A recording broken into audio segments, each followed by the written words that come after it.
And the video game or simulation type idea really helps to try to make those analogies just for a basis of understanding of like to portray an idea, but it's more than that. And so I also try to talk about like thinking about it instead of so being like a computer program, more of being like a dream, because everybody has dreams. Talk about, everybody like, can relate to a dream. Thinking about how nothing is solid, like things can morph, they can change. Like you're not really sure of place and time. You're not really sure of yourself. You're not really sure of like the meaning of the dream. Like like that's more what we're talking about, at least coming from my point of view. Okay, so in a dream, if you get whacked with a 2x4, it can hurt, and you could feel it, right, in your dream. But there's no actual concrete entity of a 2x4 hitting you. You only are informed in some way, this is a 2x4, and you then experience the effect, which you normally would experience from a real 2x4. Yeah, but that's just as real. That's just as real in the dream as it is here. So right. So like let's take that on a critical analysis level from the necessity. So it's not necessary for an object known as a 2x4 to concretely exist in free space as an object for you to experience one, correct? Right. Right. So it's actually not necessary on any fundamental level for an external, objective, concrete reality to exist at all.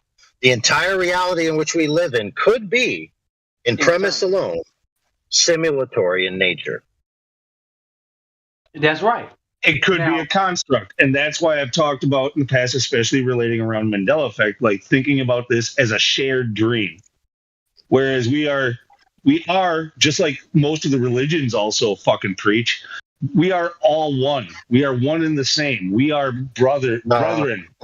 We are.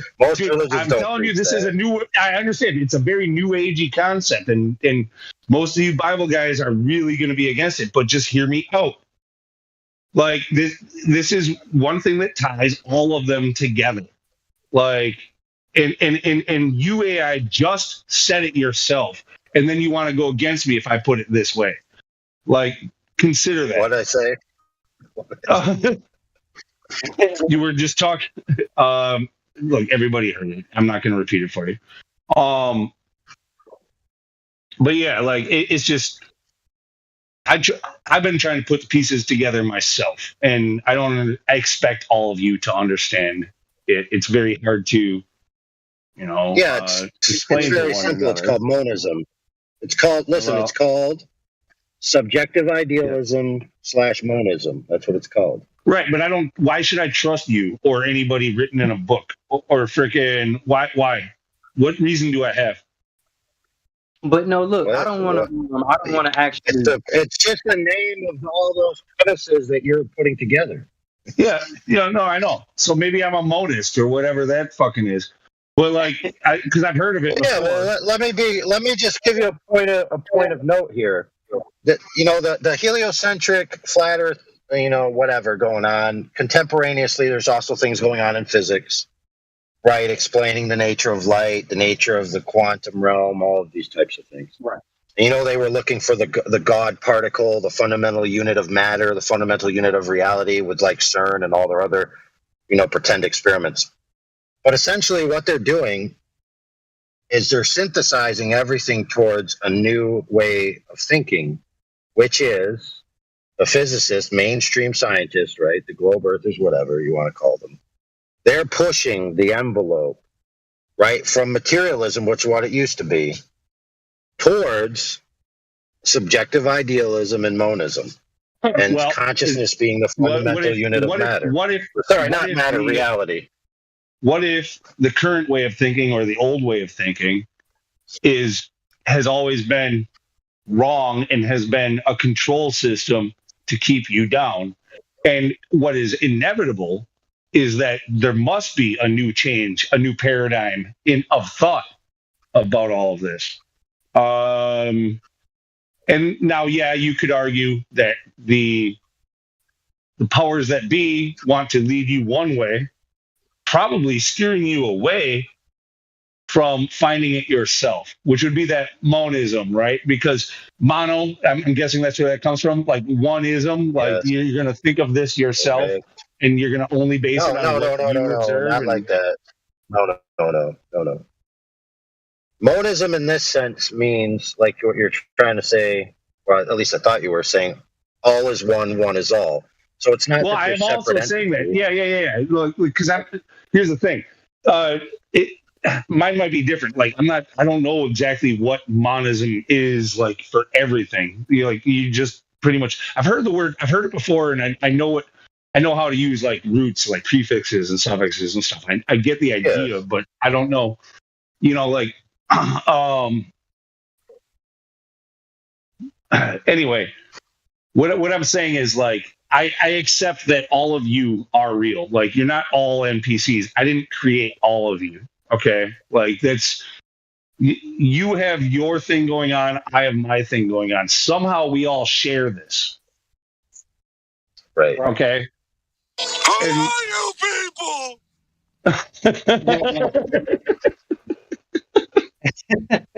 Good timing.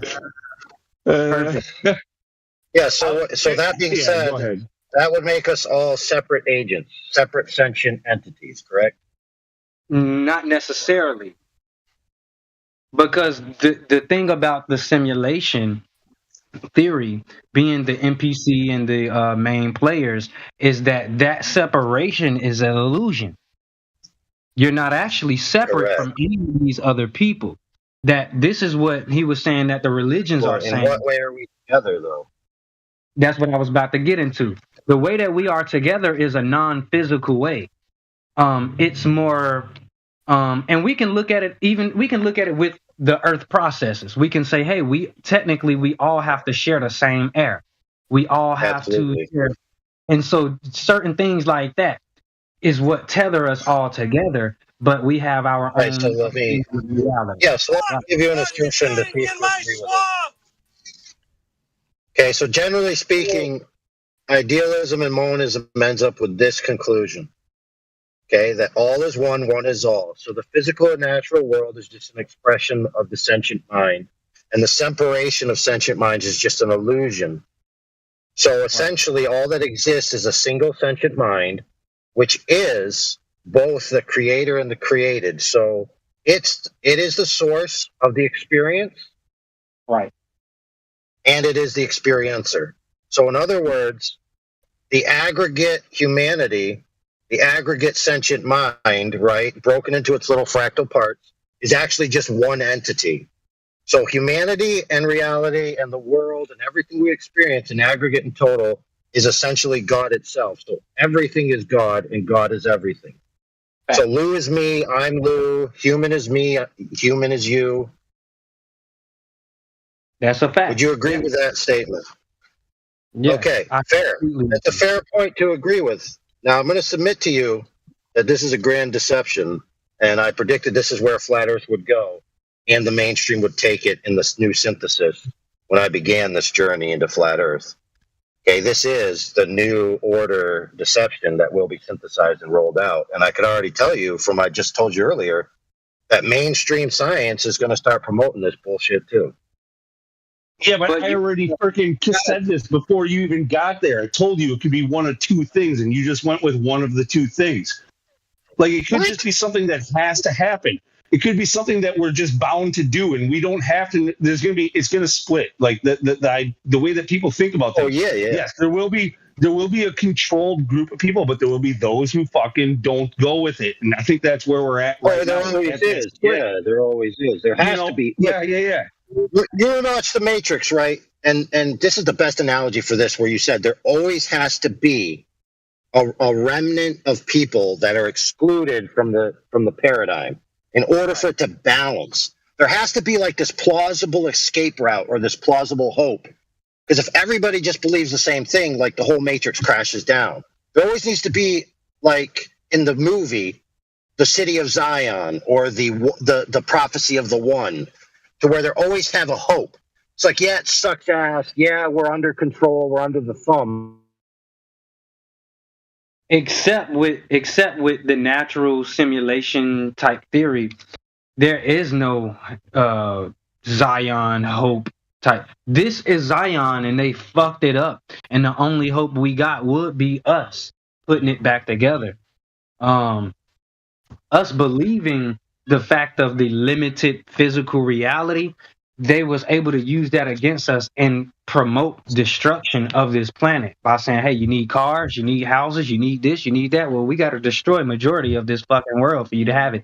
And us agreeing with it allowed that to permeate. And now we're at this point. But I want to ask you though, because you said that you predicted that this would be taught a lot, whatever, for where this is where flat Earth would go. I want to know, what is your pushback towards it? Why don't you agree, or why do you find something maybe wrong with this form of thinking? Because I'm open to thinking other thoughts, but I also really want to hear your point of view, because it seems to have some good ass merit.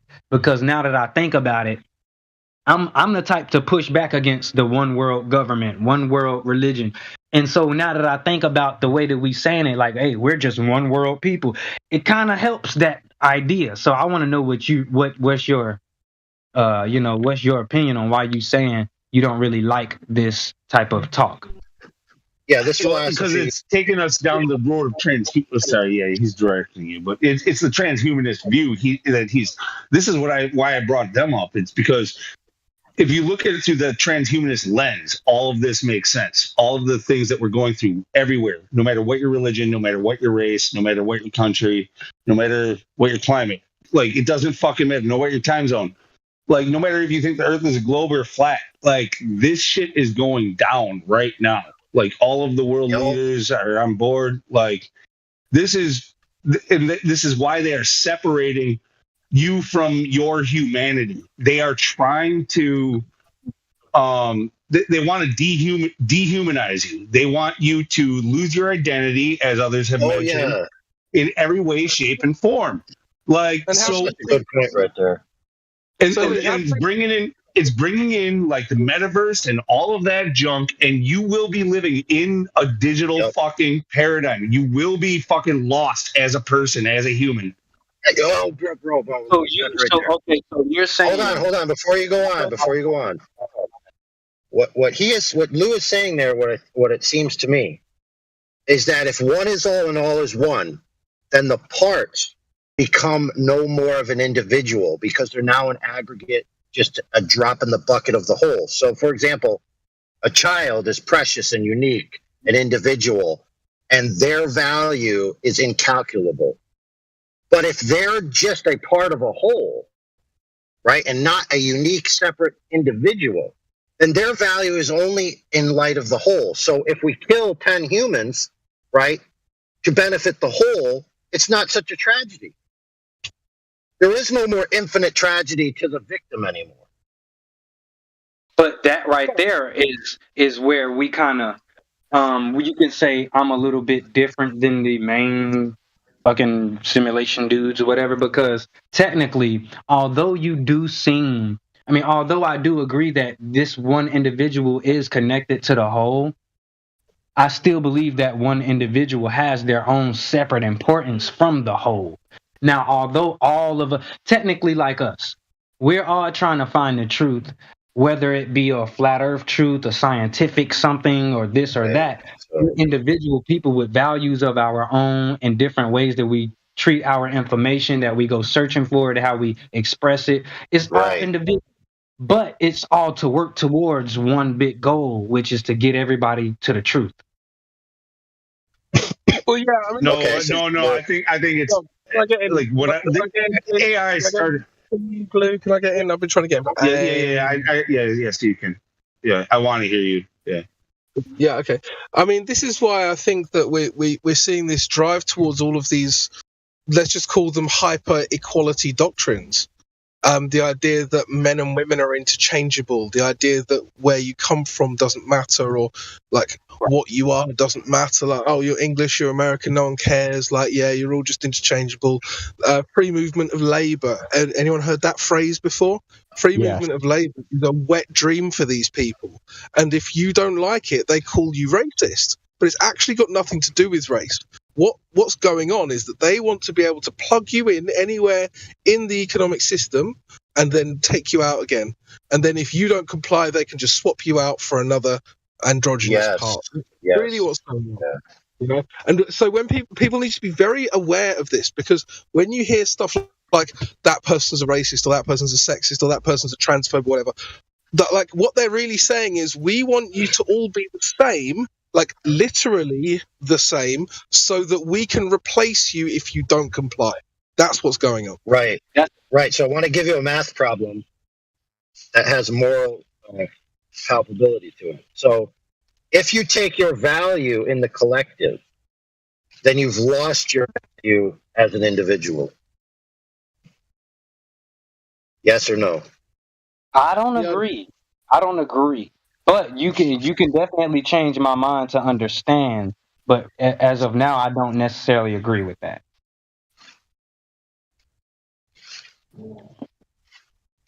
So you would rather have value in the collective than the value as an individual. No, I don't think that when you become collective with value, I don't think you lose individual value. Then you That's a don't good understand. answer. That's a good answer. Sorry, Balker. Right. Go. So basically, you really don't, on an intuitive level, agree with their agenda, and you really don't agree with monism. I mean, I don't know, because the way what you read as the definition, I kind of did agree with that. But I don't think you completely, I don't want to say you don't completely understand. Maybe it's just way I look at it. So, yeah, because let me put it like this. There's a football team or basketball team, whatever team. Each individual still has value, although they came together with the other players to make this whole team valuable. Now, because this whole team is valuable doesn't mean these certain different players and positions are valueless or lost value. No, they're still valuable, and they wouldn't, if they weren't valuable, the team would no longer be valuable. So because of the individual value, now the team is able to acquire value. But without these individuals with value, the team would be nothing. Okay. So It's just without a God, basic. Is Basically- teamwork the same as being literally one though? no, it's not. No, it's not. Okay, because I'm pretty sure monism on a certain level is that we are all part of the same consciousness, and like on a football team or like on any sports team, it's the individuality and the ability to rise above your ego and participate with the team as a member of the team that makes it a good team. So you're operating as one unit, but you're still not one mind. Right, which in my view is a practical example of a demonstrable defeater of the philosophy of monism. Because we all understand intuitively, it seems to me, when we actually use real language and try to explain things, that we understand that we're severable agents. We're not one in essence. Right. That's true. That's true. Now, and that being said, you asked me a question earlier, which I'd like to answer.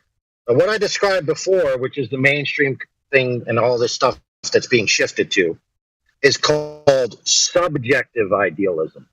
Now, the philosophy of idealism is that what we tried to discuss before, where you don't really need a 2x4 to really concretely exist as an object. All you really need is the idea, the experience, right? So the world is all mind, it's all consciousness, it's all experience. There is no actual concrete matter. All we experience as matter is just that, an experience. Now, transversely, you have materialism, which is all is matter, right? Which we pretty much dismiss as false out of hand, because if you're thinking in your mind and you recognize the mind is immaterial, then you've defeated materialism. It's not that hard. So now you have, on the other side, idealism. Now you have subjective idealism.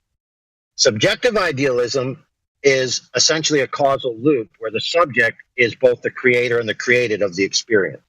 Now, transversely, there's a thing called objective idealism. So the simulatory nature of reality in an idealistic sense is not generated by the subject. It's generated by an external object. Now, in a classical view, this object would be called God. So God is separate from the creation, whereas in monism, God and creation are the same entity. Yeah. So I would submit to you that objective idealism satisfies the most truth, and subjective idealism is arrogant pride, self-deification kind of mumbo jumbo new agey nonsense. That's my view. Yeah, I definitely agree with that. I definitely agree.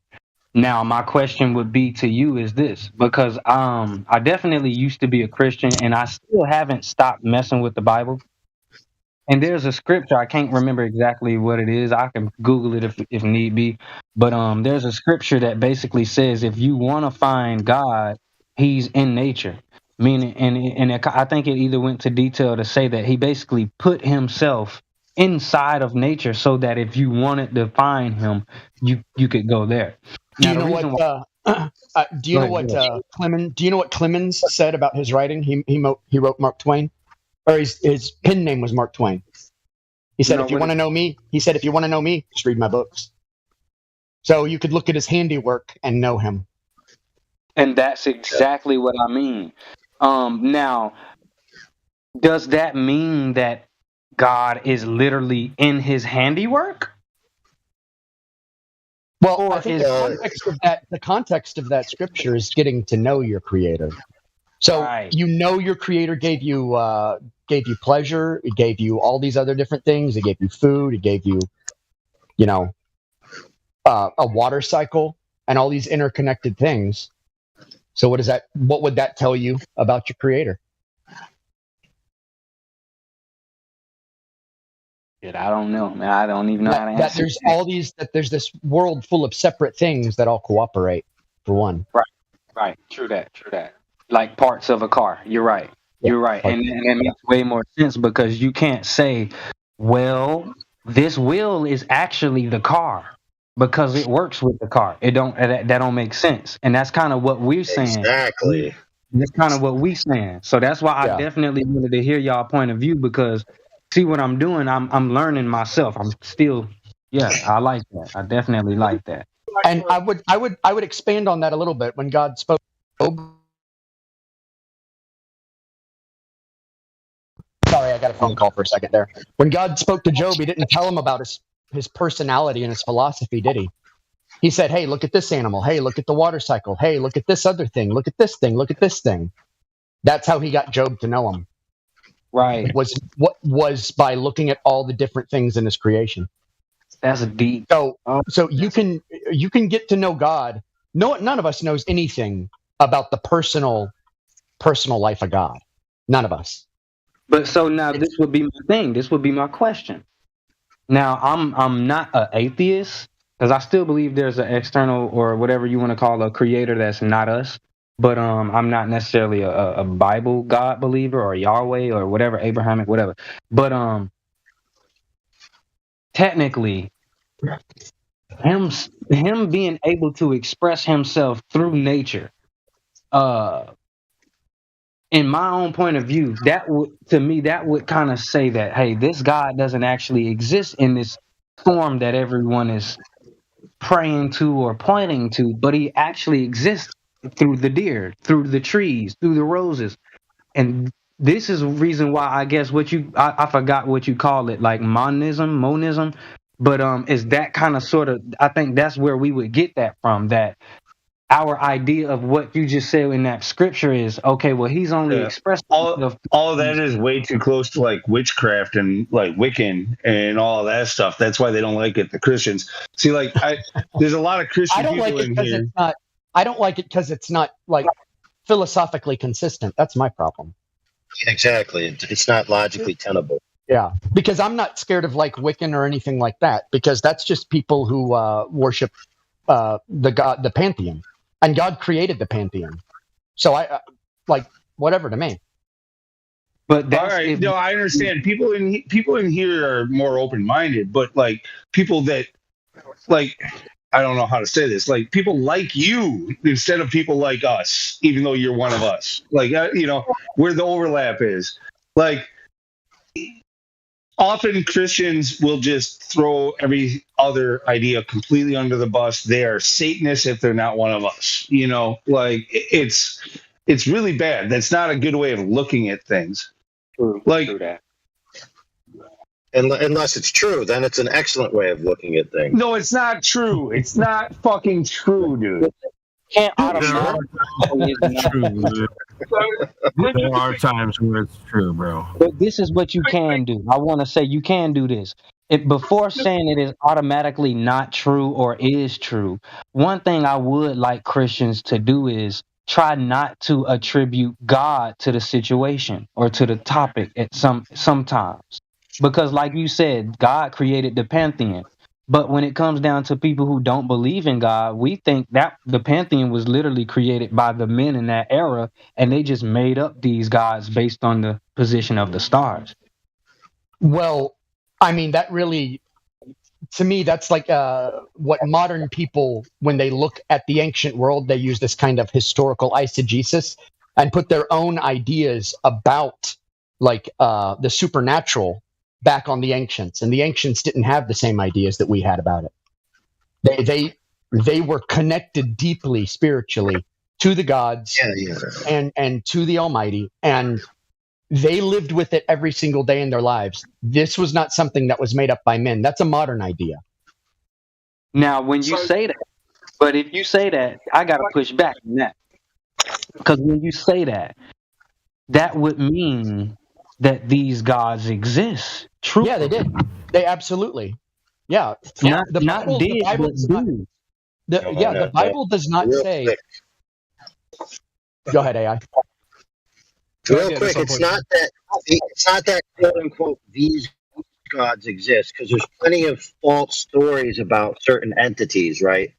Just like there's false stories about the things in the sky. Right. So it's not just every story about any god from antiquity existed. That's not just automatically the given. Right. And that was kind of sort of my point. Like, if these people worship Zeus, does that automatically mean that the other god, the Abrahamic God, is the creator of Zeus and that Zeus really existed? And that these people really had a spiritual connection to these gods? Well, what did those? If you hold all those mythologies up to each other, specifically the Greek and the Norse, Odin, Zeus, you're going to find a serious amount of dialogue and overlap. Almost That's a like fact. they're telling a lot of the same stories here.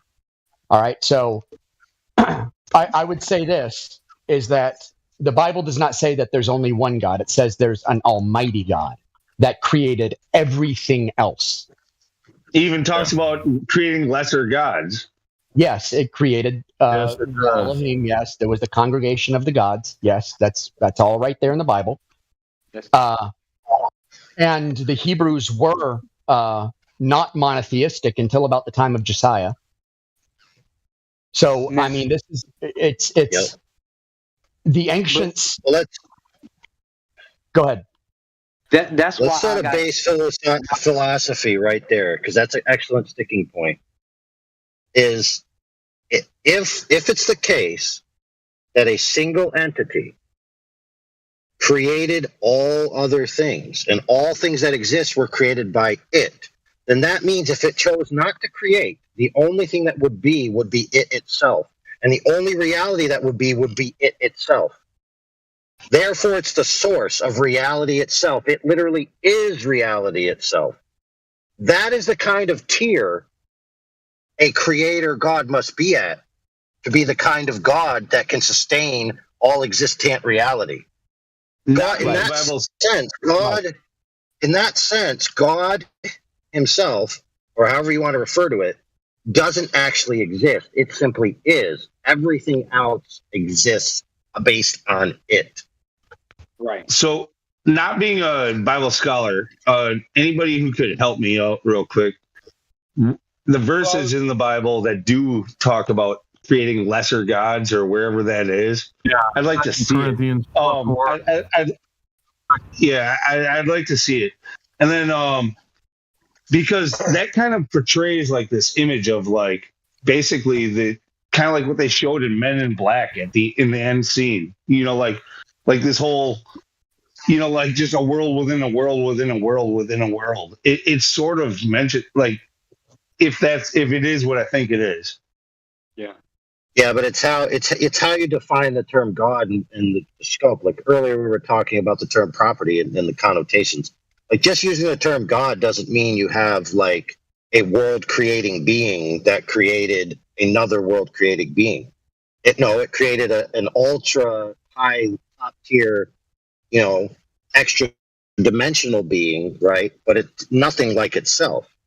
Right. God would not exist Just inside. because it's called a God, yeah, just because it's called a God doesn't mean it's like on par with the creator. Yeah. Right. Anything that was divine would have been defined as a god. If it was Like a divine, like a tier of angel would have just been called a god. To humans specifically as well. Yeah, and it's a perspective thing because the creator would not be in the creation; he'd be outside the creation. Yeah. Now, this is something I Yeah, but also let's take note of history. Go ahead. I don't know if y'all ever heard of the Apocrypha or the Apocalypse of Adam. And if you haven't, I'm gonna just say a short piece of it is basically Adam is telling his children that the God of the Bible, the God who created Adam and Eve, he is his name is Yaldabaoth, and that he is one of the lesser gods. And he's an egotistical God who hates humanity and who lied that and acted like he was the God who created everything when in fact like he did it by himself when in fact he had help from other gods and other beings. Now, And when was that written? When was that written? That part I don't know. I can look it up right now for I'm gonna Google it. So it But was written about the 1st or 2nd century. okay. So it was after the appearance of Christ is when that would have been written. Yeah, guys, can I get in with?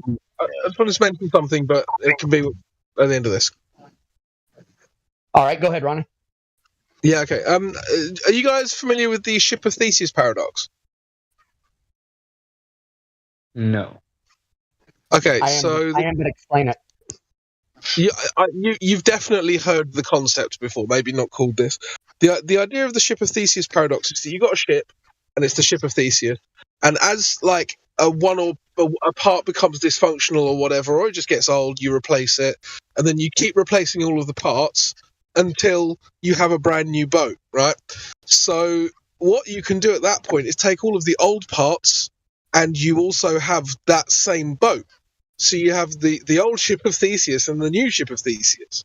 Now, the question, obviously it raises a couple of questions. First of all, which one is the Ship of Theseus?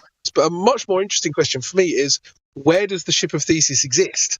Because you can't point to any one part of it and say that is the Ship of Theseus, because that's just the bow, or that's just the window, starboard window, or whatever. The actual ship itself exists in your mind. The ship doesn't actually exist, and that's the only conclusion that you can come up with from that paradox, is that the only place that ship exists is in your mind. That's like the first car I owned. Right, but then that raises further questions, right? So yeah. If that ship only exists in your mind, then, as AI was saying earlier, physical manifestations can exist only from a mental understanding of them, right? Well, because if you don't Right. understand that, Right. it's just a collection of parts. That's all it is. right, exactly. But that would mean this is what reality technically would just be: a bunch of thoughts manifested. Right, but That whose thoughts? at one That's the point real in time, question. all of this, like at one point in time, all of this reality existed non-physically. And Well, now that would be Right. non-existence, though. Right. Say that again? Right. So the question is then, where's the grounding? Before the manifestation, where's the grounding? If the grounding is in the mind, and the mind is required first for the ancillary effect of experience of reality to exist, And where is the grounding of the initial mind? Where's the first cause? Would that be thought? Consciousness. I Well, assume you're you can't have thought without a thinker, right? So who's the Right. first thinker? Consciousness itself, the first con- observer. Right. Right. Yeah, who's the first observer? That's the question. Exactly. Observation. Technically, the paradox would have to end up saying that observation itself was the first observer. Yeah, but that's I mean, point blank, that just sounds retarded on its face. But Here, that's let me- what God technically is. What it requires is that all consciousness and all thought have to have a primary source. They have to. But what would that source of a thinker be? Dude, Mimi, you're totally We would- supporting we would like this define- monism. Like, No. What are we you would doing? define that. No. Oh, that's not monism. I'm not. Not monism. No. That's no. The source is not monism. The idea that we all share the same consciousness at the same time is monism. I'm just, like I said, I don't know much about it other Yeah. than like the If I- prefix and suffix. So like, If I have I'm thinking about it one way of thinking, like one way, It's like- literally. It's like this. Think of the programmer as God, and he makes the video game and makes a ton of separate NPCs. That's not monism. Technically, it is. He's the source, not because Yeah, no, because he is the one. He is the one. It's the He's- one way. he's the one.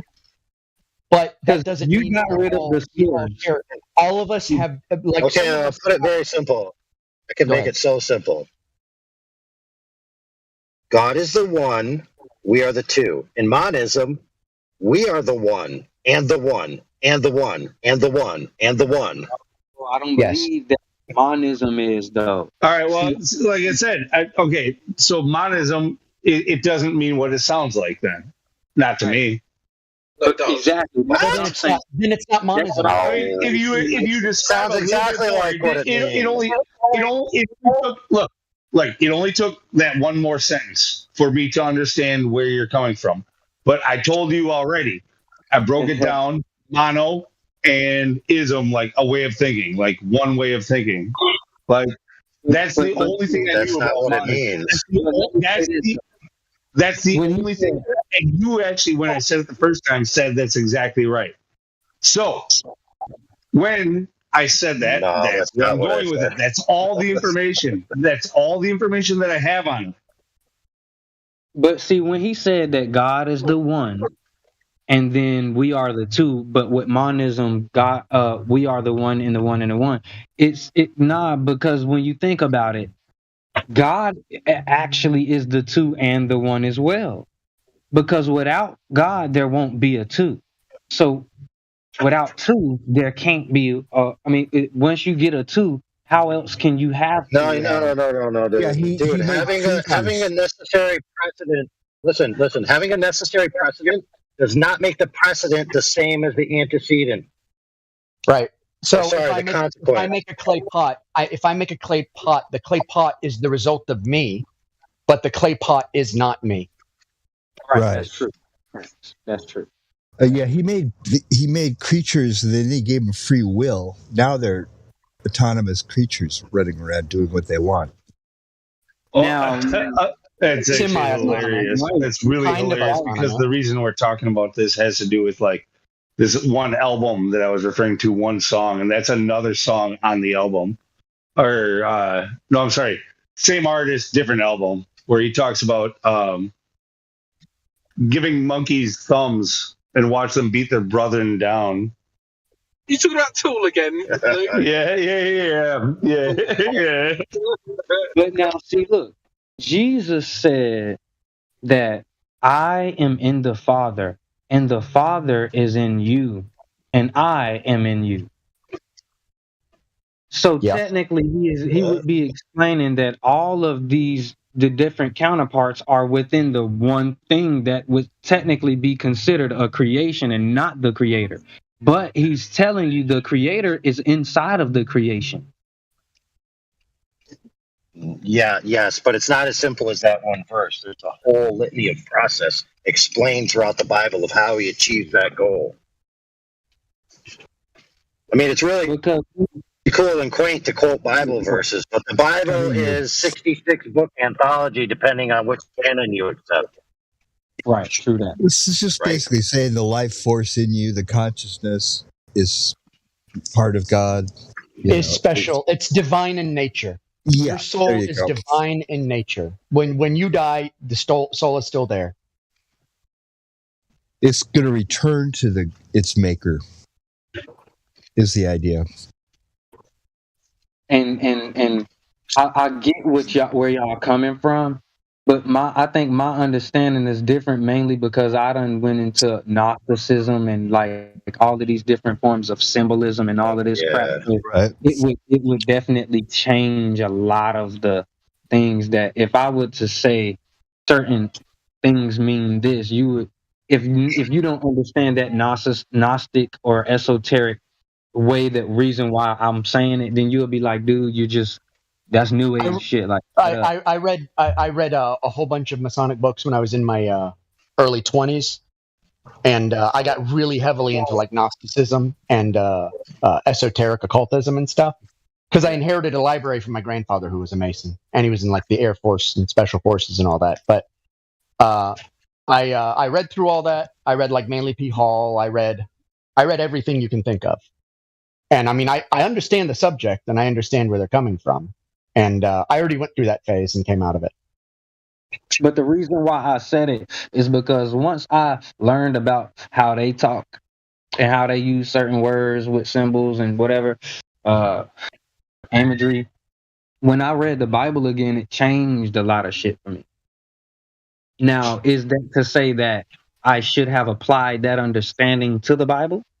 Me personally, I only did it because I thought that these people who wrote it were Gnostics.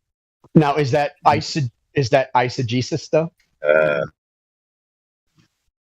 Yeah, I don't know about that. Are you reading into it what you believe?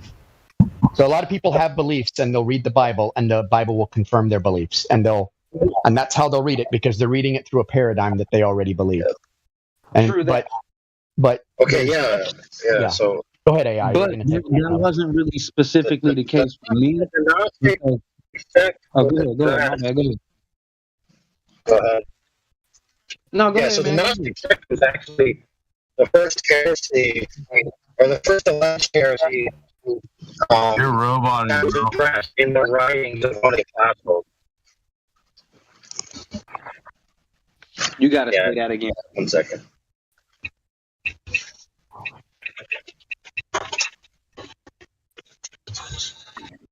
Yeah, I didn't quite catch that. You got to repeat that. He's getting a better connection.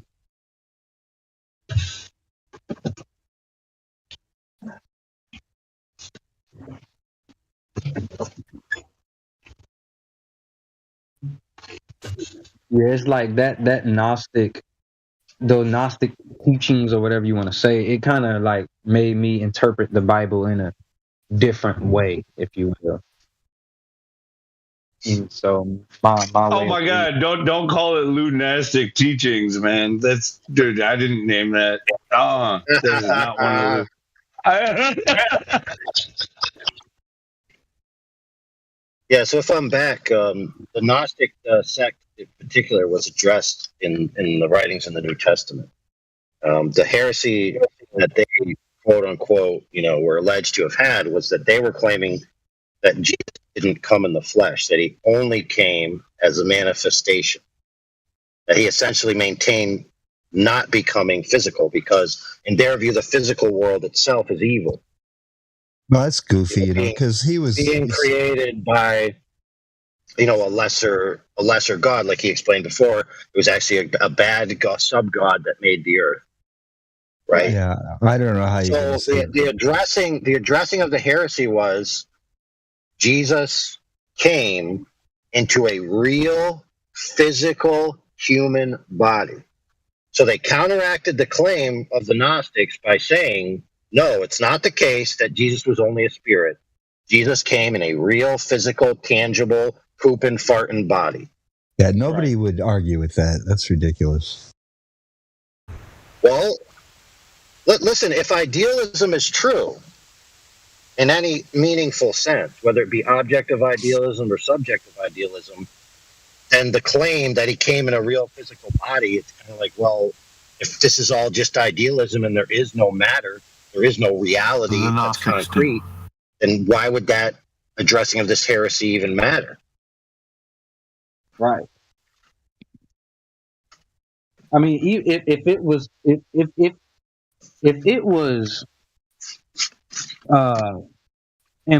damn near like you could not basically disagree with it, like it's not a question, then yeah, I don't even think that the argument of it would prevail. Like the fact that it is questionable because of what they said he transmuted, he didn't actually physically die. So because he didn't actually have to physically die to leave a corpse, that he transmuted his flesh, it left space for questioning. And I guess that's what made this argument or whatever of whether or not he is actually a flesh person or a spirit prevail to be even continued. Right. Well, the real question about who he is as a spirit has to do with a lot of other claims from the New Testament, which is essentially that Jesus himself is the uncreated creator. Just as in John 1:1, where it says that he made all things, and without him nothing was made, that way in the class of uncreated things. So according to that view, Jesus would be the deity that created all things. Right. So whatever spirit came and possessed the body we all call Jesus was actually the creator of everything, according to that.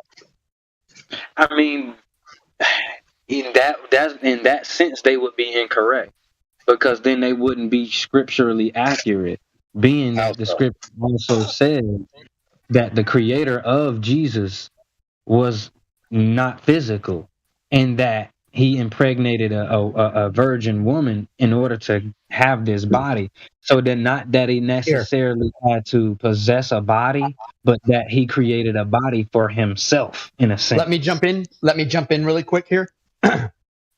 So when you I'm gonna go back to my video game analogy here.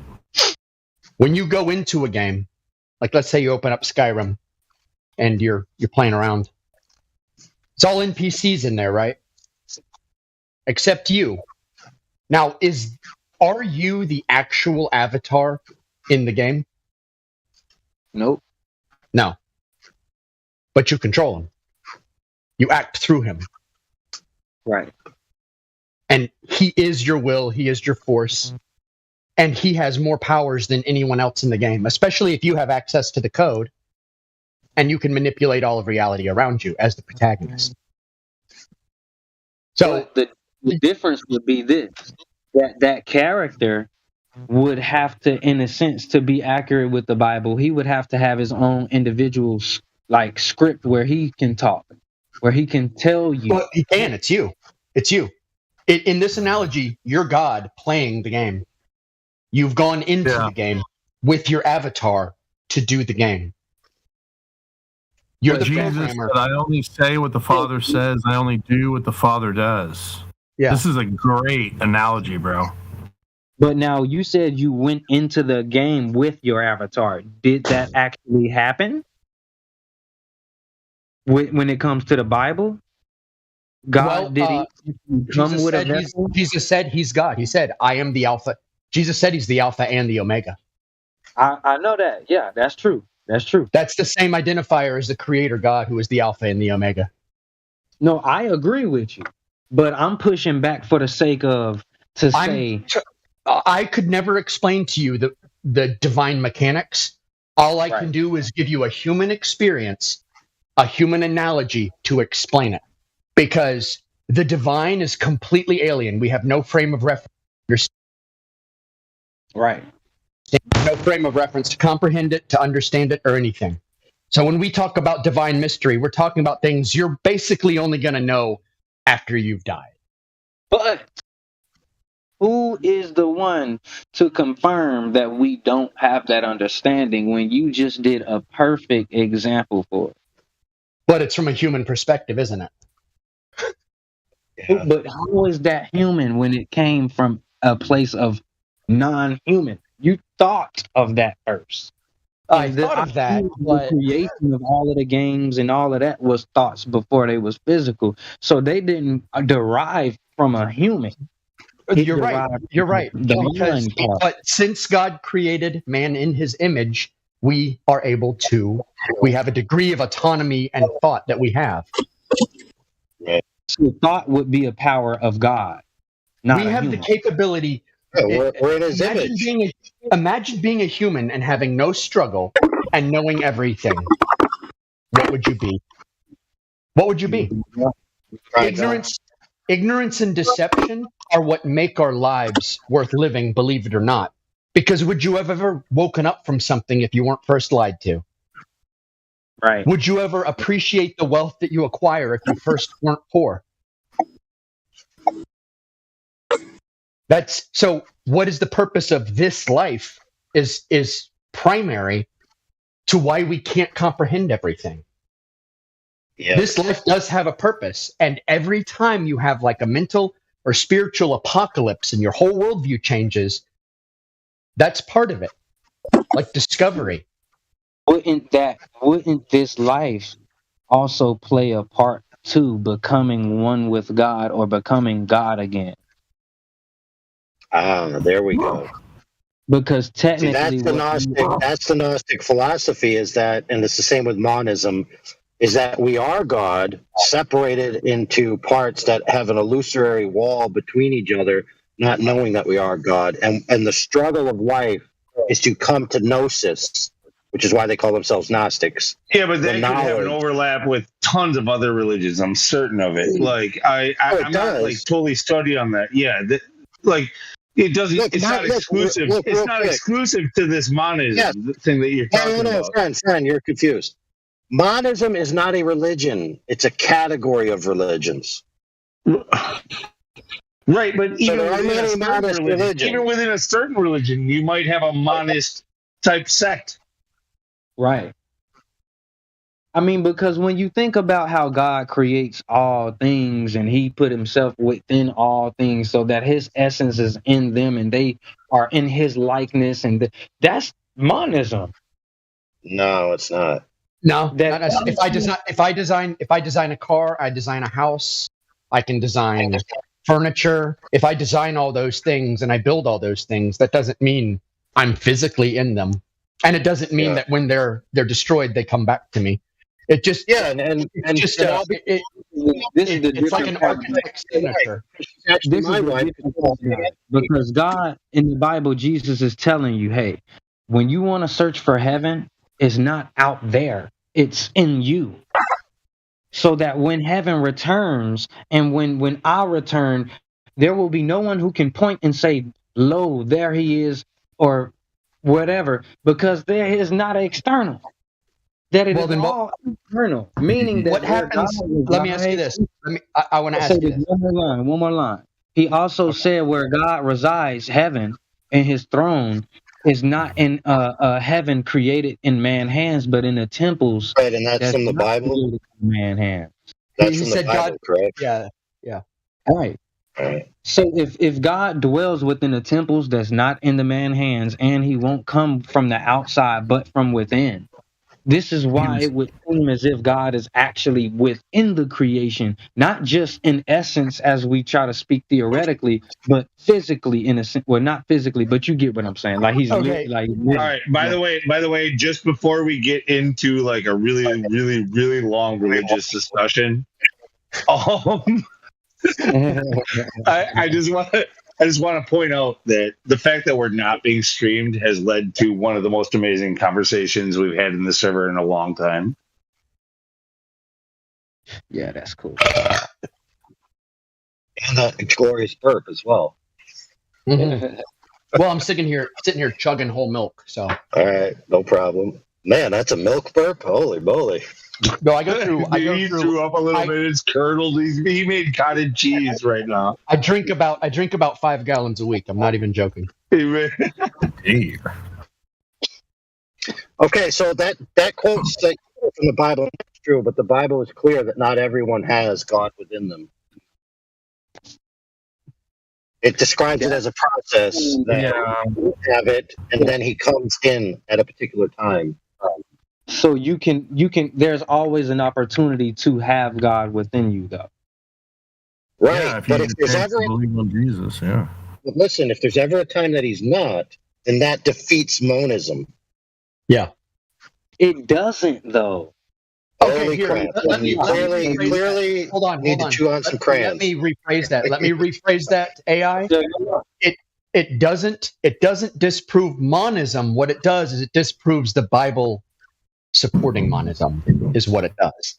Because Oh yeah, fair point. yeah, Right. You say it like that, but I'm gonna still disagree, and I'm gonna tell you why. Because although they might not have God within them, it is based on the fact of whatever they're committing, their actions, or whoever they're praising, whether it be Lucifer or some other god. It's not to say that God is still not with them or within them. It's just the fact that they're not actually acknowledging this God so that He can work through them. Okay. But the problem is that you're not understanding the term monism. Monism means that God and you are the same entity. Therefore, it can never be the case that you and God are severed. That's what I'm saying. Yes, that's what I'm trying to tell you. Yeah. I don't agree with that. We are. I think we are a part of God. Like literally, Christianity. At least I grew up in a Catholic, like very loosely Catholic family. So like they didn't like follow it. We didn't go to church every week, but like we did occasionally, and especially on the holidays when I was young. They wanted to make an impression. That's the way it works. But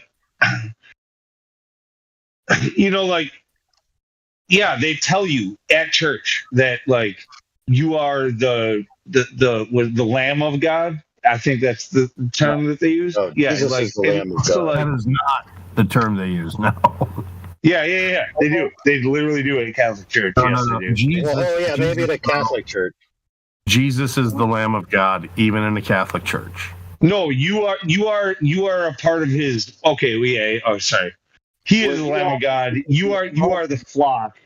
But like you are, He is there to protect the flock, right? Like it's essentially like a herd and a shepherd type of a situation.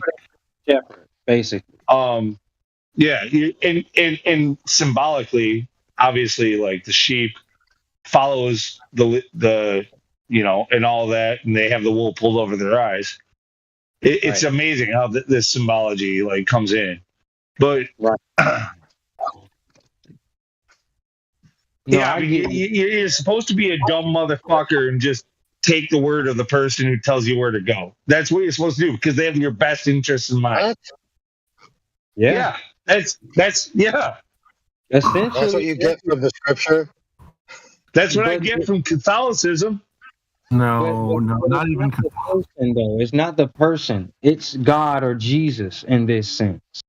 So it's not a person who you just listen to and take the words blindly. It's God or Jesus.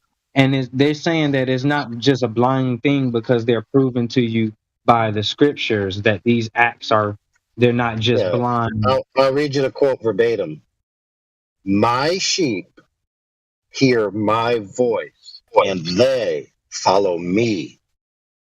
That's Jesus speaking. So in that case, you're not following the Catholic Church. You're following a specific entity who's claiming to be the shepherd. Right. Facts. Dude, I went to Catholic school. I went to Catholic school for 2 years. It was my middle school. I had a lot of shit happen. Like I moved a lot as a kid. My parents divorced. But I went to private school because like when my mom moved to like a place where all of a sudden the school was like, it was bad. It was like I went to a place for half a year where like literally like even though it was a white neighborhood, I was 5% was white in the school and we got beat up Like, dude, we got fucking. Yikes! I'm not even fucking kidding you. It was because of busing and all that kind of shit that happened in the 90s, right? So they sent all the poor kids out to the suburbs, and they dominated the school on the playground. You get what I'm saying? So like all of a sudden, and literally, we had like 90, yeah, like it was 90 or 95% of the school was black in a white neighborhood. Damn. How do you think that goes on the fuck when you're trying to play ball, when you're trying to b-ball against them? Well, this is derailed. Anyway, Hey, Lou. dude, I'm just telling you. No.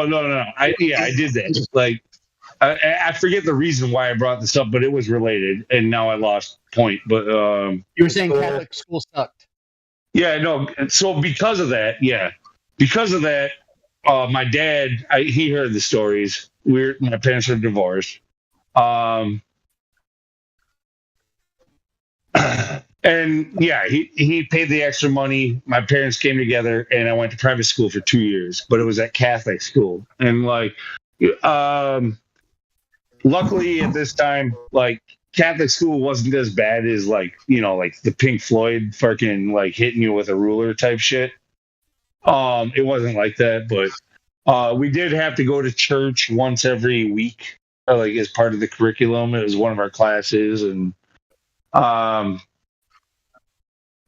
anyway, like so, like that's kind of my like. So there were a lot of rules. There's just a lot of stupid shit. There's a lot of stupid shit. Like you just do it. You do it for tradition. You do it because. Well, that's it right there. It's traditional. It's not. That's not Christ. Definitely not. Right. Catholic Church is a political entity. Yeah, But It's a social entity. That's Yeah, what Catholics- got me into the Bible though, because I was really trying to be about Jesus. I wasn't trying to be with the church. I wasn't trying to be with John and Paul and Moses, and I didn't care about them. So when I started looking into more Jesus shit, I wanted to just read Jesus scriptures. I wanted to find people just saying it so I could listen to it and sleep to it. And it was the Gospel of Thomas was one of the greatest things I've ever found about it. I don't know if y'all have ever heard of the Gospel of Thomas, but this is strictly Jesus talking and his quotes or whatever, talking to the disciples or whoever he talking to. And he says a lot of controversial things that the Bible doesn't actually have or would technically agree with, or a traditional biblical scholar would agree with.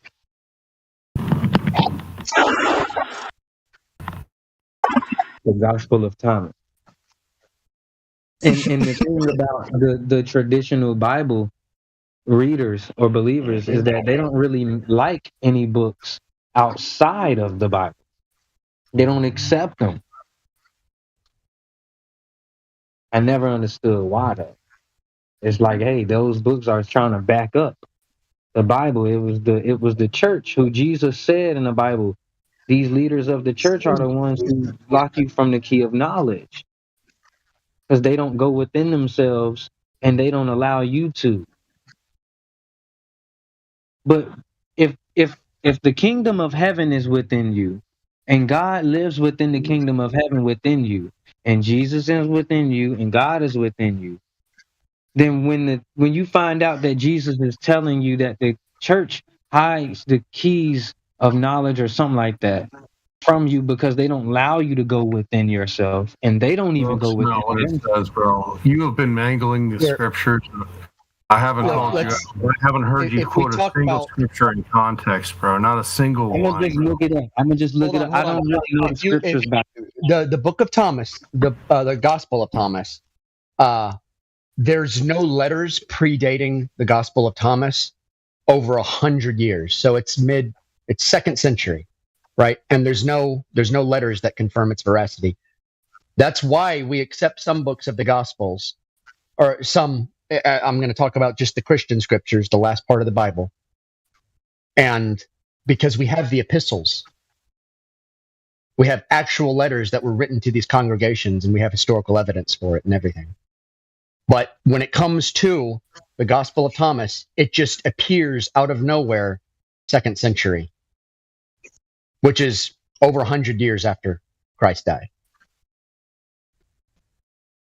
Yeah, and funny enough, a common theme among people who reject New Testament documents is they claim it came hundreds of years after. Just throwing that out there. Yeah. So, like with the Gospels, like even atheist and agnostic Bible scholars say the Gospels are true. Everything they wrote is true because we have letters. We have the epistles. And all letters that were written to the congregation and copyists copying the letters over and over. So it's not a, if we had letters and stuff, that'd be different. But the reason a lot of the post dates, like a lot of the post-late dating that's done among certain groups of scholarship is based on an assumption that prophecy cannot possibly be true. And therefore, all of these things, certain things must be written after the event, even though there's corroborating evidence that they were written before the event. I have a question. So, like, is everything taken literally as historical documentation, or is some of the Bible supposed to be prophecy and this is what's supposed to happen? And where do you draw the line? How do you know what's prophecy and what is already happened? Well, it's both. Says this is going to happen, or this will happen then. But look, the Bible's a book of literature, so to take it literally means to take it as literature, which means there's going to be figures of speech, simile, allusion, poetry, idioms, etc., etc. And to know which is which requires study and scrutiny. Yeah, it's strange to me because, I mean, Solomon didn't fall in love with a tree, but he described a woman as a tree. Oh, yeah. She had some luscious coconuts. Yeah, she had breasts like dates, which those would be kind of small, but she had like the curving gazelles, like gazelles jumping in the fields. Yeah.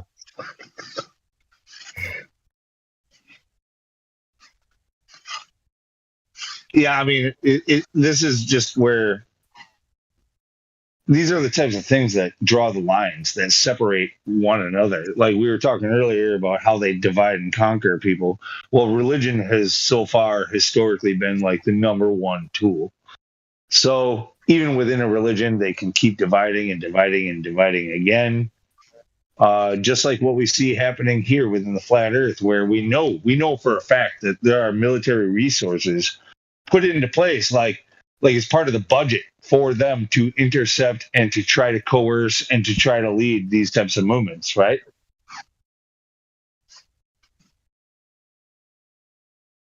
I would actually say that we live in the most divided time that we've ever lived, in the most secular, and it's been the most secular for the past 150 years. But if you take a 150-year sample and then break it down, we are at the height of all of that. I know, and we're living at the most secular time with the most division. So I would say that religion itself is probably more a bulwark against division. At least it's an ideological division and not just like the mindless division that we have today. I don't know.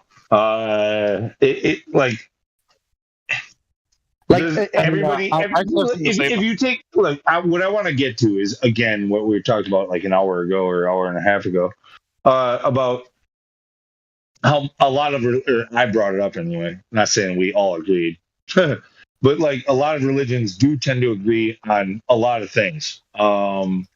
If you take like the world's major religions and you like say this is what they're for and what they're for against, and like, you're gonna find a lot of overlap of like what all these religions agree with. Like, there's a lot of overlap. There's very little There's very little that they disagree with. No, there's actually a huge No, bro. in the religions of the world. There's a massive chasm between them, Blue. Yeah. So I'll break the categories down. There's certain ones that do break the mold, but like for the most part, there's this like we agree on the fundamentals for the most part. Like there's only two fundamentals. There's only two. All religions fall into two fundamental categories, which are mutually exclusive. I want to know about the chasm. Yeah. Tell me about the chasm. This is the chasm. So this is basically it. What are those all categories? The religions of the world, right, except one, all of them believe in attaining, earning, growing, getting bigger, better, stronger, whatever it is, essentially works-based progression or ranking up to either reach salvation, nirvana, whatever it is. Except one. One religion against all the others makes a unique claim against all the others, and that is that there is no works needed. That God did all the work on your behalf. Right. Those are the only two religions in the world, the works-based religions and the faith-based religion, which is there is only one. There's only one faith-based religion in the world. All the rest are works-based. All right. Now, right there, that chasm right there should make an exclamation point go off in your head and be like, why is that the case? Yeah, I always go back to the thief on the cross. His works were probably theft and murder for a significant portion of his life. And all he did was believe. That was it.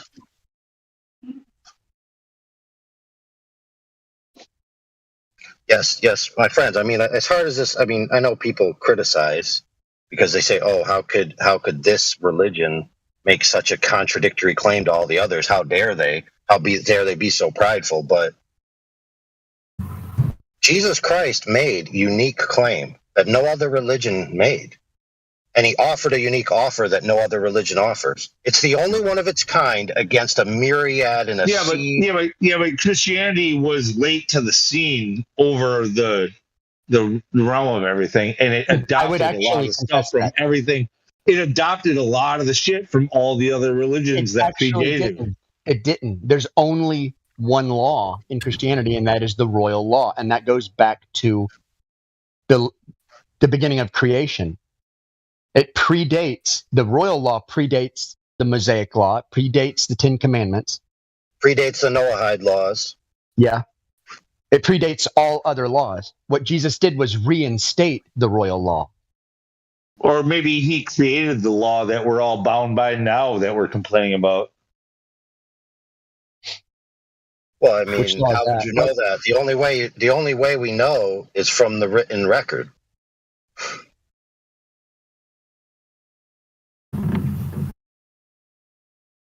Now, if you take the Bible in aggregate as a cohesive storyline, right, with a beginning, a middle, and an end, right, and you read it, you find that it's a God, which is invisible, explaining himself to the world, revealing himself, defeating all the other propositions about who and what God is, right, then showing mankind that mankind has a problem that only he can solve, through the demonstration of the law and mankind's failure to obey it. Because of the nature of man, it's impossible for us to be moral 100%. He then shows us that we have a problem, which is we're guilty morally before, and he's the judge. He then says to us, you have no solution. You are fucked. With that hopelessness, he then says to us, don't worry about it. I will take care of it for you. How is it that God presented us with the reality we live in, and we have to beat such? We have to climb mountains. We have to climb mountains. We have to climb you don't mountains. Have to do anything. That's works-based. That's works-based, Lou. That's works-based. People out there climbing mountains and like denying themselves everything in life. And being super strict, rules-oriented people, they're not being Christians. Exactly. So the story goes on where God said, okay, I'll solve the problem for you. Don't worry about it. I will send the Redeemer. I will present myself a sacrifice. And so in the person and work of Jesus, he presented a spotless lamb, as you already said, it's the Lamb of God, to be the sacrifice as a proxy for all mankind, whereas in Adam all sinned, in Christ all are made righteous. So by Christ's single act of righteousness satisfies the law, satisfies the justice, and satisfies mercy, because God is a judge, but he's also merciful. So he can't let sin go unpunished, but he doesn't want to destroy humanity. So he had a mathematical problem with only one way to solve it, and that's from his level. And so he presented Jesus as a proxy to live holy and righteous and be innocent. And so he's actually the only innocent death. By the way, I would also show that when Paul was speaking to the Galatians, he basically told them, you're free to do anything, but I exhort you to just act humbly and love with one another. There's no law against that. And what he was saying was, look, you're free to indulge in your lives, but I would like it if you would, use your new freedom in Christ to do these things. But there was no law laid down. All I know is the reason we got into this is because I was saying, instead of like adopting all of the old ways and accepting them as the truth, like the word of God and the truth, knowing, because I know if I press you on it, I know you're going to say, yeah, it's been corrupted here and here and here. Here's many places in history where it's documented where like the word has been like transformed. Well, that's not true. What are you talking about? Look, the textual criticism of the Bible is beyond parallel with any other document in human history. It has transmission of 99% accuracy. Now, transmission is the originals as far back as you can go being maintained and making it through history to present day. The Bible is not a scrap of translation upon ugly translation upon ugly translation. That is a mischaracterization by people with no scholarly basis whatsoever. The actual truth is that the Bible has manuscripts proving its transmission is unchanged by orders of magnitude greater. Why do we have so many different Bibles? Hold on, I'm teaching you. Orders of magnitude beyond any other document. It's not about having so many different modern day translations. It's about the transmission of the original manuscripts. You could make 1 million different Bibles. The original manuscripts still are in existence.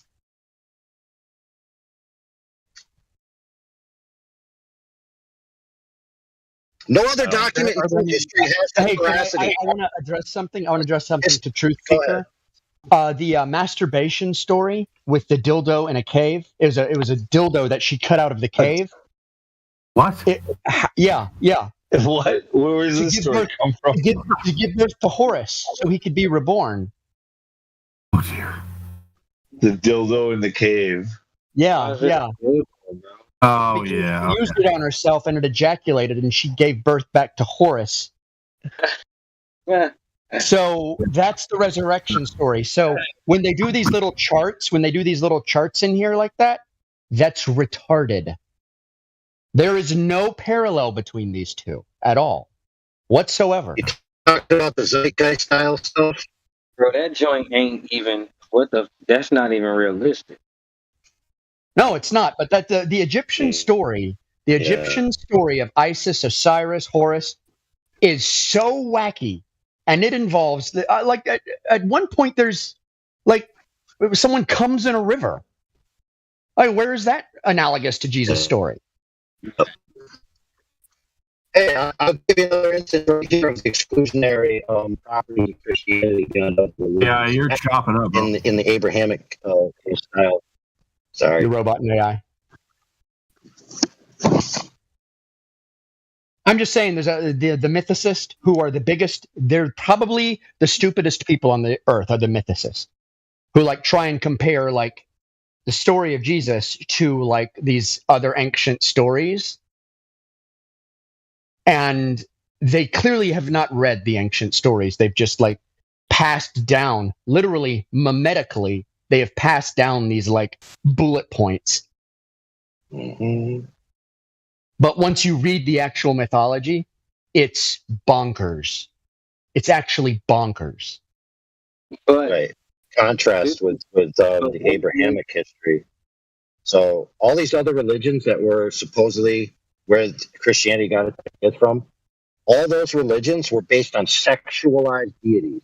Where the deities were always check it out. Check it out. banging each other. You admitted that a lot of the stories that are in Christianity were adopted from previous religions. You said yes, but I didn't and then say you went that. on with some- yeah, No, you did. he You didn't- said we- yes, we didn't but say and then that. you Holy crap, dude. Try something else. having intellectual discussions without being inebriated. Maybe you'll actually learn something one day. Dude, Lou, he didn't say that. it is a fact. Well, Dude, try to not be drunk. Come back and have this discussion another time. How about that? I'll put up with it for now. But if you actually want to learn something, you have to actually have your open mind. do you deny that there are certain stories that that in the Bible that were adopted from previous religions? Like what? I mean, can you give me I an told you I'm example? not a scholar, but I know I've heard this over and Yeah, over. you heard it on TV once. Yeah, you heard on Zeitgeist, bro. You heard it on YouTube. Look, I did hear it on Zeitgeist. I did hear it on Zeitgeist on YouTube. I did hear it there. I looked Zeitgeist I looked into the propaganda.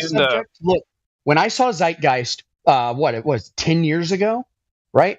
When I saw Zeitgeist, I actually sat down and I read those mythologies, and I thought, oh well, I'm not going to watch this crap anymore because they just lied about everything in there. No, and I've heard the criticisms about Zeitgeist also, but I don't think Okay. it fully. It's 3 words, bro. Bro, it's 3 freaking words. It's these words. So simple.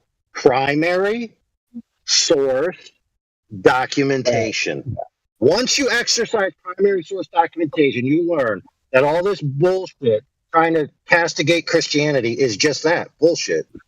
How do you know anything that's 2,000 years old is primary source? One really good way is No, that let's just take Zeitgeist for everything they said, rather than look up the primary sources and then just question whether they're primary sources. No. We do this all the time. Like, do we? I definitely do question the existence of Eratosthenes, right? He's older than Jesus. I haven't answered your question, Lou. My answer to your question is what reason do I have to doubt the authenticity of this? Why do I? primary No, source this is documentation? the thing. As flat earthers, you guys will say, when we're talking about the earth, you'll say, show me the citation, show me the proof, show me the evidence. So there's all When it these comes to topics- this, there's all when these it comes to topics- this topic, Hold don't on. shut me up. Hold on. When it comes to this topic, it's the opposite. When it comes to No, this That's topic, actually what you did to us, dude. We have the epistles. I'm not even a Christian, Lou. But I want to dude, say this. when it comes to the topic of Christianity, you say prove it wrong instead of prove it right. That's because Who said that? Who said that? Who said that? Hold on, it's been I proven don't know what you're that, talking about. that at the very minimum, the man Jesus the Nazarene existed and did his work and created a philosophy. At the very minimum, that is historically provable. That's still questionable. That is not even historically provable. Well, it But I is want- because we have letters from No, it's not. No, it's not. Guys, We have letters can I ask Lou the from parts of the question world. again? Lou, the question I just asked you, which you didn't answer. No, was- because I was talking to 5 other people before you. Yeah, but this is on topic. So again, back to the primary source documentation. The question is, and I'm not a Christian, dude. I'm not a freaking Christian. I'm not asking this question. What reason do I have to doubt the primary source documentation of the Bible? What reason do I have to doubt it? No, that's not how it works. You're saying this is true until you can prove it wrong. Whereas what we do I'm not with saying that. science, I know. I said doubt. I said what? doubt. No, I have plenty of reason to doubt because I didn't see it. That's the reason I have. I didn't see it. Yeah. Because it's not proven to be primary documentation. Story, and there's no I'm just saying we have reasons to doubt things. We have other reasons to doubt other things. No, this is the thing. when it comes down to mythology, people say that that's not a primary documentation, so therefore it's not necessarily true. This is why we classify it as mythology. Same thing that I would say should be going on with any god because of any religion. We should automatically either be skeptical of this source, whether it be classified as primary. We need to figure out, is it actually primary documentation? Is it mythology? That's like the main point. Look, you can have primary documentation of mythology. Just because you don't have primary documentation doesn't make it in the category of mythology. Here's the very first thing I would say. There's a study. There's a course. It's called Biblical Archaeology. It is not a religious course. Biblical archaeology is they go to places that the Bible said something existed, some city, something or other existed. They go, or some cistern or some well. They go there and they find it. It's there. But that's very coincidental, don't you think? That's not coincidental. No, that's dude. That's because it was written at a time when that thing existed. So there was a well. There was a well mentioned. Hold on. There was a well mentioned in was it Matthew? Okay. There was a well mentioned in a region. That well's been discovered. Yeah. And the way they discovered it is they found that someone had built a church on top of it. First they built a house on top of it, and then the church came along and built a church on top of it. And everyone forgot the well was there. And then when they were renovating the church, they found the well underneath. And they always wondered why it was called that particular church. It had like this name that had to do with like the woman at the well. But see, when it comes down to things like that, this is because this religion goes so far back that this is how the people in that society operated. So much so that what you're saying. What it does, that doesn't. Hold on. Let me finish. Because wait a minute. But I'm about to say this though. When it comes to Greek mythology, or Norse mythology, Thor and all of them, they have said that archaeologists has found Thor's hammer and they found his amulet. So will we automatically say Thor existed now? Zeus, but I've never denied the existence of the other gods, have I? Well, not you specifically, but you get what I'm getting at. I'm not trying to say it to you. I get what you're saying, but if a book of antiquity talks about something in its region, and then 2,000 years later we find the thing in that region, we can validate the historicity of the book. At the very least, it's a historical document. Even if you don't accept it as a divine word of God, it is a historical document. And secular universities accept it as a historical document. Well, that's a major point as to what I was actually saying. Is I think that the Bible was written by man, but by very wise men. Like literally, the Bible talks about the wise men. Like these were people who were studied. They knew their shit. They thought a lot. They didn't have TV to distract them or sports or anything like that. These people, they spent a lot of effort into thinking of these things, and they put it down in a book. Right. There's a lot of wise things that are true. A lot of them are true. Some of them could possibly be, like, it could be fallible. It could be. That's all I'm saying. And it's to beg the question to say that when it comes to things like that if it's written by man and these and other, are these men writing stories that they are saying in their own way, in their own interpretation? Maybe it could be an interpretation of a natural disaster, and they're attributing it to something that they believe in their own mind. Guys, let me ask you something. Say you don't believe the Bible is one thing, and that sounds like what you guys are saying. I don't believe the Bible, and that's fine. But what you can't say is, the Bible, it's missing all these books. And the books I'm not saying I don't believe the Bible either. And they've been mistranscribed. I'm not saying I don't believe the Bible. I just don't believe every word of the Bible is coming from God. That's fine, but what you were saying earlier is that it has been mistranscribed and it's been manipulated by men, and books have been put in and books have been taken out. No. You're actually inserting a lot of stuff to what I said. I didn't get a chance to speak that long. Combining what you said and what Hugh-Man over here said. No, yeah, you've heard a lot of other people talk like that, and you're ascribing me to them. I think all Lou said was that its transmission is questionable. No, he said the translation has the problem. The translation was the problem. Yeah, that it's been translated too many times. That was Lou's complaint. I don't think he talked about it being historical. Right. Well, the question would be, if it's translated and I don't have the original, then how do I know what I have matters? Well, the answer is transmission, because the original manuscripts, right, that date back are accessible. So all these translations, you don't have to take at face value. You can go back and scrutinize the source from which they came. But who's not? Let's be clear. Let me give a point, because I have to leave real quick. I want everyone to notice how I answered the question about all the world's religions by categorizing it into two camps, where all the world's religions do one thing and only one religion does something else.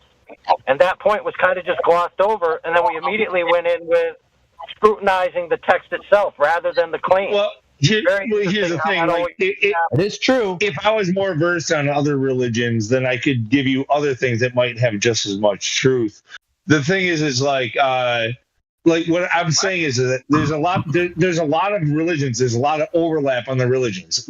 My point was earlier that got us into this was that we have a lot more in common with each other. No matter what you believe, we have a lot more in common than what we disagree with. Okay, like we are each other's brother. We are like one and the same. We're all, whether or not they know the truth, we are all God's creation according to Christianity. Now, I grew up in a Christian country. So and I went to a Christian school, we taught Christian beliefs and fundamentals. And I studied a little bit about this stuff, but I don't know very much. I just know that there is an overlap and that they are using it to focus on those differences instead of those many, many, many things that we have in common. I agree with you, brother. I would say that's a human problem. If we didn't have religion, we'd find other shit to fight about. Because that's what we do. We're going to divide ourselves no matter what. Yeah. I agree with everything you said, Lou. Check this out, bro. There's scholarship today that you can go look up and find big names that have done the work, done the research on the socio-political climate of the world since the advent of Christianity and what Christianity has done in the nations that it's affected. And they're all unanimous saying that it is the greatest thing that's ever happened since sliced bread. I mean, there's people who found... But that's neither here nor there, because the point in contention that we were making about the world religions versus Christianity proper, okay, and Christianity proper is faith alone in Christ alone, not by works. That's Christianity proper. All other religions are by works. It's just as simple. No, I disagree. No, that's true. I'm so happy you made that point, actually. It's 100% true. Yes. Yeah, I didn't go past me at all. As soon as you made that point, I'm like, that's so amazing. I'm glad you said that. I'll make it again with a question. Find me a religion. What's the worst that believes in justification by faith alone? That is not Christianity. Go for it. Go find me one. I believe that's the Buddhist monks, man. But the Buddhists are doing Buddhists do works. Say that again. Buddhists do things though. They do works. It's an evolution of consciousness type of situation. Do Buddhists not say if you kill a grasshopper, you could be killing your grandfather, right? No, those are Hindus. Yes, so, yeah. Oh, those are Hindus. I'm sorry, I confused the two. Whoever, right? But Buddhists do have works. You have to achieve you have to achieve an enlightenment. But Yeah, that's the whole point of the guy, the fucking main man. Go to her. That's what he did. Sorry, he sat under the tree. He sat under the Bodhi tree, and yeah, But and that's what I'm saying. he stepped Their off way the wheel of birth and death. That's the whole thing of Buddhism. Yeah, their way of achieving enlightenment, atonement, whatever, is to do nothing, to think nothing, eat nothing, just to do nothing. So what about the whole don't do no harm, take no shit? So is that the Christian way or is that the other people's way? I don't get it. Like some modern shit. Like take no shit. Okay, so the entirety of Christian faith can be boiled down to this: the first man who was saved on the cross was a thief who was being executed, who had been mocking Jesus an hour before that. All his life, nothing but bad works.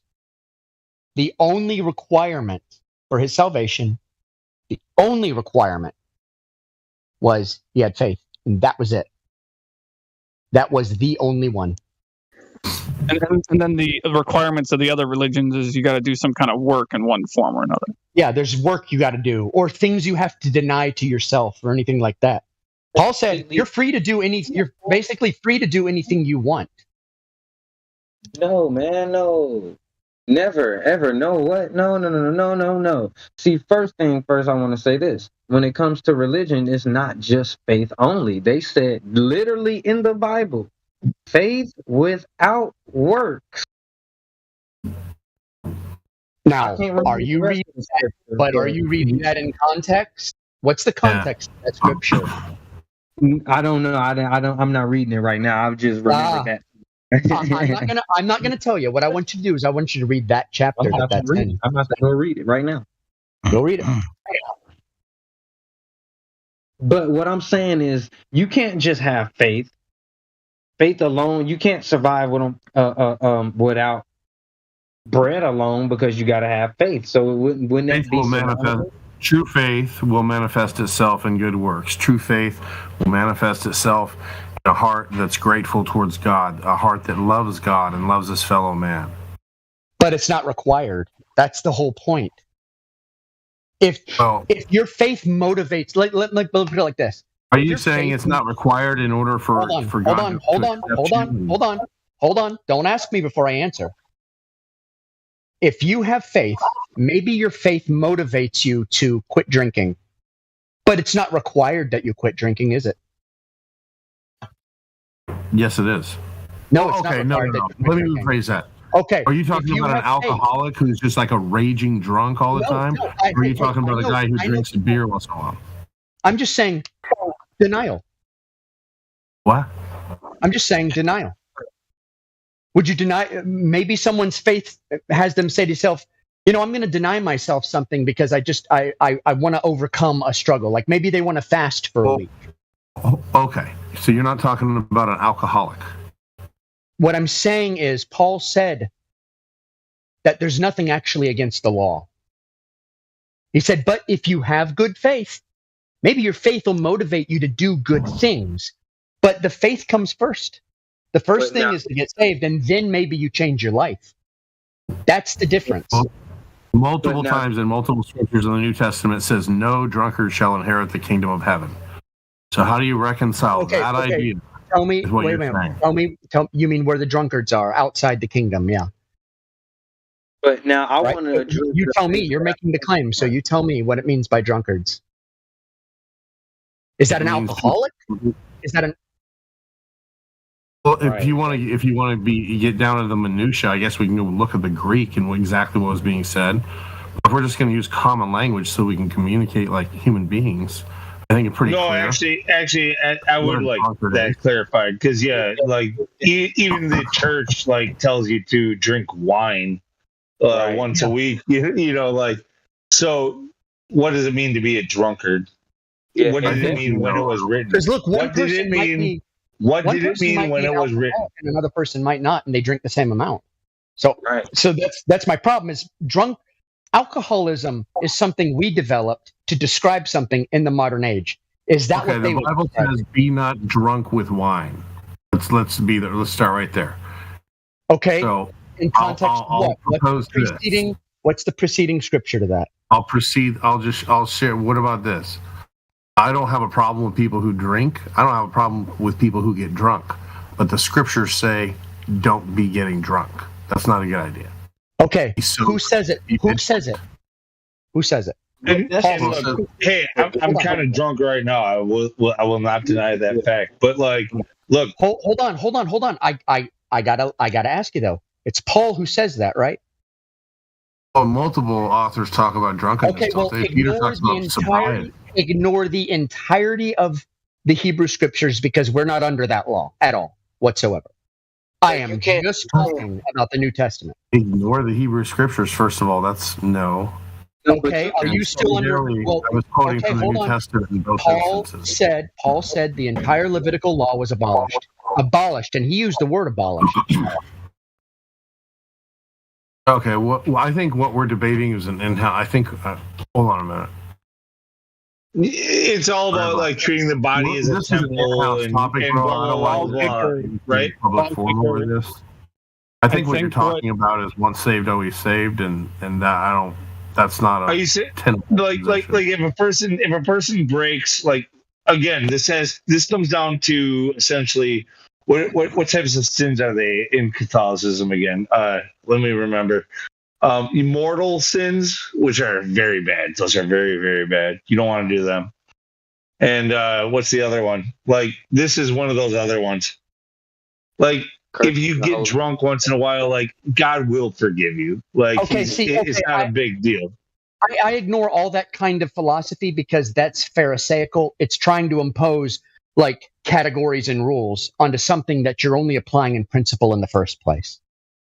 It's a bad idea to be drunk all the time. Yeah, I agree. To do it all the time, yeah, absolutely. Like, dude, you're gonna turn to mush. Like, but that it has nothing to do with your salvation. It's just like, it's like, don't fucking do it, man. You're gonna fucking make a disgrace of yourself and your family. Paul said if we were still under that law, if we were still under the law, then none of us could ever be saved. But we are not under any law. The only law that was ever established by Christ and by the apostles who wrote the letters later on would be the royal law, which is love God and love your neighbor. Now, if you apply those two things, if you love your neighbor, would you ever offend him? Would you ever like go after his wife? Would you ever steal his land? So if you have just the first law, love your neighbor, done. Do you need a bunch of other little minutiae and rules applied to you? Are you actually saying that a person doesn't need to obey Jesus? Hold on. What did Jesus say do? What exactly did he say do? To Christians, not to Jews. Teach men to obey all things whatsoever I have commanded you. All things, and what is that? What are all things? Well, I think probably Matthew chapter 5, 6, and 7 would be a good place to start the Sermon on the Mount. So he instituted what? The golden rule, right? On the Sermon on the Mount, which is love your neighbor. Right. He did not say on the Mount, get drunk. Well, no, essentially it's about respecting everybody and their solitude, their existence. Like, you have to, they're just as real as you are. Like, they're just important as you are. So you cannot infringe on others. You have the right to do what you want to do as long as it doesn't infringe on the well-being of others. Yeah.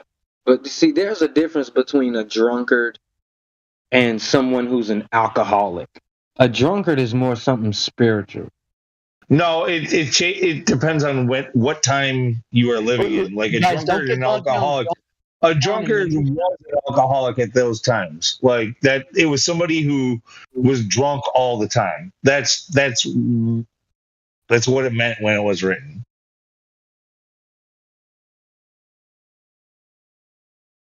I can't argue with that. Can't argue with that. I do want to address though that fakes without works part, because there's scriptures that say it. James, and that's what you told me to read, is James chapter 2:14 or something like that, right? And it start off with the caption of it, the title saying "Faith without works is dead," and it's starting at 14. I'm just looking it up. No, I don't have the Bible right here at hand, but I don't know if you don't want me to read all of it, but if you don't mind, just read it to yourself first. But I do want to say this: when Paul said in Corinthians, he said, "All things are lawful for me." He was saying everything is permissible, but not everything is profitable. So yeah, all of these things you're allowed to do, but they could ruin your life, you know. But no, let me ask you a question, Boris. Is a Christian allowed to kill people? You mean a murderer? A manslayer? Yeah, is a Christian, he has no law. Is he allowed to kill people? Hold on. Would a Christian kill people? So you asked that in the form of, no, you asked the wrong question. You said a Christian allowed to do anything. Allowed. So you're saying Christians are incapable of murder? Is that what you're saying? No. Would a Christian kill someone? Murder someone. Murder. Not kill, murder. No, I'm asking you a question. I am saying we don't have to do anything. I'm you get not saved in Christianity and there's no law to obey. Listen, don't get angry. Don't get angry. Don't get angry. What I'm trying to tell you is this. If you love your neighbor and then you murder him, did you love your neighbor? That's not the point. You're saying if you love your neighbor, hold on. No, it is a very valid point, because your Bible says that like God is the judge. Thou shalt not, like judge thy neighbor. Hold on. If you love your neighbor, this is like a major rule. Lou, hold on. If you love your neighbor, would you murder him? Obviously, no. No. So are you a Christian if you murder somebody? Dude, that's not the point. You're saying a Christian has no law to obey. That's what you're saying. All things are permissible. Listen. I'm asking you if that's what you mean. When you say all things are permissible, is that what you mean? He was talking about the things they were asking him about, first of all. They were asking him about the old law, the Mosaic law. He's saying write that off. All things are permissible. Do Christians have to obey? If there's no laws that Christians have to obey. Is that what you're saying? You're not supposed to commit crimes against other people. That's part of the royal law. I told you there's 2 laws under Christianity. Love God and love your neighbor. Love God and love your neighbor. I've been saying that. That's not what I heard you saying. I heard you saying that as a Christian, all things are permissible. There's no law. You don't have to. You can do whatever. Okay. I'll be more clear next time. I was quoting Paul. Because when Paul was being asked about the Levitical law and the Pharisaical laws that were all attached to it, like what Christians have today, which is nothing but a bunch of Pharisaical laws, he was saying all that crap they've added, that's all permissible. That's up to you as an individual. Now, some of that stuff that are laws might be healthy for you to do, but that's it. And he was also saying, yeah, those things are permissible, but you don't want anything to have mastery over you, do you? So if you always give in to your lust and wants and desires and greed, it's going to go badly for you, because that stuff leads to a bad life.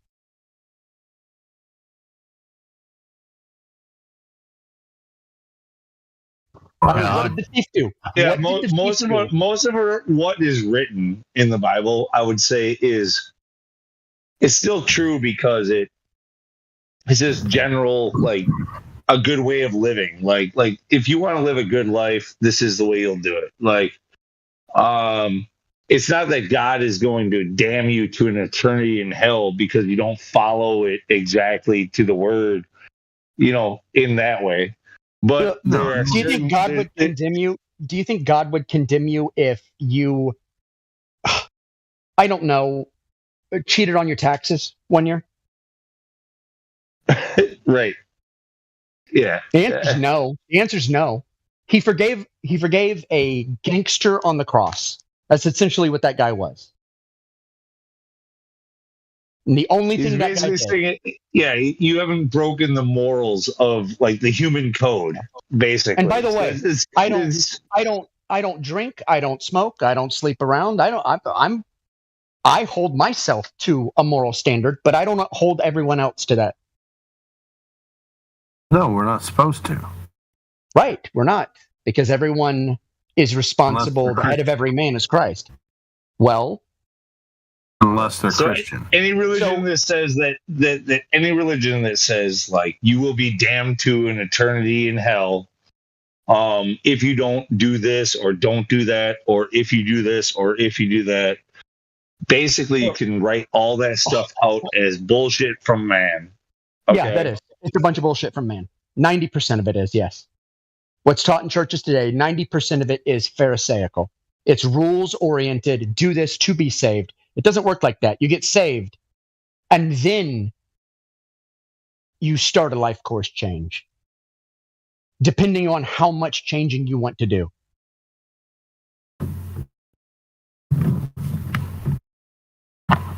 It's a free gift. There's no price to it. He says it's a free gift.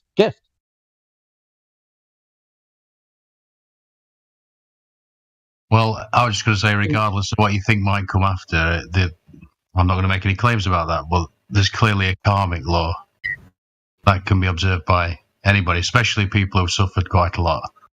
Usually, they're their own worst enemy. Anyway, we've got a new guy we can talk to. Most people suffer because of their own choices. Yeah, exactly. What's his name? Mitch? Mitch, is it? Should we talk to the new guy? Probably wants to learn something about flat Earth. Sure, let's do it. Yeah, I chatted with him at check-in. I was asking to get his roles assigned, but haven't got the page answered it yet. So if he could please give him a role to speak, that would be great. Thank you so very much, Hyder. Appreciate it, man.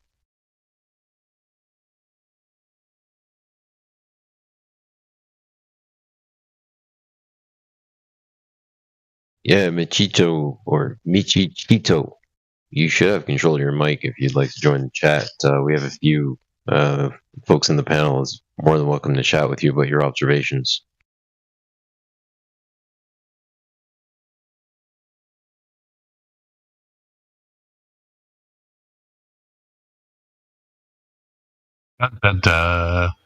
Just a lurker.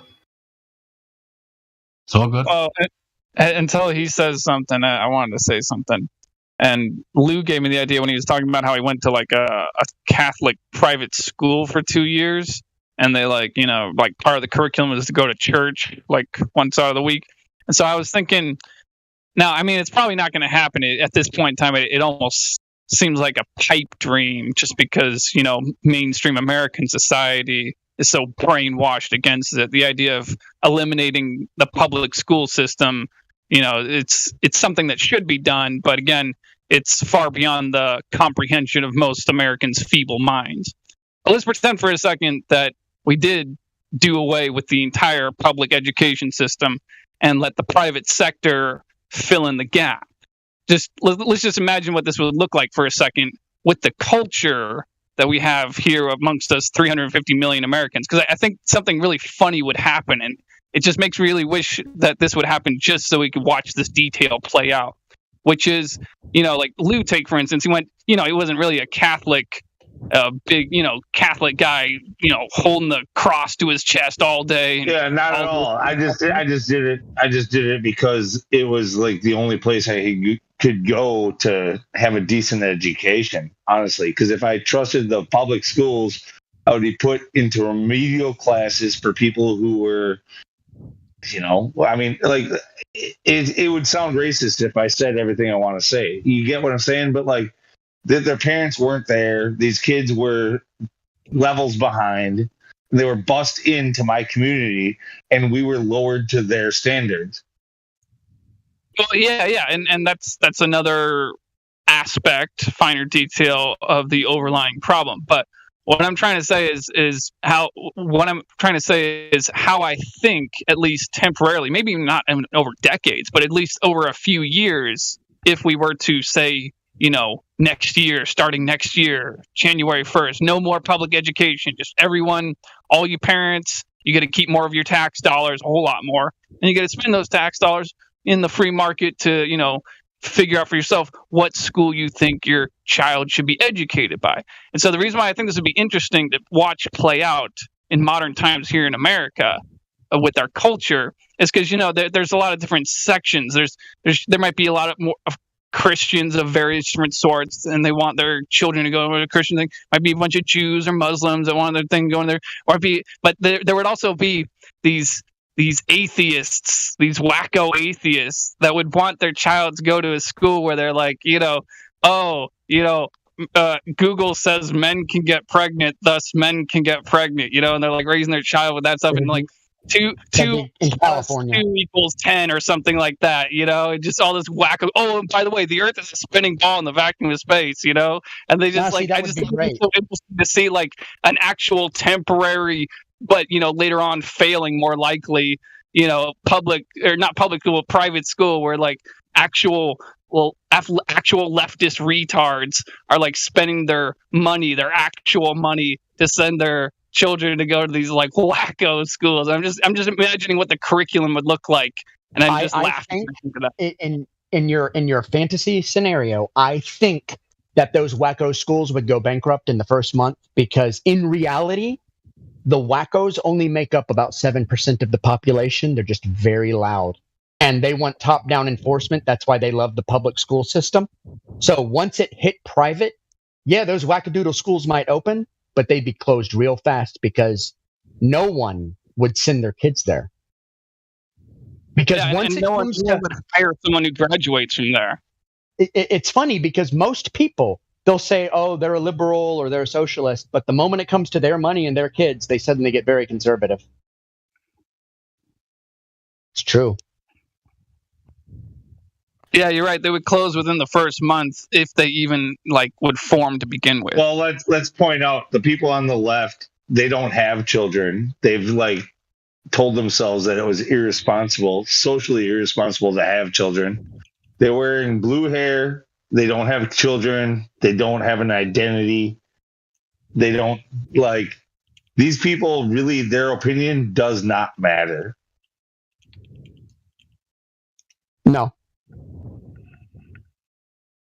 I always wondered about that. Like, what possesses someone who has no progeny for the future want to control everyone else's future? Like, why are they planting trees? And what kind of trees are they planting? I mean, for what future are they planning? They don't, most of them don't have any children, and they don't want children. I have 3 children. I know what kind of future I want for my children. But to the hard leftist who doesn't have any kids, but who wants to change society for quote unquote future generations, why? Why do they want to change it? They're not investing in it. Of course, I don't think, I don't believe in democracy either. So, unless it was very controlled and a small portion of the population who had actually stakes in the game would be able to vote. And that's it. Yeah, I agree with that, bro. Hello? Do I just? Yeah, no, we're stuck listening to blue hairs that will never have children because they're trying to procreate with the same sex. Why waste any time with them at all? Somebody new just showed up. Yeah, that's me. Hi. I'm Michichito. I'm from Slovenia, so it's pretty late in here. Slovenia. Yes, exactly. I'm totally from the different side of the earth. I'm from Eastern Europe. From Europe. Yes, exactly. Eastern Europe. Yeah, I'm here because I believe the earth is round, and I'm ready to present or maybe talk to you about it. And I'm not a religious person, not as much. I never really visited church that much, but in my lifetime I learned a lot from school and from. Sorry, English is not my first language. It's third or second. I don't know. Yeah. So as I was saying, I would like to ask you about the shape of the Earth and why you think it's flat, or if I could like show why I think it's round. Can I Well, present let's hear video or something? let's hear you present why it's round. Okay. So we've all been on a plane, right? Mm-hmm. Okay. So when you look through the window, you see flatness all around you. Is that correct? Yes. Okay. So therefore we say, oh, okay, the Earth is flat. But what if we are just so small that we cannot see the bigger scope? Like, so if we went more and more and more above the clouds into space, what would we see? Would we see the whole disk if it's flat? Now, when you say disk, or I don't know what do you mean? think. I mean, I saw a flat Earth map, should I say? So I'm thinking I saw a globe and I saw this flat Earth map. So how do you think it is? Is it about that ice wall that's around it? I might not be the best person to talk about this with because I don't subscribe. I don't subscribe to any model at all. I don't know what the Earth is. I don't know if it's an infinite plane. I don't know if it's a realm. I don't know if the Earth is just all the universe that there is. I have no idea. Wasn't he supposed to be presenting the globe? Yes, I'm presenting the globe. I will say this. You've flown, I'm assuming, so you've been up to 41,000 feet, right? No, yeah. I mean, I've flown before. Yeah, I've been. Okay. Yeah. So when you're up at 41,000 feet, I believe the limit of miles that you can see at 41,000 feet is about let's see, it's, what is it? 215 miles. I think it's about 215 miles. That should be the limit you can see if you're on a globe, because obviously it's curving away from you on a z-axis, right? Okay, I'm trying. So you should be able to see 215 miles into the distance, and that should be the Earth curve horizon, right? So 216 miles. Yeah, something like that. Nothing more. I could be off by a dozen miles or so, but like okay, on a scale, it's not that big of a deal. The problem is we can see mountains that are like 600-700 miles away. Yeah.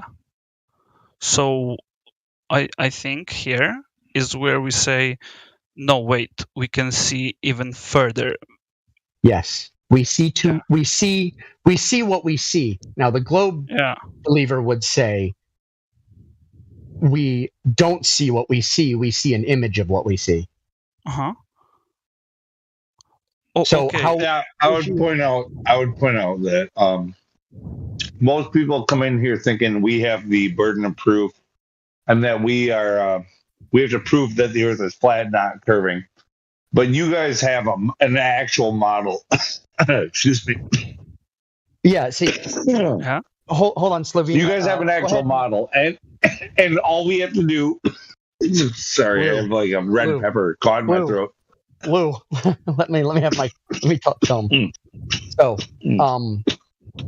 go ahead and respond to me, Slovenia. Yeah, sorry, can you ask again? Just a short question. How do we see too far?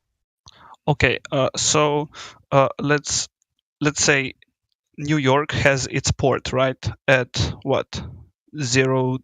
I mean, every port is at water level, right? So yes. Okay. So therefore, if I go up to the mountain, like on Mount Everest, so if the Earth was flat, shouldn't I be able to see everything there is to see? Now, I have a question for you. Okay. Yeah. Mount Everest is what, 37,000 feet? It's I don't know in feet. I know in meters because I am from Europe. Oh, that okay. So Yeah, so it's we're gonna say it's about 3,800. Okay, so we're gonna say it's about 5 miles high, right? Okay, yeah. Okay. How far away is the bottom of Ellis Island, which is New York, from Mount Everest? Oh, long way away. Long Very way. long. So what would the angular resolution actually be? How thin of a triangle are we talking here? Angular resolution. Sorry, I'm not familiar with that. Okay, so if you're looking at something, and let's say you've got 100-foot line, and you're only, this is all in imperial. Okay. No worries. Do you think you could see Ellis Island 8,000 miles away, 10,000 miles away? Yeah, if I was above it in a plane. If you're above it in a plane, 10,000 miles away, 10,000 Well, miles. I don't know. Probably if I had a scope, like a telescope or something. Okay, so in what you're imagining is something with no atmosphere, then. Probably. You can't see through the air, can you? I mean, if you are away from Mount Everest, I don't know, as far as you can be to still see the top of it. Well, see, here's the thing. I live on the coast. I live on the coast, right? So I live in I live on the eastern seaboard of the United States. Sometimes I can only see a half mile, and that's it. Sometimes I can see 20 miles, but then everything just kind of fades off, and you just can't see anything else. The fog is the sky. Well, there's dust in the air. There's particulate. There's the density of the air. There's all sorts of things that either distort or occlude your vision. So you would never, no matter how powerful your telescope is, you would never be able to see it. To point out here, like if you watch the weather in the morning, most often, especially if you live near a body of water, the weatherman will tell you what the visibility is for the day. They'll tell you have a 14-mile visibility on a good day, but on a poor day, they'll say you have a 2-mile visibility. Yeah. So I go out my door, and some days I can only see 3 kilometers, right? Mm-hmm. Okay. So do you think you can see 10,000 miles? Okay. I'm gonna just ask another question now because I have something important. Okay, so if you went up in the sky, right? So it's different to see through the air or through the vacuum, right? You said that. Okay, but where's the vacuum at, though? Okay, if you went to the space above the clouds into the space, and if you looked down, and then you would see through vacuum, and you would see everything on it, right? Because you can see through vacuum, you can absorb. So we're talking about if space is a place that you can go. Yes. Okay. So we can go to space. Can we? I think we can. Yeah. I mean, not to be rude or something, but yeah, I think. Okay, so no private individual can fly up above 60,000 feet. I think not, but if I don't know, it would be great if we got some of, I don't know, flat Earth guys, and we just organize a trip, and we just let them have a round trip. They would all see the globe. Okay. In that sort of sense. Let me ask you this: Would you take somebody's story over a physical hard measurement? No, I mean that's why I would put some of the guys that believe the Earth is flat on it, so they would go to space and they would actually be able to see that. Okay, well, that's what I would. Let's subtract that from the equation. How would you prove it here on Earth that it's a globe? On Earth, okay. Let me think.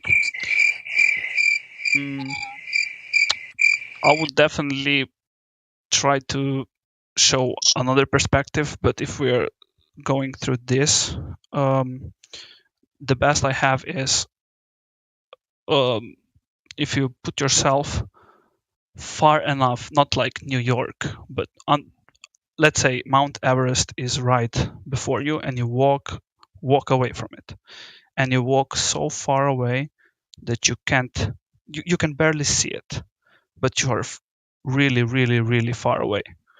And then you just go over one hill more, and then you actually see, oh wait, I can't see it no more. Wait, it disappeared behind a horizon. Well, did it disappear behind the horizon or behind a hill?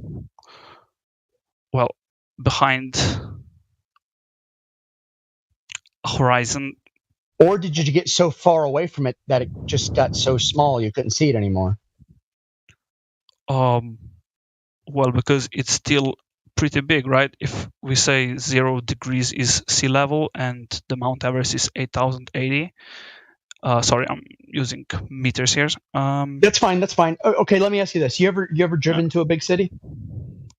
Actually, no. I've been living in Slovenia for most of my life. And okay, so I've driven to New York. I've driven to Washington D.C. I've driven to Los Angeles.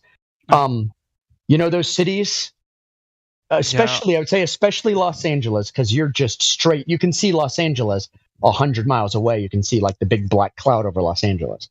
So as you're driving there, the buildings look like teeny tiny little dots. Teeny tiny little dots. I drove to Colorado. And then you get there and they are, 1,000-foot tall skyscrapers. Mm-hmm. Right? So things get really small when you go away from them. Like, let me ask you, if I had a brick and I had a brick right in front of your face, right? Yeah. And then I step back 5 foot, the brick would get smaller, right? Yes. Now, what if I went a mile away? Do you think you'd still be able to see that brick? No. No. Mm-hmm. So if you got 400 miles away from something only 5 miles tall, would you still be able to see it? I think, yeah, because it's really big. For the angular resolution of something 5, that means it's 395 times the distance from what you are to it. Well, I don't know how much. If you've ever taken a long trip towards the mountains, like, all right, so I live in the Midwest. We drive to the United States. No, I understand, but listen, I drove to Colorado, the Rocky Mountains, many times, and I drive. When we did this as a family, I happened to drive like the graveyard shift. Mm-hmm. As the sun was coming up, I was able to see the foothills of the Rocky Mountains from Nebraska before I crossed the Colorado state line. That's over 300 miles. Guys, do you mind if I interject really quick? Like, for Michi, do you guys mind it? Go ahead. Lou, okay, sure. So, Michi, what I wanted to tell you is, if you maybe also want to figure out how AI image processing works, if you're standing in front of that mountain that you were talking about, right? Like, your vision in the end is not like a continuous thing. It's actually like your eye has these different, I'll call them pixels, right? So it's like multiple little tiny squares, which, see one of the 3 base colors. And because you have many of these squares, in the end you get an image out of it. Now, let's say that you have like only, like maybe you're an animal and you have like a worse resolution. So that means you have less squares, right? Maybe like, let's say 100 by 100, right? So in each square, that gets one color, right? Let's say blue, red, or green. Now, if you're in front of a mountain and suppose it's like a tiny, like just a bit of like dust, right? A bit of dust comes between your eye and the mountain. This dust, because so much of this mountain is in each square, the average effect of this piece of dust cancels out. So your brain still reports this as a mountain square. As you get further and further away, you get what I'm getting at, right? Yeah, I understand. Yeah. So there is a certain limit to how far you can see, even on a flat Earth. It's not. This is the thing, right? We need to. you need to distinguish. You need to figure out for yourself, how would I distinguish the horizon from the, let's say, possible limit on a flat Earth? Because you want to differentiate here, right, between where in your model it's like the horizon, which is the curve, and in our model, or even on the globe, there is the, theoretical limit to optics. So you get what I'm saying? You need to make sure that the vanishing point of, let's say, the ship is not a theoretical limit, because if it is, you cannot distinguish between globe or FE. It's just nonsense. Okay, I understand. I know what you mean. I'm glad. Hey, I'm gonna head out, mate. Have a nice evening. Have a nice evening yourself. Yo, hope you enjoy the server. Ciao. Thank you. Bye. Okay. I wanted to share another thought with you. So, all the images that we get from space, right? They paint a map for us, like a GPS, right? We always know where we need to go. How are we? I mean, are we saying that those images from space are fake, or? What do you got? Which image? Let's see it. I don't know. The image of Texas, for example. I don't know anything. Like, we have the roads mapped in. Just by you saying image says they're fake, because NASA sends us images and not pictures and photos all the time. So just by you saying the word image means it's fake. It is Photoshopped, but it has to be. It has to be. It has to be. So if you're going to be if you're going to be a globe believer, at least know how to talk and don't use the word image, because that tells you you're fake right there. Sorry. Yeah, and just to clarify a little bit, image doesn't mean it's fake. Image just doesn't mean that is definite evidence. Images don't count as definite evidence. Thank you. Okay. Photograph. Very well. I gotta check my dictionary after this. NASA says image all the time, so that gets NASA off the hook for lying to us. Okay. What about the sun and the moon? Do we discuss that, or is that not okay to discuss here? Discuss anything you want to.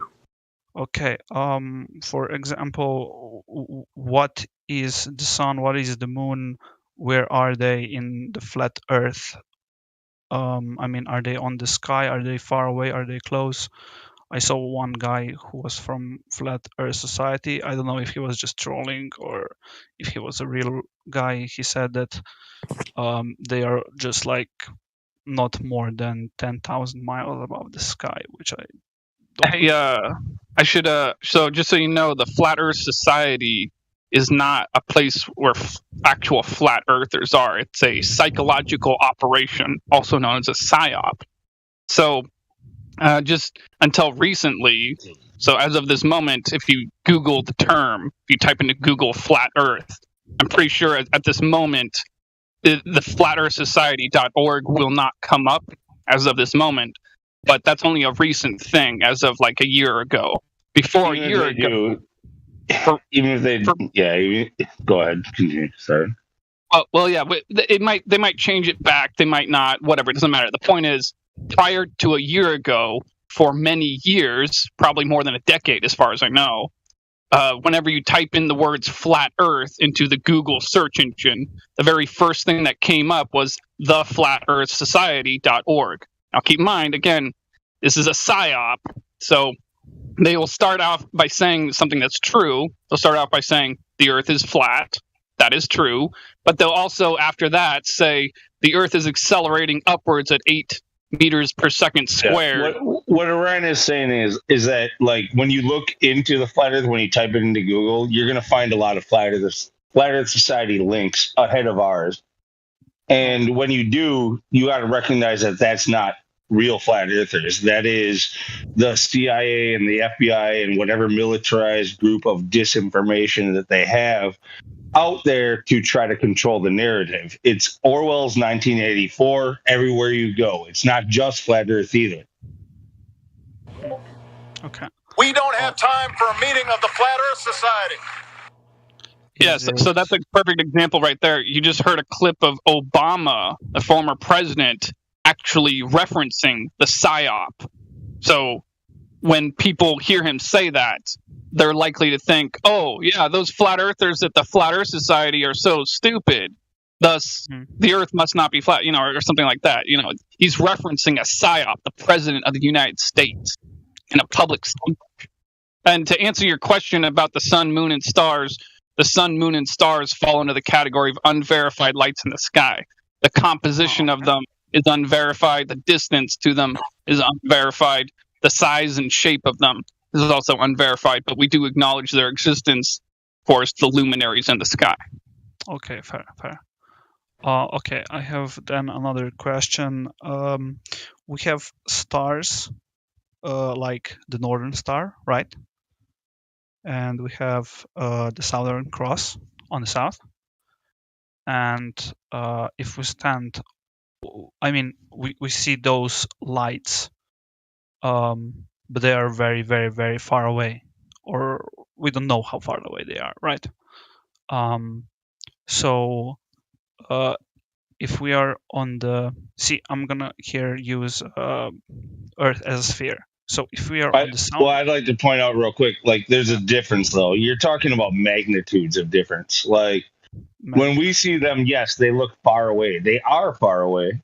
Okay. But in the heliocentric model, they are incredibly far away. They are incredibly meaning incredulous. We cannot prove such distances. There is no reason to suspect such a thing. Okay, but we can all see them, right? With our eyes. But we can't see both of them at the same time. Right?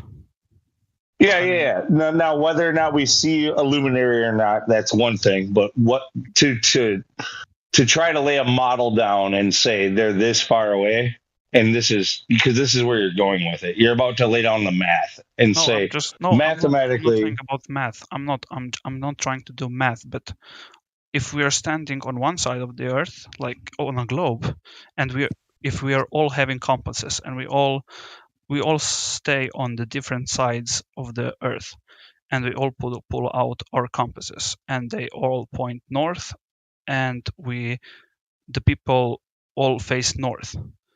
You have to understand how compasses work before you talk about this. Compasses, compasses don't point to the top of the ball.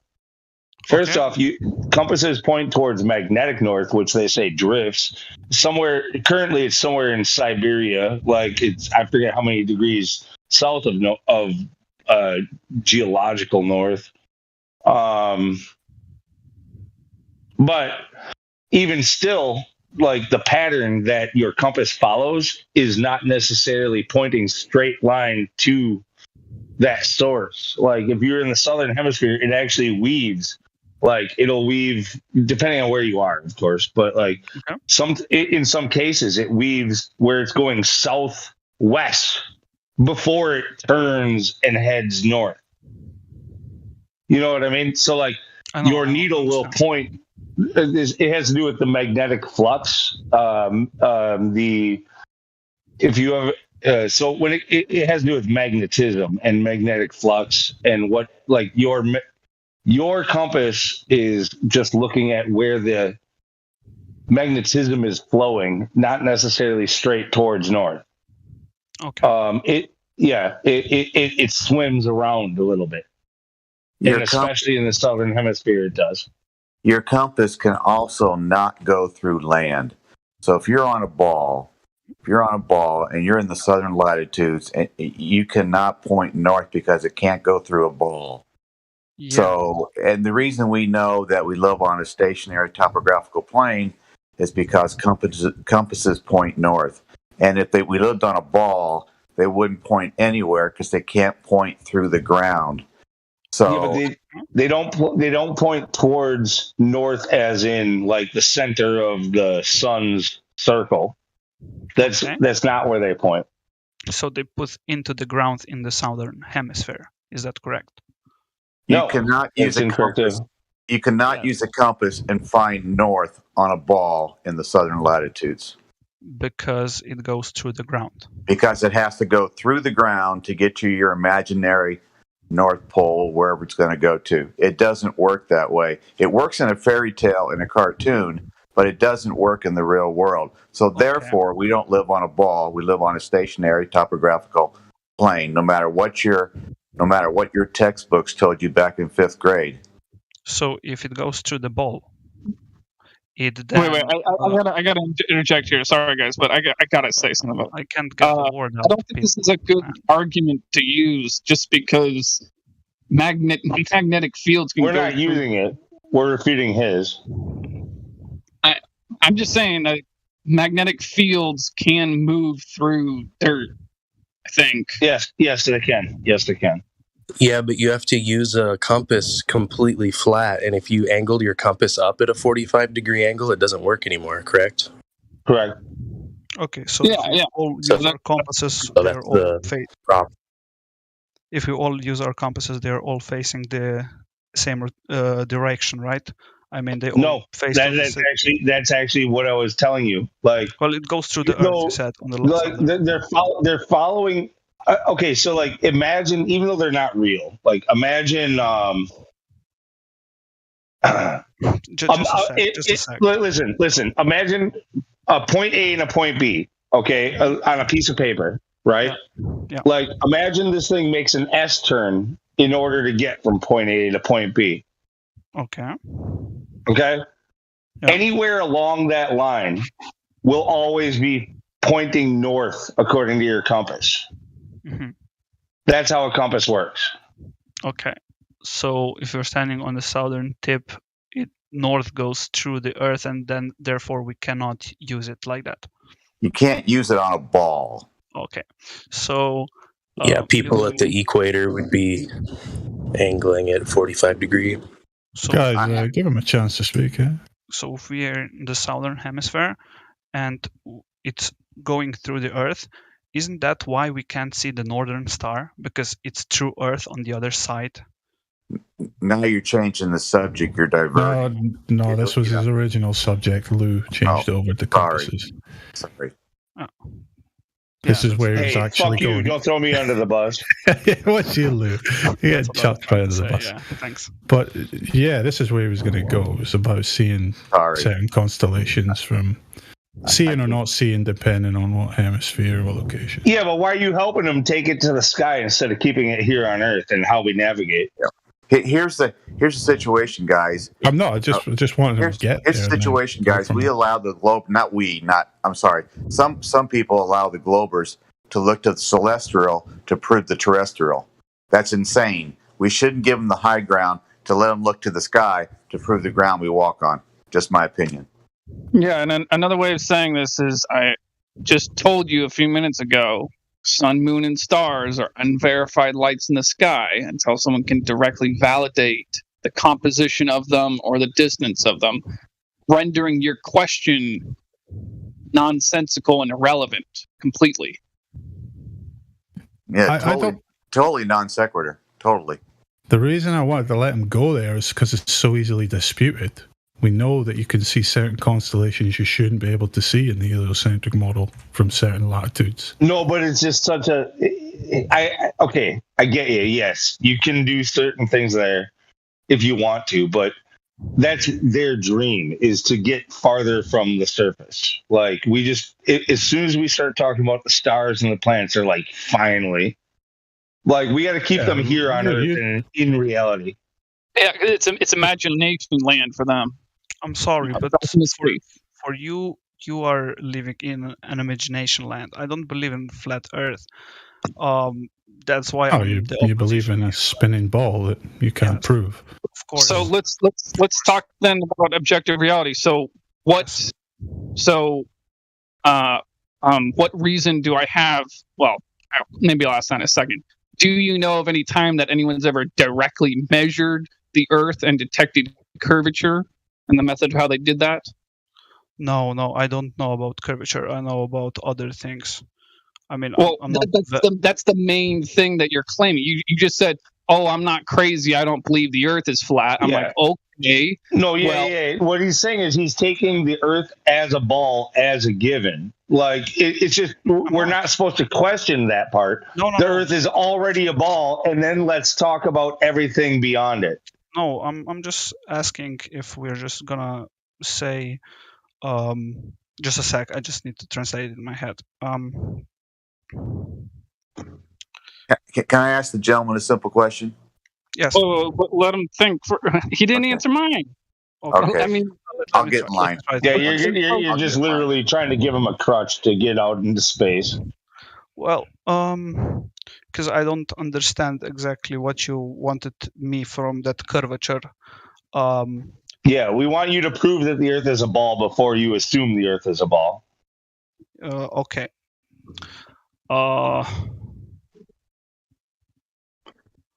Let's just make sure you understand basic geometric things.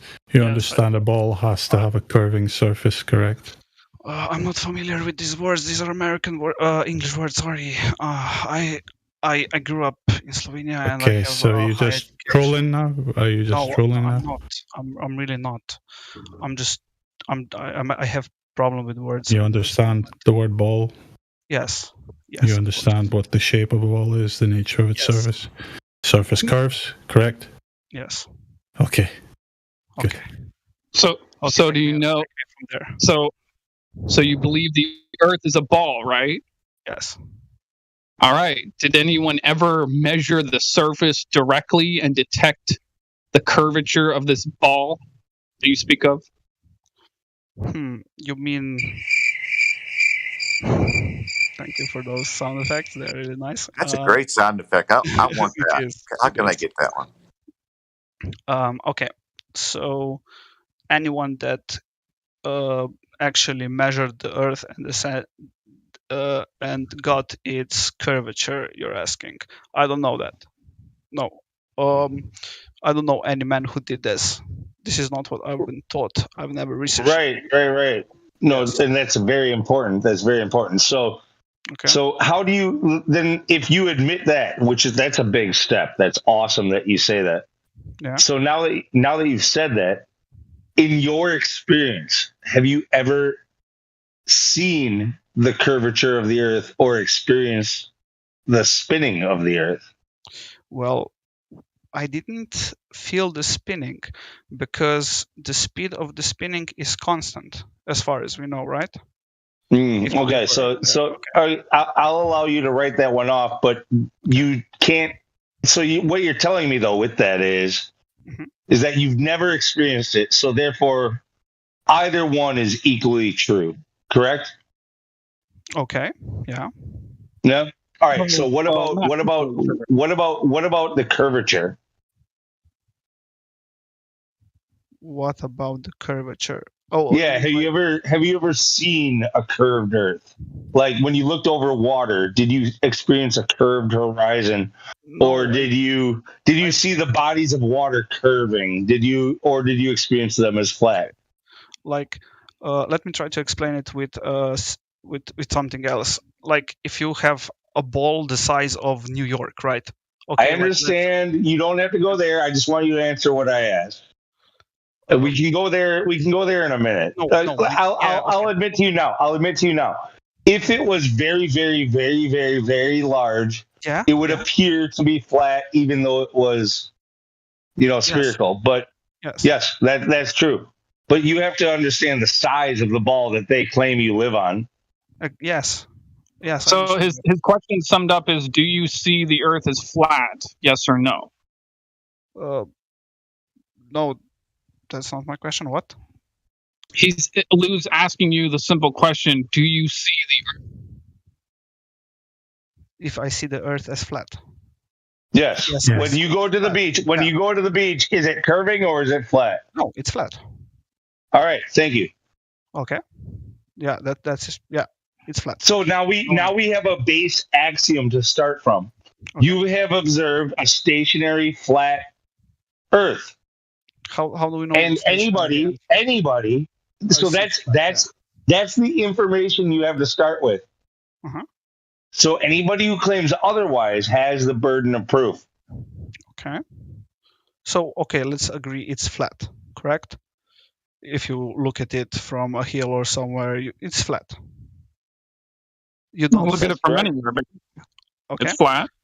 Well, okay. So the talking point I wanted to have earlier, if you have the ball the size of New York or even bigger, imagine on the size of United States, for example, and you put on it, you put just a tiny, not mean tiny, but you can put an animal there. I don't know, an ant. An ant is not gonna know that it's round. It's gonna think it's flat.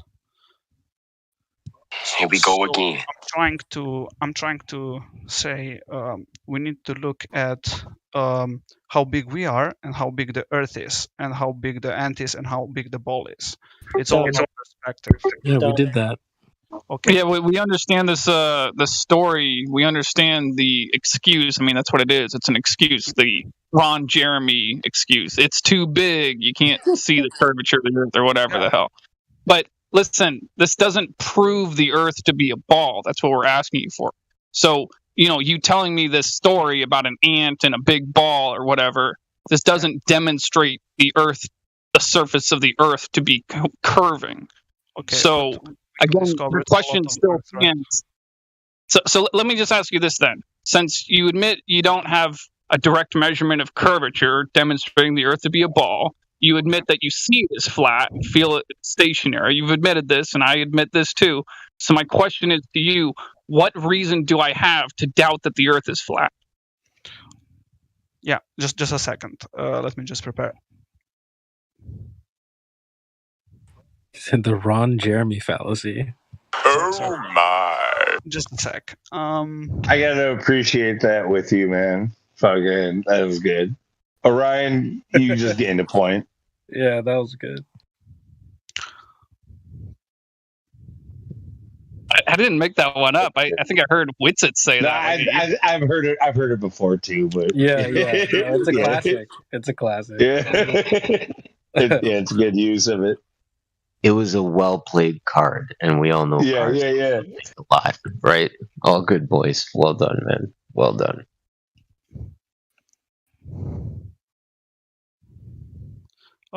Is it okay to share a video or something to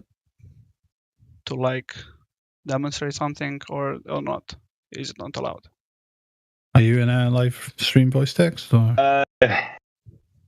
Look, no post a link of the video. You can post a link. No, he's not. He's not trolling. Somebody who's not on a phone, who's on a computer, it's easier.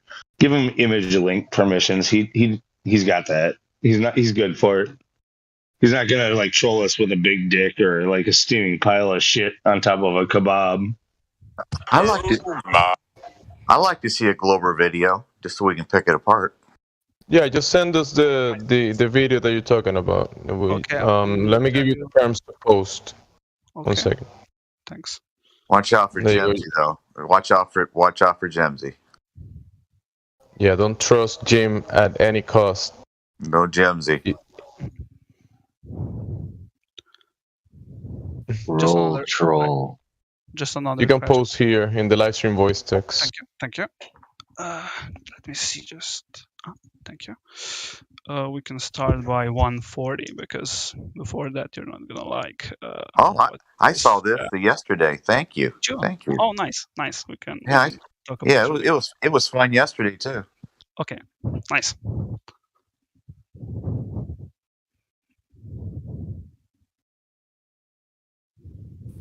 So can you explain the context of the video? What in the video demonstrates that the Earth is a spinning globe curved into the vacuum of space? I can contradict all of our experiences and all of the natural laws that are established in reality.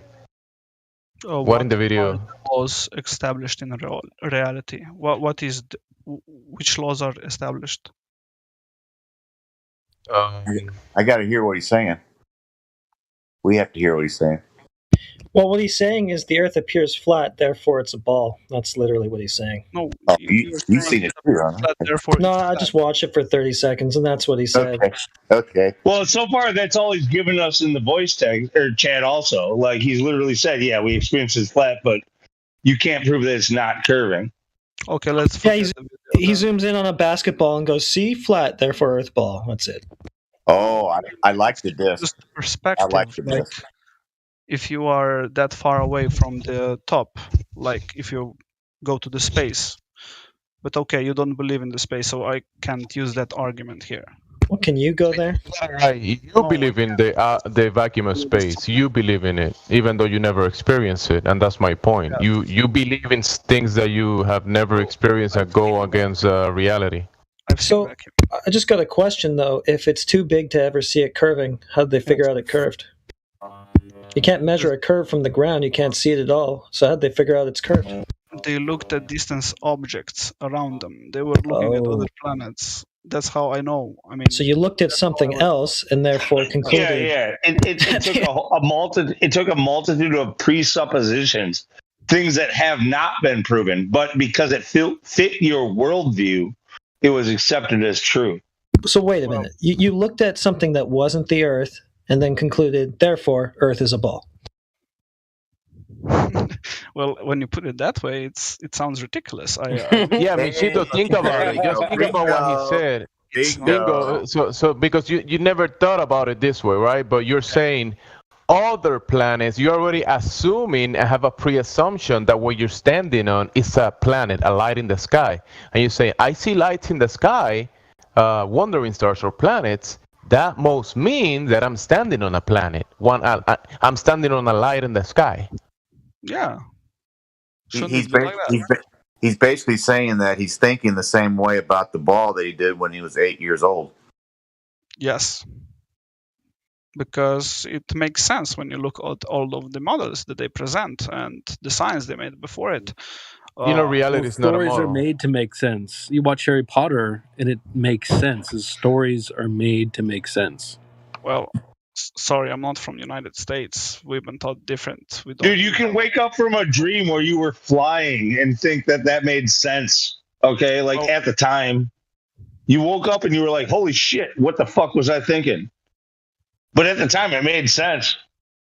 Yeah, right. Okay. It felt real. It made sense to you. But making sense doesn't mean, And you wanted it to be real. When you're having this amazing dream that you're flying and you have powers and that kind of stuff. You want it to be real. But that doesn't mean it is. My dream included a brunette who was about 25. She was single, and we were on the beach together. I didn't want to wake up from that either. Yeah. But it made sense. Yeah, truly. So can you answer my question now? What reason do I have to doubt that the Earth is flat? You were going to go do some research on that? He did answer it. He said because it looks flat. Well, yeah, if you it's all about perspective. It's really hard to argue. It's not my mother's tongue. But if you have any, talking points I could write down and get back to you. If it's all about perspective, welcome to Flat Earth, my friend. Nice. I think the main point is that it doesn't curve. It also doesn't move. Okay. And the main point really is when we got you to repeat that after us. Yo, man, look, I'm just gonna go to bed. You've been very respectful, so thank you. Appreciate that. I was too high for this conversation. Over next time. I can respect that. Hey, have fun, guys. See you around. Come back anytime. Hey, get on top of your flat, motionless bed and think about this. Yeah, that's a good one, Gemsy. I'm working on a skit where I have a custom spherical house and a custom spherical bed. No, I don't know who that was trying to fight about it. They wanted to go into space. I love spacey shit. Dude, they all do, man. They all do. Don't go there. That is the trap. Keep them here. They all want to go to the celestial to prove the terrestrial, and then it just doesn't work. You get them here, and all of a sudden they're like, "Damn, I'm too high for this shit. I gotta go." You know. I bet y'all drinking Hey, that wine too much. when you guys put it that way, I never thought about it, but you must be wrong because I never thought about it. Okay, when you say what I said back to me, man, that sounds stupid. I got a good one for you. I didn't know about until like a month ago. When is the sun in the northern hemisphere farthest away from the Earth? Summer. That is awesome. July 4th, 2022. Awesome.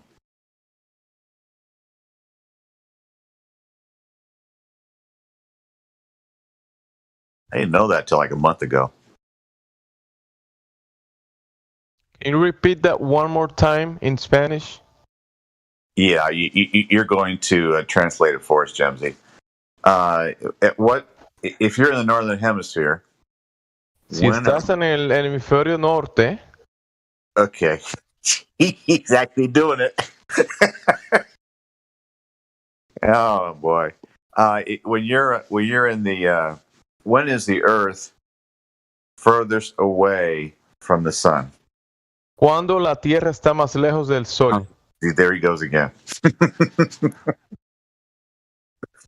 For the audience. It's for the aliens or whatever. Okay. Yeah, for the Mexican aliens, so they can get it. You're funny. You're funny. How dare you?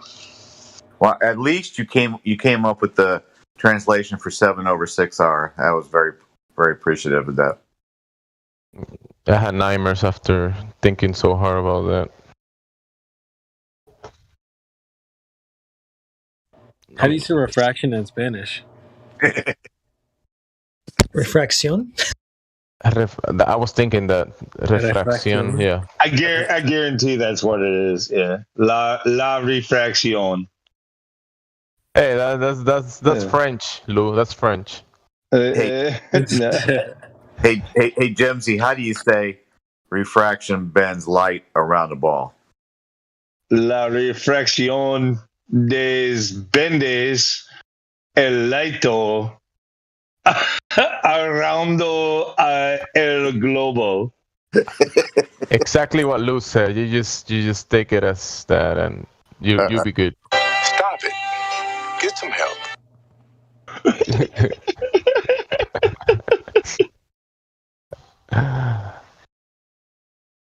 Hey, the guy was he was polite. He was just had a lot of resistance on his beliefs. He was holding to the impossible. He just hasn't figured it out yet. He had the whole just want to put you flat earthers on a plane and on a rocket, and then you'll see. Imagine, because I always think about us being in a courtroom. So you have to bring the evidence to the courtroom and present it to a judge. You can't say, well, Your Honor, my evidence is outside the courtroom. You were supposed to bring it with you. You can't say, well, Your Honor, if only I could just put you on this rocket and then magically you'll see my proof. No, you have to present it. You have to bring it with you. You can't just have your proof lying in the future in the sky somewhere. The hell's that? Your Honor, you're gonna have to be murdered to experience that someone else was murdered. Right. Yeah.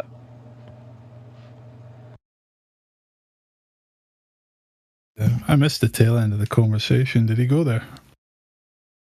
To putting the sun rocket in space, is that what he said? That's when I jumped in. He was saying, oh, well, if you flat earthers were on a plane or a rocket or something, then you would finally see, then you would know. Yeah, but he got all spacey right then. He was actually really cool before that. Like he was like pretty down to earth for the most part. We kind of like triggered him into going all spacey and shit.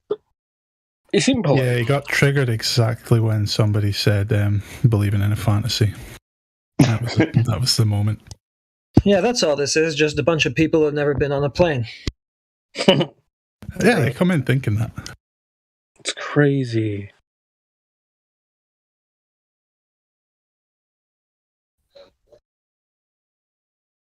Yeah, I think that's what it is. It's flat earthers that never been to space. That's why they don't believe in outer space. Yeah. Right, me over here, Dumbass. and I've never been to space, but That's what gets me with them, man. They really have this conviction that they've been out there. yeah. Well, they're right there with all them astronauts. They're pretty sure that their achievements on the PlayStation Network are fucking real, man. Yeah. Like they literally traveled 10 million miles in space and earned a fucking silver achievement. Yeah, that's where this like fucking hypnotic schism in society is. You know that like people are playing so many games, watching so many movies, and they're really starting to get this notion in their psyches that they've done it themselves. You know, it's really Makes weird. sense. Well, the social programmers, that's how they planned it. It's exactly what they want. Mm-hmm. The fiction is becoming intertwined with the reality, and I think people are struggling with, being able to draw a line between the two, distinguish between fiction and reality. Whenever I see someone saying that they can just point at the sky and look up and see space, I imagine someone taking a bat signal. Like, imagine your neighbor. Every night you go out into his, you look into his backyard. He's like shining a bat signal up. We need a flat signal. Yeah, a flat signal. But he's hoping that Batman's going to show up. He's confused fiction with reality, and so that's what I see when I see people doing that. Flat signal. Yeah, it's like fucking projected onto the moon. Earth is flat, fuckers. So, guys, I missed that last guy. All I heard is his best proof was it looks so flat. Did I miss something else? He spent more time proving the Earth was flat. Yeah, he did a good job. He did a good job explaining how he experiences reality. He did a very poor job at backing up his ball, and that's why he had to go. It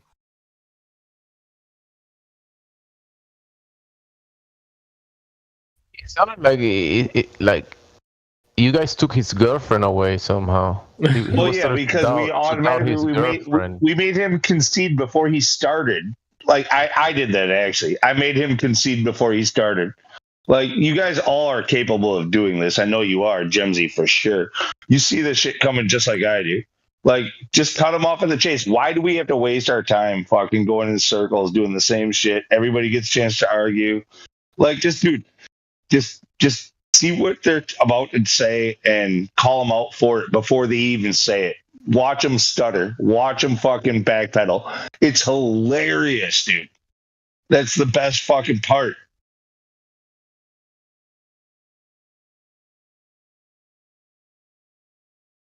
Yeah, I've been saying, like, we probably can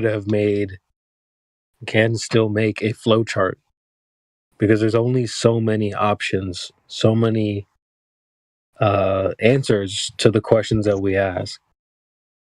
And then we, it's like we've done this dance so many times, you just know the routine. So.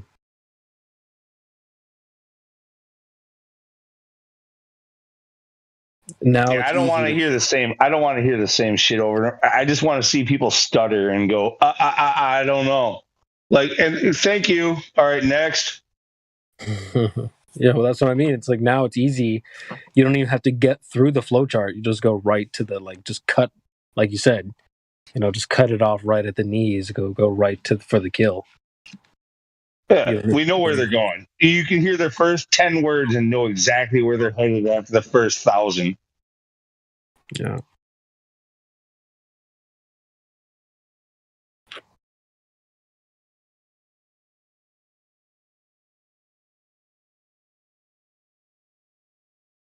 Yeah, think of how many times you've had the conversation versus this guy that just joined, how many times he's had the conversation.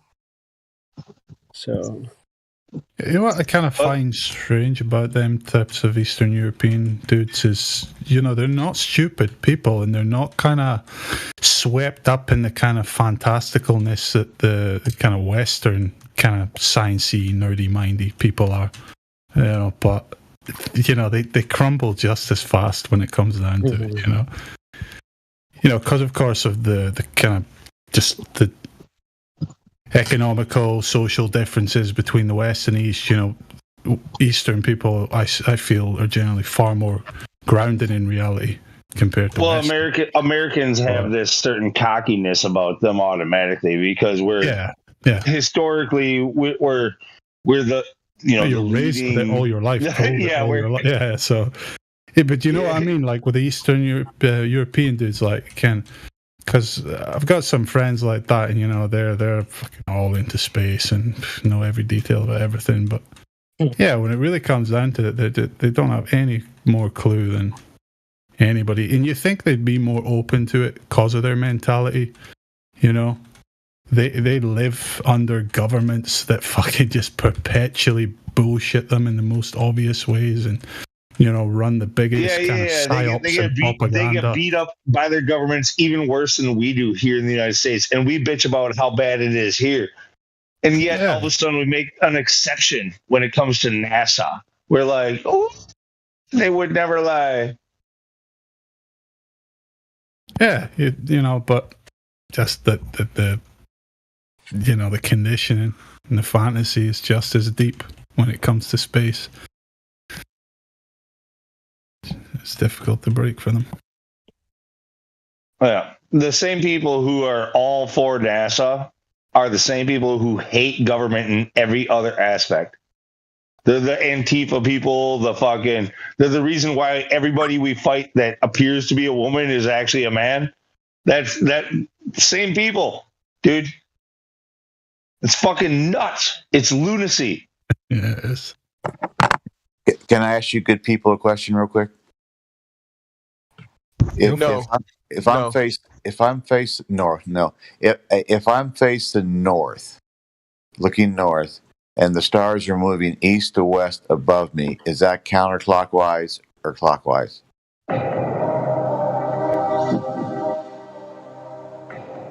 Clockwise, is it not? No matter where you are standing, if you're looking at a clock, I don't know if I heard the whole question, but yes, the clock is always going clockwise. Clocks only go clockwise. Well, the reason I'm asking is I have a gentleman I talked to. He lives in Brasilia, Brazil, which is 16 degrees south latitude, and I asked him to go outside and face north, and to tell me which direction the sky was revolving around him, and he just told me that it was east to west. And so is east to west counterclockwise? No, it has to do with there's probably just like a lot of like stupidity going on there. It has to do with the question, like, are the stars moving east to west or west to east? Like, and neither side really claims this. It's just all the idiots in between who talk about it.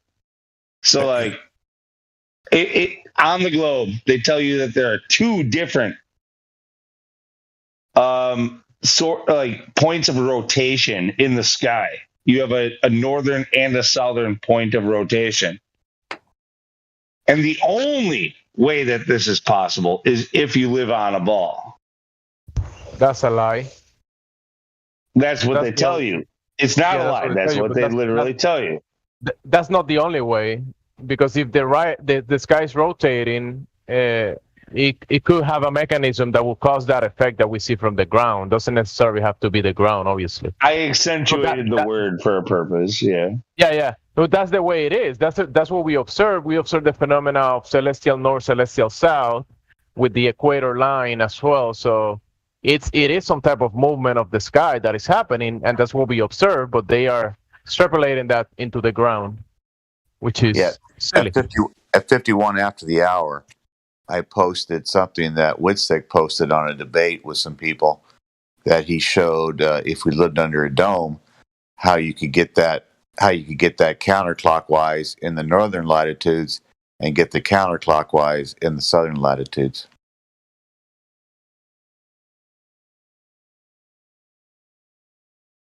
Yeah, I'm not familiar with the video, but I respect Witsit pretty good. You know, I don't automatically assume he's right. However, So is east to west. To me, east to west is clockwise. East to west is clockwise. Am I right? No, no, you're incorrect if you phrase it that way. Because if I'm looking north, I'm in Dallas, 33 degrees north latitude. If the guys, like you can't say left to right or up. You know, that's all. Those are have to do with the individual observer. So like they're not objective, they're subjective. So it's the view according to the subject. If I go outside and look north at 33 degrees north latitude, and I look north toward Polaris, which I can obviously see, the sky is revolving counterclockwise. So in the southern, if I go down to the southern latitudes, Brazil, and look up, stay looking north, and it's moving east-west, my question is east-west equal counterclockwise or clockwise? If I'm looking north. If you're looking north, is east and west clockwise or counterclockwise? See, like, none of that makes any coherent sense, like, at all, no matter what model you're on.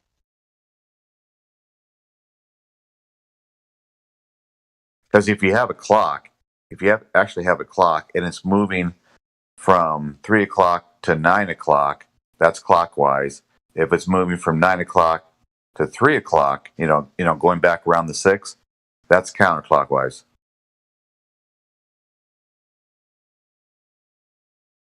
All right, so like when you're talking about counterclockwise or clockwise, you're talking about a rotation around a center. So like we're talking about from the top moving to the right and then down and then around, continuing in that circular path. That is clockwise, just like as you see a clock. That's why it's called clockwise, right? Yeah. If it goes reverse to that, then it's counterclockwise. Now, just like if we were to use the example we often give, where we say, like, we could put a figure on the ceiling. Let's use, as Whitsitt does, a 6. And then when you go to the other side of the room and you look at it, it looks like a 9. Yes. Okay, so but the clock is still spinning in a clockwise fashion in that instance. Okay, this is where a lot of confusion does happen between the flat Earth and the globe Earth. It's still moving clockwise. This is the globe Earth argument, and it's better than we usually give them credit for.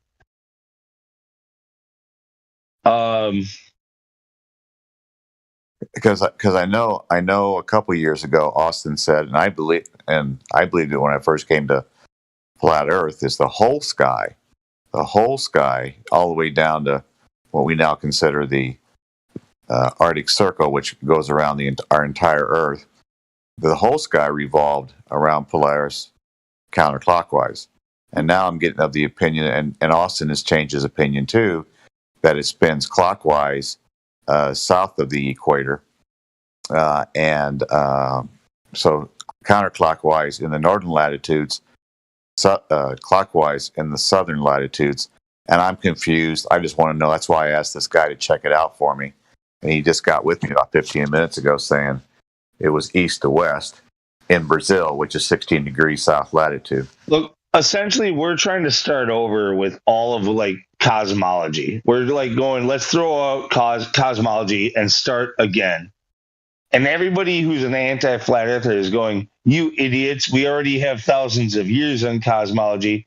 these guys have it figured out. Why not just believe them?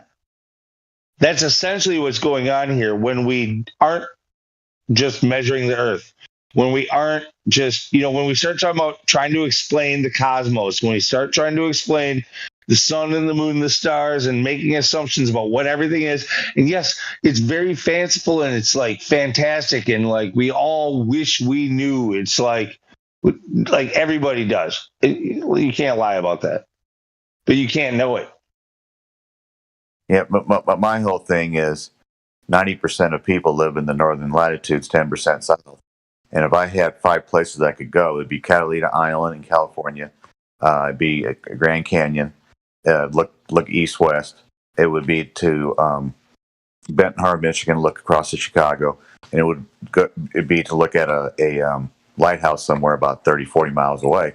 And I would then fly down to Santiago, Chile, and spend time looking at the sky for a while so I could answer every single question, because I want to demolish every single question a Glober would ask. And no, but that's why. Oh fuck. By the way, there's way too many, and I'm even borderline on this. I think I try to do a good job, but I know I fuck up all the time. Like, we're cocky as fuck. People, truthers in general, truthers are douchebags. We might be better at understanding the world around us, but we are really shitty people for the most part. You guys suck. I'm a really Hey, speak for yourself. Speak for yourself. What do you mean we? I know Jemsy and I are really nice guys. No, not everybody nice. really. No. Nice, You haven't been around maybe long enough. And there's a lot of shitty people around these places, man. And we don't get an exception. We're not better than anybody else just because we have a better understanding. You got to understand that. So everybody understand the heavens above and the Creator above. Everybody understand that because we stand under the heavens above. So everyone is on the same level, Lou. Nobody understand less than the other one because we all on the level. All I'm saying, dude, the more you think you know, the more of a douchebag you become. You know what I found fascinating is the only thing a Glober can bring to us is Southern Star Trails. That's all they got. They got nothing. They don't have the Antarctic Treaty.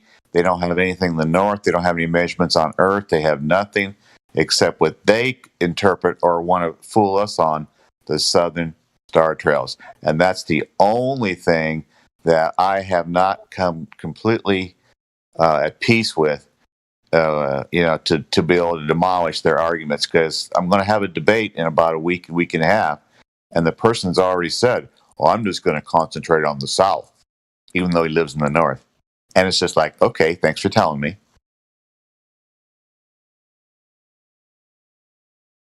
Concentrate. All this stuff sounds to me typically when somebody says that, it's they're just saying that's my intellectual focus. They're not planning on going to the South. They're not planning on going to the North. It's just I'm South-minded versus North-minded. What the fuck does that mean? I know, isn't that the most stupid thing? They're never going to go there. They read it somewhere. It's a talking point, and they use it against us. Hey, Waterworld, can you check the short video that I posted and see if that might help a little bit? I didn't make it myself, but it might make sense if that is actually what we observe. It could be a pretty good explanation. Is this the one at 28 minutes after the hour by Obvious It Be? The one 37 minutes after the hour. 37. Okay, thank you. By Jemsy. By Jemsy? Who's that guy? I don't know Jemsy. I heard he's a Glober. Who the fuck is that guy? Yeah, Jemsy does pretend to be a Glober sometimes. My closet Glober. Or are you a closet? Are you a closet F-ear? Yeah, and I identify as a trans-vaccinated. Hey, Jimsy, is this the one that Shane put together? I don't know who put it together, but I cut that part of it because it's a longer video than that. Cool. Well, thanks for sharing that. I made a short version of that explanation of that instance, but the video is way longer, the original one. Yeah, once I found out COVID was convid, I learned about measurements here on Earth. I learned about biblical cosmology. I learned about Copernicus. He didn't actually live, and I learned about some other things. But the last thing I'm learning is the southern sky patterns. Oh, southern sky patterns. I love it. Hey, guys.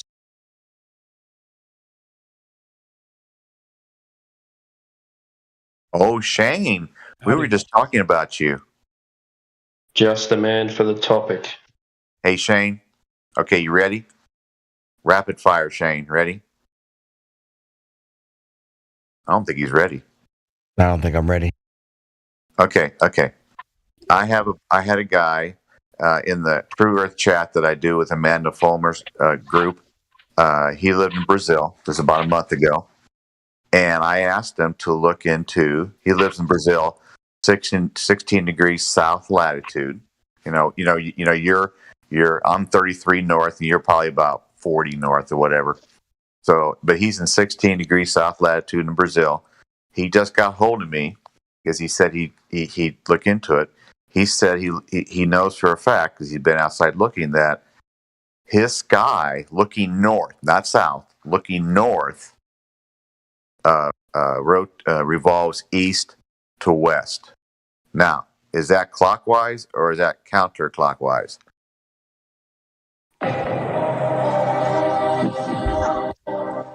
The west, for me, it sounds clockwise. Is it the way that the stars in the northern hemisphere are revolving anyway? Because let's call that normal rotation.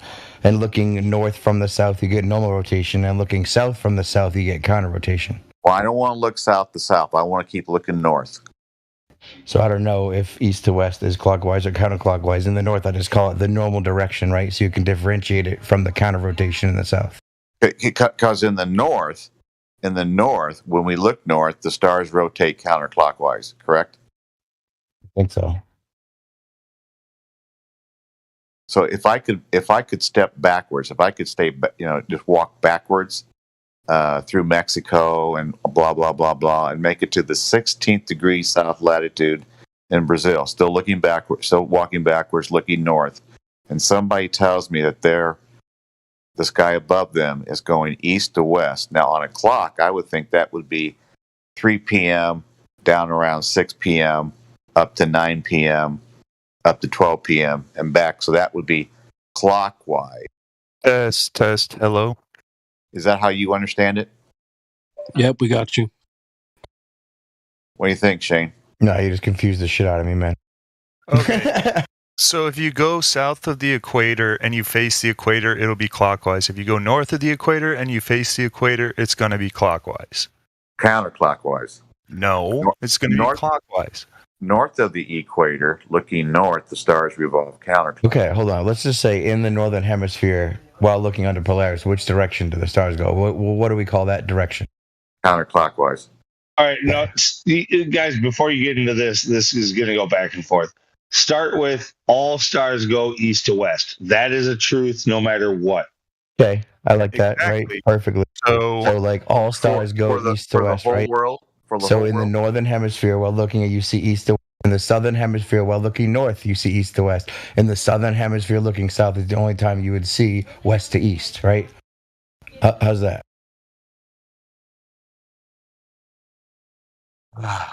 What I said is correct. So in the northern latitudes, we'll say hemisphere, even though we aren't on a sphere. In the northern hemisphere, we're looking north toward Polaris, which I can see tonight. The sky around it is revolving counterclockwise. Correct. Okay, but I totally agree with that. Absolutely. Now, if you go in the southern hemisphere and you face the south pole, it's also going to be counterclockwise. I totally agree with that. Absolutely. So if you turn yourself around in the southern latitude, it's about the equator. So if you go south of the equator, but you face the equator, it's going to be clockwise. You go north of the equator, but you face the equator, it's going to be clockwise. Okay, good. I can see that. So if I'm looking at Polaris in the northern latitudes, it's counterclockwise. If I'm trying to look at Polaris, they say it's 16 degrees south on a flat plane. You can maybe see Polaris against the maybe. Looking that way, it would then be clockwise looking north. See, this is my last question in my endeavor to defeat Globers. It makes sense to you, right? What I said. Oh, absolutely. And what you're saying is kind of verifying what Austin put in a debate with that little dome over the top that I showed to you. I forget when it was, 37 minutes after the hour, last hour. I think Shane. I've seen a lot of cool shit trying to explain the motions of the lights in the sky. You know, the thing with like some kind of lens put over the top of like an AE map, very impressive. Very impressive. I don't know if that's very scientific though. You know, like I don't think it proves anything. But what it leads me with is like, why would I bother asking? I could probably prove it and still be wrong. Well, I want to go down there myself. Not down there, over there. Forgive me. We don't live on a ball. Shane, you've seen Witzig's star patterns under a dome, right? Yeah. So like me though, it's at 51 minutes after the hour. I posted it. Yeah, no, I've seen him. I've seen him use the magnifying glass, and I've seen the explanation. But I think that's only part of it, right? I think to explain the southern stars, you need a bunch of shit. But as Lou said, it doesn't prove shit, right? This is all just speculation. It doesn't prove shit. It's perfectly possible, and flat Earth is the only reason why I wanted to understand why I think it's doing what it's doing, right? So you need both perspective, human perspective on a grand scale to give you such a thing as a counter-convergence in the first place. Because again, as Lou said, they do rotate east to west over all of Earth the whole day. That's just it, period. Everybody, no matter what they believe, agrees with that. Like, right? That's objective truth. Right. So they only appeared to do counter-rotation in the south, looking south, because of human perspective, right? And the only example I have of this is the sun's rays. The sun is something else we view on a grand perspective, right? We get crepuscular and anti-crepuscular rays on the opposing horizon. When the sun's rising, you get crepuscular rays. If you turn around and in the right conditions on the opposing horizon, you'll see like a counter-convergence anti-crepuscular rays. The sky at night does the same thing as that. So when you look south from the south, that's when you get the counter rotation, but it is just the actual concentric star trails going east to west over everything focused in the north. But when you look south from far enough, you see a counter convergence point into a thing that's not really there called Sigma Octantis. In my opinion, anyway. Somebody needs to loan me about $10,000, and I'm going to Santiago, Chile in a week. Why are all you guys e-begging to fucking go on your vacations, motherfucker? E-begging, that's really good. That's good. I got a car, so I can go anywhere in the United States I want to, but I'm not going to go to Santiago, Chile, driving through Mexico and Colombia and Argentina. No way. How's it going, man? Hello. Technically, you can. Sweet tea. Just a small sweet tea, please. Can I have one too, Dan? Technically, you can drive to Mexico because I mean, oh my god, I don't know. You're kind of low in the background. Sounds kind of low to me. But I was gonna say you can. Technically, you can drive to Chile. You have to take a boat from what was it? Panama to Colombia. There's no highway that connects North America to South America. Your mic is open, Chris Wee.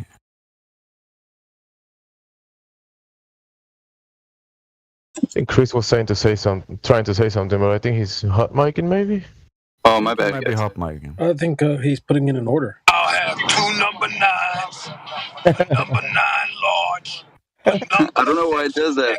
I'm so sorry, guys. A number 7, 2 number 45s, 1 with cheese. Dude, how long is the sound clip? It's from Grand Theft Auto San Andreas. Big Smoke, if you guys remember. But hey, what's going on, guys? Nice chat these days, or at least today. What's going on with you? How's the food? Is it good?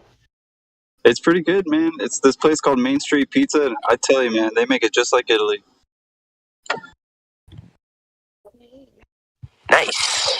Nice.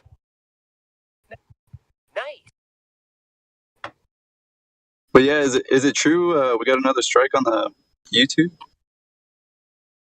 I think it was repealed, or it's about to be anyway. Dude, he has no claim on that shit. Like, it's guilty until proven innocent.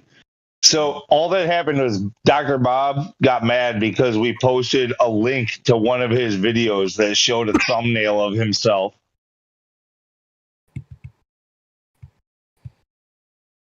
And then he literally went and like posted 2 copyright strikes against us, and they took us down temporarily.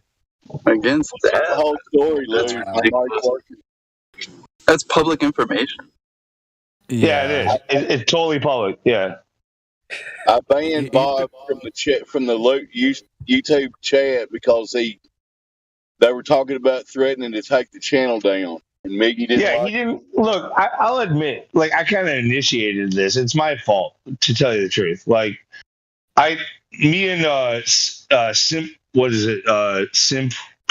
Simpcord, like, we've been making laughs about, like, basically doxing Dr. Bob, but everything that is out there is public information. It's his information that he either posted himself or is in the public record. Like, technically, I'm not doxing anything, but he doesn't like that we've been showing his, like, real life, who he actually is to people, and he's, like, offended by it. So he wants to stop it. It's kind of my fault. I shouldn't have done it, but it's not outside of legal boundaries. Like, I did exactly everything that's legal. Like this thing. Isn't he the one that has the flat back of the head? Dude, all right. He was a flat back of the head. I don't know what that has to do with. So Kiwi posted his, like, head, and the back of his head is, like, completely flat. It might be. I don't know. I would be mad if I was him too, if I see that posted everywhere. I've only seen it from the front. I don't know. It could be. It's hilarious. Like I'm just picturing somebody smacking him upside the back of the head with, like, a 2x4. And now, like, when he was young, and now he's got a flat back of his head. And now he's got.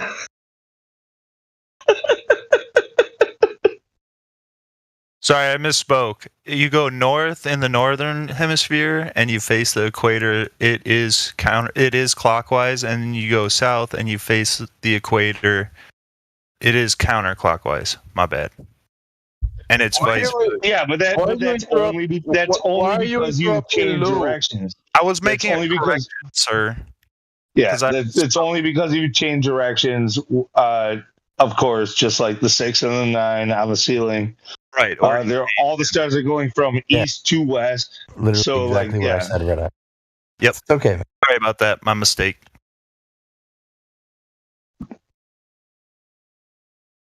But I mean, with the equator and the poles, at least you have, like, a datum of reference. Yeah, that's why I specified looking north from the south is fine, same rotation, and then looking south from the south, i.e. the perpendicular direction, the only time you see the counter rotation, because it is a product of perspective, right? No, but all right. So the thing is like when you track the stars, it does create a cycle. So there's 2 rotation points. There's 2 different, like, the stars do circle 2 different things in the sky. This is the Glober argument that we often pretend like we're dumb to. We're like, oh, I've never heard of that before. Right. Like, fuck you. It's actually the phenomena that we observe in the sky is the rotation of the structure in the sky, and then we see the top of it and the bottom of it expressed in the medium between heaven and earth, which is so they say Sigma Octantis doesn't really exist. I would venture forth that it exists differently for each person in the South, right? Because no matter where you are in the South, on flat Earth, looking south, the counter rotation directly to the north, you'll see the opposing counter rotation. It'll appear to be in every direction you look away. So literally, every person in the South in flat Earth gets their own Sigma Octantis while looking south, because it's just a focal point. It's just a product of perspective, and that's why they say they can't really get a picture of it. It doesn't really exist. It happens to be in a spot directly at the south celestial pole of globe Earth that there just happens to be no star there, right? Yeah, it's kind of like an equal opposite of the celestial north, which is a light in the middle, and celestial south is a dark spot with but they don't mirror each other at all, though. If you look at the constellations. So this one's a little bit out there for you, Lou. I think you're probably going to smack this one away, right? But there is a theory that really in the South there are no southern stars. There are just parabolically mirrored northern stars that are mislabeled. Well, I think I've heard the argument. Look, and smack it away. I'm not going to just smack it away. I'll tell you that I think I've heard a little bit about it and don't quite get it. Like it's a little out there. That's fair enough, dude. I can't quite substantiate it to the point where I'd bring it up in a public debate or a forum, but it is something I'll chat with a bunch of flat earthers about, right? Now, Shane, about a month ago, 2 months ago, you said you're about 60% of the way there. Has that changed at all? I mean, for the refinement of the first part, sure. But the stars being parabolically reflected in the south is tough. Like, I only have a couple constellations to match it up against, and like those seem to work. And I show them to Globers, and they go, "Nah, those aren't the same stars." And I'm like, "Yeah, but if you mirror this side and look over, it's exactly the same pattern and formation and clusters, whatever." I mean, it's hard. Dude, it's so far out there. Like, even if you thought you had it nailed down, how are you going to convince anybody else? It's that dude. Well, if I can't convince flat earthers, I certainly can't bring it to Globers, right? Yeah, like, dude, like, leave it there. It doesn't hurt to look into it, but like if you make simulations and you find some way to make it compelling, that would be cool. But I have a gift.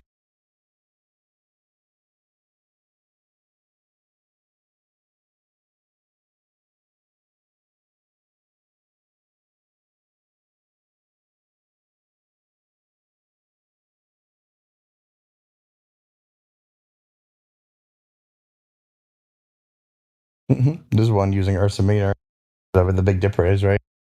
It's north and south skies mirrored parabolically, and then same thing comes around. The video I pulled it from mirrors them like from all four directions to try and see which way the mirror works. It's definitely complicated, but there's like weird correlation, so I don't know.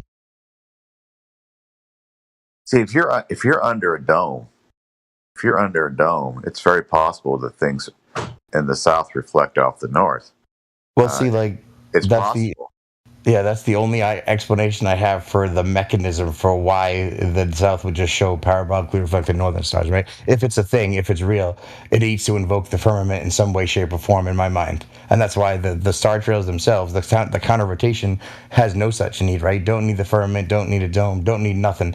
All you need is that the stars go over everyone's head in a big circle east to west. That's all you need. That's why that little dome that Austin puts over the star trails is interesting, because it would work if we were under a dome.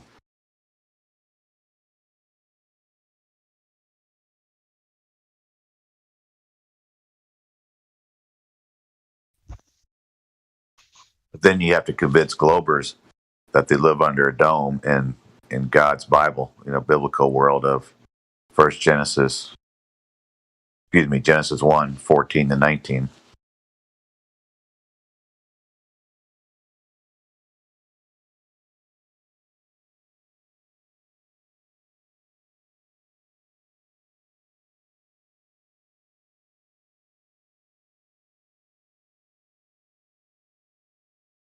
Jimmy, you still debating no Waterworld, you are Waterworld. Are you still debating Matthew Lawrence? Yeah, on Saturday.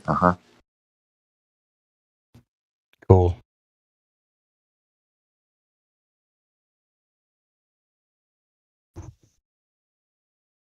Dude, I was pumped that Indio shouted out our server with a debate, but like the funny part, and it's not really funny, I kind of feel like a dick, is like Witsit and Biodual like agreed to someone else, and I just made it an event and put it in there. I feel like I get the details sooner, and then y'all just tagged like 25,000 people with it. So now it's like a definite thing that has to happen, and I get to use it to bully Biodual and just not backing out now. It's pretty funny. I wish so hard that Indio would get more active in the voice channels, man. Like that dude, like we've got our like YouTube channel guys, like people they worship QE and Witsit and whatever else, whoever they're behind. Dude, Indio is far superior to any of these people. Like this dude knows his shit beyond any. Like if you've been here a long time, you could see, and when he was more active in the voice, like he would every single time questioned, he'd be like, no, hold on, I'm going to provide you with that citation, I'm going to provide you with that study, I'm going to provide you with that article, and it was there like almost immediately. Nobody else does it like this. Like everybody else claims to try to, this guy actually does it. Fucking like, Indio is the shit. I've never heard him speak. Yeah, I like to check people's stuff when they tell me stuff and provide sources, because when you read through it, you start either figuring out, hey, they didn't even read their own source, or you're like, oh, this guy is on point. Indio's never failed me in that. I concur. There's a lot of good arguers in here, but Indio's, he takes the cake. He's the best of the best. Dude, he has like this like mystical appeal to me, right? Because I've never spoken to the guy. He's been like this mystical guru who started it all, knows everything, and is the best. Because everyone says that, not just you, Lou. Like, as stories get around, everyone's perception seems to be that. And then I see him in my server yesterday, like the other day, doing some text chatting, and he literally just slapped around like 7 people, had some fun, and peaced out. But I would really like to hear him what he has to say, like when he actually speaks in here. So does he have a YouTube channel? He does, but he just kind of re-uploads other stuff. Not to get too weeby, but it's like a rare Pokemon. You know, you only catch him in the wild every so often, but he's been in here the last couple days or so, last week, maybe just a couple times I've seen him in here. It's been fun. In here and speaking. Mm-hmm. No shit. Yeah, I mean, 2 days ago, during the day, for a long period of time. Yeah. So yeah, it's going to be like one of those meeting your hero experiences, isn't it? Well, he's kind of like a legend. We live like maybe like 2 miles or 3 miles from each other, and we never met in real life. So yeah. Oh wow! Wow. Well, the thing about Indio is you're right on the FE tip. He is, but his knowledge doesn't end at FE. He has knowledge about other subjects, and they're equally intriguing. So right. Yeah, we were talking about lifting and stuff like the last time we were in here. So yeah, you're right. Yeah, he's also built like the Liver King. Wouldn't be surprised.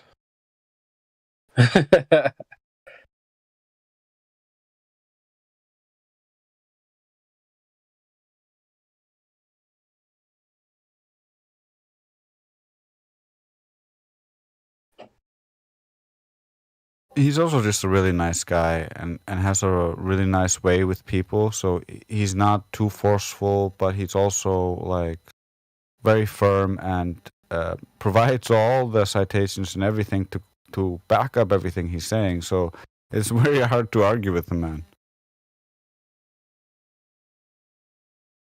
Yeah, I was like, after hearing Indio, when I first got around the server, heard him after a couple of months of time. I was just like, ever since, I just wished he was on the debate scene more. Or just one proper debate, at least. Because I think it would be amazing. One of the last long conversations that I've heard him with Neo Glober was with this girl called Miko. She has like a big YouTube channel, and she joined the server, and he spoke to her for a while. It was pretty good. Big audience that she has. Like, hold on, dude. Who would you want to see Indio debate against, though? I think Indio could debate anybody. Right, but like who would you throw against him? Because we throw McToon and FTFE at Witsit and anyone else, and anyone take a stab at him. Who would even do him justice, dude? Dude, well, I mean, if the academics were going to crawl out their hole and everything, we shouldn't be wasting. Nobody should be wasting their time with McToon or FTFE. These guys are seriously like they're plants that are there just to keep us chasing our own tail. They're meant to make sure that we never progress. They don't provide anything good. They're really good at obfuscating. They're really good at turning everything around against you. Like they just want you to stay stagnant, stay in place. Like we need to go beyond that. Well, we're not supposed to talk to actors like that. Don't give them the time of day. They don't deserve it. They will just use sophistry to try to spin it. Yeah, McToon is an actual cartoon from the Globe that actually respond to the information with at least a little bit of interest. Yeah, they don't. They don't. Their purpose is very singular, right? Like they're not to be entertained. They literally serve a purpose. They offer the best refutation of scientism in its current state, the best that anyone could offer, because believe it or not, they have some of the better refutations than the actual physicists and the people that they quote, right? Because they're not in the debate scene speaking to us. So these clowns, McGoon and the Toon Ball and Fight the Fight shirt, Flee the Fictitious Earth, whatever you want to call them, they offer the best of the zealotry has to offer. So when you ask them a question or do an argument or a clip from them, and they go, here's this stupid, backwards compatible, ridiculously complicated explanation for why it is, and then you hear the flat earth version, elegantly simple, non-convoluted, and digestible, I think it has a positive effect, but that's just me. I brought this subject up in a different way, where I asked the question, who is the world's most preeminent, excuse me, who's the world's most preeminent round earther? And jokingly, I made the argument that Matthew is the world's most preeminent round earther. And how funny is that? Matthew Laurens with his 669,000. Yeah, I would say you're right, technically. Well, because nobody else, Neil deGrasse and the English guy who's his version, none of those guys will actually get into a debate with anybody. And I don't consider McToon and whoever else actually debates to be the preeminent round earther. So I jokingly said Matthew Laurens. So Matthew also will give you the actual truth that Globerto will have to admit that it's all based on a belief, and Matthew will tell you it's my belief. But yeah, some Globers tell you, I know it's a globe. I know for a fact. Matthew will be, no, that's what I believe, and that's it. Man, that's 100%, dude. I had like a 3-hour thing with Matthew Laurens, and that's the one thing I respect about him, right? When you drill him down adequately on any topic, it ultimately comes down to, okay, why do you choose to believe it that way when this other perfectly rational explanation exists? And he always answers no, because I choose to believe I live on a globe. And I'm just like, yeah, all right. I can't argue against that, right? Like, shit. My take on Matthew is what Glasgow put down a while back, and I pretty much agree with it, that Matthew is just like set up to come in to concede to flat earthers to kind of demonstrate that it's inconsequent if you do. You can just concede that it's all a belief and all that, and the world's not going to change. Yeah. I think that's his game. Commodore, we have Commodore 256. What do you think about the globe belief, Commodore 256? Welcome to the server, Commodore. You've been unmuted. You can open your mic. All right. Go ahead, guys. Maybe he'll open his mic later. All right, then. Keep your secrets. So, yeah, I think Matthew floats around as much as he does just to kind of reinforce that notion that, yeah, conceding to flat, like, fair enough, flat earthers have great arguments, and they make great points, and you can concede to them, and you can be wrong about a few things about the globe or whatever, and don't worry about it. Nothing's going to happen. Matthew's different than the rest of them. Matthew's different than the rest of them. He comes from he's a teacher at a Christian college. Like, Even though I don't know how you can say that, Lou. I don't know how you can say that with a straight face. He tells barefaced lies. He puts out garbage information. Yes. No. You're misunderstanding what I'm getting at. Okay, he's still a deceiver.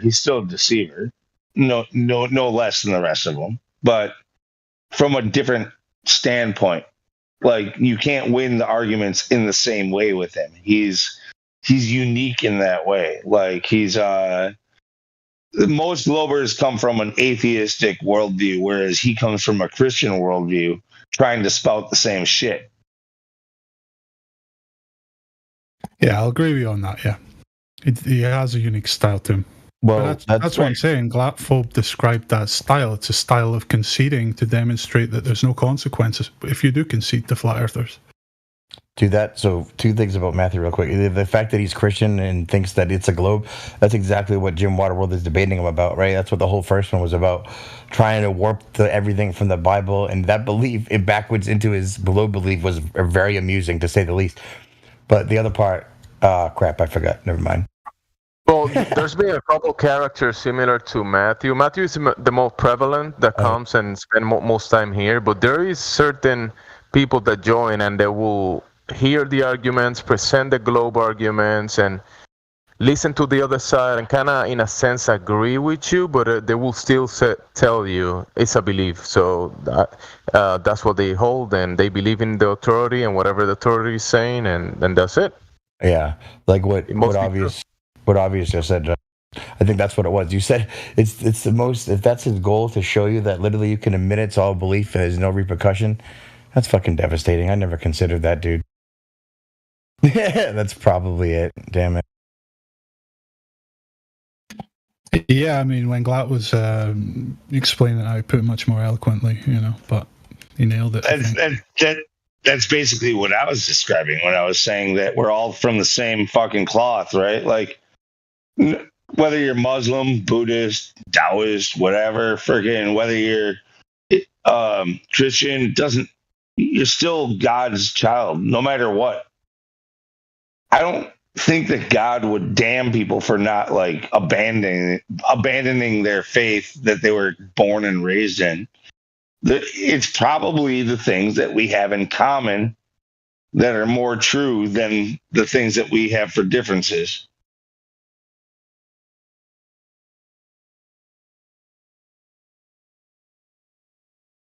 And if you make a decent living and it depends on the globe life, I mean, who are you to tell that person to leave their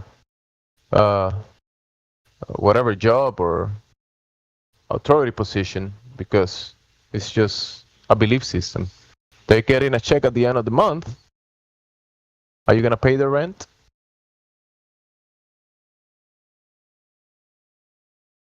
Or is Matthews going to come out and say, hey, I'm a flat earther now, go to the university and start posting flat earth to everybody in the university? He might be fired or something like that. I don't know. As far as I'm concerned, where there's a will, there's a way. We're in this mess because of exactly that mentality that everybody has to defend their paycheck and their reputations and their status. Yeah. And until people stop doing that exact fucking thing, nothing's going to change. So, I agree. And that's the thing, that a lot of these people in the positions of power, they defend that system, right, with their own lives, and they spend that's what they do. I mean, what does astronomy or whatever astrophysics professor is doing or whatever, right? He's teaching about what he believes about the things in the sky, and he's getting a paycheck for that. So, what is Neil deGrasse Tyson doing? He gets paid for promoting his communicating the science. Yeah, I mean, there's these personalities like Neil deGrasse that, they're so far entangled in this nonsense that I'd never expect them to roll back on it. But someone like Matthew, he has options. Matthew's never rolling back, dude. This dude, look, he's a professional at what he does. Look at his size of his channel. I'm saying he should. I'm not expecting him to, though. No, it never happens. Financially, there's no way for him to do it right now. But if if and when he retires, he might. I could see him being more open to changing his mind after he retires. Okay, I give you that. Yeah, in the future, he might change. Yeah.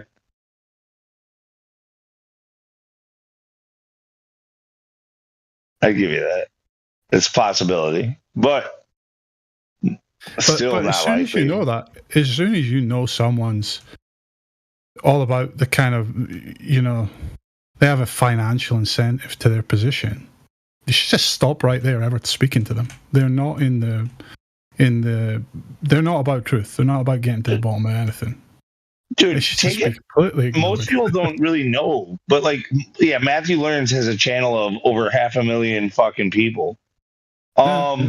He gets a good paycheck for doing what he does. Bob, the science guy who trolls our fucking YouTube chat 24/7 a day, he's a multimillionaire. He's a pot doctor in Michigan, and so on and so forth. Fucking, he ran for office. Okay, he like has political campaigns and shit. Why is it that we have so many people in Zanuck? Zanuck was on American Gladiators back in the day, and also races Porsches, or did race Porsches. You think they're gonna trade that live Zanuck's done everything in the internet? I'm just saying, these people that are here fighting us tooth and nail every day, all of them are part of the system. They've gained success through the system. They have a bias to the system. Their jobs depend on this globe belief system.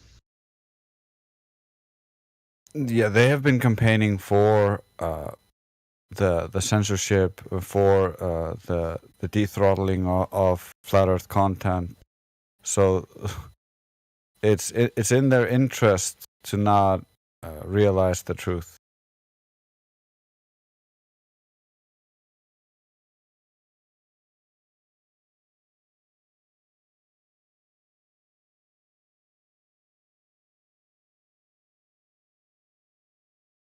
Yeah, I'm just pointing out to those who are just tuning in, like, when you see those guys in the side chats that you think are just like Joe Schmo from around the corner, no, that's not what it is.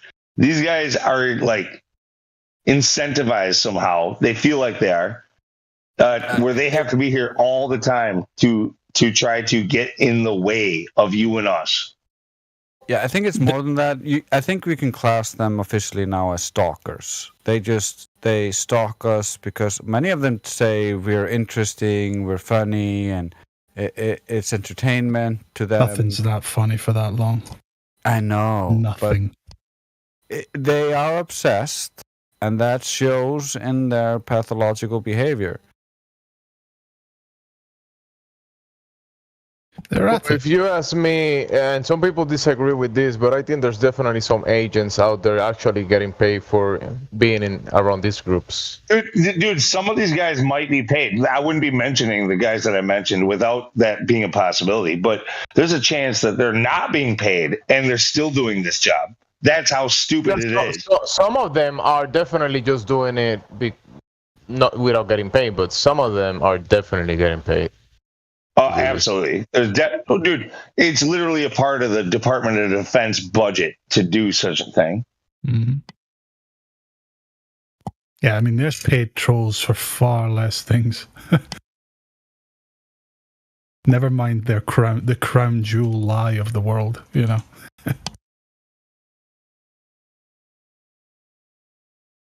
Hey, there's India right now. Just popped up.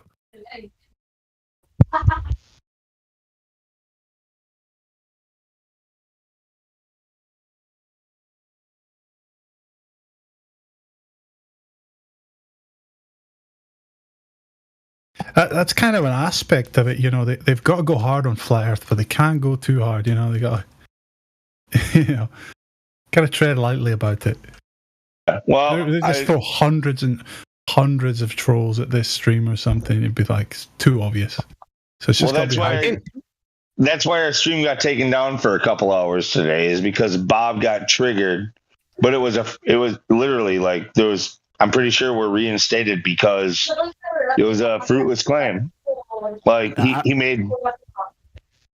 We did it to him. I kind of started it. Like I said, I did it.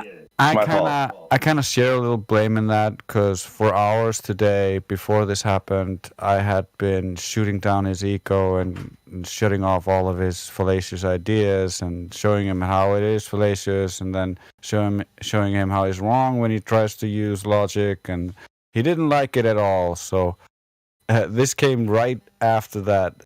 The picture to me was kind of like an excuse just because he had nothing to argue for. I don't think anybody needs to apologize for that stuff like that.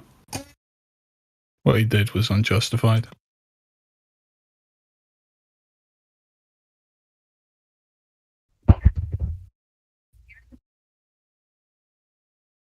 Do you think that the flat earth term was part of this whole deceive system? It was given and produced to be part of the dualistic, or how do you say?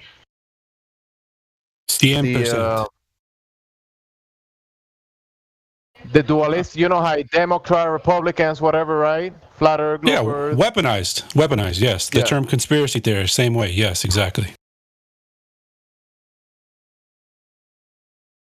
I actually don't know. The polarizing thing, yeah, yes. It's like a polarizing it. It allows other people to place you inside of a box, to marginalize you because now you're inside the box. You're inside the conspiracy theorist box. You're inside the flat Earth box. Bringing that up, James, it kind of reminds me like one of Eric Debay's videos he put out not long ago. Kind of opened with kind of making it clear that this is not just like globe versus flat debate. You know, there's other takes on this as well. You know, you got the concavers and the hollow earthers and all that. You know, it's not just. And he kind of was making it to make a point of that, you know, which is what you're getting at. So it's definitely being co-opted to be polarizing, you know, either or, globe or flat, but shouldn't be. Even though them other fucking concavers and hollow earthers are just as wrong.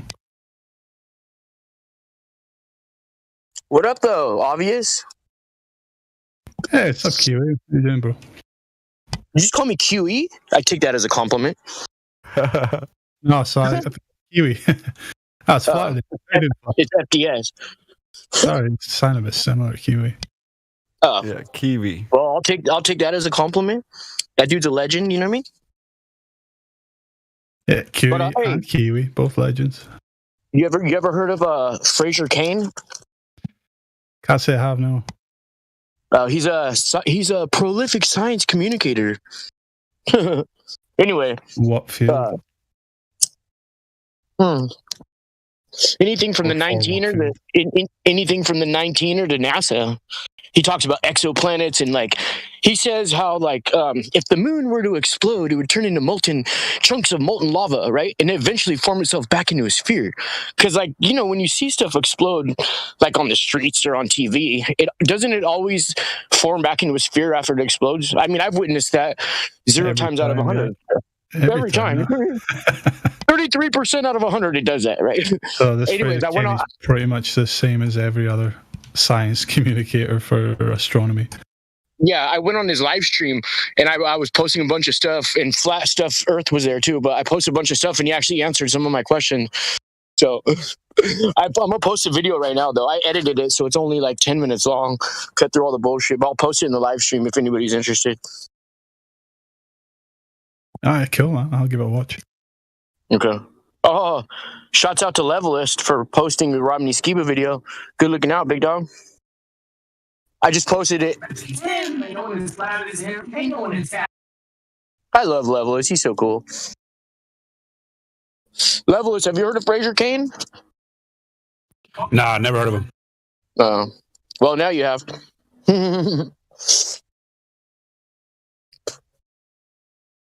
He's got 300,000 subs, something like that. So he's not as big as what's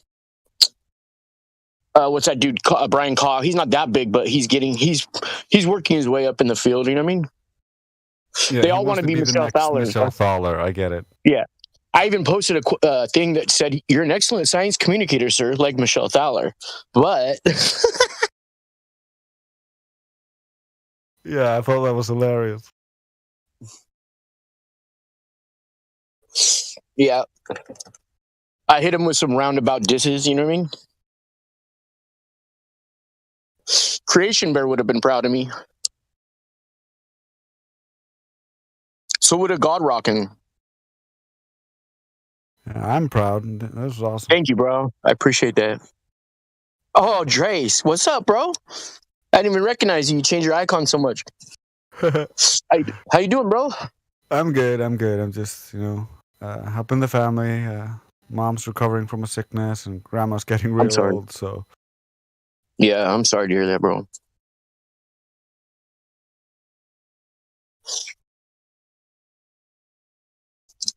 But now I'm just having a beer, having fun with my friends. What kind of beer are you drinking? It's an Icelandic beer. Is it flat? Hey, That's my Drace, favorite kind of beer. have you looked into the deworming side of things? People talking about, a lot of these diseases of sickness we have going through. It might be a bunch of parasites. There's a lot of evidence for that. Yeah, I've looked into a lot of that stuff.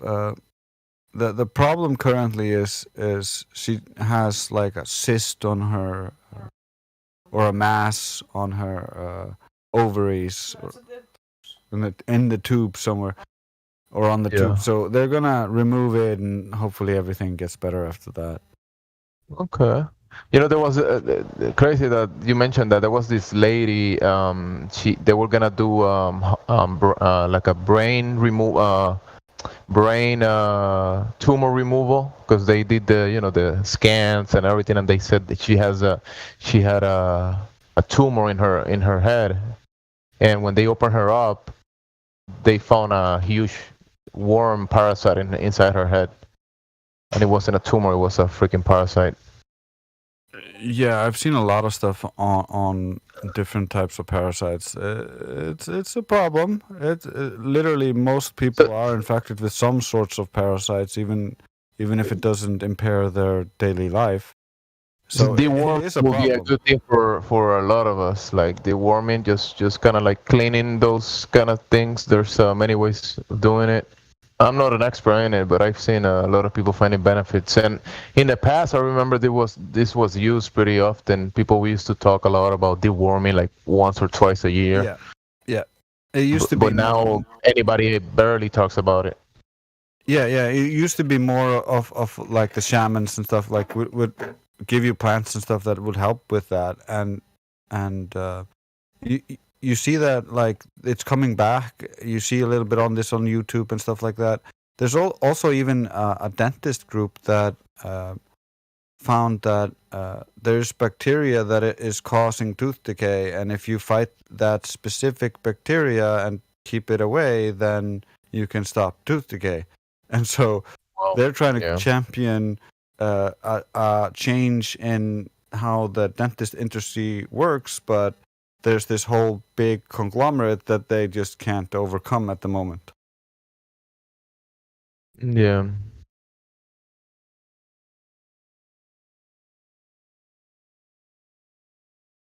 Dude, I don't know how it is in the Netherlands or wherever you're at, but like in the United States, like the dentist industry, that is also one corrupt industry, just like all others.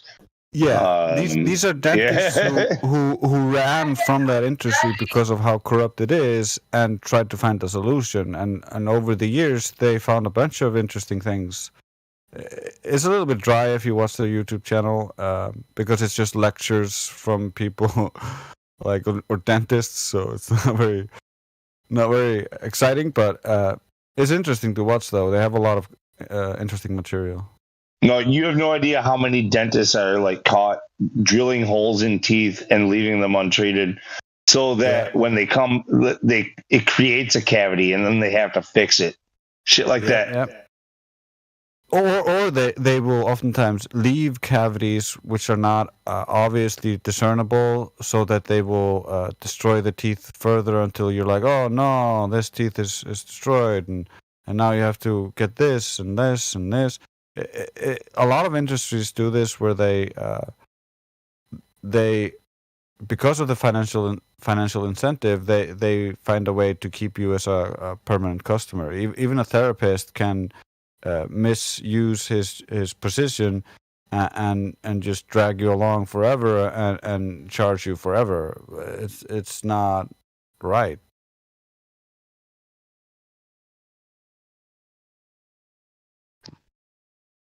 There's no justice in that. But then there's a all they have to do is when they're in there doing a cleaning, accidentally graze a tooth a little too hard, destroy the enamel, and now they know they have a repeat customer.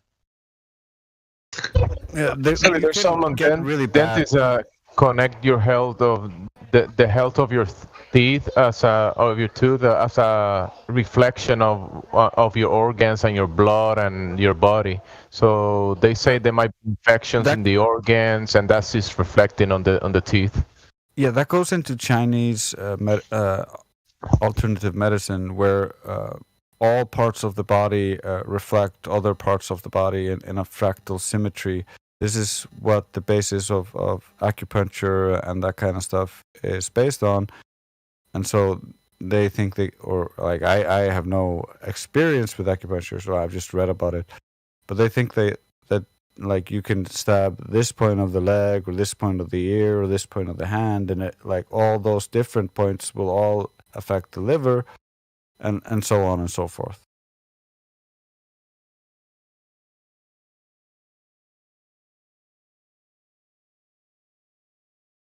I mean, some people have reported great success with it. Like, a lot of people have reported a great success with a lot of things, but then, it's hard to decide or discern if it's placebo effects or nocebo effects that are causing a lot of this, because the mind is a very powerful thing, and we can, create sicknesses or cure ourselves from them with just belief.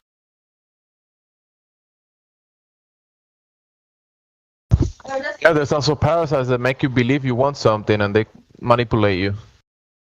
Yeah, that's the creepy thing. When I was watching the dentist talk about the parasites, they showed pictures of the parasites, and apparently they collect together into this into masses where they pulse together in some kind of rhythmic manners, and it's really creepy watching all this microscopic life and imagining this might be within you, So I was like, right away, let's get all this stuff to cleanse.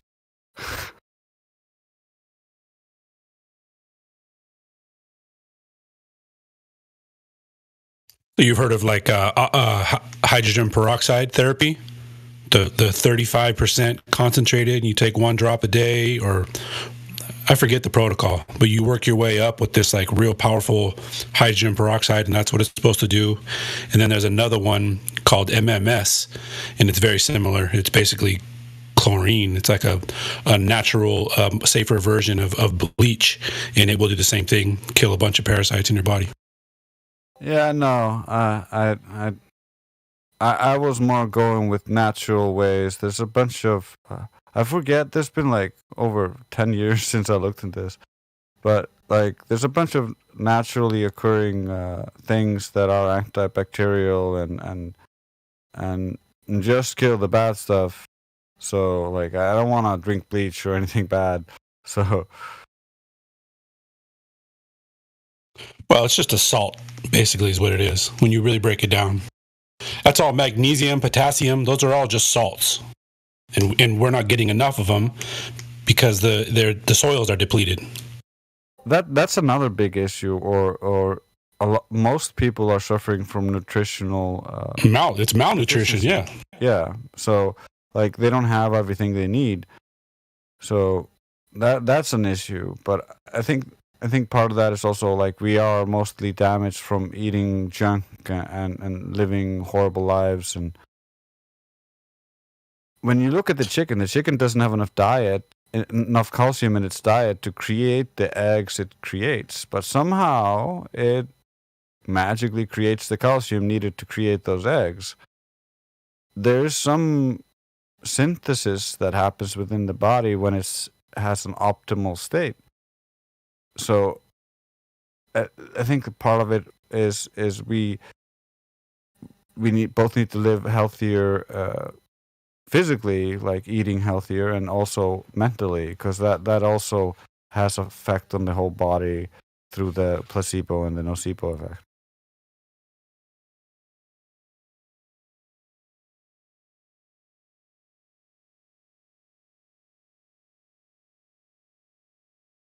I'm sorry, I had one beer.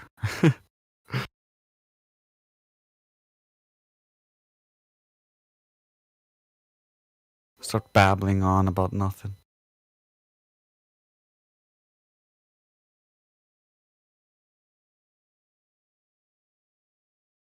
Those are often my favorite conversations in here, are the non-flat Earth conversations. I get you.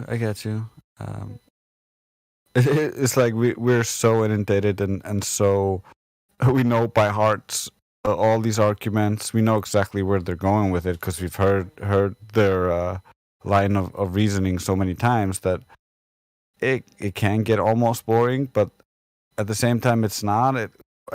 It's like solving a Sudoku puzzle. You look, oh, there's a 3, and it's automatic. You know exactly what the answer is because it solves itself when you put in the numbers.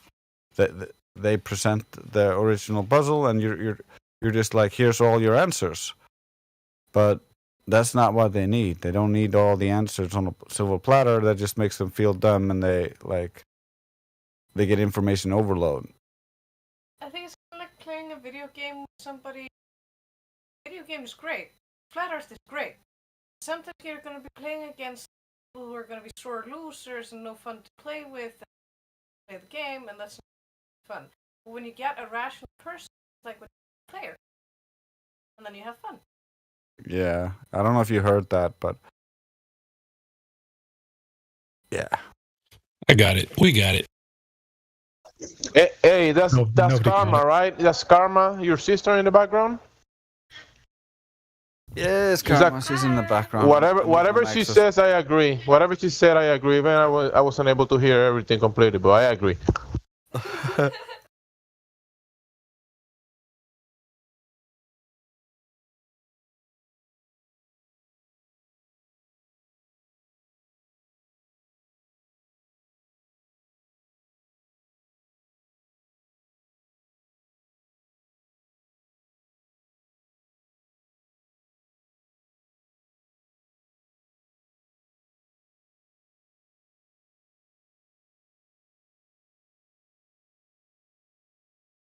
Yeah, I haven't regretted being or becoming a flat earther once. It's just been fun.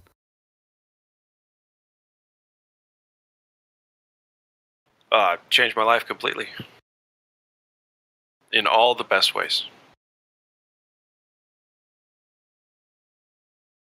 Yeah, that would be my report as well. I didn't think it would. Before I like came to terms with it, I was like these idiots, and so I realized as soon as I accepted it, or as soon as I thought it might be possible that I might become one of those idiots, and so I just steeled myself and okay, if I was a fool, then I was a fool. Well, sure, yeah, that's the. Oh no. Having regrets about being a flat earther is like looking at a mental hospital and imagining and wanting to go in and be a patient. I don't know. After escaping.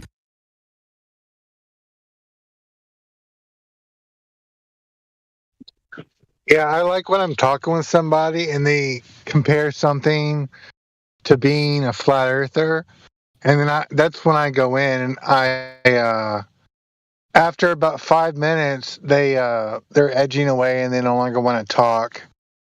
It's like, yeah, you never really talked to a flat earther before, have you? A real one? Nope. It's kind of funny. It's the globe that's crazy and insane and laughable. It's not the flat Earth. They got it backwards. So we have a Glober in right now? Yeah, Jeshman Perham. No. What? I'm not a Glober. You can pay me and I will become one, but no. Yeah, you can try to be a Glober if you wanted to. Since I'm an honest, genuine person, I know the Earth is flat, stationary, and enclosed. It's bottom line. I don't know. Is there any Globers? I looked, but I saw none. Fucking flat fest in here, man. Did Whitsett have that debate? He's always doing it. Which one? It was Biodual. Did you hear that? I didn't hear it. Okay. Well, I saw the notification about it. I guess it already happened, or it's another day. I don't know. I think it did happen tonight. The Cosmology Tartaria server.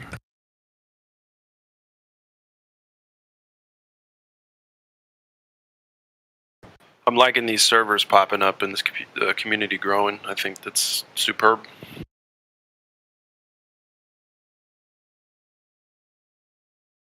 I think CB was saying just the other day that server's filled with like raving lunatics. It's half and half, but yeah, I mean, it's kind of a healthy mixture. It's a mixture of like all three servers, like Gems, ours, and then Earth Awakenings, perhaps. That's my opinion. I think actually described it as Copium Central or something. Copium Central. I don't know. Everybody's got their own take. I just like that there's more conversation going on about this and like topics in servers that are. I mean, I don't care who trolls. Get your troll ass in there. You're giving me more attention for the things I'm trying to show people in the first place. Okay. Yeah, people kind of, they need to step through all the other rabbit holes and they'll eventually get here, Yeah, it's a process of. Well, but I mean, also there's probably a lot of flat earthers that just came to flat Earth as their first kind of awakening moment. I haven't met many people like that. True, I haven't either. I just heard the story. I'm defending those who may be listening and have that story. I just came to flat Earth. Real rarity. Yeah, I would like to meet someone like that. Yeah. No, I've heard about it for sure. But to me, it just means that person was thinking critically beforehand anyway, regardless of conspiracies.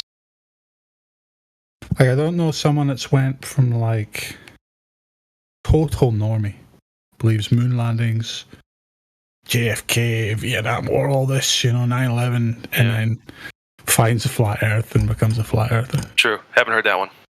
Actually, I don't think you can get to flat Earth without at least minimum realizing the moon landings first. So technically, or like federal bank system or something. Helio said that's how he found it. The banking scams and all that. Yeah. Which, by the way, people didn't even care about. Like, you'll ask anybody, remember that? All that nonsense that went on. They pulled the wool over everybody's eyes. And Bernie Madoff's made off a bunch of shit. Yeah, they don't care. No one cares.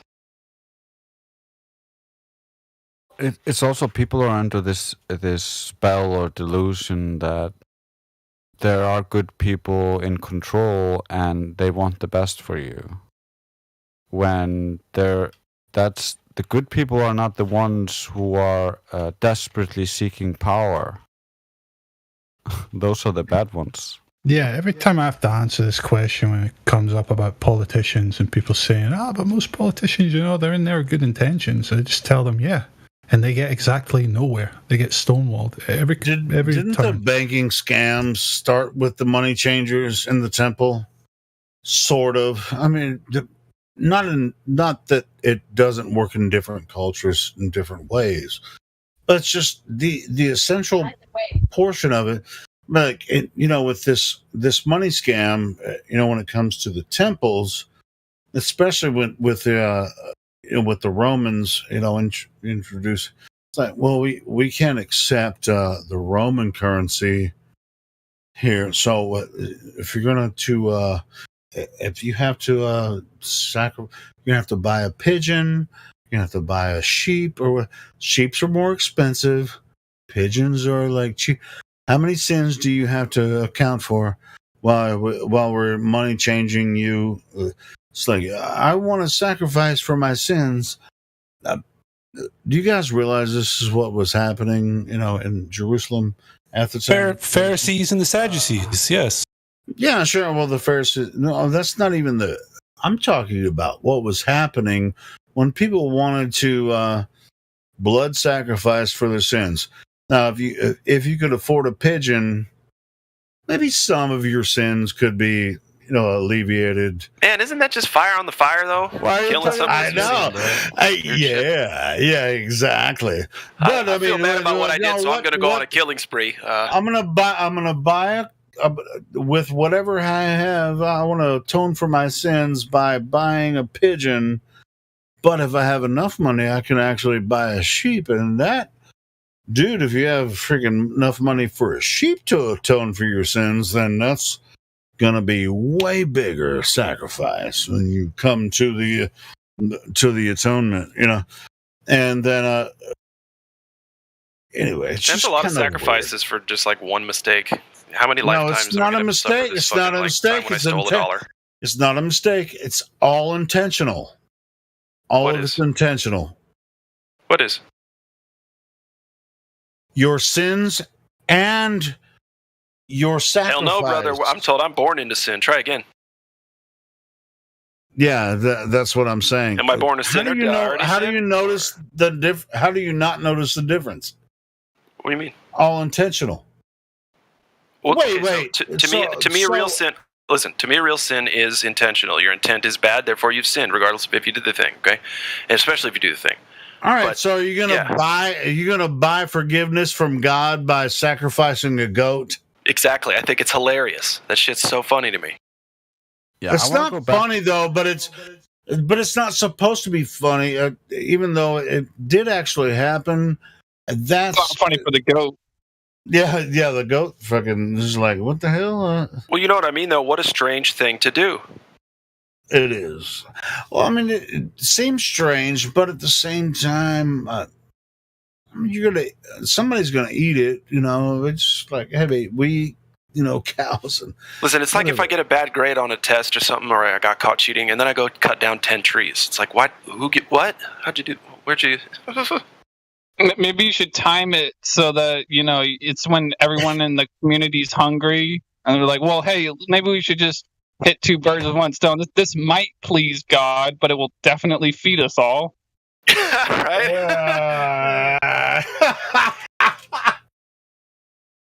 Thanks for making me fear you, God. This is delicious goat's milk, by the way. No, but seriously, though, I mean, listen, this is only in Western culture, in Christian culture. This has been going on in other cultures as well. They don't practice it the same way. I actually don't think they actually practice it. It goes on in Islam as well. The Muslims are not allowed to have usury as well. There's only one group of people that get to do the usury since the beginning of time. One group of people. Goldbergs? Exactly. Yeah, those who must not be mentioned. Gonna chew on some gum.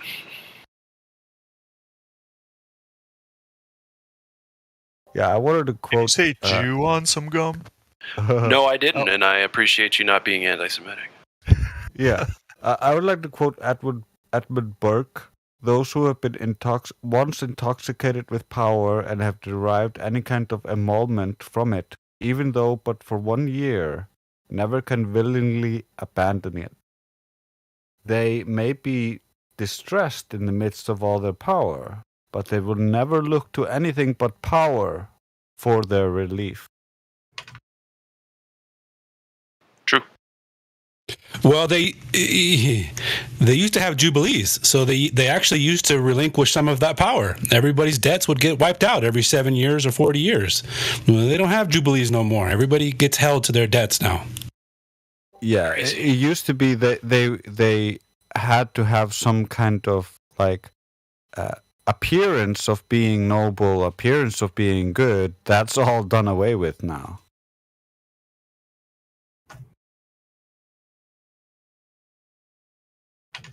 Well, what are you gonna do? You just got Klaus Schwab saying, "Eats the bugs." Yeah, didn't you know eating bugs stops climate change? Nuts.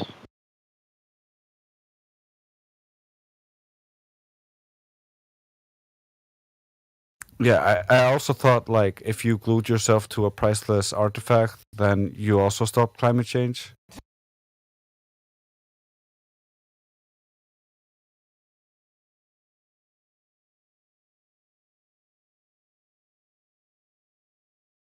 A lot of the things in the world today are pretty weird.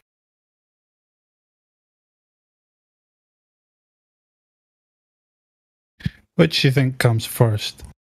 More unethical deterioration of rulers or citizenry? I would say it probably comes from the rulers.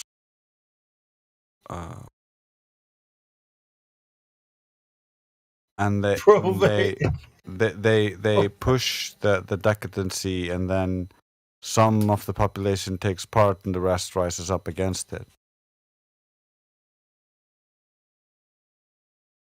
But I mean, rulers only have to act as good as the citizenry expects, you know what I mean? Which would be kind of a reflection of the citizenry. Here's a hip hop lyric I like. Doesn't take much, and that's messed up because these people do a lot of simple shit to impress us. I get your point. You're inverting my answer. It's through the people that they get the decadency normalized, so that they can do it openly. But I still think that it still originates from them and their weird desires, not from the public, but rather it's pushed to the public through culture and through things that are popularized by the rich and the popular. Yeah, maybe we can ask. Oh, Goblin, what do you think about the topic, Goblin? Go ahead, you can open your mic. Oh, Goblin. Heck, I want to speak to a goblin. Let's go.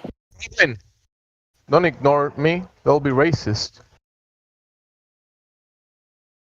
Alright, go ahead, guys. He's ignoring me. I don't even know what we're talking about right now. I just got here. What were you talking about before you got here? Who are you talking to? What were you talking about? I'm just kidding. My mother. Oh, yeah? Okay, great. Well, this isn't your mother's Flat Earth 24/7 Discord. She's here. Is your mom's listening? Not really, but it would. It would. But anyway, hey Mom, your son's cool enough to talk to some open-minded people. Yay! Yeah, he does get credit for that. But anyway, welcome to the 24/7 Flat Earth Discord. Do you have any questions about our Flat Earth, or do you have any evidence of the globe religion?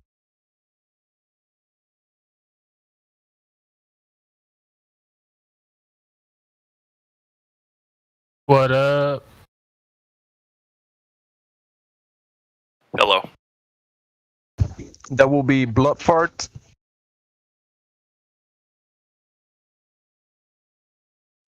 Welcome, Bloodfart, to the 24/7 Flat Earth Discord. That might Do you be have any evidence for the globe Earth, or would you like to hear about the Flat Earth? I know who this is. Yeah, I got recommended this, and I don't know. I've never really thought about it. It's an interesting name you got there. Is that from experience, or? It's like, it happens. It happens to everyone at least once. I feel like I can agree with that. Yep. Yeah, I think it's parasites. So, Mr. Fart, what brings you in this evening to the 24/7 Flat Earth Discord server? Oh, please call me Mr. You can call me Blood. I was just recommended this by a friend. He comes on here a lot. And said it's like interesting stuff being talked about. So cool. And what do you think about the makeup of our world? Is it spherical? I think so. Alrighty. What do you think when you think of why it's spherical? Sorry, why would you think it's spherical? Like, given your senses, say nobody said anything about space or planets or spheres or anything like that to you. Would your senses automatically pick up that you lived on a spinning ball? Do you think? Probably not. Right. Okay. Well, thank you for being honest. That's where I like to start. At least, like when I'm just thinking about it, like how could I talk to anybody about this if I had never heard about a sphere Earth, right? The word globe. I would never have assumed anything. Not only that, I wouldn't have assumed anything, period, about my world, right? I'd be like, this is where it is. Here I am. Here's what's going on around me and things I can control. Like I would never have been like, I wonder what, if I was outside of this place, like it wouldn't even occur to me, right? This would be all that there was.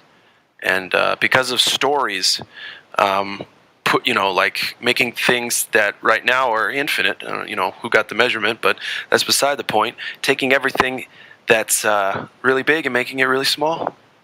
Do you really feel like you live on here's a funny thing. So 25,000 miles, right? Sounds big. That's supposed to be the circumference of the Earth. 25,000. Now, if you look at maps and you see what 500, 1,000, 2,000, 3,000 miles is, yeah, sure, it's pretty big because you're small, but overall, in the scheme of things, 25 grand is not that big, especially when we're talking about trying to see curvature over long distances. The reason I'm still here is because every time somebody does a test over flat water, right? Because water finds this level. You can't trust topography over land. I don't care who you are. At least that's my opinion. You got to get a laser test over a long flat body of water, right? A to B, line of sight, and we can do these observations like crazy all over the place. What's even better is we can do ones that are hundreds, even thousands of miles. And listen, at some point, you're supposed to be able to see the curve drop off in front of you, if not, at the very least, from left to right.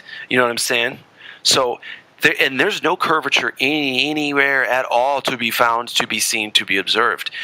Literally, if I had not been told that there was curvature to the Earth, I wouldn't believe anybody who told me about that. Interesting. That's my rant. So you can't see like the curvature of the Earth, like really far away? It doesn't look smaller? Well, I've never been outside of the Earth, so I don't know that. I know I've been up way high and I didn't see any curvature.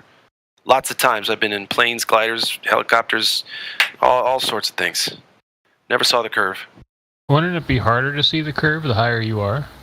Why's that? Because, like, from left to right, like, wouldn't it at least be the same, But then you're even further away, so it just seems harder. I don't know.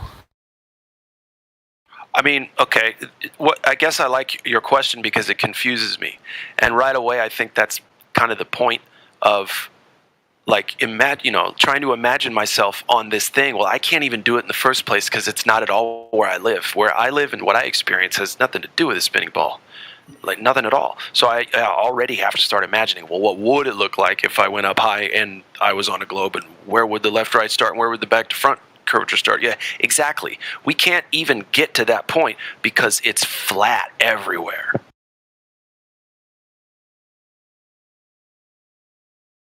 What about, like, the moon? That looks like it's round. it does whatever's up there is roundish. At times I don't know. I'm not. You know what? A lot of other people, and if y'all want to take it away, be my guest on that with the moon. The only thing I like to say about the moon is that I don't know what it is, and I noticed that it does patterns in the sky, right? I know that it's bright sometimes at night. I know I can't see it for a couple days, nights at a time. Sometimes I can see it during the day. Gosh, that's about it though, man. Like if I just sit and observe it, that's all I know about the moon, unless I'm going to trust somebody else about what they think the moon is. Keep in mind, something appearing to be round doesn't mean that it's spherical. Doesn't mean it's. We're not saying. I'm not saying the moon isn't spherical. I'm just saying no one's directly validated any claim of it being spherical. Well, the sun, moon, if and it stars weren't spherical, like couldn't we look at the moon at the telescope and look at like the craters and stuff and compare it like day by day? And if we're always seeing the same exact craters that are facing us, then yeah, it might not be spherical. But if we're seeing different craters constantly, wouldn't that like mean it's probably spherical? No. Do you know anything about the moon? I was gonna say, you ever seen the backside of the moon? Yeah, because they openly admit that you only see one face of the moon. So, like, oh, interesting. You just confirmed our side. So, thank you very much. Well, no, he didn't even do that. It just like you got to understand. You see it as a circle in the sky. You see it as a light in the sky. It could be spherical. Could be 3-dimensional. It could be the shape of a sphere, or it could be 2-dimensional and not the shape of a sphere. Either way, you would see the same thing. So I'm just saying, like, just looking at a light in the sky from a far distance away, an undetermined distance away, at an undetermined light in the sky with an undetermined composition. You can't get anything from that other than it's a light in the sky. It's very mysterious. You can't get anything from that. Interesting. Yeah, even with their claim that the Earth is bigger than the moon, even at the opposite ends of the Earth, you do not see any difference in the face of the moon, which is weird. Then there's also the fact that they claim that the shadow of the Earth is hitting the moon and causing eclipses. But if you actually play around with shadows, you'd understand that shadows conform to the shape that they hit. And so if Earth's curved shadow were hitting a sphere, it would turn into a sine wave. That doesn't happen, so it doesn't look like a sphere if we assume it is a shadow, but then we're assuming it's a shadow. So it just debunks the claim of the globers that it is the shadow of the globe Earth. It doesn't prove the shape of the moon, because we cannot verify that. Not to mention, the shape of whatever light in the sky doesn't prove what you yourself live on and interact with on a daily basis.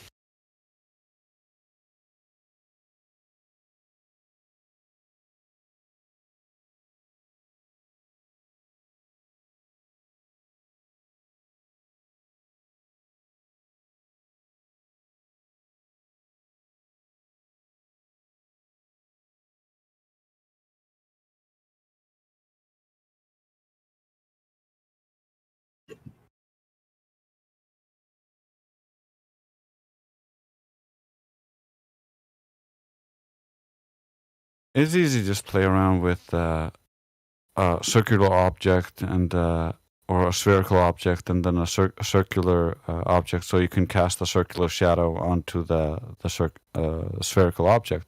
You can easily test this for yourself in your bedroom. It's very easy. Does the sun being like so far away affect that versus being in your room and being so close to what you're casting a shadow on?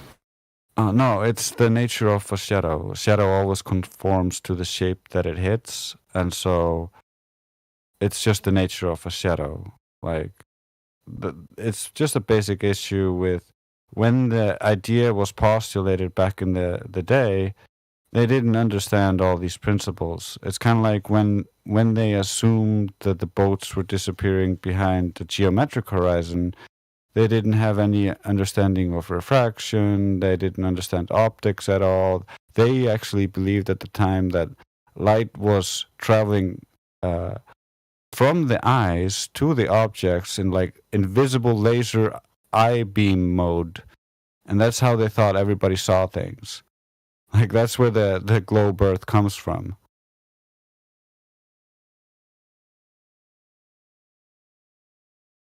Is it possible to like take a ship all the way around the Earth, and then if like you come back to the same spot after going through like a straight line?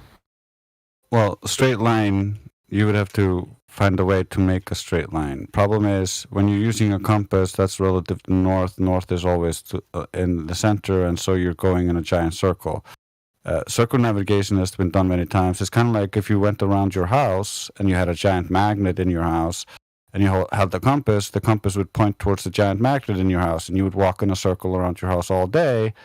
That doesn't mean that your house and the ground it's standing on is a tiny little globe and that you're walking around the equator of the globe by walking around the circle of your house. It doesn't work that way. What if you use like GPS? GPS is based on the LORAN system, which already destroyed the globe Earth by transmitting and seeing things too far away. So they created the GPS system, which is basically a ground positioning system, which uses towers and satellites, which are debatable how they stay in the air. But they use all sorts of different things to triangulate it. Like, triangulation only works on a flat Earth. Why couldn't it work on like a sphere? Because the globe is curving away from the target. I thought that's why they have like GPS satellites surrounding the Earth.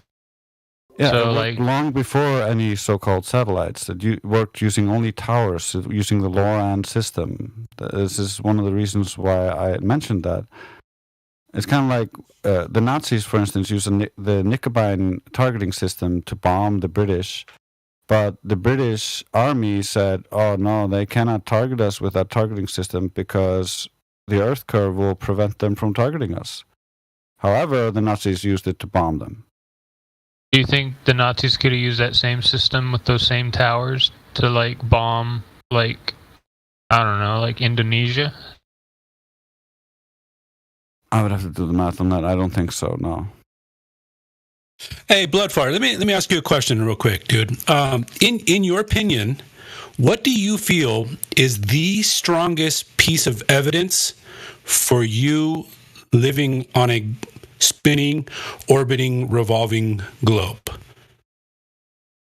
Probably YouTube videos of people sending like cameras into space with weather balloons. And you could see it's like pretty much curved. Oh, I already posted one. Really? That's not high enough to show any curve. That's a fisheye camera. How many of those videos have you... Voice text, if you look at the videos of those balloon launches, you can see that the Earth is curved at the launch site or on the ground. The fuck? That doesn't work. That globe is too small to contain even the country. Bloodfire, have you heard of a fisheye lens, sir? Yeah, but that doesn't mean all the videos I've seen have used a fisheye lens. Like a GoPro's a fisheye, but I don't if you've seen clearly curve, then you're watching a fisheye lens. So we should do it one night. How can I hear Helio if I muted him? Can you guys hear Helio? Yeah. Oh, I thought I was muted. My bad. Go ahead, bro. guys. I server muted you, and we can still hear you. Bitch, if you still hear me, you didn't server mute me. What the I fuck sure are you did. talking- Okay. Okay. I'll mute him again. He'll unmute himself whenever. I just posted 8 minutes after the hour, 22 miles up, 121 feet high. This is about as high as the balloons go. and the Earth is completely flat. The horizon is completely flat. Actually, according to the math, even higher than this, where the ISS is, the horizon would still be completely flat.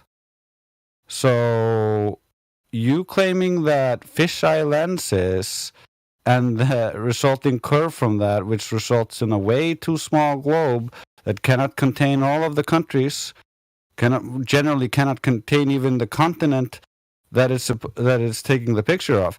So it's such a poor argument. Please find a new one. Oh, it wasn't. Yeah, the video I saw wasn't looking down. It was looking. Are you in the live stream voice chat, Bloodfart? Are you aware that people are providing some stuff for you, but you're not really looking and checking it out? Yeah, as we speak, we also provide supporting evidence, which is shown on the live stream, by the way. Oh, where's that? It's right above the voice channel. Live stream voice text. Oh. Yeah. You scroll up a bit because it's relevant. But I guess if the moon we only see one side, what about other planets like Mars? Do we only see one side of those, like Jupiter? Again, they all are unverified lights in the sky. 1,000 years ago, your ancestors and my ancestors may have told each other stories about the stars or the planets, which are wandering stars, whatever, another light in the sky. They told them each other stories about them being the souls of their ancestors and stuff like that. Now, probably more than likely you don't believe that story, and I wouldn't expect you to. But what I'm trying to say is that you've been told a story about the lights in the sky.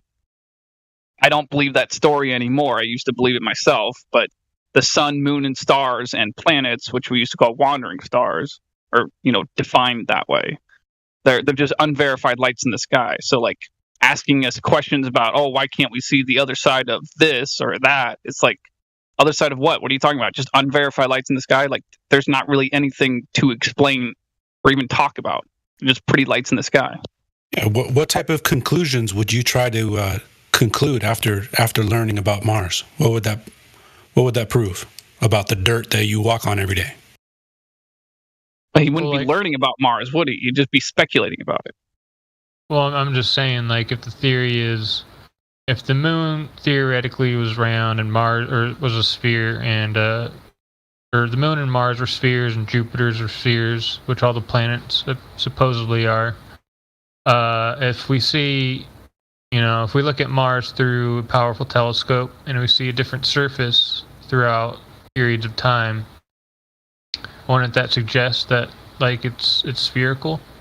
That's like saying 99 houses in a street are all the same and the 100th has to be the same as well. Yeah, it's kind of like saying all of the billiard balls on the billiard table are round spheres, so therefore the table itself must be a sphere. That's absurd. If you think they would be able to give you enough evidence to prove to you that Mars and the moon are round, don't you think they should be able to provide evidence that the dirt you walk on is round as well? Don't you find it a little strange that they can't provide any evidence that the dirt you walk on is round as well? They give you a radius value. I feel like they have, but you don't trust it. Can you tell us what is that evidence? Can you show us the evidence? Wait, hold on. Why should we trust anyone? Isn't that? I mean, come on. Think about what you're saying there. We don't trust it. The whole idea is to not trust. The whole idea of this server is to not blindly trust. The whole idea is to prove with definity. Yeah, trust. It's also. Sorry. No, I was done. It's also. It's not like we are asking you to believe anything. We want you to test the world for yourself so you know if the world is actually curving like they told you. Because we used to believe that, most of us, 99% of us used to believe that the Earth was a ball and all of the stuff the school taught us. But then we heard of an alternative idea and it sparked our brain and we tested things. And then the whole idea that we were taught as children just started collapsing. And so we're not here just because we don't like something. We're not here because of what you believe about us. We're here because the globe doesn't work. Every single one of us tried to prove Flat Earth wrong, by the way. Every single person in here tried to prove Flat Earth wrong to begin with. What about like pretty well. Experiments like here you guys are probably familiar, like how the Earth was the circumference was first calculated, like in ancient Egypt. Aristophanes. It's using Greece. 2 towers. But wouldn't that be suggestions or evidence that it is round? No, actually, Aristophanes actually postulated that there were 2 solutions, but you only get taught about one because you were indoctrinated. Just like me, just like everybody else. However, he postulated that if the sun was close and local, then the Earth would be flat. That's what the shadows tell him.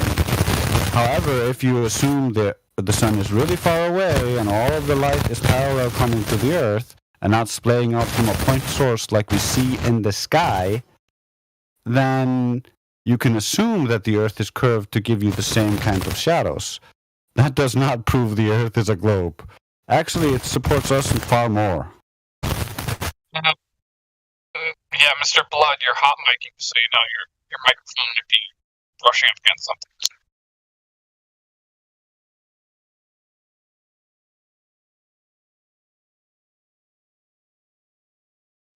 He was going to say something, but he got muted, so. Oh, then unmute him. Oh, yeah, I was going to say, but that's just like one piece of evidence. What about like astronauts and like all the companies that have things going on? That's hearsay. That's hearsay, asking other people to believe what other people say. However, we tested the world for ourselves. The world isn't that, they claim the world isn't that big, and so lasers reach far further than would be required for us to test this size. So we just went out with lasers and used line of sight and the sun and tested the weather and the temperatures and tried to exclude all the variables and whenever the Globers came back with an objection, we tested even more. We don't ask you to believe us. We ask you to test it for yourself, and then you will know, and it will be incontrovertible, and you will just either join us or be in denial. That's just the simple fact of it. There's no 2 ways about it. We would ask you to apply the same scrutiny to the globe model that you are currently applying to the flat Earth model, or the flat Earth. Fast line right that term. Just think about it this way. If you go out and you test it for yourself, you can prove for yourself that the Earth is a globe, and you'll know we are liars if we are. But if you test it for yourself, you will also come to know what the rest of us have come to know, and then be like us. And then it would be hard to deny for you, like it is for the rest of us. Unless you want to be dishonest, it's. This is why we don't ask you to believe. Like we don't want to create a cult. We don't want to create a different religion for you to believe in. We are the people who left the state-sponsored religion that promotes atheism and false ideas based in scientism and not actual science, which is actually destroying empirical science, and which is why we are stuck only modifying technology that was invented in the 1800s, because they have corrupted and destroyed the scientific spirit. I'm curious, what's on like the edges of the Earth? We don't claim to know that because we have not gone and explored that. Yeah, I mean, we would love to know. We'd love to have free exploration. We're not typically willing to, like, especially in the early stages of this movement. Most of us don't have the funds to freely explore, even if we had the passes from the governments that it would take to get there. Look, a lot of people want to detract from that question, but personally, I think it is a good question, but it should just be answered with unfortunately, we've not been able to do that so far. I'd love to map the Earth for ourselves. I'd love to explore the boundaries of our existence, our realm. That would be really cool. To go down in history books and whatever else, right? That'd be cool. Not even for myself, but for somebody to do that. Yeah, we don't know that. We don't know that there's an edge. Yeah, we don't have a claim on a new cosmology. That's what I was trying to tell you. Falsification is independent of replacement. We're not trying to replace the old belief system that we were indoctrinated with. We've just found 1,001 problems with it, and it doesn't correlate with reality. So we're going back to reality and just saying, okay, we see the stars move, we see the sun move. We don't need to imagine that we're moving and that all stuff is staying still. We don't need any delusions and imaginations. We can just take things as it is and try to figure out how things work. You understand? Yeah. What about winter and summer? What if it's not round? Kind of what's the explanation for that? Exactly. Why isn't it 12 hours on, 12 hours off then? If it was a globe. Part of that I think you need to understand is that there's a difference between I live in Iceland, so in the summer I see the sun just go in a circle around me. There's no globe there. There's no hump of globe blocking the sun. I just see the sun going in a full circle around me. And then as the summer passes, slowly but surely, the sun descends lower and lower in my horizon, dropping in my vision, just like if I were looking down a long corridor, the ceiling appears to drop down towards the center point, towards the vanishing point. Wait, so in the summer, in a similar way, the sun is just moving further away from me, and eventually dropping down into the horizon. Do you always see the sun in the summer, and it's never nighttime? In the summer, yeah, 24-hour sun. But if the Earth was flat, then why is there nighttime in Australia then? If it were flat, the sun's light is local. As it moves, simple answer is because the air we breathe is a medium. It's a medium that light can only travel so far through. And so light can only travel so far through the medium of air. But then there's a middle ground where you can see the sun. I don't know what months that would be in Iceland, but you could see the sun during certain periods of the day, and then Australia could see it during certain periods of the day too. So wouldn't that mean if the sun wasn't able to cast light far enough, then...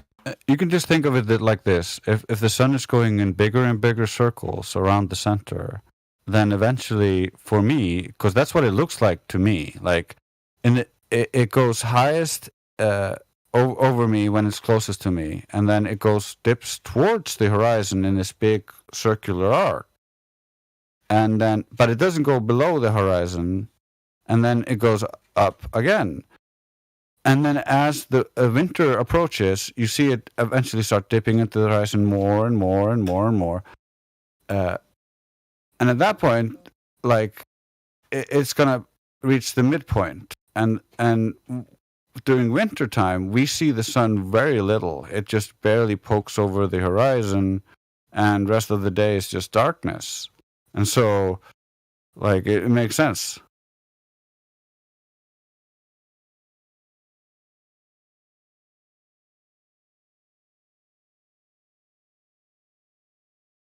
I gotta go, but I have one last question. Do you guys have ideas why there would be such an effort to lie about all of this? this is always the last question. There are 1,000 different ways of answering that question with speculation. At the base of it, we can't read their minds, so we can't really tell like what is the exact reasoning for it. But if you just think about it for a moment, power and control is always achieved through control of information. And if you just think about like military technology and the military advantage you gain from your side being the only one who understands this and the other side being deluded by your deception, their targeting systems will never be able to target you. They will always be accounting for stuff that isn't there, and they will not aim at you. It's kind of like a sniper accounting for Coriolis. He's not going to aim at his target. He's like, the Earth rotation, so I got to aim to the side over here, and then, it missed. Oh no. Yeah, it's because it doesn't exist. It's not there. Interesting. Yeah, I'll just add on to what Dre's is saying. You know, the heliocentric philosophy is the basis of your entire identity and how you decide to run your life. You know, if you take that away, well, I'm kind of getting muddled here. I don't even know what I was really going to say. It's the basis of your identity, essentially, and they want you behaving a certain way in your life that's cohesive to their desires for the world, which are not positive for the common person, basically. Yeah, I think who are we talking about? Like governments or companies? People that run the show, whoever it is. I think Voltaire said it best when he said, if you can get people to believe absurdities, you can get them to commit atrocities. Yeah. Oh, interesting. All right. Well, I'll probably pop in here from time to time, but I gotta take off now. But you guys have a good night. Hey, but by the way, before you go, scroll down all the way to the bottom of this server, and all the questions that you're asking us, there's answers in the form of videos. Literally, you choose the topic, what you want to learn about, and watch a video on it, please. Thank you. All right, sounds good. Yeah, thank you for coming. We're content creators ourselves, a lot of us, so we have channels on YouTube as well. Yeah, cool. I just like to thank you for coming and participating. It was an enjoyable talk. Yeah, I enjoyed it. Thanks, guys. See you later. Later. I wonder what it is the flat earthers know that make people interested. It's good to hear you on here, Drace. Why is always a concession. I was going to say, Drace, my ancestry, I would be building a boat to sail to visit y'all, but apparently my culture has lost that technology to get back to where it came from. They destroyed that technology. Funny, how do you sail your boat from California to Ohio? Well, you just go across the skinniest part of the land, don't you? Right, Trace? Instinctively, we know this. Trace is not in Ohio, so yeah. I had a bunch of Americans back in the day used to ask me, how can I drive to Iceland? So this is not a surprise to me.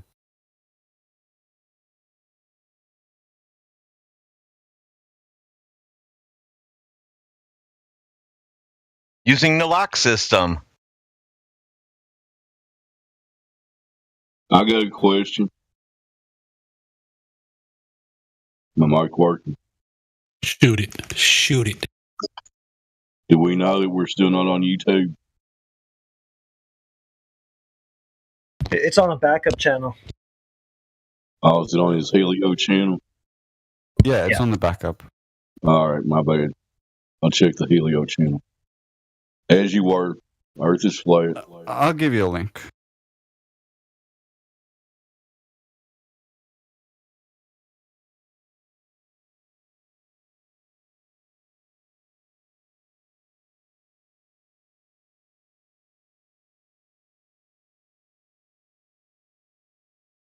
Here you go. One link. Thank you, Sir Drace. Good to hear from you, man. My pleasure.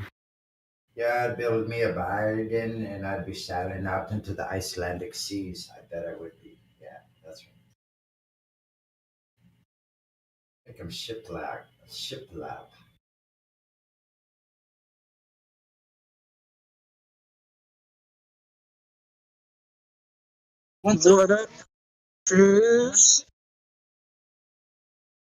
We also have Eminem. He doesn't have any roles yet.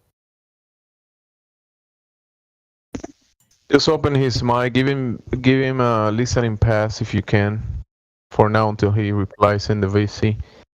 It could be Slim Shady or maybe Eminem. I don't know. Don't mind Sonny. Sonny is connecting with his Viking roots, so don't mind me at all. I'm just kicking back listening. I don't know how I got here. Wait a minute. While we're is Eminem going to say something? Eminem, are you there?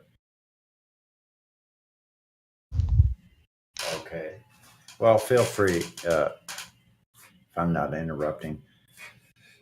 I was just going to say, I was just out there looking at this beautiful place we live. Now, tonight, for instance, I did have a couple shots of some liquor, but I'm honest. Like what I saw tonight was so beautiful. It almost brought me to tears tonight.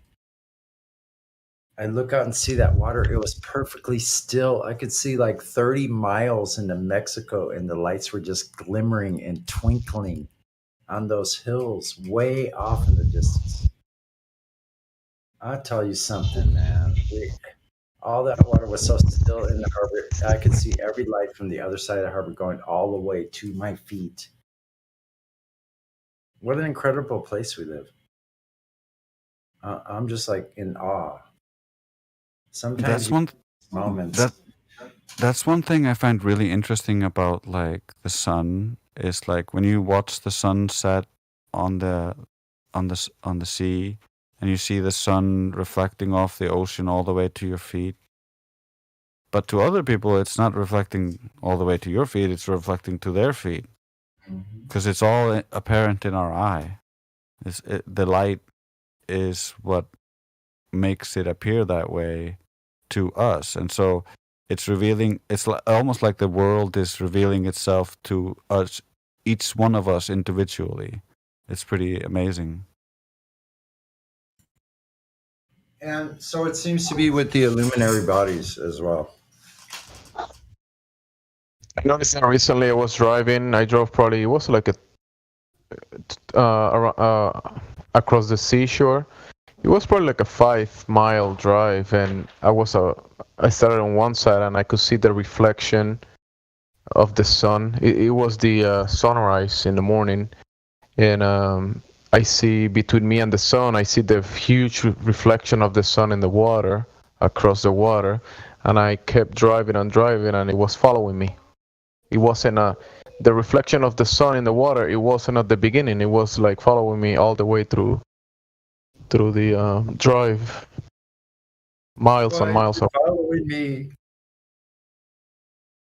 Yeah, it's kind of like with the rainbow. Like you see the rainbow in one place, a different person in a different part of the city sees the rainbow in a different place. The world is amazing.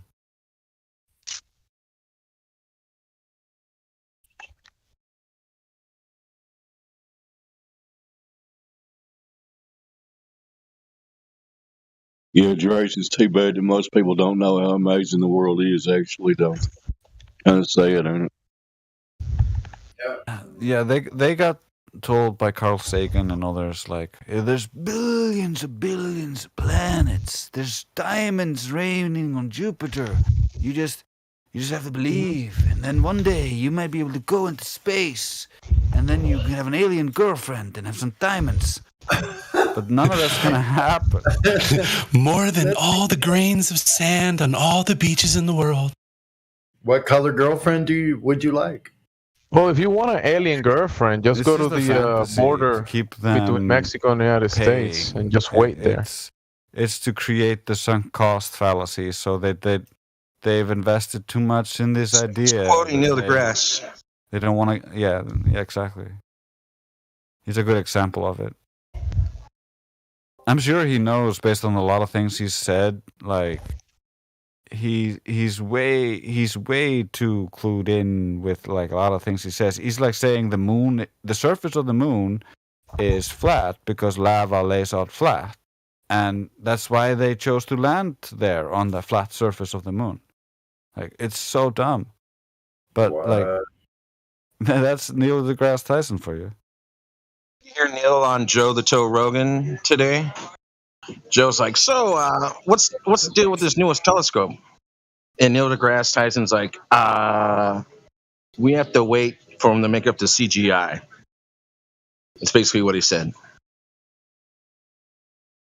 Yeah, if it was a working telescope, you would just turn it on and you would start getting pictures. It would be that simple. And the thing is, like, people that do all this research, like if you look into the Hubble, right?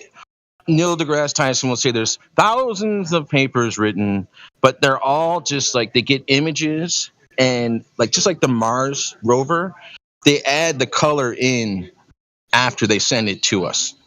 So it's like it's like they're like, no, it's not CGI. We just know it's red, and then we're gonna make it red, but we don't have a camera good enough on the rover that's a colored camera. It's like, what year are we living in? You know? Yeah, and it's kind of like they have this information control. Like, all the data is going through NASA or other institutions that then release it to the public. So there's always this layer in between that prevents you from seeing anything, like, and so you can't confirm anything. It's unverifiable. It's not good. All the images, they're like uploaded. Like, oh no. The Hubble got the images, and we're gonna put it on a server for you to go do your research from.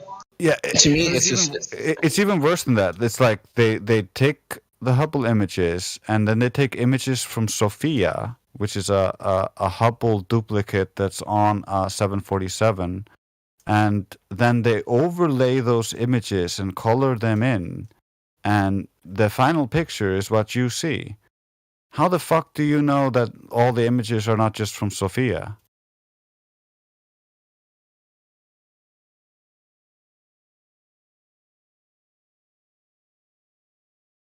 Whenever I hear the name Sophia, I think of the movie with Tom Cruise, Vanilla Sky.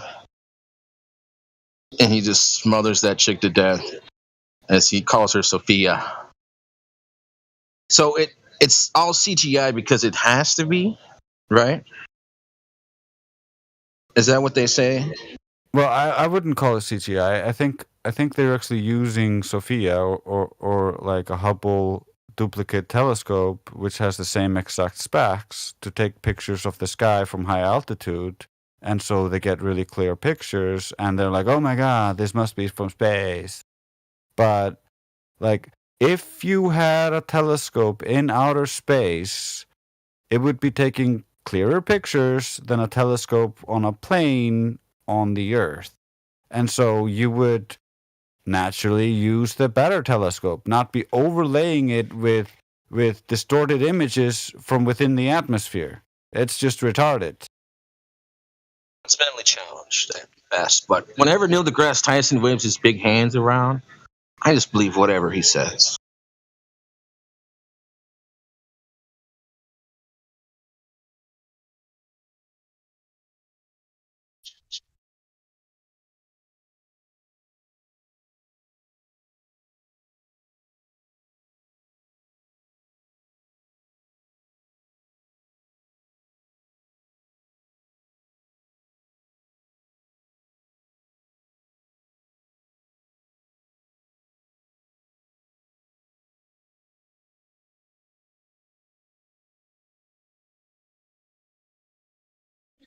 Who was that senator or whoever was in the government that's saying we need to send a satellite out and have a camera face back towards Earth and take a picture?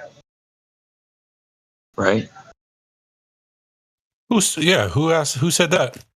It was some guy, and you see him. It's on YouTube. I'm sure I've seen it where he's talking to like Congress about it, and then they're just like, just some white older guy who's fairly thinnish, and it's just ridiculous how even our people in government see this lie, and they're just the wool is folded right over their eyes, and they're laying there blind to the truth, and they're okay with it.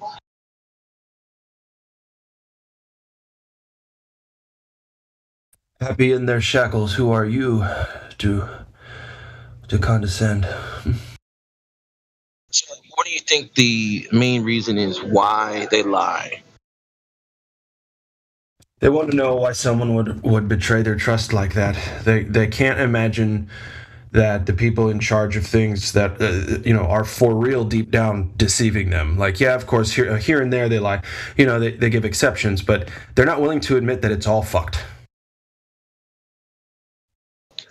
Now that like the Communist Chinese Party has put out images or leaked those images of their quote unquote moon images, what was that, a couple years ago? Is the space race over, or is that anything at all like, oh, we got to beat the commies to the moon, and that's why we made this propaganda and yada yada yada? Because there's obviously plenty of other ways to waste money and hide it, opposed to NASA. The space race is comedy now. It's just very expensive comedy.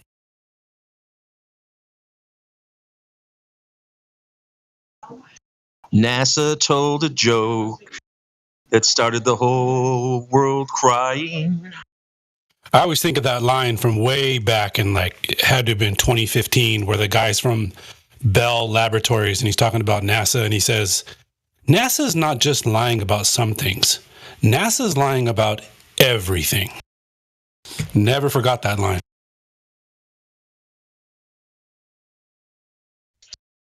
Can you blame the people that are working on these NASA projects? Because it's so decompartmentalized, and there's NASA in every one of the 50 states, or maybe the greater 48 or whatever. And it's all about like, oh, we have a NASA project. It's like the the engineers that's for the government or whatever, the military grade engineer program. It's like it's just all civilian engineers working on these projects, and you can't blame someone for believing it, to think that they worked on the cupola and they were just told for the International Space Station that the cupola needed to be waterproof, and they're like, okay, there you go, it's waterproof, and they're engineering these things and kept in the dark and just do their job and get paid through the government funding.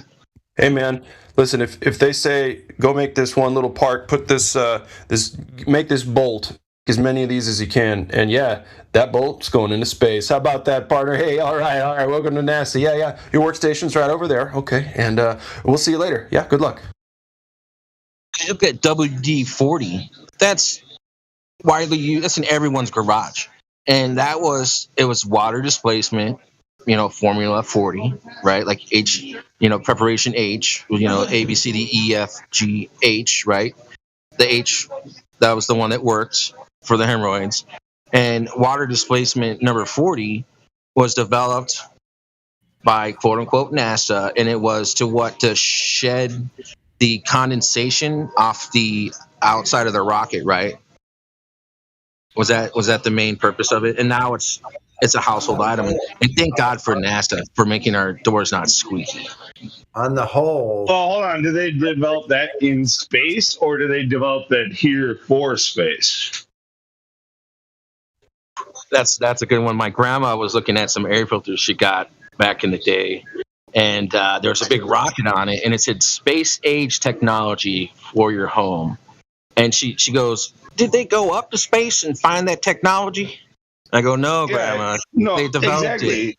Well, that's the thing. Like Velcro, they claim NASA is responsible for Velcro. Well, that's not true. Listen, I know a lot of me, Globers you who know. are still happy with the Velcro situation. They never learned how to tie their shoes, so they still have the Velcro, and it works just fine for them. So, Lou, I would watch how you talk. Well, Yeah, but we all know that people get smarter when they go to space. So That's the crowd we're dealing with now, the Velcro crowd. By the way, WD-40 is an inferior product. PB Blaster beats WD-40 all day long.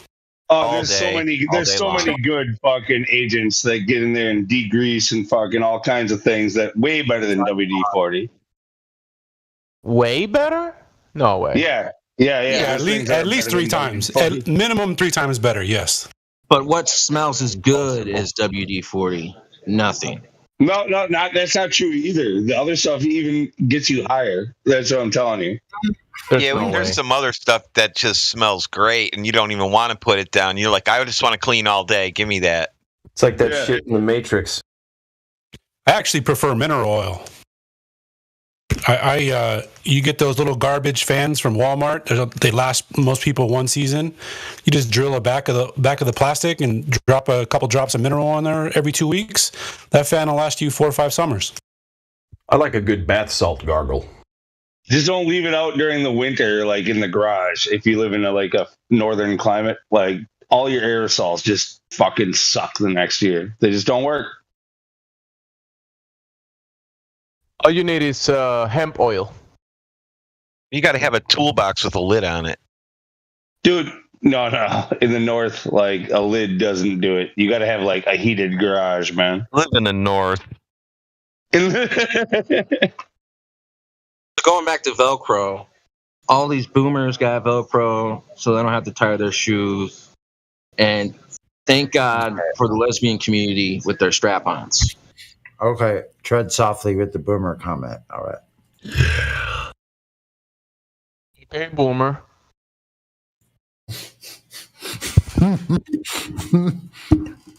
From a boomer that doesn't fit into the mold, yo. I broke the freaking mold. That's right. That's what I'm saying. By the way, don't type that word in the chat unless you want to be on timeout for the next 3 minutes. You don't believe me? Listen to this. Woo! Get that. Whenever I hear "Okay, boomer," I picture a little Chinese girl saying, Isn't Velcro like virtually bulletproof? No. Who told you that? NASA. No. They invented Velcro, but they didn't make it bulletproof. But is it boomer proof? It's probably boomer proof. Motherfucker. Yeah, whoever said Kevlar, speak up now. Because like you're the right man to speak. Oh, I'm making a joke. Did you get it? Tell it again. No. Tell it again.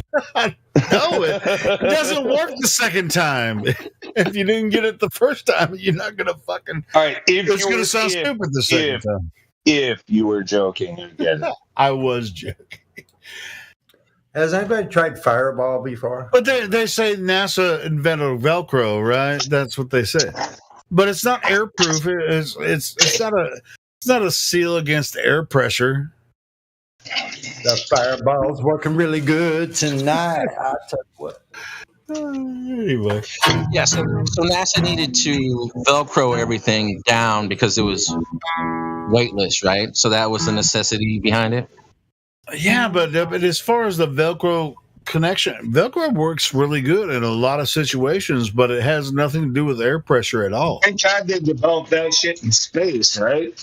The Velcro fly. The Velcro fly. That's some ZZ Top shit right there, right? Yeah. That was my point. Ain't no Velcro being. All right, this is Velcro in space. Created in space. You need to write a song, Sonny. Space Velcro. They call me Hook and Loop, but my government name is Velcro. How about here's one you could make a parody called the Velcro Lie. You could do that, couldn't you, Sonny? Velcro Fly. Teflon could have been created here on Earth. Blues. That's right. That's what I'm saying, people.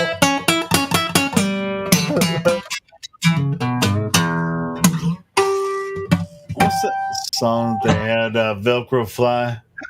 I mean, ZZ Top is the smoothest. Just like every song that was so smooth. Oh man. I saw ZZ Top like 3 times in one summer when I was like 19 years old. Oh man, God bless you. I've never seen them. I always wanted to see ZZ Top live. Yeah. I saw him at Waukesha County Fair, then at Wisconsin State Fair, then at Iowa State Fair, all within like 2 months. But yeah, Yeah, they're smooth, aren't they? But it's just like they're as smooth as all jazz musicians or blues or whatever. It's just a smooth, you know. Just like I'm ZZ.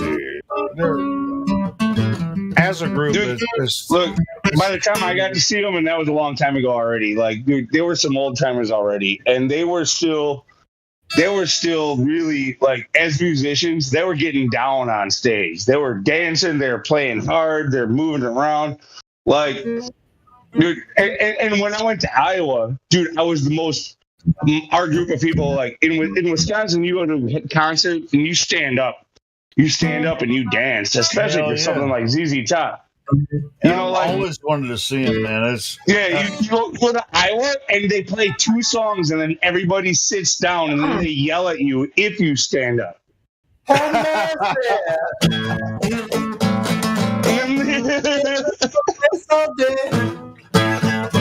Don't go see ZZ Top in Iowa, y'all.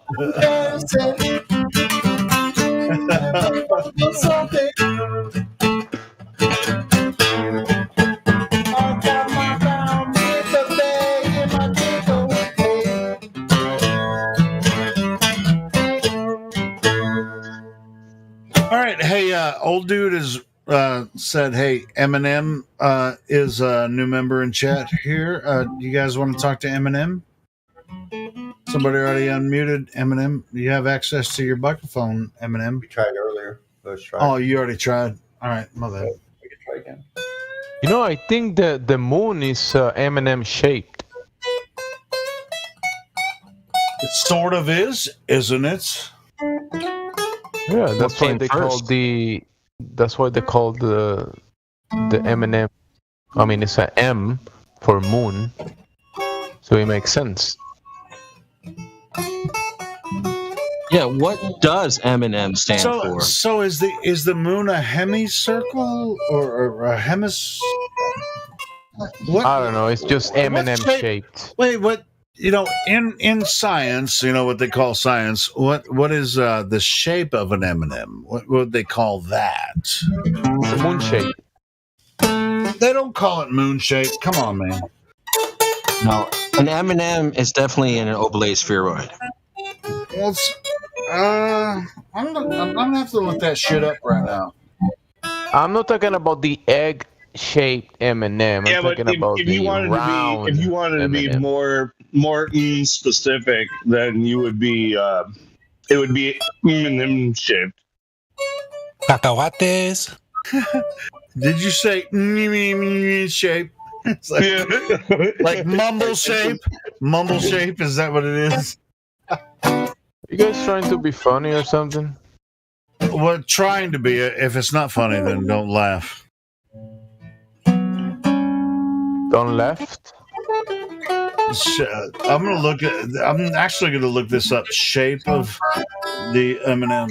Hold on. No. You don't have to put shape of M&M. You just have to. I can do whatever the fuck I want to do, Jemsy. So what does M&M stand for? Moon and moon. Mass murder. Mass murder. Pretty sure of it. I think M&M means great movie.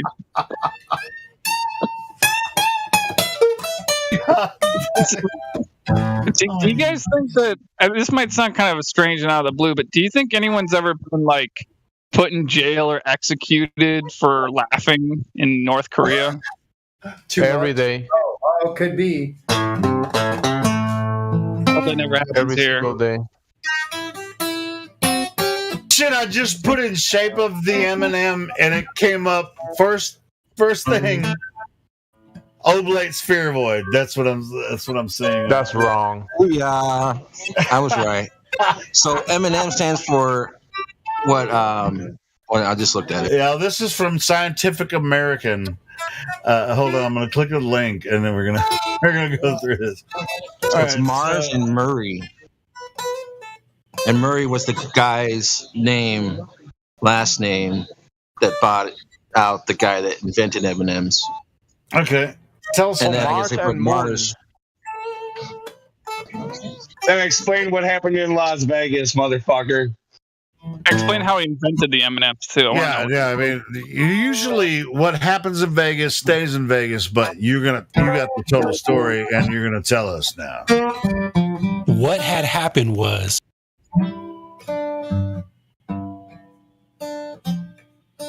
creation of the M&M. You're gonna tell us a story. Right freaking now.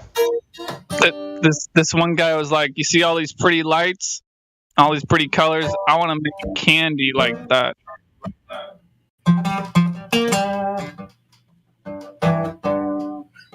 It will be I was Skittles. about to read an article from Scientific American about how M&Ms were created and shit. But maybe your story is more particular or whatever. Maybe. Well, you know what makes that hard candy shell so glistening?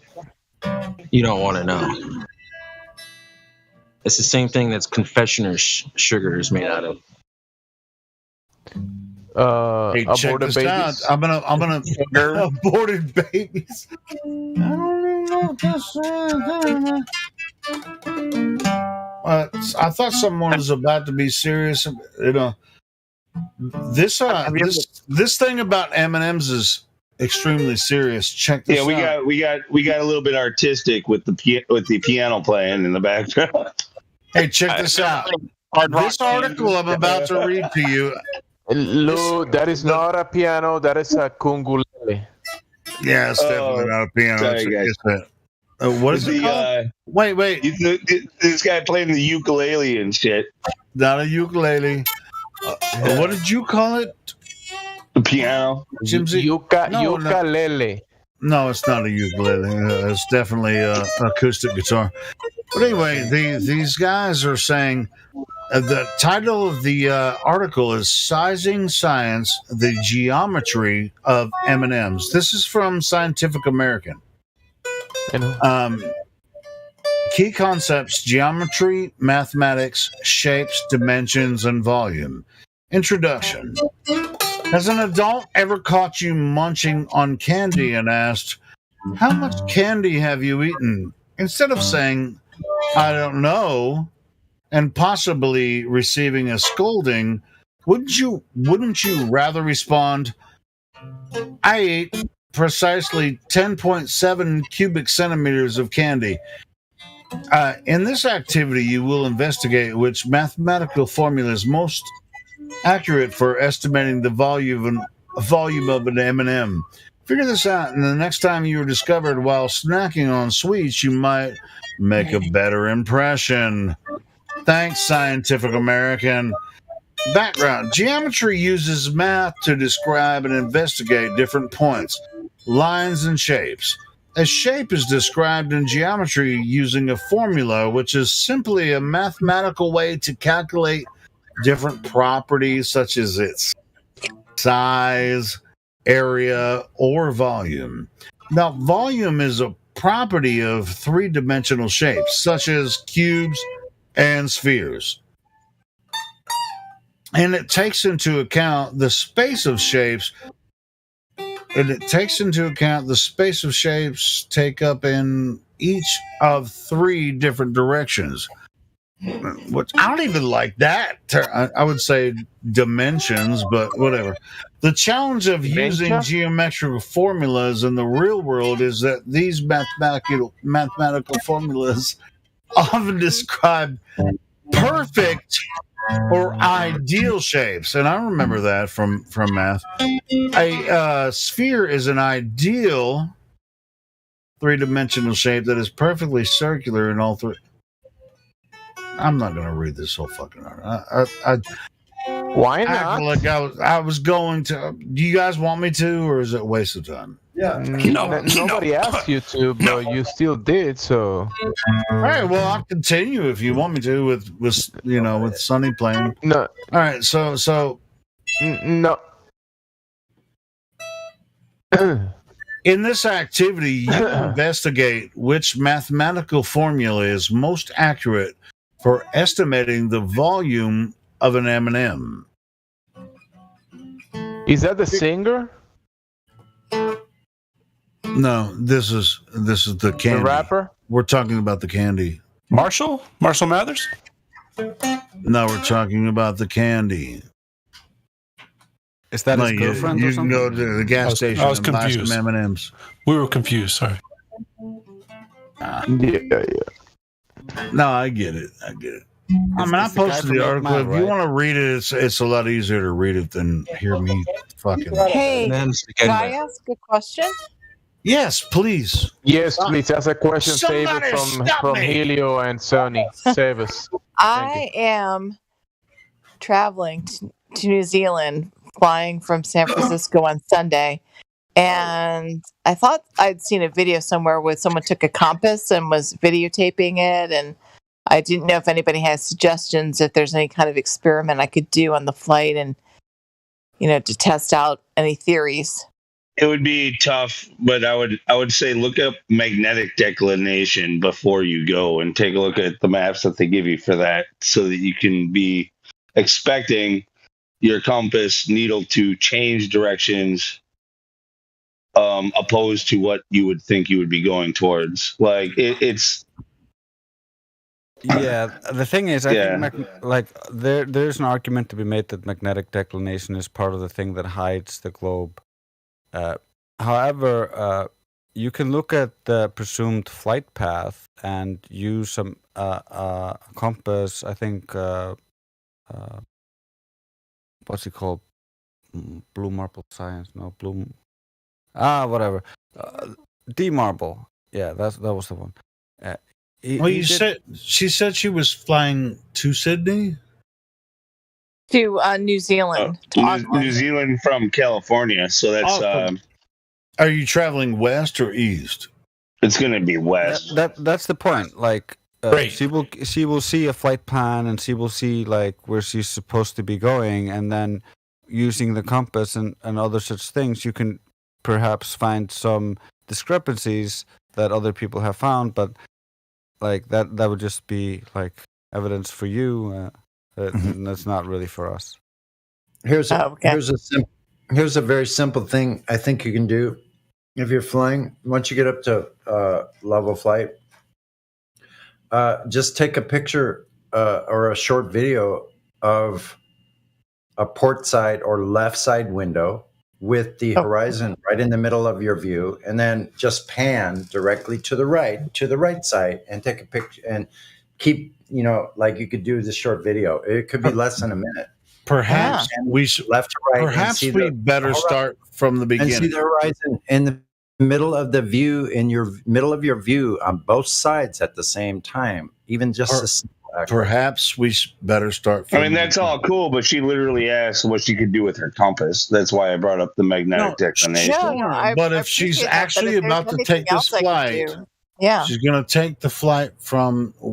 You said you're in Western America. From Pennsylvania. It's from Philly to San Francisco, and then from San Francisco to New Zealand. Direct.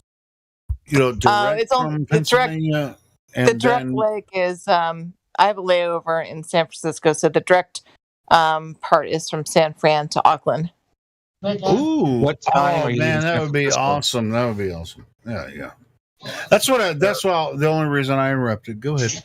I know what you guys know where you're at now. Okay. All right. So if you really want to do an experiment, I don't know. I mean, right now, and I'm not like super scientific or anything, but like that magnetic declination, that's what's on my mind. That's one of those things that we're all curious about. Like just saying like, take pictures out your window, that's been done and it gets us nowhere. We've debated that for years. And You know, like, in the premonition or what, when you go from San Francisco directly to Auckland, how long do they say the flight is? It must be at least 10 hours, right? It's 13 and a half hours from San Francisco to Auckland, and then coming back, I think it's 1 hour shorter. One thing you could do with the compass is this: you could see what the heading is from Philly to San Francisco. That's awful far north. See if it stays on, let's say 270 is west, right? So see what heading it is on the compass. That would be a very good thing to do.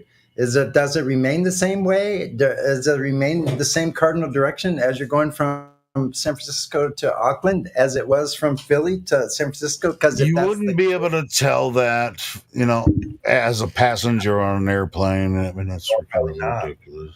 Yeah. What if you ask the pilot, "What's your heading from Philly?" Even when you can still see the sun, like the sunset, is that when you'd be leaving San Francisco? Well, maybe it's better when I'm leaving Auckland back, because I'm leaving at night and I do arrive in the morning, so I'm sure that I'm going to cross over the Terminator line at some point, but I'm not exactly sure. I've never gone this I've gone to Japan before, but I've never paid attention to things. What about taking a gyroscope with you? You should be...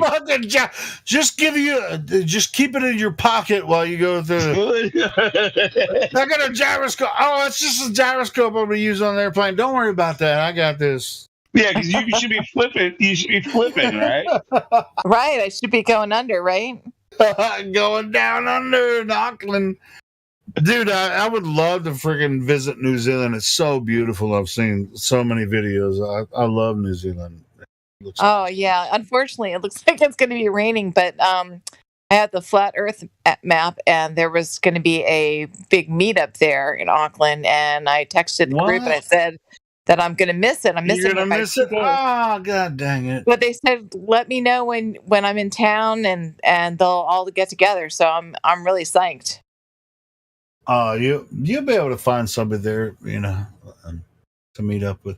Are you going to Christchurch or one of the major cities? I'm trying to do that. Yeah, I'm pretty ambitious with the driving. I've got a friend that I'm visiting for Christmas, and I have a work colleague who moved out to Christchurch. So I'm flying into Auckland, and then I'm taking a couple of days to kind of make my way down to Wellington, and then there's a car ferry. So you have a direct flight scheduled from San Francisco to Auckland. That's right, and the return is direct also from Auckland back to San Francisco, leaving in the morning. Pretty trippy, man. That's south of Hawaii, right?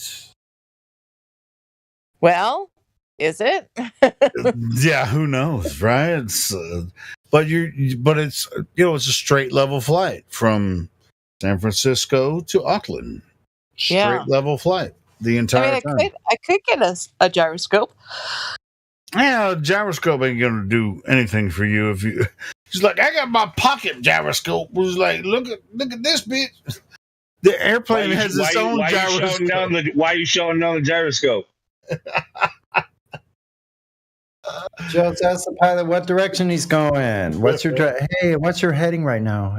What's the heading from Philly to San Francisco? Then what's your heading from San Francisco? Your heading is from the airport that I left in San Francisco to the airport that I'm going to land at in Auckland.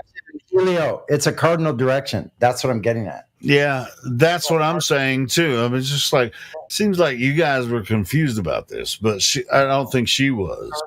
Does it? And that's why she brought it up. That's freaking cool. If you could take a direct flight from San Francisco to Auckland, you got it. She got it. Everybody else was confused. Shit. All right. You guys were asking dumb questions, and that's why I wanted to freaking kind of solidify.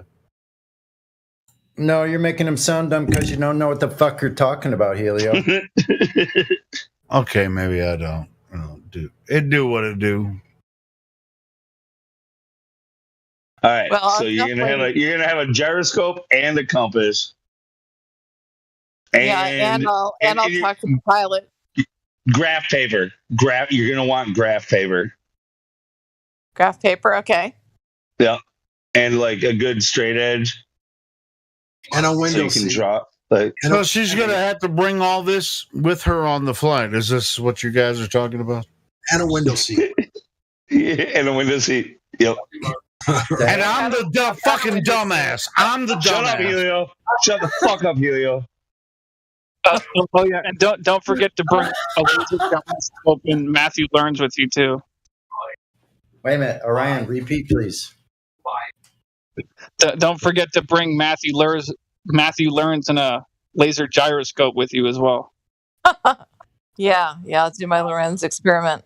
See if the plane contracts. That's scary.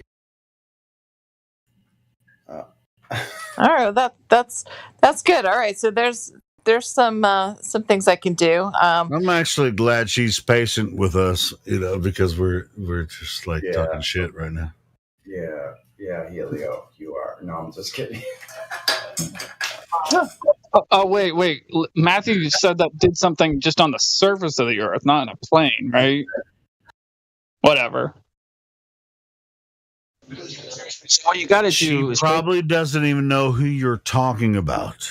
you take your compass, right?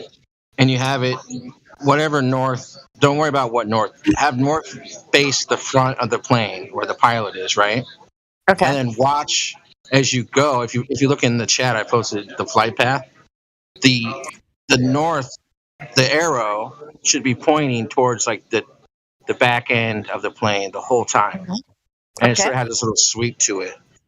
So if you just watch that, I mean, can you Take put as a many compass on your phone? compasses? Take as many And then- compasses that you can when you take the trip. Should start sweeping around. I mean, I have an iPhone and that has a compass too, so I'd be interesting to see also how they You can use your compass without in airplane mode, right?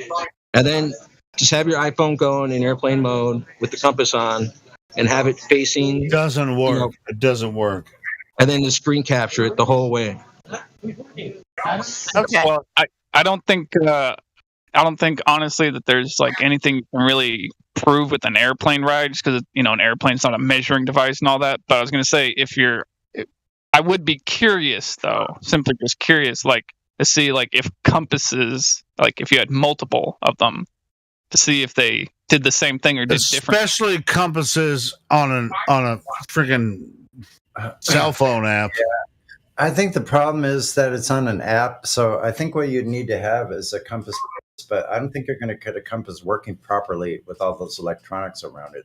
I'm pretty sure when I started talking to her and you guys made fun of me, I was explaining exactly how the straight trajectory from San Francisco to Auckland is the most plausible course, because that's what airplanes do. You sorry motherfuckers. Oh, well, we're in our defense, it was really funny when we made fun of you, though. No, come on. Yeah, true that. Anyway, it's okay. We make. Hey, I don't mind a bit. You can make fun of me all day. I fucking enjoy that shit. I ain't gonna lie. Truth seeker get sauces. Gemsy is here. We're trying to take the load off of Gemsy. He can't do this job himself. I put the flight path from that United has, supposedly how it's supposed to go. So the direction would be obviously southwest, but I'm not sure on the flat Earth map. Have you ever flown that far before? I've flown to actually took a direct flight from Newark to Tokyo once, and that was 13 hours. Yeah, 13's about the longest I've done. Yeah, so it's going to be a little grueling, but The furthest I flew is from Paris to Los Angeles. Yeah, you have a bit amount of jet lag when you get off that. That was horrendous. but coming into California at the very end was really cool, especially now thinking that it was a while before I knew about flat Earth, and now I look back on it, and you can see all the river outlets going to the west, all the way along the way after the deserts. Pretty astounding view I got. That was actually one of the first things I thought of when I learned about flat Earth, because I remember flying to Asia, and during the flight, it obviously tells you you're tracking where you're going, and I just remember thinking to myself, what the fuck are we going to Alaska for? I'm supposed to be going to Asia, not Alaska. Right. Well, apparently there was a guy who, I think there's a video out. I forget his name. Excuse me. What is his name? Max Egan, and he took a flight. I don't know if it was from New Zealand or from Australia, but he used a compass. And yeah, he took the Qantas. He took the Qantas flight. Oh, the Qantas flight. And so that was from where to where? I'd have to look it up again. That's the kind of the mythical flight that we all thought was just getting dropped and no one was actually ever flying it. So, by the way, just so you guys know, Max Egan pretty much like backpedaled on his whole claim on that too. Yeah. About a year ago. Yeah, he came to, in a subtle way, admit that it didn't prove shit. Yeah, he took down his FE stuff as well. That was in August. I found the video. That's interesting. He did a 5-hour thing from Sydney to Santiago. Sorry to interrupt. Hey, Helio, did you notice that there's no flat Earth little blue box alerting people that you've been scientifically disproven? I can't keep a straight face when I say that. Did you know that on your live Discord there's no flat Earth thing? I shouldn't have said anything. No, the party put one. Okay, so watch if they put one now. Not on there now though. I thought that was pretty astounding.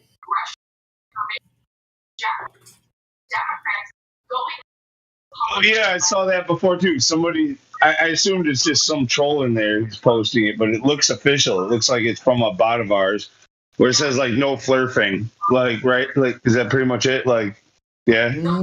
No, there's no flat Earth warning from Google on the 24/7 Flat Earth Live Discord. There's no flat Earth thing. Little warning that says this has been disproven. You don't have it on the Helios. Oh, they took off the tag saying it's an archaic idea of the dummies. Yeah, that's flat Earth. It's been, they say it's been disproven. That's not. Now they're listening, though, of course, but whatever. But we got rid of 24 trolls today from the live chat, so. I found the video if anyone's interested. Okay, sorry. Changing the subject. Holy crap, you purged 24 of them fuckers? I just made that up. All right. Thanks, everybody. I'm so exhausted trying to get ready for this thing and working at the same time. So I'm gonna say goodnight. But thank you for your input. You're a superstar. Okay, bye-bye. Keep it flat, girlfriend. Yeah, she's cool. How did you get that? It was about half a dozen people, but I'm gonna take credit for that. I purposely fucking triggered Bob when I did that. Like I did. He got mad because me and Simcord, like it's actually Simcord who did it. Actually, he's the one who deserves the real credit, but. It's something that we've been doing with kind of and Mortis too. I don't want to name all the names, but kind of doxing this dude. Like he's a public figure. He ran for office in Michigan. He's a pot doctor. He's an actual doctor. You Google his name, which he's told us before publicly. And You can find out all kinds of stuff about him. You know his freaking whole family, his whole everything. And he got mad because we mentioned some personal stuff about him, and he tried to take down the server. But the thing was the only thing that he could try to copyright strike is a video that he posted himself publicly, and all it was a thumbnail with a link. We didn't play it in here. It's not a copyright. It's his own shit that he put up on the internet.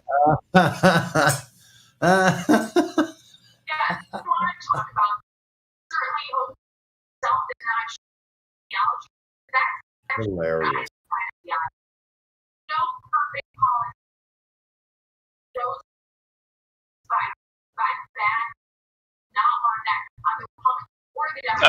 Someone's hot micing. Who's got the TV in the background? Yeah, it was me. I'm sorry.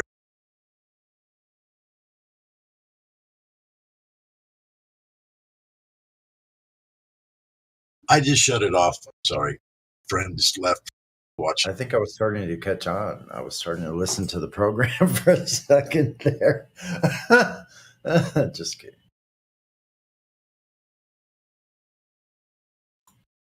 The real flat earther would be a doppelganger for freaking Radwin, wouldn't he? Sounds just like Radwin. But then who was that gal anyway? Why did she have the truth seekers? That's Sasha, is it? What was going on? Apparently she didn't know, I think. Unless that was someone else, you think? I would honestly expect like dozens of people to use that name and decide that independently. Right, I get it. But I'm just curious as how you could use it. Two people can have the same name on Discord and it doesn't get flagged. Truth seeker? There can be 100 of them in the room. It wouldn't matter. Ask Lou. You might know.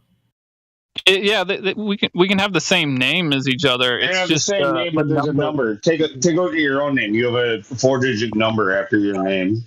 Do they equal? Yeah, they're the same as everyone else's. No, they're not the same as everybody else's. Everybody has a different number. I know. Yeah. Jeez. Yeah, but you can pick your number if you pay for Nitro and shit like that, right? Yeah, but not if it's in contradiction with somebody else who has the same exact name and number. We think if we met in person, we'd have to have shields at first, so we didn't like hurt each other. That sounds like fun. Do it. There can only be one real flat earther. Definitely a couple of you boneheads I'd love to clobber across the head. I'd love it. Shit, man. I'm not going to mention any name. There's a couple. I'm glad I have a you swing first policy, though. I'll let anyone swing first, just not more than one at a time. Well, actually, okay, 6 at a time. I could take on 6 at a time. Go ahead. Anyway, Sonny's being funny again. Ha ha ha ha ha ha ha ha ha ha ha.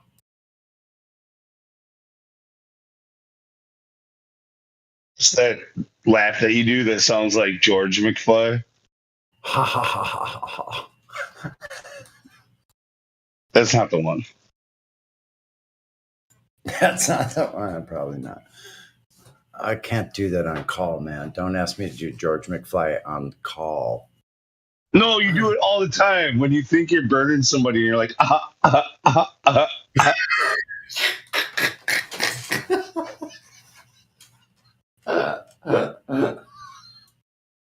Not that one here.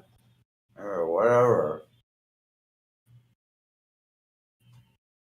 Now that we have the Ice Age upon us here across the entire plane,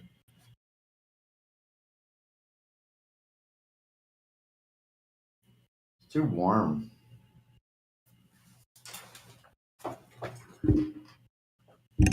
It's definitely got cold here. Man, it's cold here too.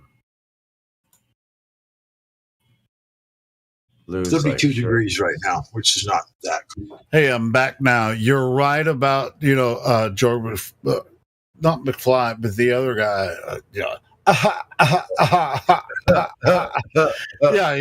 That's his laugh. But this person that was saying that they can take a direct flight from San Francisco to Auckland. No, it's not possible. Nobody can do that. It's not possible. She was claiming that, and then once we called her out on it, then she left. Oh, really? So, like, maybe that was the.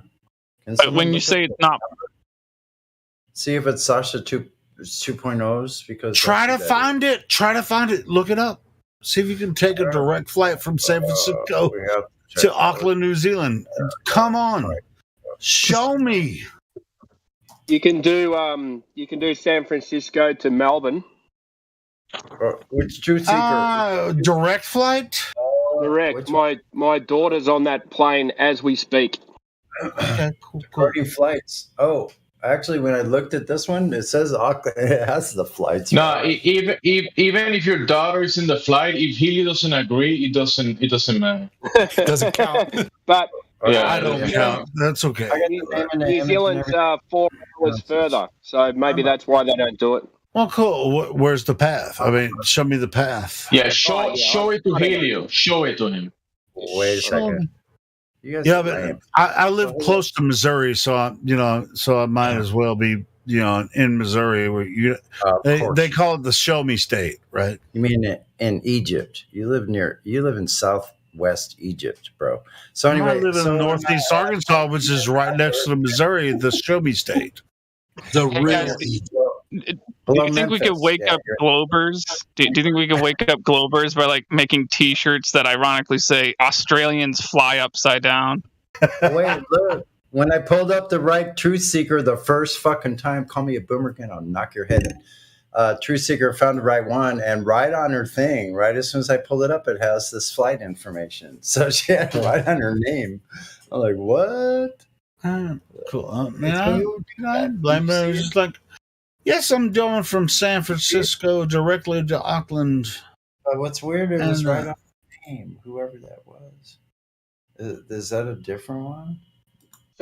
So did they claim they had that, they were on that flight or something, did they? San Francisco to Auckland? Yes, she did claim that, yes. Yeah, I've never heard of that flight before. Yeah, it's impossible. $2,297, 13 hours, nonstop. Why is it impossible? Because it's just not enough people taking it. It's not justified. Well, I mean, according to commercial aircraft, they if you don't have enough passengers on the plane, what I just said. Yeah, you're not going to be able to afford to go That's that what far. I just said. Not justified. So what it's not justified. Yeah, exactly. Got it right. So it's not economically feasible, right, Helio? It's not that it's not feasible. It's economically feasible. But it's. I won't say it's impossible, but why should you? And that's something you should ask yourself. That's where the term economically feasible comes into it. Exactly. If no one's willing to pay for it, it doesn't exist. Right. That's why they don't justify. Yeah, but here's where the big jump comes in. It's like, well, there is. It's possible to go from freaking South America to Perth. From in one flight going from Buenos Aires to Perth. Yeah. If I had enough money, I could probably do that. Maybe, but it's very dangerous. It's I very bet they don't do dangerous. these flights that often. I bet they rarely ever do these long. They never do. They never do. Yeah, they probably never do it. So But just they- because they have it doesn't mean they actually flown there, and there's no information about they actually bought a ticket. It could be all That bullshit. Who it was? My wife's Colombian, and she's done that flight twice. Which So one? it does exist. Okay. Santiago to Perth. No, Really? It doesn't In one flight? One flight? in one flight. Yeah, and non-stop. I don't think so, because Helio doesn't like it. So I don't think your wife actually did. No, seriously. Wait a minute. Hold on. We were talking about San Francisco to Auckland. What about I'm that? willing to be proven wrong. So if Timbo, if she has done it, She was Yeah, actually what about the one twice, she yeah. was actually talking about was from San Francisco to Auckland. There it is, right? No. So No, anyone that one checking doesn't exist. Yeah, I don't think so. They might have it listed. That doesn't mean anything. Just because they have a flight listed doesn't mean they ever go on that flight. You don't have proof of a flight here. What the hell? It doesn't matter. No. Planes off flight level anyway. So Globe debunked. Yeah. All right. All right, There's, Timbo, you said your wife has flown from Australia to South America in one straight flight.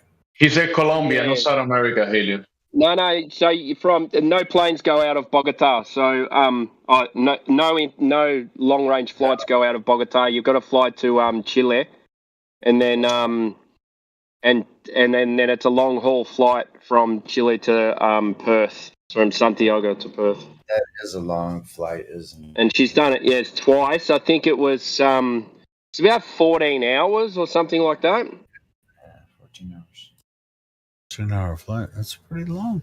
That's about the same amount of time it is supposedly from San Francisco to Auckland as well. 13 That's hours. pretty impressive. You said, Timbo, your wife has done it a couple of times? Yeah, twice, yeah. That's awesome. So, do you approve, Helio? Do you approve? No, I'm asking Timbo. I don't have. No, you don't approve. You don't have to approve or ask him. I was asking, and then Timbo said, "Hey, my wife has done it a couple times," and so I'm asking Timbo about. Yeah, but we want to check if you approve or not, because if you don't approve, it doesn't matter. Yeah, I thought. Okay, waiting for approval. I was incredulous about it at first, but Timbo Really? said, "Hey." Didn't notice. We're going to make sure all the approvals are in from Gemsy toward Helio before we move on. So we'll just go slow. What the fuck is wrong with you, Gemsy? I said I concede. if Chimbo said his wife did it, fucking A. Don't mind me. I'm just aggravating things. Just yeah, me too. But Timbo's a trusted member here. I mean, he said his wife did it. If you said he's trustful, then we might believe him. But if you say he's not trustful, then I guess we're gonna have to doubt it. This is the I want to hear Timbo's story. His wife told him that she took a flight. His wife told him that she took a flight. Level. Yeah, she told me. I don't have any reason to disbelieve his recount from his wife. Hey, Helio, maybe his wife lied to him. Maybe she's a Glober. Yeah. Yeah. You see how much shit I get from these fuckers.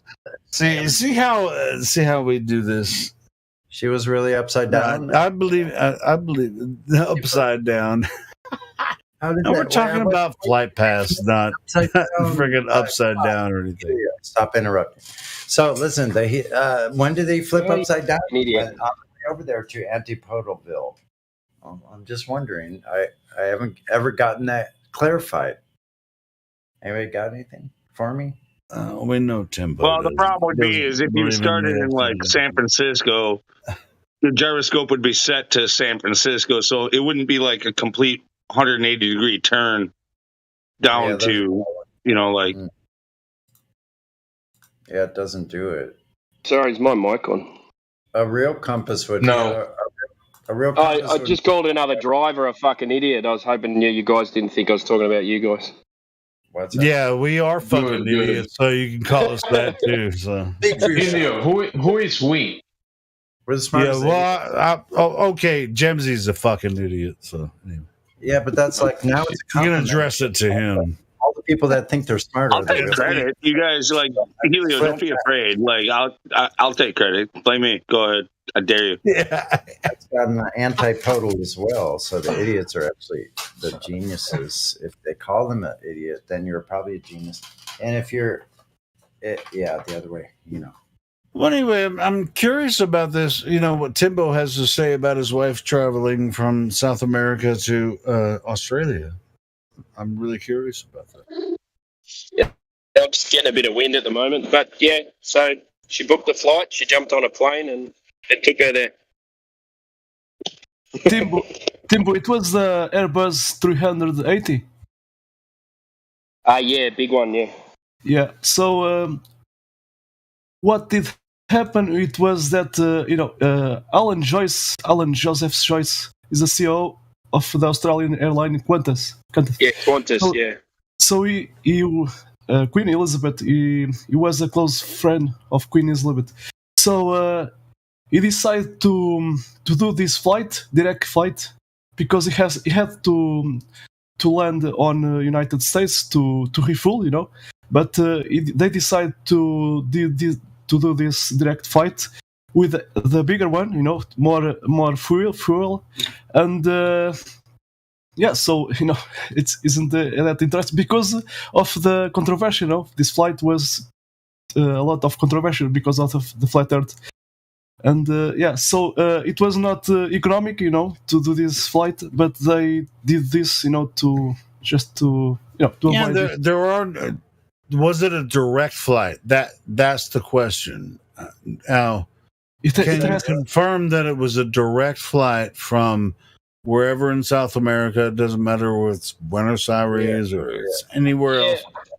I'm pretty sure it was a direct flight, but I'll double check when I get home. Yeah, you're going to find I'm out that pretty it sure. wasn't. You're going to find out that it wasn't. Yeah, I'm pretty sure it was direct. Because look, but they're only running on they compressed actually air. don't do that.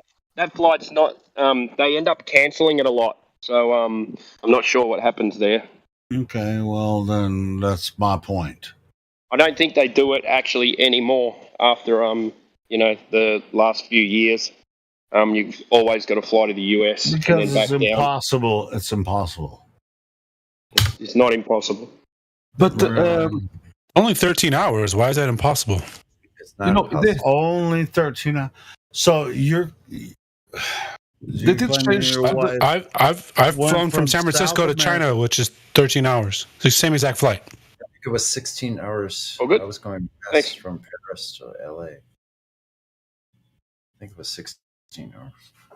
So, But I'll check for you. You been to Helio, when I China, get home. Sonny? I'll be home in a couple of hours. No, I said Paris, France to LA.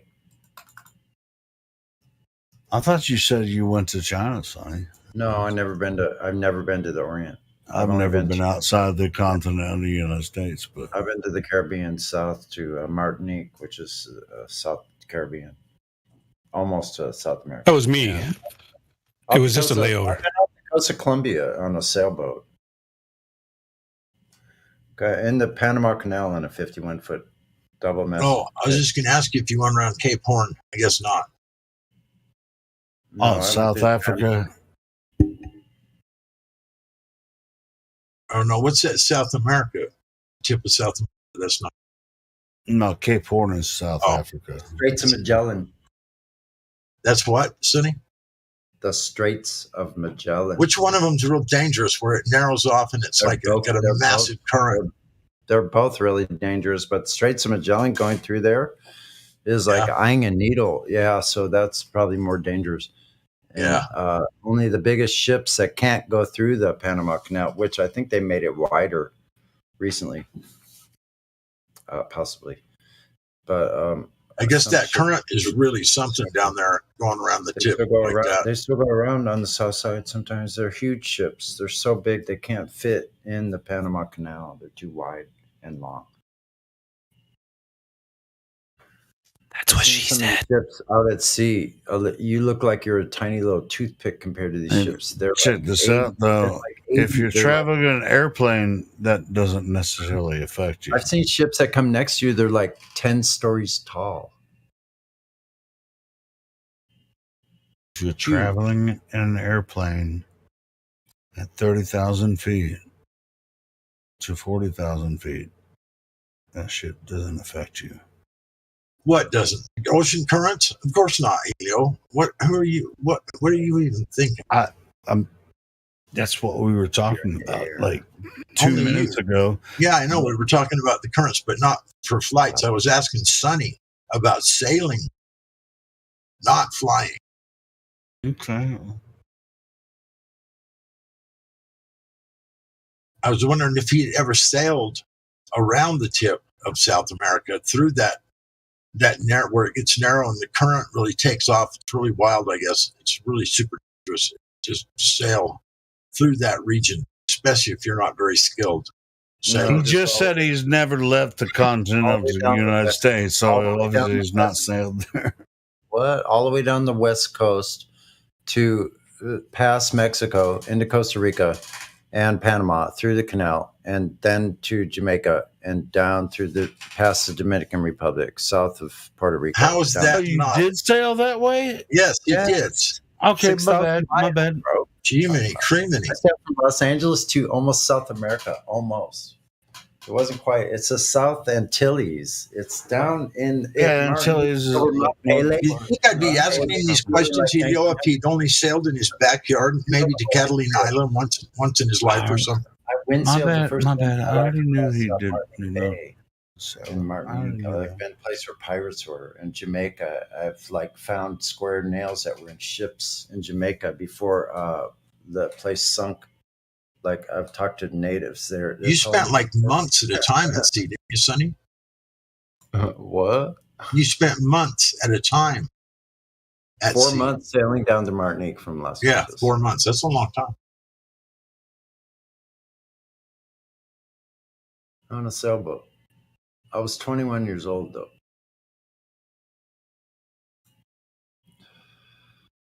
I guess that would make it easier compared to your age today. Would have been for me much easier. But listen, I rode 5.5 miles earlier today, and then I rode tonight, and it's only it's 49 degrees outside. Did you ride an electric bike? I rode another almost 10 miles tonight out at nighttime.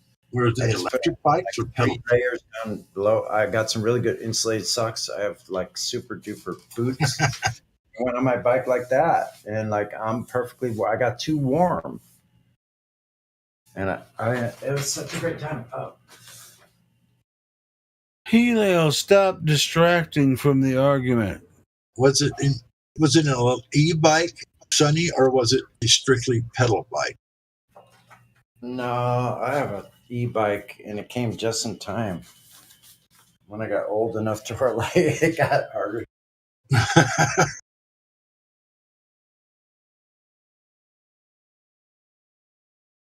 Thought we were talking about people using airplanes across the ocean, and now we're talking about Sonny's bike.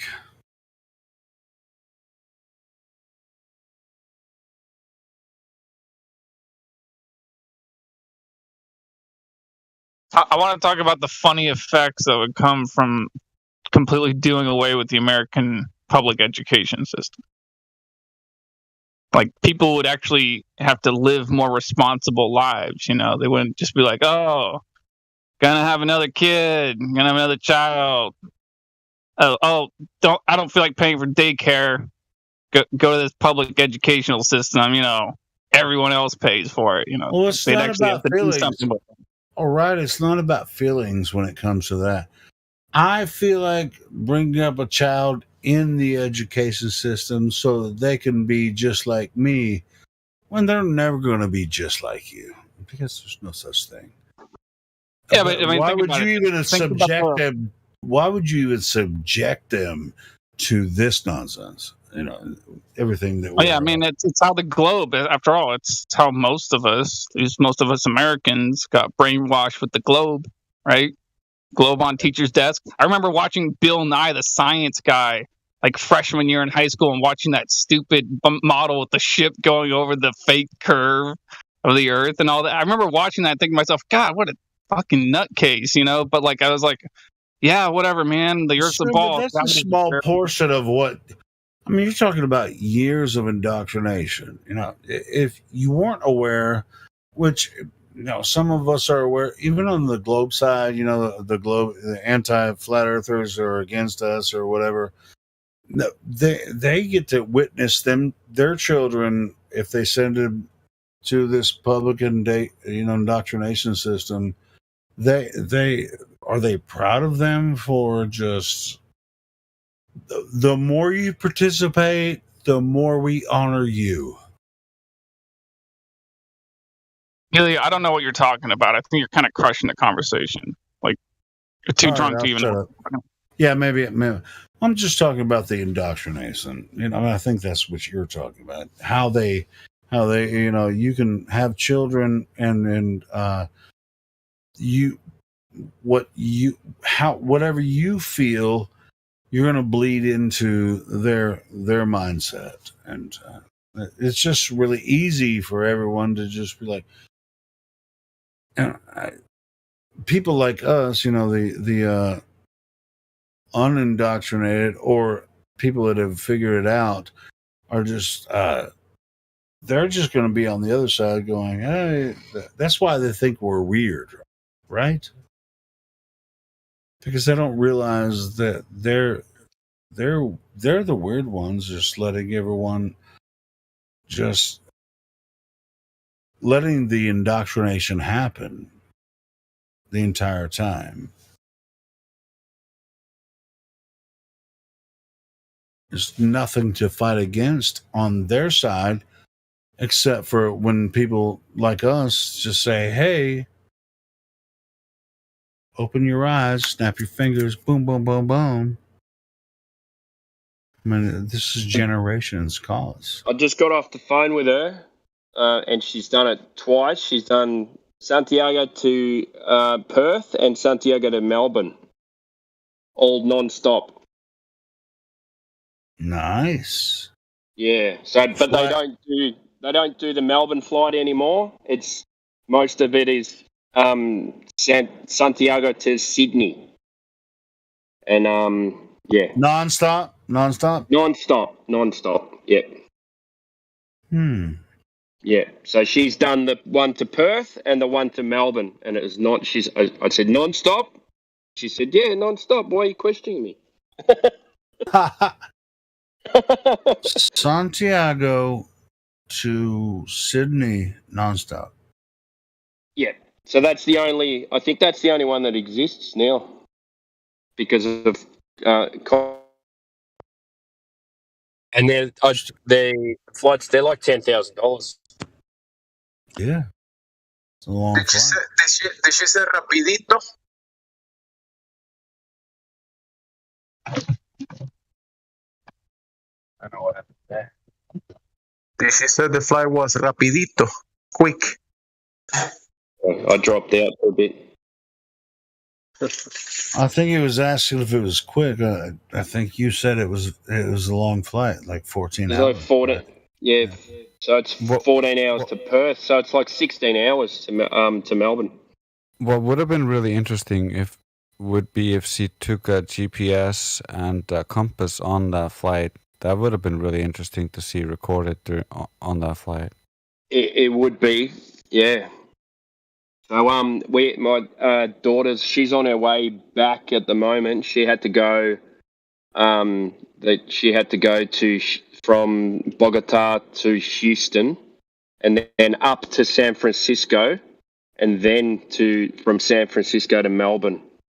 Yeah, that's a typical flight. Yeah, it's a typical flight. And that's why I was asking, direct flight in the Southern Hemisphere it's very rare. That's why I was asking. Very rare. Yeah. It's so expensive as well. Yeah. Like $3,000 is that one where you go up to the US, and the other one's like $10,000.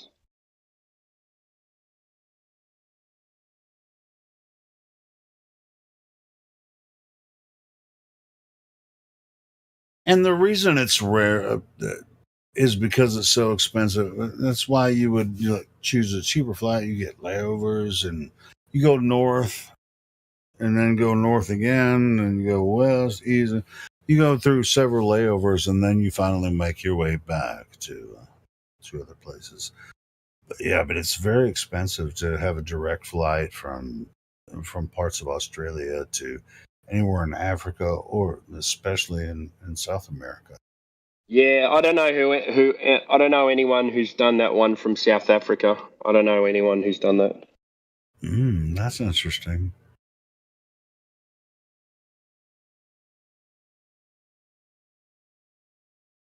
That's and then again, further, I don't know that many that's even South further, Africans. though. I mean, if you look at the AE map or the Gleason's map, it's even further if you go from anywhere in South America to Australia and direct flight. That's even further because the South Pacific is enormous. Yeah, it is. If you look at the AE map, it's almost 180 degrees on the other side. It's a huge expanse of ocean. That's why wouldn't surprise me if there's something there. Well, wouldn't surprise me. I'm not making a claim. It's all right. I'm just saying, but it's a very dangerous flight. Somebody's got some big balls to actually try to fly over the South Pacific. Woo! There's not that many islands, or there doesn't seem to be that many islands on the map. So emergency landings would be, you'd have to head up to, like India somewhere, wouldn't you? Like. It depends on your flight path. That's what I was saying. Go ahead. Yeah, depends where you go. There's also the issue that they don't really track the planes in the southern hemisphere, so-called. So, like, as soon as they go off the radar, don't they? Yeah, they go off the radar. So as soon as you leave the land masses, you're just on your own. Good luck, buddy. Yeah. No, wait, hold on. I think it's that they're more than likely, or that they may be tracked on radar, but as far as the public access to the radar on the internet goes, they're not showing. Radar is land-based for the most part, and they could have like buoys, at certain points, but the South Pacific is so large. Now these buoys are very few and far in between. So, well, they're supposed to have satellites and stuff, and we're supposed to be able to track all this stuff. I know. But the problem is, they just don't, and we're just not. Because nobody goes that way. Well, we actually see planes taking off in the south, and then they just disappear because they're not being tracked anymore. There are spots in the south that they don't track. If you're too far away from the nearest landmass or nearest buoy or whatever, you're not going to get tracked. Yeah, Timbo, I'm not saying your girl's lying or anything, but fuck, man. Yeah, bro. I mean, it's very dangerous to travel that way. Oh yeah. She's definitely not lying, mate. This. All right, cool. She's got no leverage. So that means maybe the lands are closer than they say they are. Because according to the Globe Earth and the AE map, it's a very dangerous place to traverse. I think you're gonna have to take a Helios mentality and question your whole relationship with your wife, man. Don't ever do that, because I've been divorced twice, so don't even freaking do that shit. Hey, I think because we don't see cartoons in a map and we don't see the airplanes going through these areas, that means they don't do it, right, Helio? Nobody does it because we don't see it on the internet. Dude, are you trying to say that I'm telling him his wife is lying? That's not what I'm saying. No. I'm saying that there's mysterious. That's all I'm saying. It's mysterious. These flights don't happen because we don't see them in the internet. That's why they don't happen. No, that's true. I get that, James. Yeah. And it's very, but Timbo agree with me. It's very rare, very rare. Helio, you're drunk, and Gemsy, you're trolling.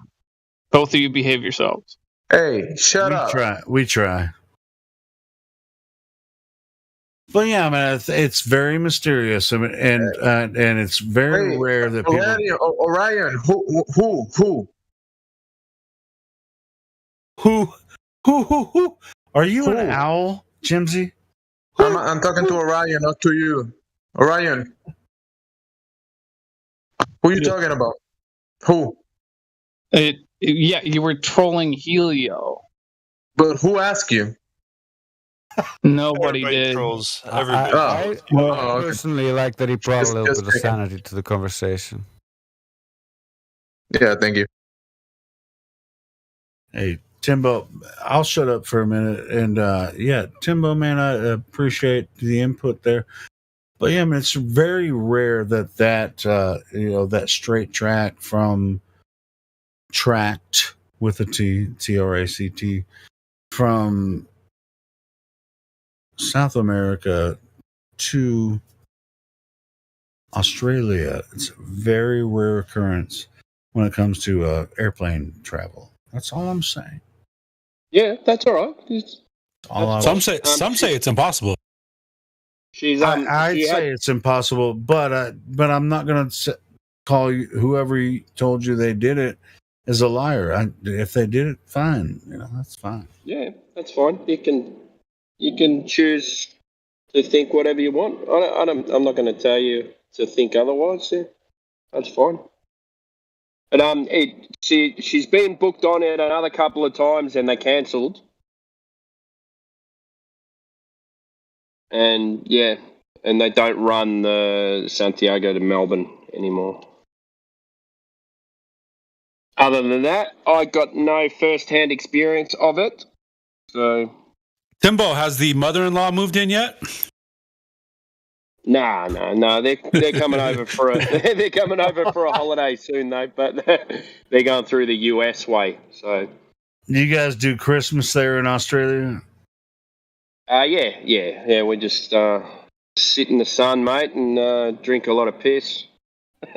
Oh yeah, it's cold here at Christmas, but it's warm. We got summer Christmas, so it's very different.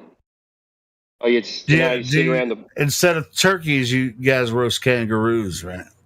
No, we still do turkeys. Yeah, I'm just fucking with you. Do people eat kangaroos over there though? Yeah, man, they're tasty, mate. Yeah, I bet they are. I've seen some big ass kangaroos that need to get their ass kicked and figure. Do you hunt kangaroos? Have you ever hunted a kangaroo? I'm not sure. It's the government. It depends on where you are. It depends on where you are. Right? I don't think you can legally hunt them. I think it's only the government when they have a culling. So when they have a wet season, they breed too much. And then it dries out again. We have droughts, it's like a 7 or 8 year cycle, and then there's too many of them, and they start starving and dehydrating. So they go around and shoot a heap of them. Yeah, well, it's kind of the way. I mean, like with deer season here, there's only a certain amount of deer each person can kill and harvest for meat. Here, so it's I imagine it's sort of similar. It's like, yeah, I think the ones they use for food, they actually breed in farms and stuff like that. They're not wild ones. Wait, can you go to a local market there in Australia and buy kangaroo meat? Yeah, it's in the supermarket. Oh, hell yeah, that's what I'm talking about. Nice. And the ones that they cull in the wild, when there's no food around and stuff like that, when they have a drought, they chop them up and use them for dog food and stuff like that. What's up? My dogs love kangaroo meat. Well, let me ask you this: it's like people in America will be like, "Oh, kangaroos are cute. Are they cute?" Nah. I don't think they're cute either. I think they're scary, mate. They're big fucking rats in their asshole. Yeah, and they stink too. So. They're like camels, mate. Like camels that bounce, Horrible animals. It's like, how can you kill a kangaroo? Easy. Shoot them. Yeah, just don't run away from one. Yeah? He'll chase you and kick the fuck out of you. Oh man, you Australians! poor things. I would love. I want to come to Australia and freaking buy some kangaroo meat and grill it on the Barbie. You know what I'm saying? Yeah, you can. You probably got to marinate it for a while in some acidic because it's pretty tough. So maybe in some. Yeah, because they're strong. They have big freaking. Yeah, they're tight, man. Not an ounce of fat on that meat. Yeah, brother. They're very lean. Yeah. But yeah, they're good in they make kangaroo pies and stuff like that. So like meat pies, they make them out of kangaroo. So like slow cooked. So you slow cook it and it comes out nice and juicy and tender. Oh man, that's what's up. Like a brisket, Like,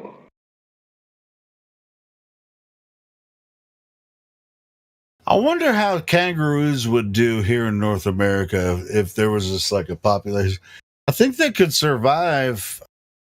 Yeah, maybe, but I just want to see a kangaroo and a deer fight, together.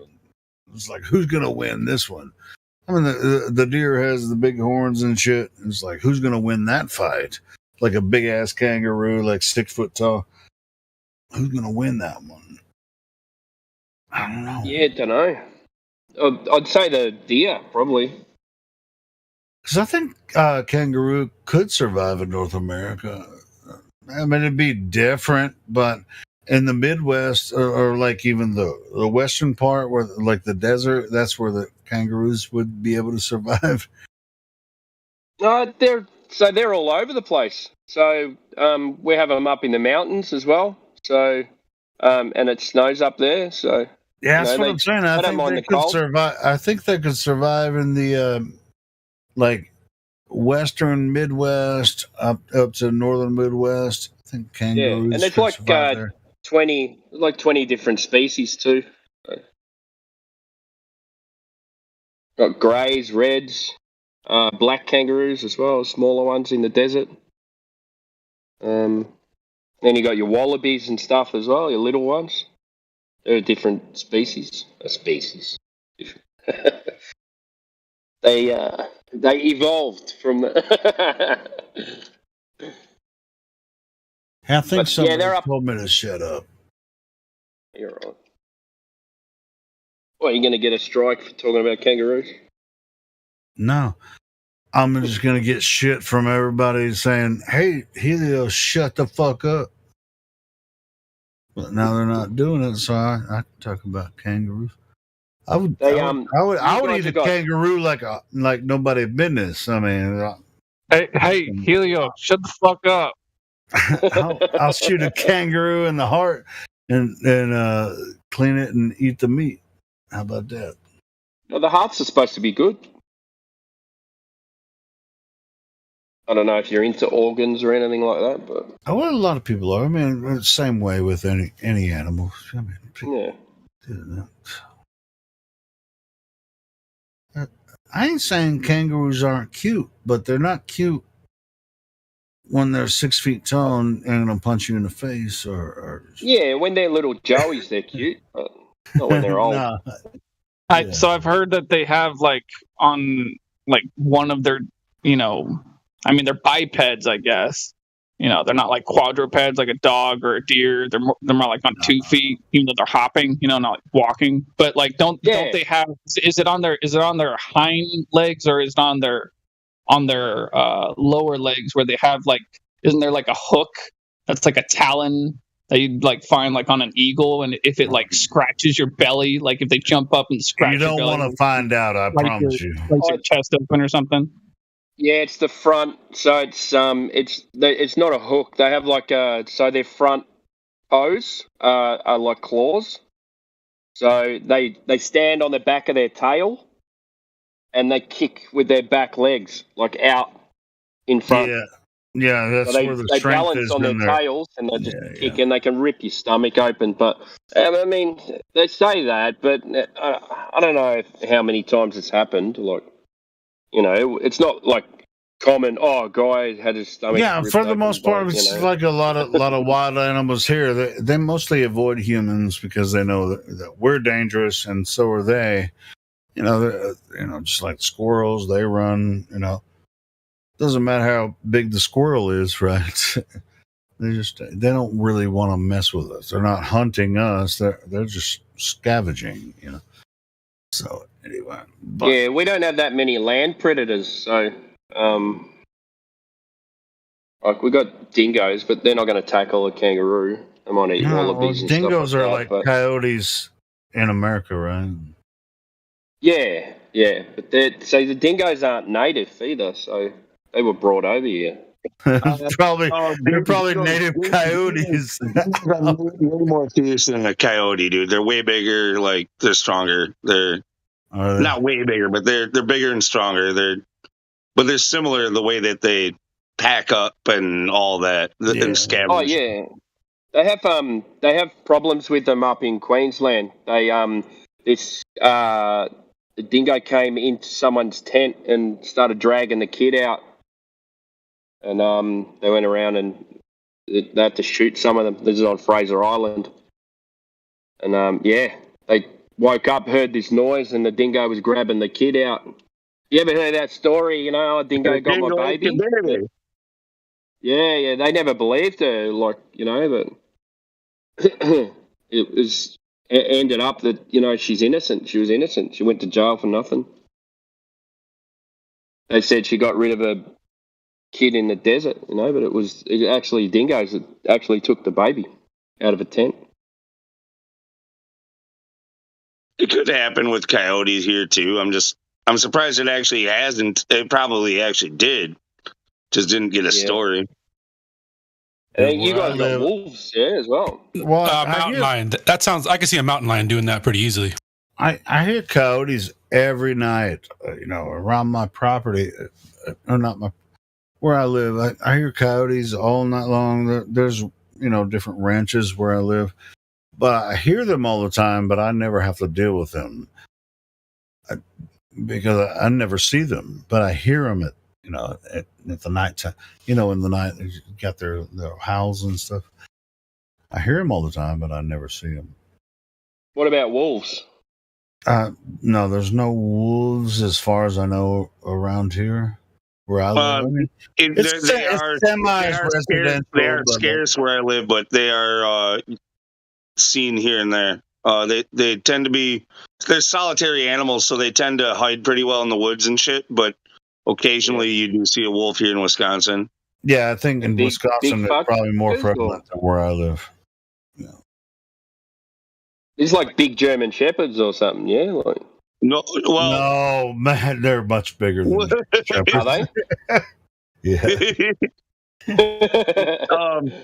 Yeah, I mean, in stature, like in the way they look, it's kind of similar, yeah. But like, these are wild animals, not domesticated animals. I've been within 30 feet of a wolf-sized coyote before, and this is near the city.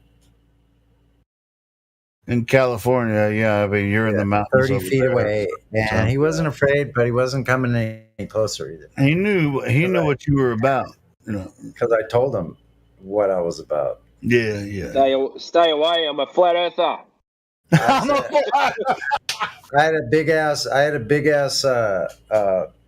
water, like a big water bottle, a big sturdy one with a handle, so it could be swung like a bat. Like that's a really, and so I said, you don't F with me and I won't F with you, and it just went its way. It went up behind me, up higher on the trail, and looked down at me, and I said, this animal could charge me if it wanted to. Like at that point, and I was like, oh shit. I saw that a couple times throughout the years. I haven't seen, there was a couple of them. They were actually a couple. One was obviously the larger one, and the younger one had more hair on its chest and it was more full, but this other one was scrawny and old looking, wolf looking coyote, man. This thing wasn't messing around. You know what it was? Had problems with probably killed a human before. They don't like the taste of human meat. They wouldn't have any fun with me. They'd be boning their fucking body. No. The ribbons. But you know how they say all the time, they go, oh, lions don't eat, they'll kill humans, but they don't eat them because they don't like the taste, because we taste like metal. Who found out that we taste like metal? Yeah, did you ask a tiger? Tastes like metal. No, but there's a mutual. I think at the end of the day, just like you were saying, Sonny, there's a mutual respect. It's just like, I ain't gonna fuck with you. Yeah, they know we're around. These animals knew I was around, and I would go to the same place every single day, so they knew I was around. I would visit like these areas. I go visit, because like I like to find places like now I still these places I found a few years ago where the sun shines in even in this winter, shines into this little pocket, this little area where it just shines right in at a certain time of day, and it's perfect. Like, so those are the kind of places, like, I guess, does that make me a sun worshiper? Maybe so. No, sure. Well, I mean, there's a lot of black bears in Arkansas. You know, if you meet one, the only way they get aggressive is if they already have a nest and they have children. But for the most part, they avoid you. They can hear you coming from a mile away. They're not going to we don't have any you. animals like that. Black bears are known to be aggressive, but only if they're protecting their den. Whatever. So, Yeah, there were grizzly bears. They said from 8 to 10 feet tall here in northern San Diego County. Up I wouldn't until, want. I'd be frozen solid if I saw a grizzly bear. until about as late as about 1890s, and then they were all exterminated or whatever they did. There's still grizzly But there used to be in this county. There used to be huge grizzly bears up in the mountains. Like, I could believe it. That's crazy, huh? They're still out there, and hopefully nobody's killing them. It's like bears. If it's a grizzly bear, black bear, they all kind of have the same attitude. So it's not Listen, you think the Black Panthers ever went away? I don't think so. I mean, they're still like. Well, panther is a leopard. Yeah, I know. Yeah, panther's a leopard. Yeah, exactly. So, Black Panthers used to be here in America. I don't think they ever went away. I think those things just like they're not the way that they can hide in plain sight. Well, and it's Black Panther lives matter. Black Panther lives matter. That's right. That's what I'm the saying. panther, leopard, mountain lion. They're almost the same. The rise up. Yeah, we have panther sightings here as well. The spirit. Oh, do you guys have some wildcats out there? I bet you do. Yeah, big, huge ones, but no one seems to ever find them. But they catch them on video all the time. Because they're stealthy. You never. It's almost impossible to find them. They're awesome. Yeah. If you didn't know, a panther is a leopard. That's just solid black. And leopards are known for their spots, but a black leopard is a black panther. They call it a panther, but it's the same. It's the same thing. And an indigenous American, the puma, you know what it means? That the one that can strike and kill with one blow. But a puma has a different shape than than the leopard species. Yeah, it's similar, but they have like a bigger tail. Anyway, pumas are a little bit different too. But anyway, moving right along now. I said I was going to shut up, and you said make your way to Teotihuacan. There said they didn't know who built that place. They said it was people. And now the Olmecs have a story that their elders, the Olmecs, that their elders killed the giants and they ended up in a place called Puebla. Oh, that's where Teotihuacan is.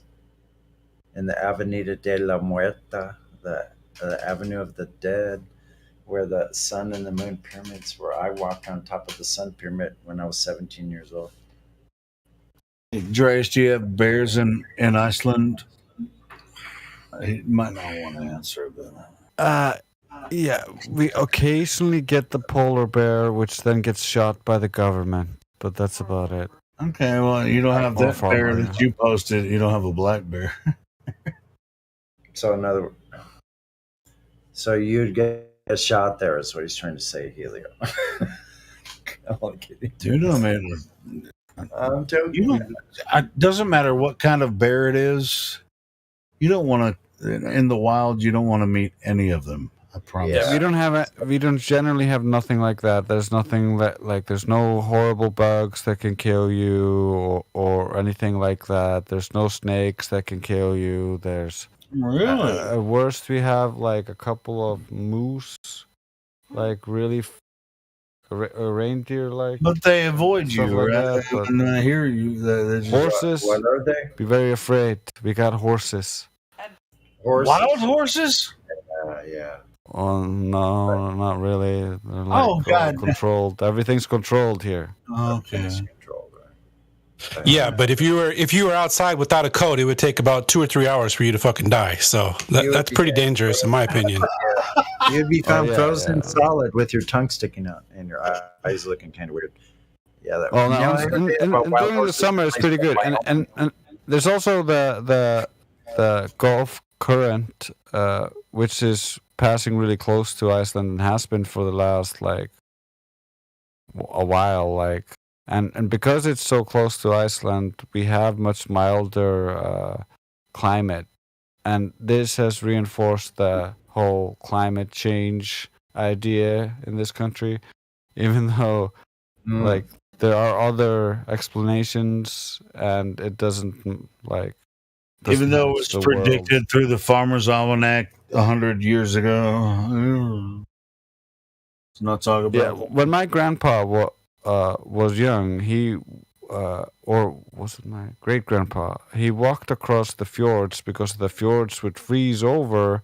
Because when we don't have that hot ocean current coming from the equator, that leads up around along the coast of America and up into like or around our country, it gets really bad here. So, like, I'm pretty thankful for it. It's not very good for other people. It's causing droughts and stuff. The disruption in the natural ecosystems of how the temperature in the oceans is supposed to shift. So it's good for me, but it's bad for everybody else. Sure. I mean, the climate change. See, it's not global warming or global freezing. Yeah. It's climate disruption. It's like people. This has been happening for hundreds of years. You know, different cycles of climate. As far as I'm but concerned. the thing is, a lot of the scientists are looking at the climate, and they have these predictions, and then what happens is these predictions turn out to be false again and again and again and again, and for decades. And so now. they base their pseudoscience on this, and then they just they put fear porn out there for everybody. Yeah, there's some underlying things which are based in basic understanding of how the world works. And then there's like a lot of factors that they don't factor in, and so when you have this disproportionate result, and you don't have all of the factors, that's not the natural result. You're not going to see the whole picture if you don't have all the pieces. Well, sure, you can watch the weatherman on TV, and he'd be like, "Oh, it's going to do this 2 days from now," and for the most part, it happens. But it doesn't. It's either not as bad or it's better than it was predicted. 2 days. Yeah, sometimes they're just off endlessly. Part of that is because they're modeling it based on the data that we're getting. So, like, based on the data It's we're not getting, a bad deal. I'd like to know if I'm going to get 12 inches of snow. You know, I'd like to know. Yeah, of course. But like, it's not like they have data from the entire air above the Earth. It's just from the weather stations all over the place. And because those weather stations are stationed on the ground, you don't have a complete view of the whole system. You just have all these little data points that then you make assumptions on. And so that in itself leads to a bunch of potential errors. You're not accounting for other things that will change Sure, the but result.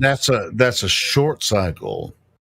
But as far as a long-term cycle, when you're talking about global warming over long period, or what I was talking about is essentially there's generally a hot spot in the ocean that keeps moving around, and it's supposed to have changed the last couple of years, but it hasn't. And because of that non-change, it essentially is causing a certain type of weather system to continue to go on, and that causes droughts, that causes heavy rainfall in other places and flooding, and for me it causes the ocean currents to be more shifted towards my country instead of away from it.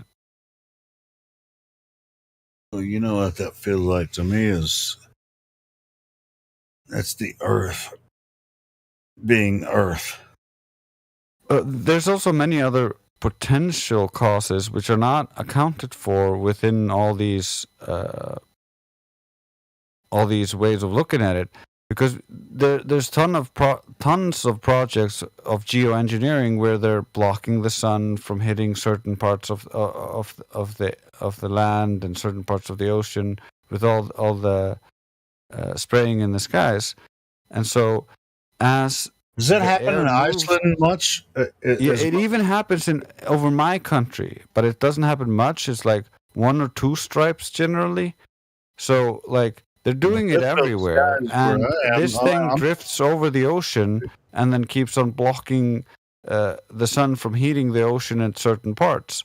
Like there could be untold, unknown consequences to their actions which they have not like factored in. Or maybe they know what they're doing and they know why they're doing it. Why? Yeah, it's like during the past lunar eclipse, the lunar eclipse, a few weeks ago, the day before, they were spraying all kinds of shit across the sky. I couldn't even see the blue sky anymore, and it lasted throughout the night. The entire sky was freaking just haze, so I couldn't even see the lunar eclipse from where I was. Yeah, God only knows what they're actually doing. Like, we can only see the effects or the results of what they've done. We don't know what it's for, what their ultimate goal was, the chemical composition of everything they're dumping in the sky. We don't know. So that's a scary thought, but like I have belief in a higher power, and I believe everything's going to turn out good. We just gotta don't be afraid. Don't be afraid. Yeah. We're gonna keep doing what we're doing, and we're gonna, nobody's gonna stop us, man. Well, we're gonna find others that nobody has to believe what others believe. Or we're not trying to convince anybody here. We're actually here trying to seek other seekers and to move the truth forward. Truth to you isn't the same truth to me, but we're on the same path. And if somebody says, "Oh, well, you all have to believe the same truth," then it turns into a religion. I like to think of it as like reality is like a giant puzzle piece, and we all have this garbage of beliefs that we throw on top of it so we don't see the whole picture. And we might not all have all the pieces. I don't know anybody who has all the pieces, but we all have pieces. And when we start combining those pieces, we start noticing, oh, you have a piece I didn't have. Oh, I have a piece you didn't have. And so we gain a bigger picture by sharing and working together instead of working against everybody. Like, even the Globers, I love talking to them because I consider everything they say. I just don't have to accept it. Yeah, but they get mad sometimes. Not all of them. A lot of the Globers are sensible and actually have an open dialogue with us, but some are they're so religious in their globe thing that they really just they fight against us, and they try to deter others from talking to us. It's just, bro, I'm trying to meet somebody new. Why are you trying to spit in their ear as if they want you to? I think it's because they get this internal validation from other people believing them. So, like, if they can convince other people that justifies their belief somehow, even though they know that the argument won't work. They know that like we're just gonna be like, oh no, like not this again. Like they have just as much as we know what they're gonna say. The globe zealots who have been here for years know what is annoying for us to hear because it's so dumb. I mean, we're just trying to introduce new people, and these globe zealots coming in. They should be embarrassed by their actions, I think. New people find the YouTube or the Discord chat or any part of the conversation, whether it's on Facebook or however you do your thing, however you're trying to spread truth. It's like your reaction to me making a simple statement. You just like attack me or especially they want to attack you directly. They're waiting for someone to respond. It's like, oh, well, I'm curious about this. Then they're on them like a freaking, I don't know. Yeah, they're under the preconception that you are dumb. However, the difference is like somebody says something dumb. I think that is dumb. Like you're only as dumb as what you do and what you say.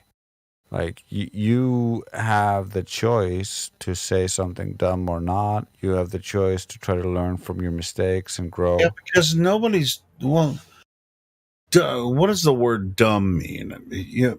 Is it combined with ignorant? Now, ignorant means that you just don't know. Dumb means that technically it means you can't speak. Yeah, you can't speak because you're unable to conversate. Yeah, that's dumb. That's how I look at it. Like, they're not able to have a constructive conversation. But hey, it's just every time I go into a conversation that I'm ignorant about, I'll be like, I'm ignorant about this. Tell me some more.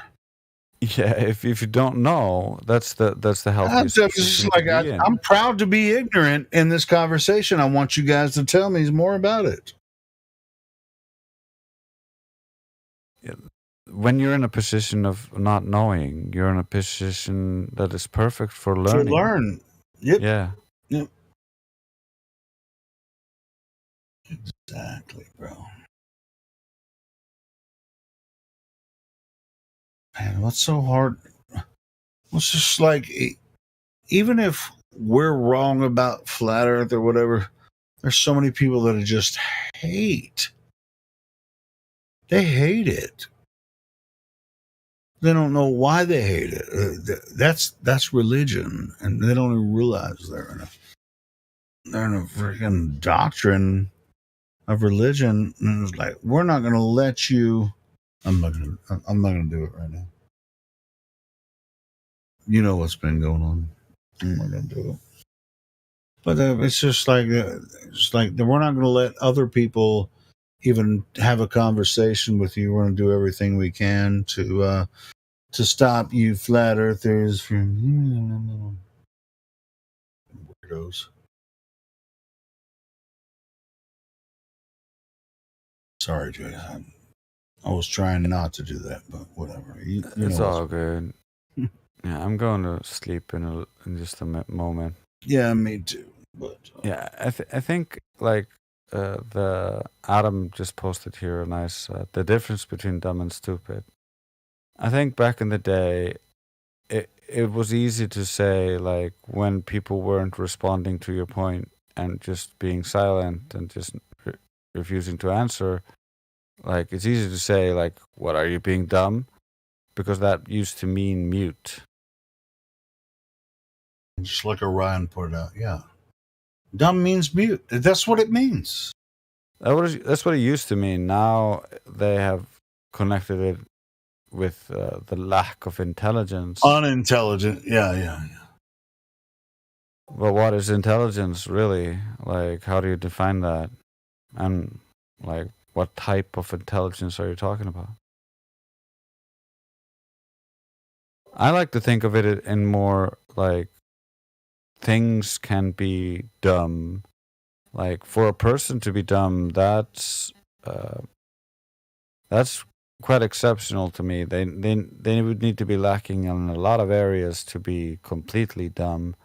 Most people have some sort of intelligence, some aspect that I they bet you a dumb excel in. person listens more than anybody else. Yeah, I've never truly met a truly dumb person. To me, everyone has redeeming qualities, and even the dumbest person can learn things and provide a perspective that. Well, I mean, dumb person that like dumb and the the original idea there. Dumb meaning I can't speak, but I'm listening. When they finally, mute people are really good at listening. Yeah, that's what I'm saying. A dumb person is the best listener, right? Well, a mute person, yes. Yeah. Well, mute. I mean, modern conception. Yeah, the modern conception of the word. Yeah, of course. That's all I was saying. Go ahead, brother. I'm good. I'm going to bed, so it was my finishing thought. Hey, thanks, man. I appreciate you participating here, and I appreciate everybody putting up with my dumbass.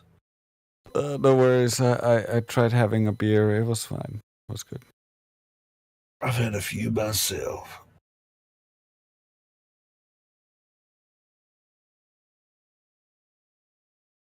Easter egg. So what's the next topic? Well, topic's always flat Earth. Who wants to talk next?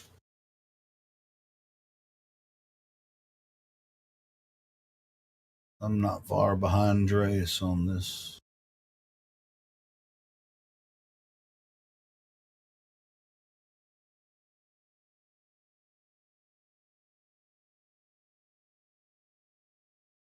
Indio's always got some interesting things.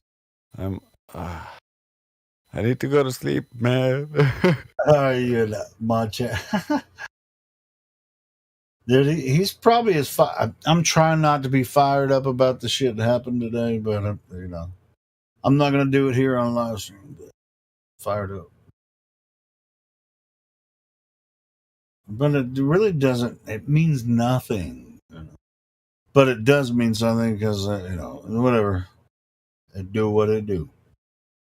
Yeah, it's annoying. I'm not going to speak on it more than that. It's just, it's underhanded tactics that just don't belong in a forum when we're talking about reality. Brain on.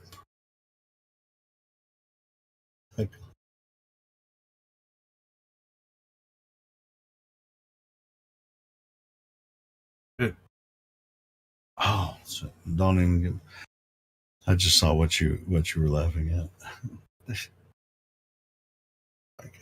I think a woman, if she doesn't want to get pregnant, she probably could control that, psychologically. But anyway.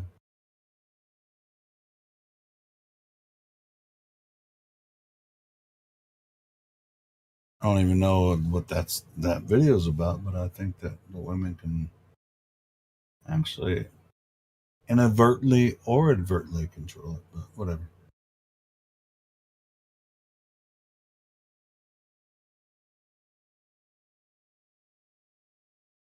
Hell, you guys talking about it in my chat? Holy shit! I totally missed that whole combo. Maybe I'm glad.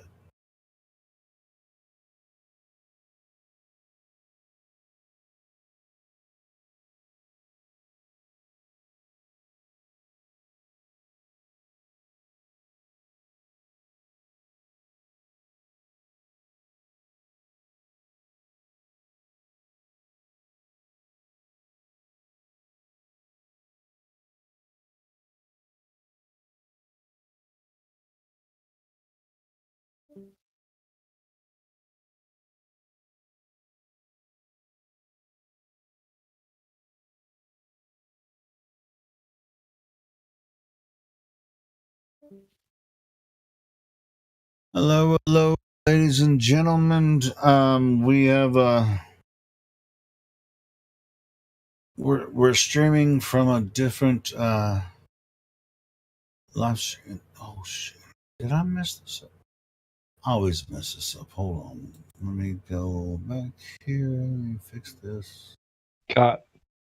Take No, two. no. I just want to let everybody know. This live stream, of course, if you're listening on the live stream, you know it's on a different YouTube channel. I'm not going to say why we're doing it from here, but there's redundancies built into all of this, what we do. So we're working on getting the other one back up as soon as possible. But if you are listening, or if you have friends, I'm going to go ahead and post the link to the stream that we're actually on right now. Found it really quick. You know, I was thinking, Helio. What's that? Just a moment ago, I was actually thinking, if I was you, I wouldn't. I would just let it slide and take it, let it go for whatever period that they've made it, and make those little bastards in that chat suck it up. So, if some asshole made a bullshit claim on my channel and shut my fucking channel down for 90 days, you would just take it and just wait for everybody to come back. Is that what you would do? Well, no, of course you have the right to contest it. If you feel I already did. So I'm waiting for the result. But no, in the meantime, I have several other channels that I can stream from. So yeah, that's fine. But like, wouldn't it like make them like a little bit pissed off that they've got nowhere to go and hang out all day and ridicule people? Really? They'd be like pulling their hair out and stuff. I'm not fucking scared of those motherfuckers. They know what I'm doing.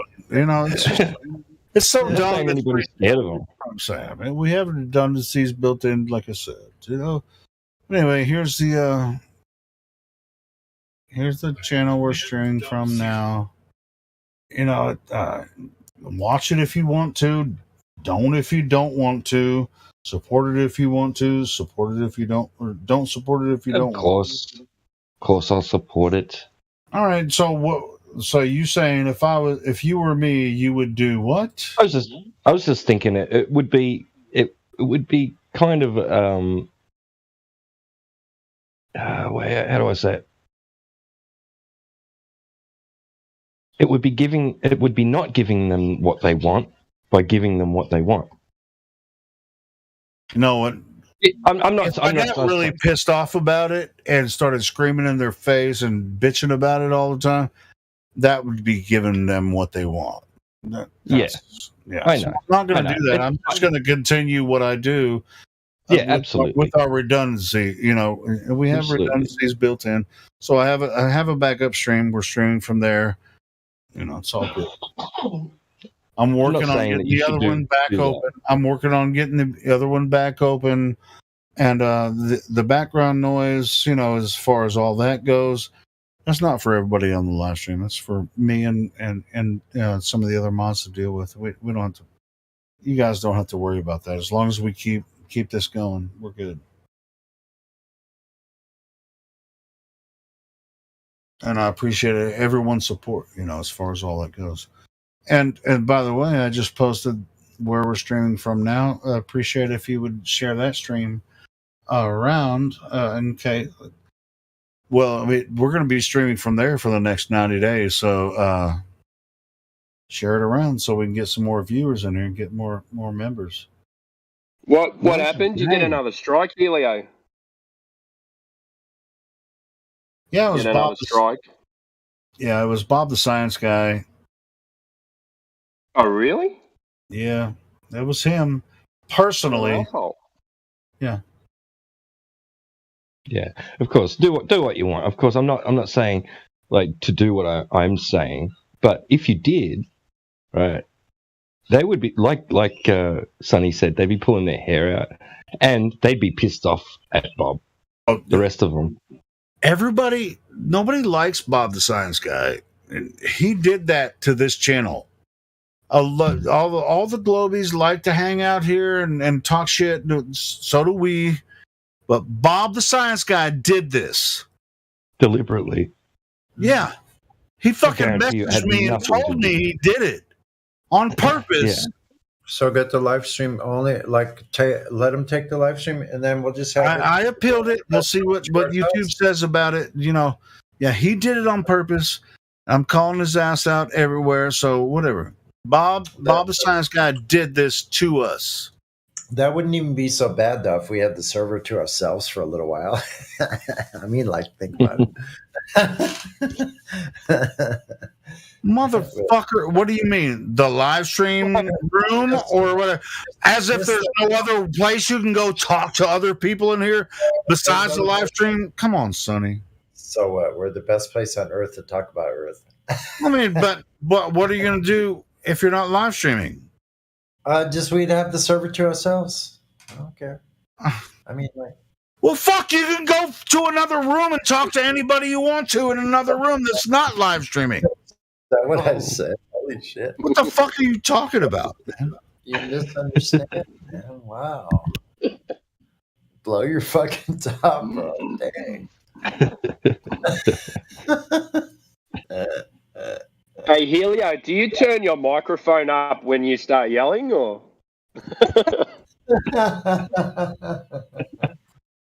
Yeah, I'm about to start yelling. Turns the volume up. Motherfuckers! I know shit. What the heck? You. That's funny.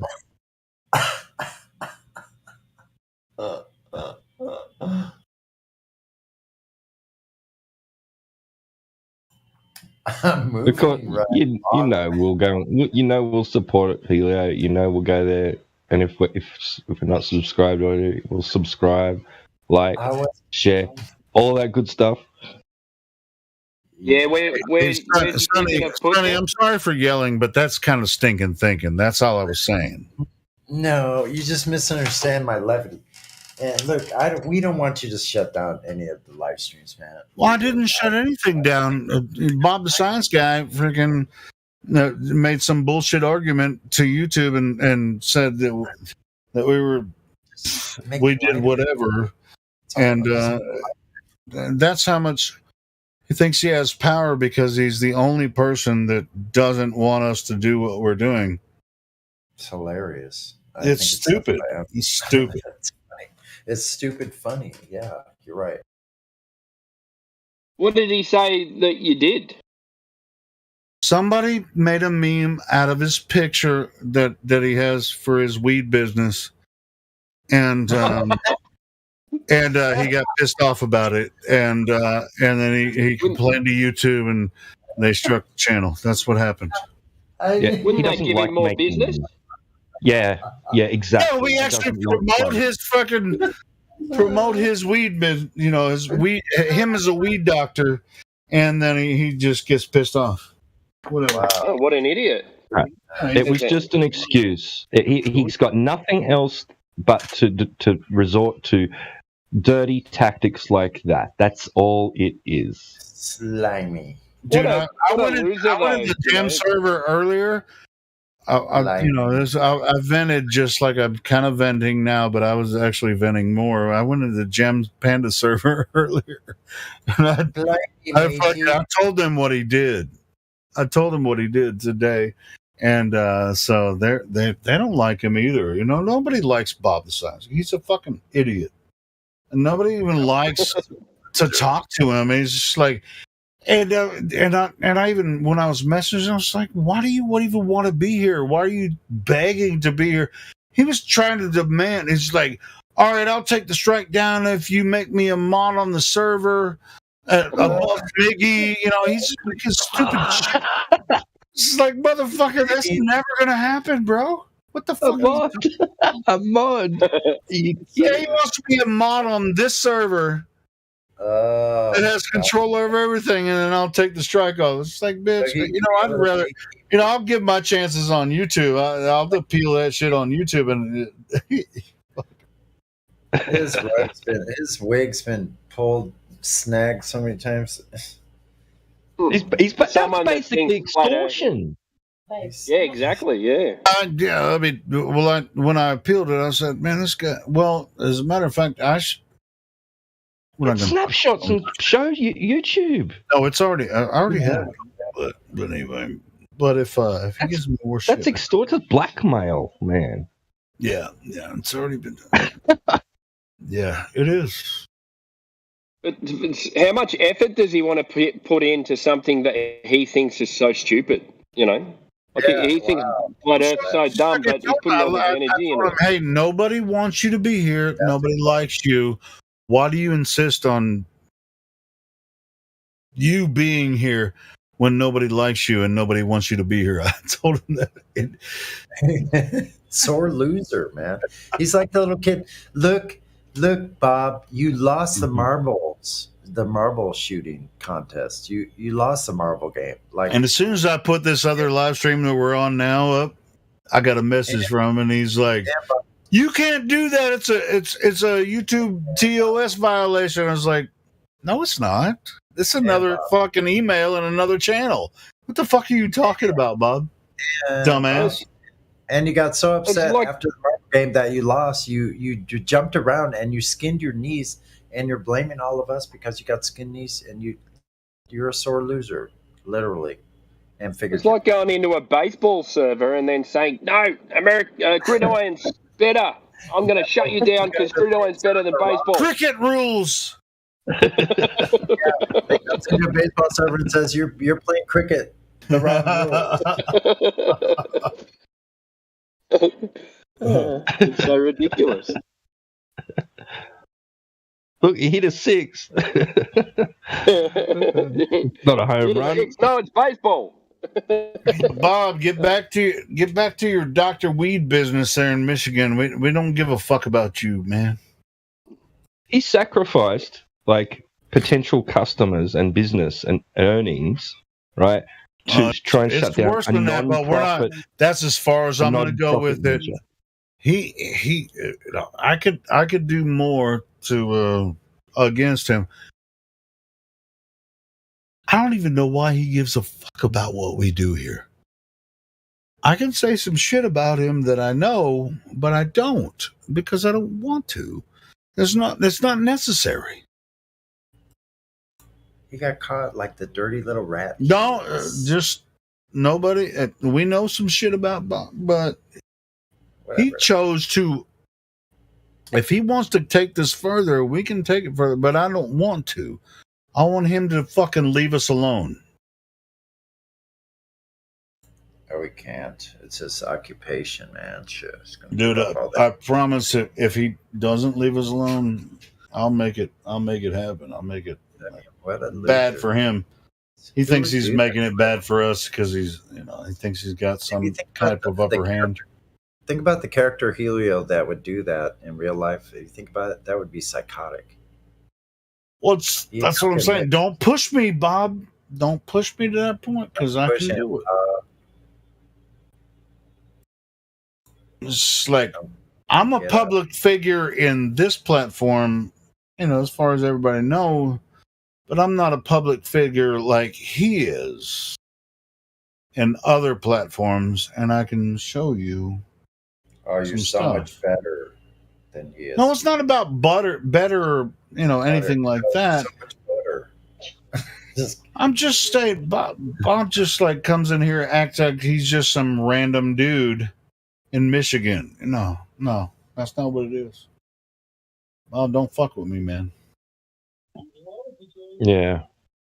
Well, I wouldn't be. That is though out there, those anti-flat earthers. How strange that is that something would exist like that. Did you ever think this would ever happen, folks? Well, it shouldn't happen. We're just having random conversations about shape of Earth, and I mean, we're not. Is there a danger?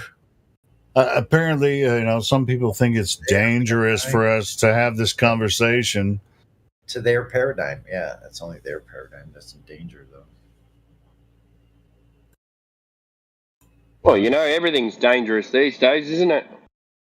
It's dangerous to be on the wrong side of politics. It's dangerous to be, just dangerous to walk down the street. The police arrest dangerous. You're more likely to die. Some of the most prolific or like horrific accidents are put on the news, like an airplane crash. 200 people died. You know how many people died in a car accident today?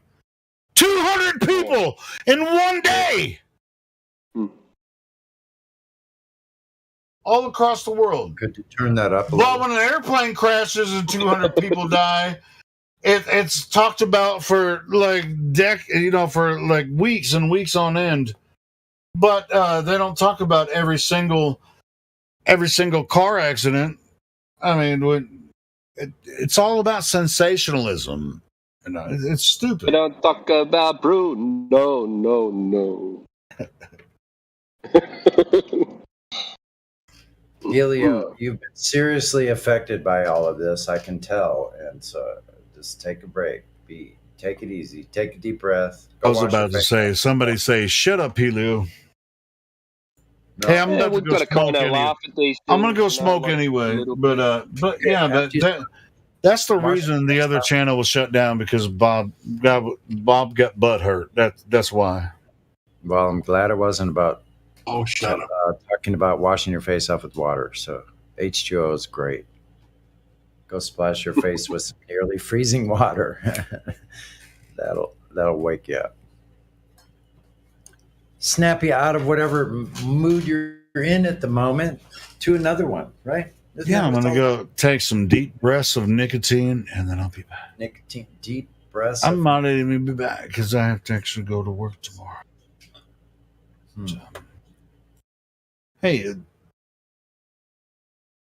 before I jump off of here, what's the next topic of discussion? So, I don't know. I'm about to fade out. It's past my bedtime, and it's only 9:50. That's the latest I've been up this week. Hey, and by the way, without whatever Bob did, there's been we play a lot of music on here. It's just like the emails. I get nonstop emails for copyright claims on music. Holy crap! Even the flat Earth content. Probably that too.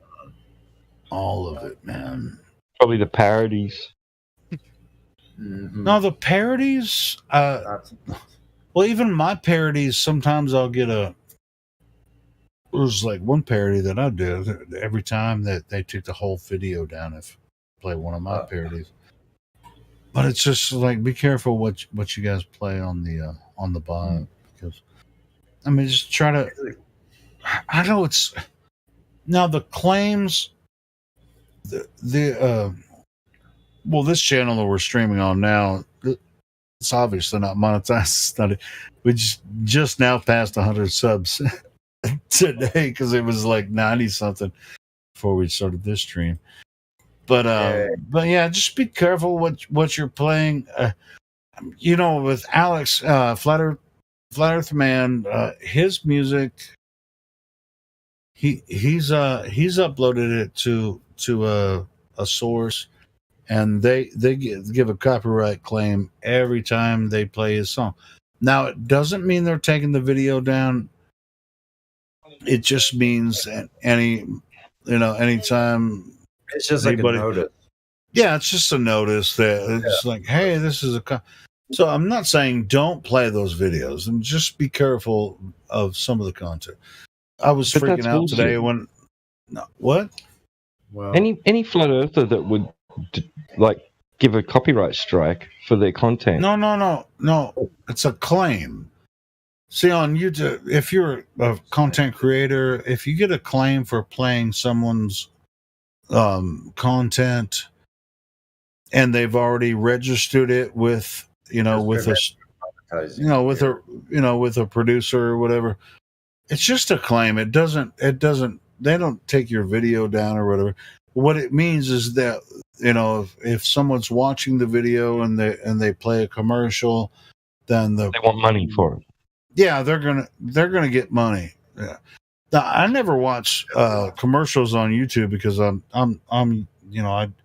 subscribed to YouTube Premium, so I never see commercials on YouTube. You move too fast. I don't even know what that looks like because I've been subscribed to YouTube Premium for like 7 years. I don't know. I mean, it's like $16 a month. I have 5 accounts. That I have. It's worth it for me because I use YouTube a lot. So whatever. For some freaking stuff.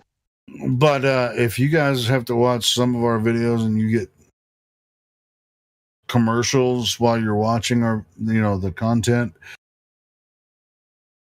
that's with the copyright claims that some of that money goes probably to whatever we played on the video.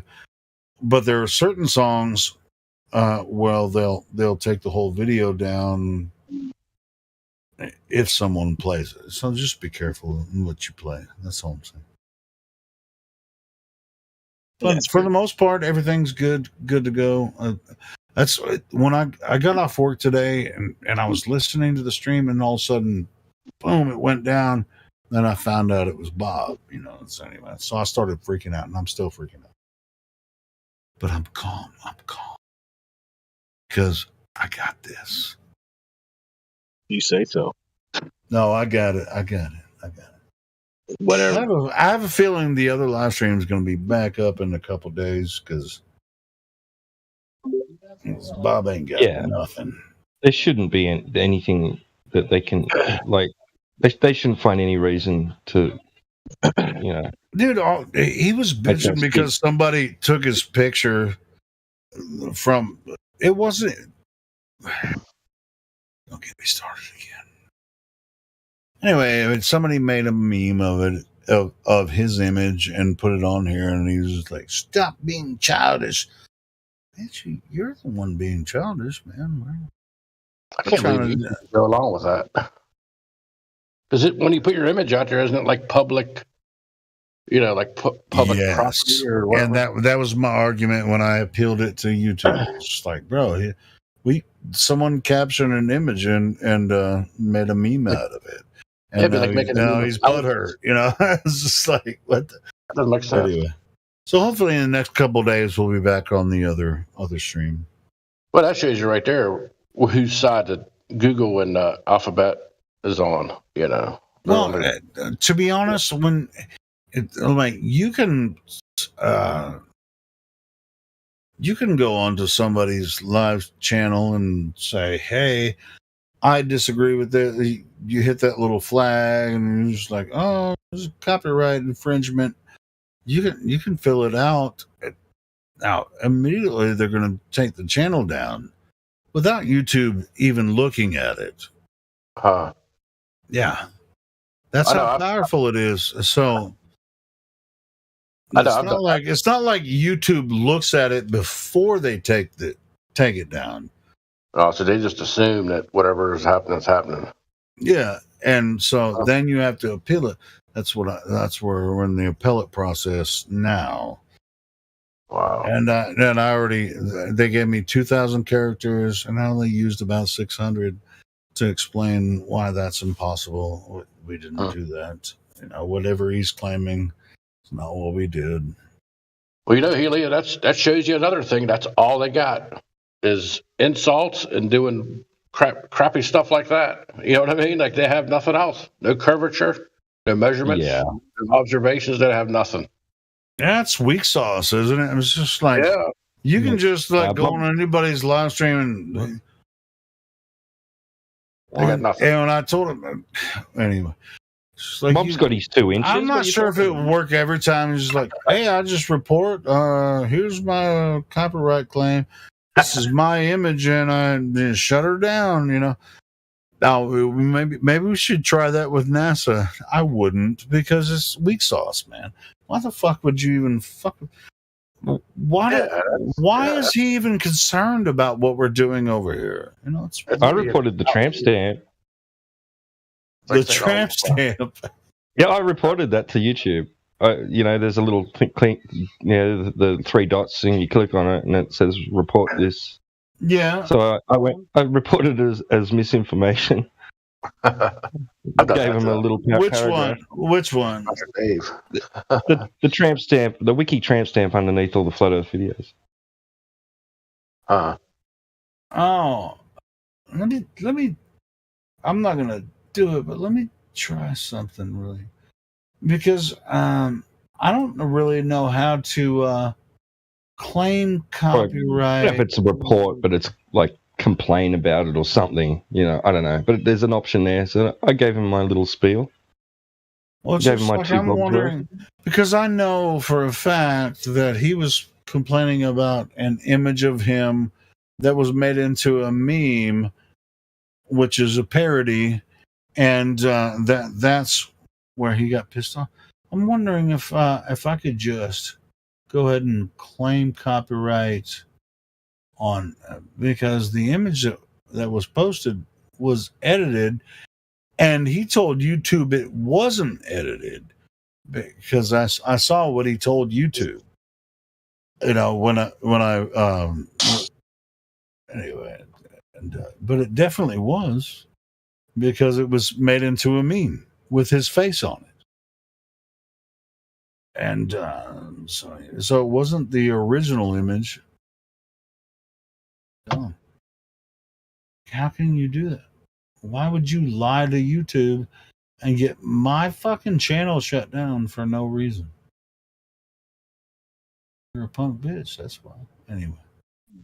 I don't care if he hears what I'm saying. Probably he might be like listening to us while he's like sleeping in his little bed. It's just like, how faggy is that? Just like he probably hires his secretary. I'm an old man.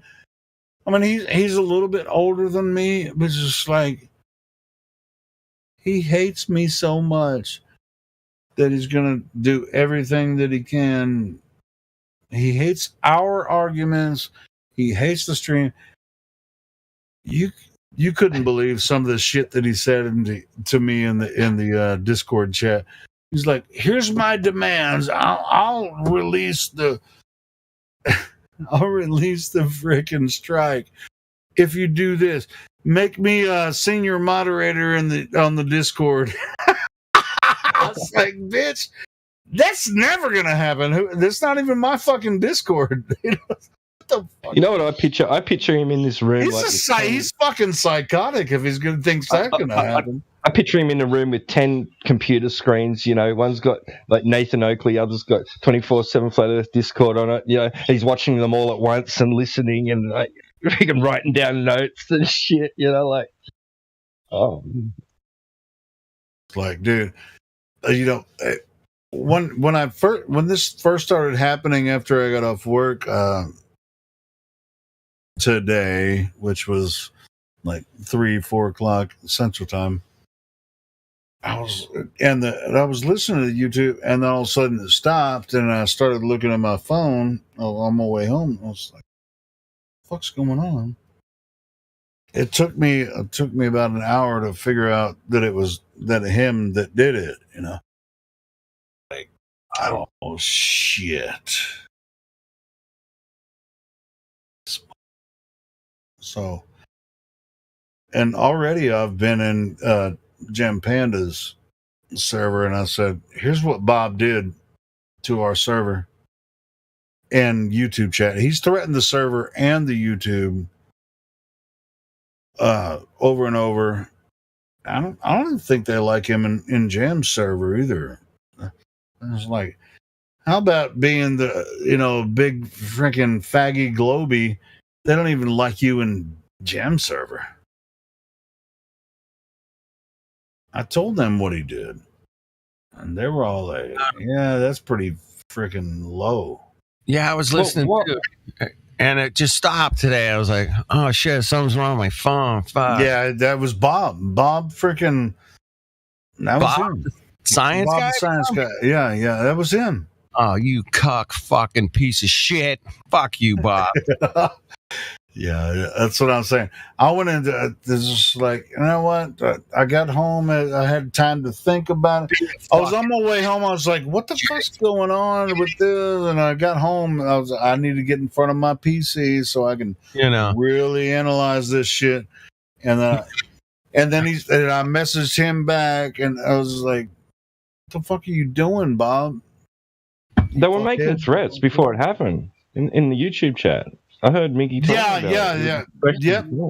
Miggy sent me a message saying, you're about to get strikes. And it was because Bob was about to do it. And then I was at work. I wasn't even looking at my fucking Discord. I was listening to an audiobook while I was at work. I didn't even know it was happening, and then I get off work and I'm like, and I start listening to live stream and all of a sudden it's gone. I'm just like, you punk bitch. Anyway, it took me a little bit, it took me like 30 minutes to kind of figure out who did it, and I was like, oh, this fucking punk bitch. Well, it was weird because not long before that, your stream bot disappeared too. And then it came back, and then it was back on, and YouTube was right. And that was yesterday. That was my fault, because anyway, there's situations where if it was still today for me. Yeah, you go cool. That's cool. So that was my fault because if I don't, there's certain setups that I have on my PC. If I don't set up right, the bot will disappear sometime. But anyway. All right. Okay. So it was like, you played that song kind of thing, and like, you just have to start a new stream. That was it. What? Are you talking about the Bob thing, or because it went down? The stream went down today, and then it was back this afternoon, real quick, on the same channel. You didn't get like a week-long strike or something. You just got no. It's a 90-day strike. It's offline. But we're live streaming now from my backup channel. You want to know what that one is? Well, I'm looking at it right now. It says 24/7 Flatter Discord. Live stream? I'm looking at the fucking YouTube right now. Don't see your live stream. Yeah, that's it. How many subscribers? Let's see. At the fucking YouTube right now. All right, it is 110. There you go. See, that's not the same channel. Yeah, okay, fool me. That's my backup. All right. Good on you. So you got another week of fucking 90 days. 90 days. Mm-hmm. Ah, shit, man. So we're gonna build this one up. Yeah, because I appealed it to YouTube, and they backed up this asshole Bob, and I already appealed it. Fuck balls, Bob. From now on, man. Fuck Bob. Fuck him, man. That fucking cuck piece of fucking shit. Fucking Christian piece of fucking asshole. Fuck Christian you, Bob. Piece of asshole. I don't even know what that means, but he's just fucking social media platforms. They have to be careful as well. Yeah, Like, but sure. Hey, check this out. Fucking so asshole. from this point forward until the 90 days is over, we're going to be streaming from my backup channel, and there was we've gotten 20 subscribers to this, so people that are looking to find where the fuck did the Flat Earth Discord go? We're right here. So share the link around to that server to that YouTube channel, because that's where we are. And Bob thinks he already messaged me and said, oh, you think you can do this? That's a violation of TOS. And I was like, no, it's not. He thinks that I'm violating YouTube TOS by streaming on another channel. Fucking asshole. Yeah, it's not a violation of TOS. So anyway, hey, but by the way, don't fucking share any pictures of that asshole on live stream voice text. Don't do it. It would just ignore him. But he's the reason the other channel got shut down for 90 days. And I'm sure he's patting himself on the back and, you know, all that kind of shit. And he's probably listening to us right now. Bob, pat yourself on the back for 90 days, you fucking idiot. Fuck balls, Bob. Yeah, damn, he fucking idiot. Hey, is he on like Facebook and that? I imagine so. I'm not going to share his Facebook page with you. He is, but you can look him up if you can find him. I'll find him. I'm going to post the meme on his Facebook account. Yep. Fuck him. He asked for it. He asked for it. I'm not gonna. He said that. What he said to YouTube was like, they took images from my Facebook page and posted it and altered it, but it wasn't an alteration that was. And he said we doxed him and shit. We didn't fucking dox the motherfucker. We just posted his face and made a meme out of his stupid face. That's all we did. I mean, and he's like, I told you, motherfucker, I'm going to do this. And it's like, do what? It's not doxing if it's publicly available. Dude, this dude was in my fucking YouTube chat like 2-3 weeks ago. I was like, bro, let me have a one-on-one with you, or a 2v2 with you and another person on my Helio Skeptic channel. Let's do a 2v2 and with him and Sean Hawkins. It's like, bro, let's do it, man. I mean, I ain't even scared.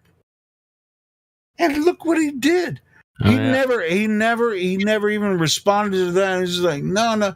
And then, dude, I've been begging this motherfucker to do a 1v1 on a different platform. Yeah. And he won't even do it. And now he does this to the fucking channel. You fucking pussy. Fucking pussy. Yep. Big fat cock ass puss. Fuck. But anyway, hey, as far as all that goes, I'm done with that. Hey, but this backup live stream, it's running. Share it around, get more people in here. We're doing the same thing. He thinks we can't keep this going, which we can. He messaged me. He's like, you can't do that according to YouTube TOS. It's like, bitch, you're wrong about that. I can fucking keep it going everywhere. What the fuck are you talking about? Yeah. I'll put it on my channel. Fuck them. Wouldn't it be funny if everybody just started live streaming this from everywhere? Going or something. Fuck you, Bob. Fuck you, Bob. No, it's all good. I mean, he thinks that I'm violating some TOS on YouTube by live streaming from another account. It's a different email address. He doesn't even realize it. But, it's just like, you have nothing here, Bob. Anyway, so continue, ladies and gentlemen. And let's go with 1, 2, 3. Fuck you, Bob. You fucking asshole. Hey, Bob, you got your 2 inches out? You got your 2 inches? 2-inch Bob? Yeah, 2 inches. Definitely curving. I hope you're proud of yourself, Bob. You made yourself look like a bigger ass than you already have. Way to make friends and influence people, buddy. There you go. Yeah, He's an educator. He's an educator. Fuck. We're fucked. Education system's fucked because of Bob. Fucking piece of shit. All right. Fuck.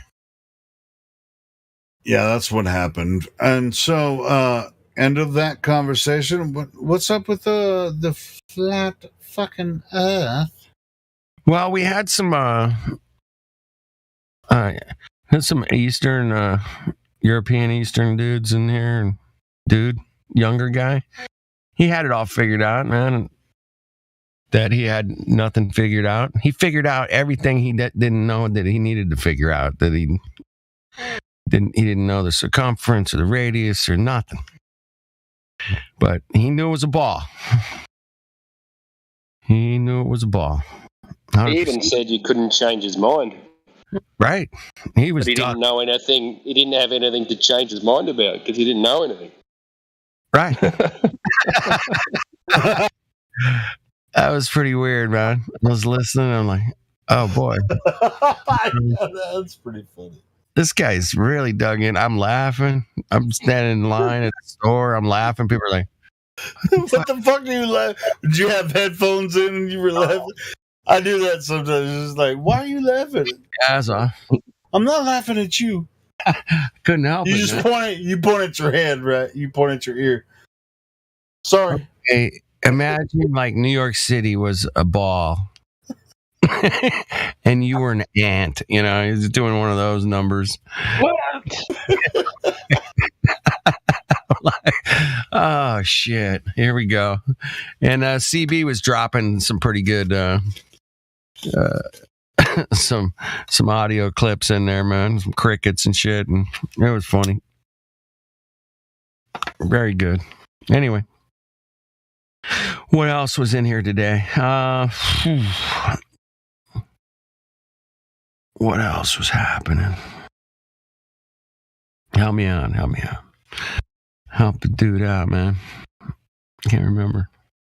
I had a hell of a day. You know when like everything worked out today, but none of it worked out like you thought it would? Like, oh, I'm going to do that. No, well, I'll do that later. No, well, I got to do that. Now I got to do that later. I got to do this first. And it was all over the place. You know, it was one of those days. I'm just like, oh shit, man! It got it all done, but everything was like backwards, twisted. It's like, you know, have you guys seen these animals running around in circles? Anybody seen them? No. Okay. I thought it was just made up.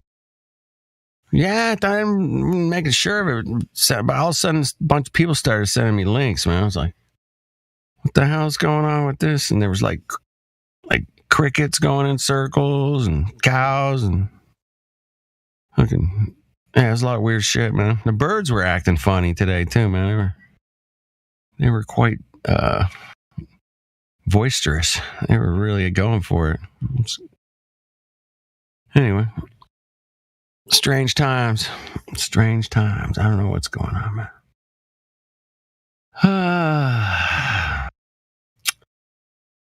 I don't know what else is happening. Tell you what, we had some weird weather today. Yeah. You know, it's windy, kind of strange looking skies, you know. Like you said, birds acting weird. Who knows what they're doing? They're doing all kind of weird stuff, I bet, you know. Well, we got a storm coming like tomorrow and Friday. So I think that might have been a little bit of the birds just kind of getting their last little hoorah in. We're getting cold weather in Australia, rain, and it's really weird. It's like summer is like a couple of months down the track by the feel of it. Like, it's just weird. But earlier today, right, there was a jet went over, and it was just lingering. The sound it was making was just lingered for so long. It was like it was circling above us. And I had to go outside, even though I couldn't see it. I couldn't see it because of the cloud cover. But I went outside just to have a look because I thought, what's going on? It's just this jet sound is lingering too long. And it lingered for like I don't know, it was probably 4 minutes. It went on, like it was right above us. And eventually it faded out. It was weird. I've never heard a jet sound last that long, you know what I mean? Interesting. Do you guys ever see anything? You guys ever see anything weird? Any kind of craft or anything? Maybe the jets are going around in circles too. Maybe. That's what it was like. It was like it was just circling. I think they're doing stuff with frequencies and whatever. Shout out to Sex Find XYZ in the chat. Oh my lord. XYZ. XYZ, baby. Anyway, that was pretty funny. I always got to shout those ones out because, you know. On the YouTube chat. Yeah, on the YouTube. I got to shout them out. Yeah. Dave Weiss's friend finder needs competition. Right. And Dave Hinkle and Greg T are out there. And Coco is Fake is out there. That's about it. And I seen it was shut off earlier today. I thought, well, something happened again. I thought maybe it was a song or something, but I don't know. Oh no, we were just talking about Jim. Bob. Yeah. Now you know what's up. I didn't know either. I'm like, fuck, my phone's not working. It's always something. It's like, man, it's like YouTube's like sensitive about stuff. It's kind of stranger lately, you know. Well, when you have a rat fucking calling you out and making up shit. I guess. Yeah. A guy that's been on the server. I mean, he will never, ever be on here ever again. That's the end of that. He's done forever. After that move, you're done.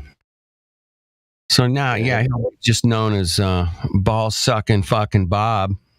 Yeah. The science guy from now on. How about that? It's like there's a handful of them types. You know, Yeah, they're out there. 5 or 6 of them. You got him, you got Professor Dave, you got the other FTFE, and yeah, there's a handful. There's like, what, 6 or 7? Yeah, not many. Staunch anti. And it's strange, you know. It's like Staunch their daily life. Mason, fucking fake ass scientist, professor. It's like their daily chore is to wake up and be anti-flat Earth.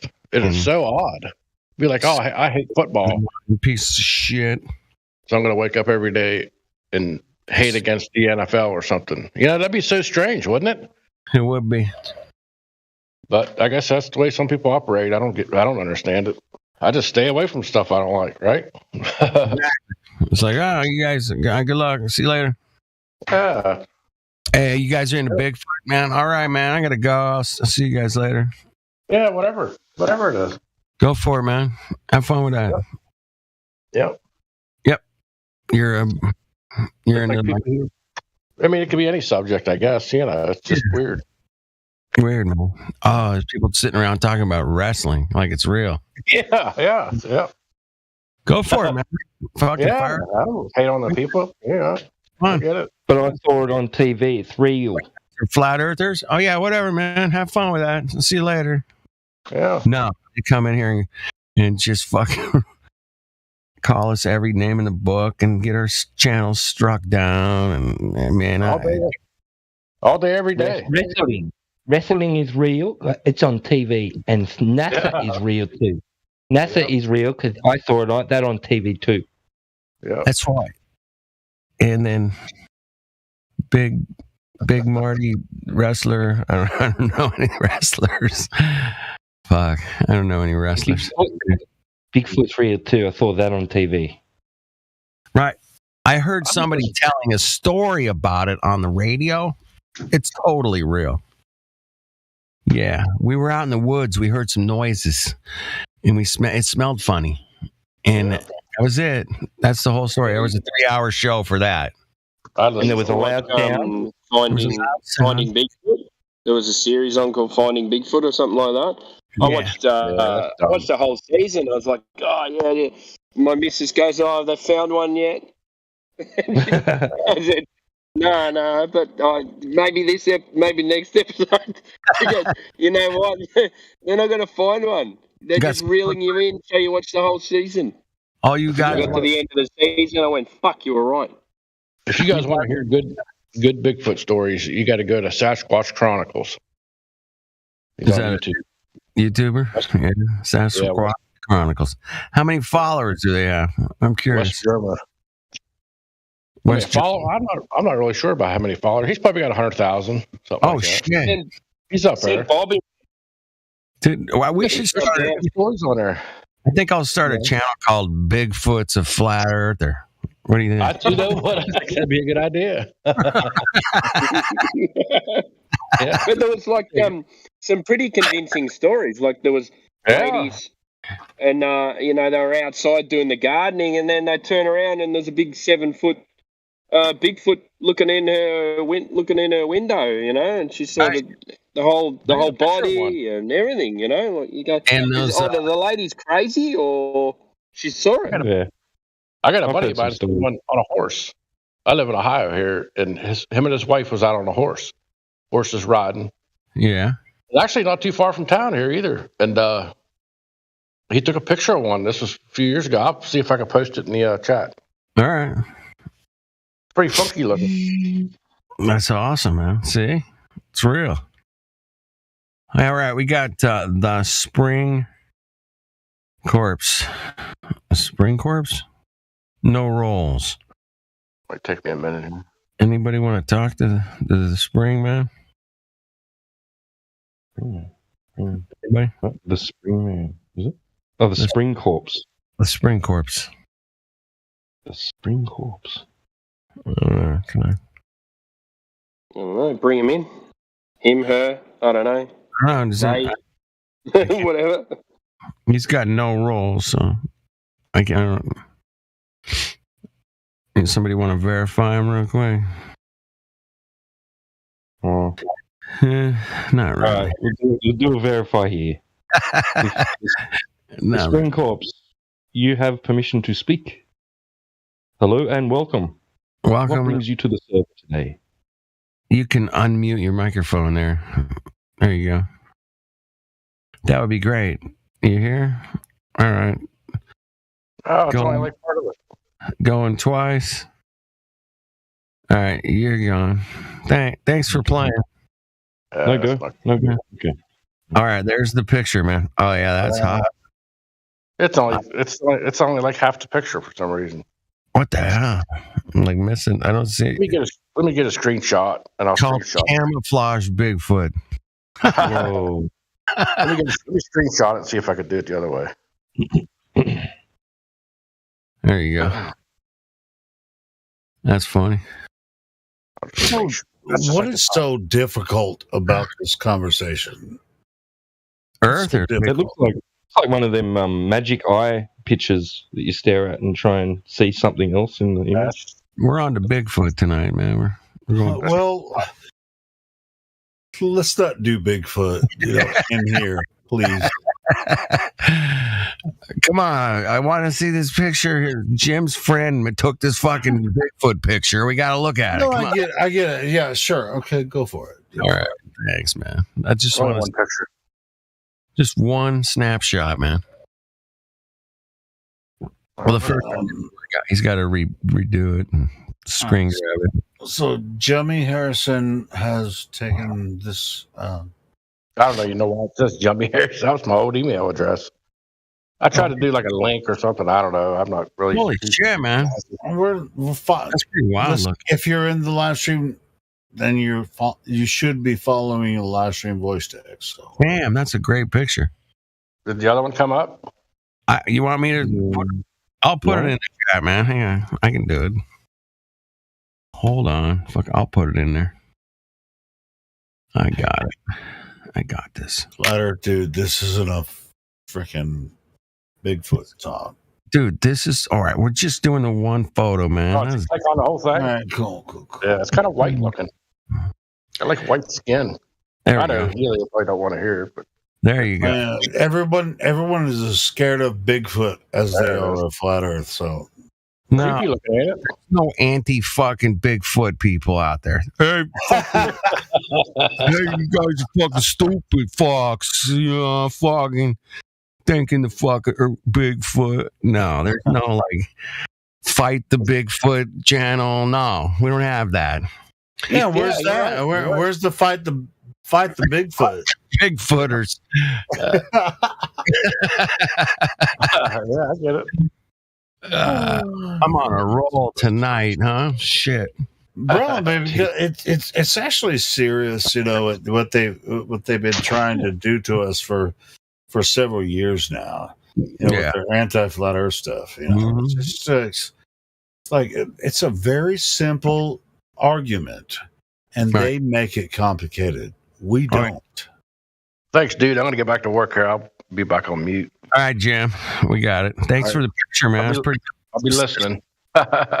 Hey, All right, appreciate it, brother. We'll make a meme out of that. Yeah, they make the argument complicated, where we make it simple. Right. Because all of us here, every single person that comes into this chat or anywhere on Earth that comes across this information, we all experience the same thing. Right. It's all about interpretation. Yep. So where is this globe that everyone keeps talking about? USA Today can tell you, because they're actively taking a stab at some of the memes that are getting posted on social media by flat earthers. Oh, really? So What? USA Today has finally has paid attention to what we're saying. Go ahead, tell us about it. Okay, well, they've got a section called Fact Check, right? And so far in the last week, they've had 2 articles. One is titled "Astronauts Train in Vacuum Chambers to Prepare for Life in Space," and the other one is not proof of flat Earth at all. And the other one is titled "Fact Check: Flat Earth Claim Misunderstands Earth's Motion, Shape, and Gravity." Oh, fuck. And these are based do they articles, present evidence? Well, what they'd call evidence. I'll link them. Hang on a sec. I'll link them. Fuck. There we go. It has to be physical. Has to be physical evidence. It has to be physical evidence. I'm not going to read them out in the voice chat. They're too long. I know. Me too. I was trying to read an article out of there, and I was just like, "Yeah, I'm tired of reading." Yeah, we'll go ahead and TikTok those articles, man. TikTok. That's as far as the expansion. Right. You know, it's as far as the attention span goes for most people now. Like you have to do it in 30 seconds, or we don't believe you. All right. Fact check. Flat Earth claims misunderstands Earth's motion, shape, and gravity. If you can't do it within 30 seconds to a minute, you're done. Some social media users are sharing a meme that claims to present evidence that Earth is flat instead of spherical. Where the fuck have you been, USA Today? This is how out of touch fucking Kate Peterson is, man. No, but they're in touch. They're in touch with the social mean. They're in touch with the social mean, which is the meme. Right. You know what I mean? Been making memes for fucking 8 years about flat Earth. Fuck. It's like, dude, but it's popular. It's popular. That's all that matters. All right, here's the meme. Which one was it? Earth can't be spinning spaceball if there's no curvature, motion, or gas pressure without a container, reads the caption on September 27th on the Instagram post that generated more than 900 likes in 2 months. Woo! And then if you read the comments, they'll be like, "Dumbass flat earthers, you just don't know. You're ignorant." I mean, likes in 2 months. They're keeping tabs on likes and shares and you shit. fucking kidding? 900. Like, that's like a big number or some shit, right? Yeah. Fuck, I seen like Richie from Boston get, 27,000 views in a half an hour, I'm like, fuck. Right, exactly. I'm like, this fucking 900 likes in 2 months. That's it? This is a danger to our democracy. Danger. Well, hey, check this out. I mean, the YouTube channel before it got shut down by Bob, the retard guy. we were getting, our views were starting to get actually more than it was before. Here's the like meme. what every video like 800 views. All right. This is which I mean, we do this for a purpose and for whatever. Go ahead. What were you Here's the meme that was in the article that got 900 likes in 2 months. Woo. Show us. Yeah, put it up. Here you go. This is it. Oh my God. It says, there you go. No measurement curvature, no measurable Earth's moving, gas pressure without a container, and all pictures of Earth from space are fake. That's it. I mean, I saw that back in 2015. I don't know where the fuck she's been. I mean, similar shit back in 2015. That's hilarious. All right, back to the article. Let's see if I can find any other beautiful gems in this piece of literature. And it says we just misunderstand it, right? That's so they think we're ignorant, and that's why we think the Earth is flat. That's their argument. Well, they don't know shit about the argument. They just think flat earthers are dumb, and everybody knows the Earth is a globe, and y'all are dumb as fuck, and that's our defense. So they can come in here and say whatever the fuck they, if that's gonna be a valid argument. It's not going to work. Well, she's kind of on a couple of points. First, go for it. She's talking about the gas pressure without a container, no curvature, no motion, movement can't be measured, gas pressure. Let's see here, atmosphere. Earth's curve is directly observable. Earth's curve is directly observable, but because of Earth's size, observers have to get about 40 miles above the surface to see it. Jason Steffen, a mathematician and physicist at the University of Nevada, previously told USA Today. Right there. Well, hey, that's a good. Finally, we got it. Maybe we should contact that dude and say, all right, so you can see Earth's curvature from 40 miles above Earth's surface, right? Because at Earth's surface, we can't observe any curvature, but according to this guy, here's the math. You ready, Helio? Yeah. You have to be 1% or higher, 1% or higher than the radius of the surface of the Earth to see the curvature. Have you ever radius? I'm just fucking with you. 1%. So 1% of 20. What is it? The radius 3959. Well, So homeboy just said 40%, 40 miles high. yeah, you got to be at 1% to start to see the radius. 1%. So we got a number. Finally got some numbers, guys. Man, this is hot, man. So 40 miles is 1%. I don't think that's even close. Of 3,959 miles. How many? Wait a minute. That's only 1%. It's not 1%. No, that's what I'm saying. 40 miles is even close to one. They even fucked up the math on that. Do you believe that? Oh, motherfuckers. So this guy needs to have a talk with Neil deGrasse Tyson. He might. This is such a cuck job here, man. What? He is totally off here, man. It's like who's the believer in flat Earth? 59. They're the believers in flat Earth. They're just trying to make shit up to make their globe actually exist when it doesn't. That's where that comes in. Math here. I need my mathematician here. Fuck. My math magician. I think you're looking for a math magician. That's what you're looking for.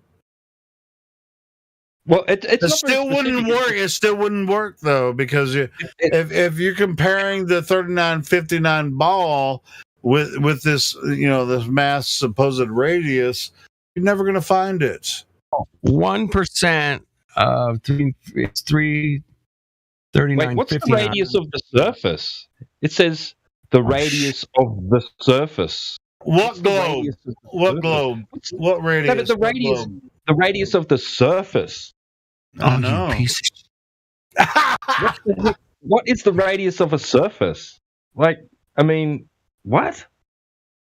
It looks flat because it looks flat because you're so little, and the higher you go, you would be able to see the curvature of the Earth, because when you're at the ground level, you wouldn't be able to see it, but the Earth is so big, then you can see it the higher you go. All right, so people on an airplane, they can see the curvature, and then people go on an airplane, and they're like, well, there's where's the curvature? It says humans and spacecraft that have reached these heights have photographically documented Earth's curve. They're not very specific there. What are they talking about? What height? What height? Horizon? Are they talking about the horizon, though? A bendy horizon? Or did they actually view the surface curving? Yeah, but they didn't say what height. Well, at the 40 miles. 40 miles. 40 miles. That's our new benchmark, dude. 1%. Who has gone 40 miles into the air and observed Earth's curvature? Who's done that? Nobody that we know. Anybody? Yeah, that YouTube guy that just went up. What's his name? He only went up. What? Don't they a couple hundred claim to go about? Isn't that like 63 miles or something? No, it went 200,000 feet, man. So. Oh, okay. Are you talking about Dude Perfect? That's about 40 miles. You talking about Dude Perfect? Yeah, that's close to 40 miles, isn't it? No. Yeah, I guess. Well, 120 is 22. 120,000 feet. That's 22 miles. So he's not far off it. That's not far off it. 200,000 feet. Not far. It's like 30 something, right? Maybe. Hold on, 5,000 times 40.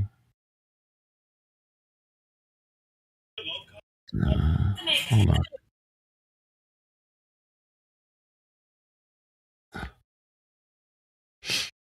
$200,000. Yeah, it's about 40 miles, 200,000 feet. Yep. That's when you start to see the curve. 1%. Yep. But they weren't specific as to what you're seeing. Like, wait. I think it's 0.1% on that one, man. Am I 3,959 miles? 1% of that is 300. 300 miles? I guess 300 miles. No, that would be. Yeah, that would be 30 miles. 30 miles would be 1%. Matthew, where the fuck are you? 3,000. 1% of 3,000 is 30. Longo. I think Matthew's embarrassed by what Bob did today. So yeah, he should be. He might not show up for a while. Blah blah blah blah, man. All right, but shit. Earth. They're not specific. What are you seeing? What curve are they seeing? A bendy horizon? Is that what they're talking about? Is that what they consider a curve? A bendy horizon? Are you talking about the Dude Perfect video that I just posted? Well, whoever's claiming to see curvature. Yeah, there is no such thing. You know, I mean, it's just like it was the same thing with Captain Kirk went to fucking space in Jeff Bezos' fucking capsule like a little over a year ago. It's the same fucking nonsense. And Captain Kirk, William Shatner said, "Hey, science and science fiction, they're the same fucking thing." Right. So, I mean, it's just like, what are you going to believe? You're a Hollywood professional Hollywood actors that are trying to convince you of something that you have no access to And by the way, I mean, he's not the only one. Freaking Neil deGrasse Tyson, Bill Nye. Like Bill Nye said, "Hey, what did he say? You can see the boat. Earth is it an enclosed system? We cannot leave Earth." He said that. Yeah, he was talking about the trash. What? What, are you the trash? We can't take the trash to space? Well, no shit. We can't leave here. Yeah. Let's say, where are we going to put it? Might as well leave it on Earth so we can go somewhere else. Okay, she put a hell of a quote in here, man, from the dude from University of Nevada, but he said, in addition to being able to directly observe Earth's curvature, is predicted by laws that govern gravitational forces.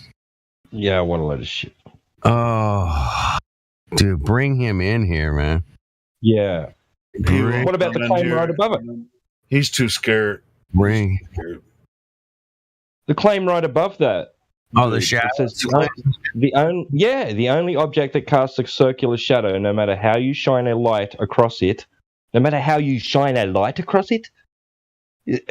What? Okay, is a sphere, he said. Any other shape would not be able to cast a round shadow under this variety of circumstances. Another lie. Yeah. Oh yeah.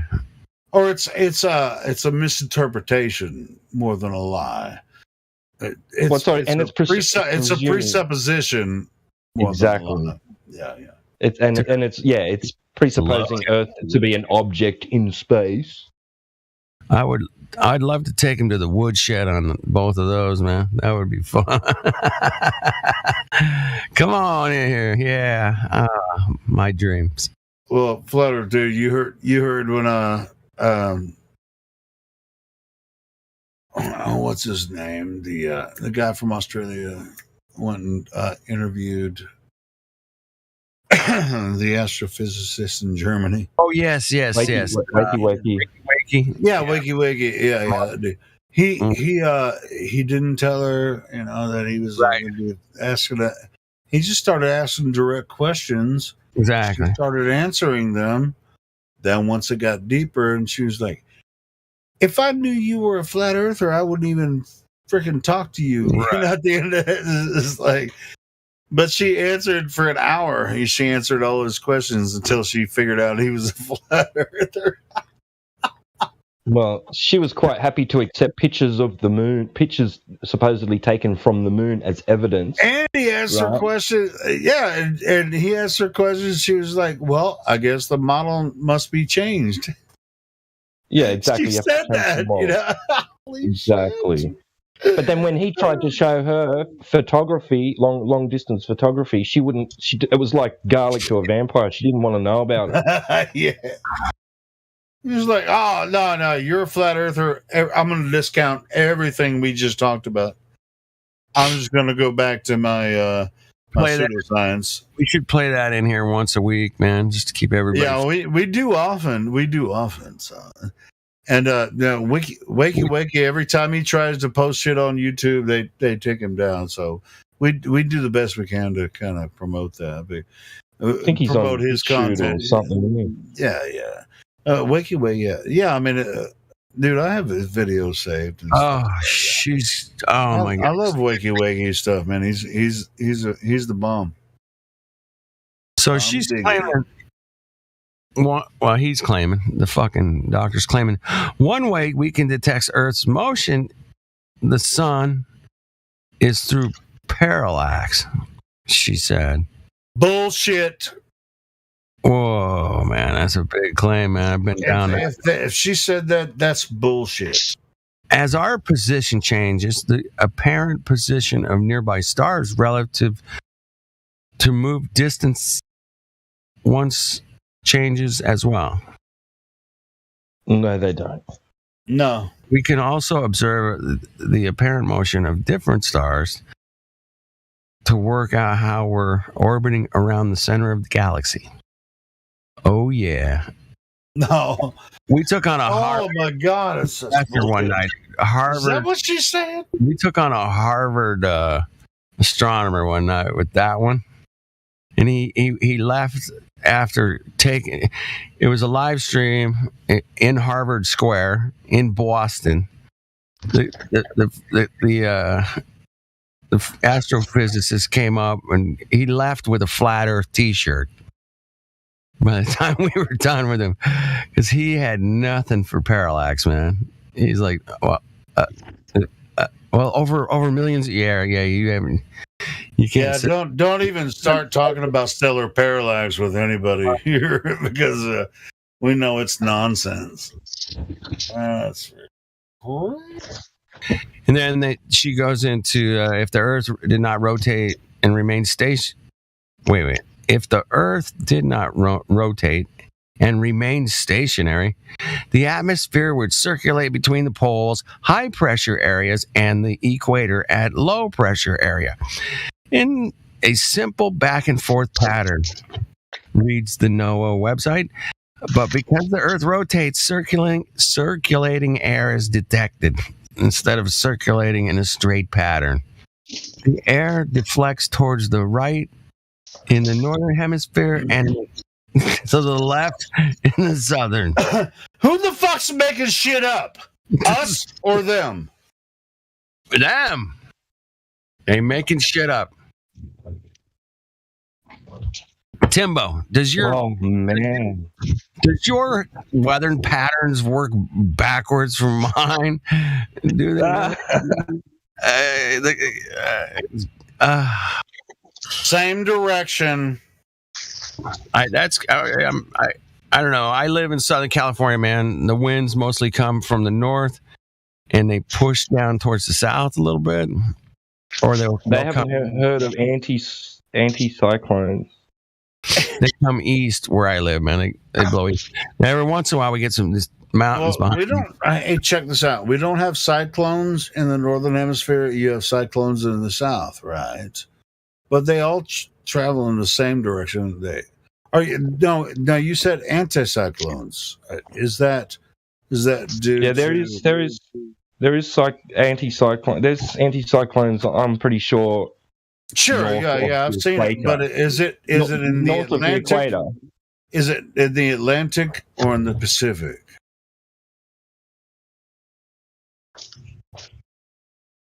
No, just in the tropics. In areas of tropics, yeah. East-west flowing winds. It can't happen over land. I'm just wondering if it happens in the Pacific or Indian Ocean or the Atlantic Ocean.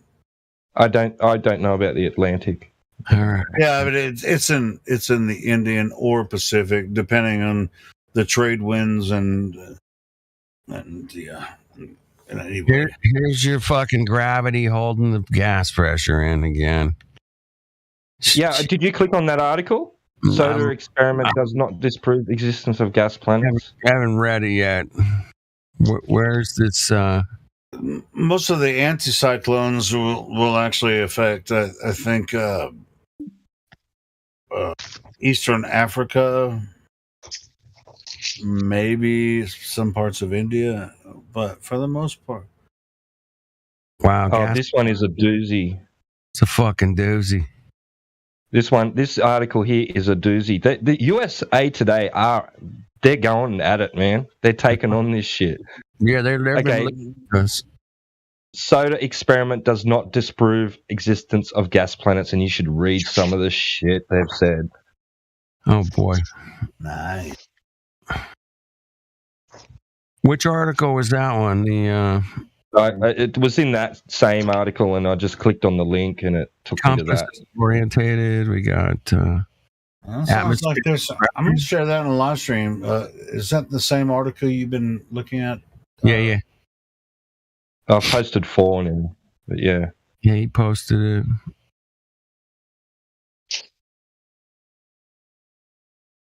Soda experiment does not disprove existence of gas planets. That one. Oh yeah, that's a hot CGI picture. That's good. So hot. I mean, it's just like Amazing. What's that? 400 gas giants. Blah blah. Jupiter, Saturn. Whee. Okay, yeah. Facebook on January 6th. Okay. For instance, a meme posted on Facebook. Uh oh.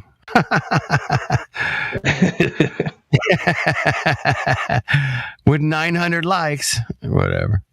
In 2 months. I always get a lot of Glovers heckling me like, dude, man, Bladder's kicking ass. You got 20 people watching. Way to go. You know, like, hey, thank God for those 20 people, because they're 20 knowledgeable, interested motherfuckers. That's what we want to. Exactly. We don't want those fucking slouchy fucking. Hey, I'm a truth seeker. How are you guys? I don't like that stuff.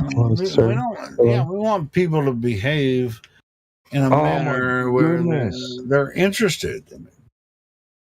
We're not here to prop ourselves up. We're actually here to share information. If you're curious, that's even more. If you come and ask questions, we have answers.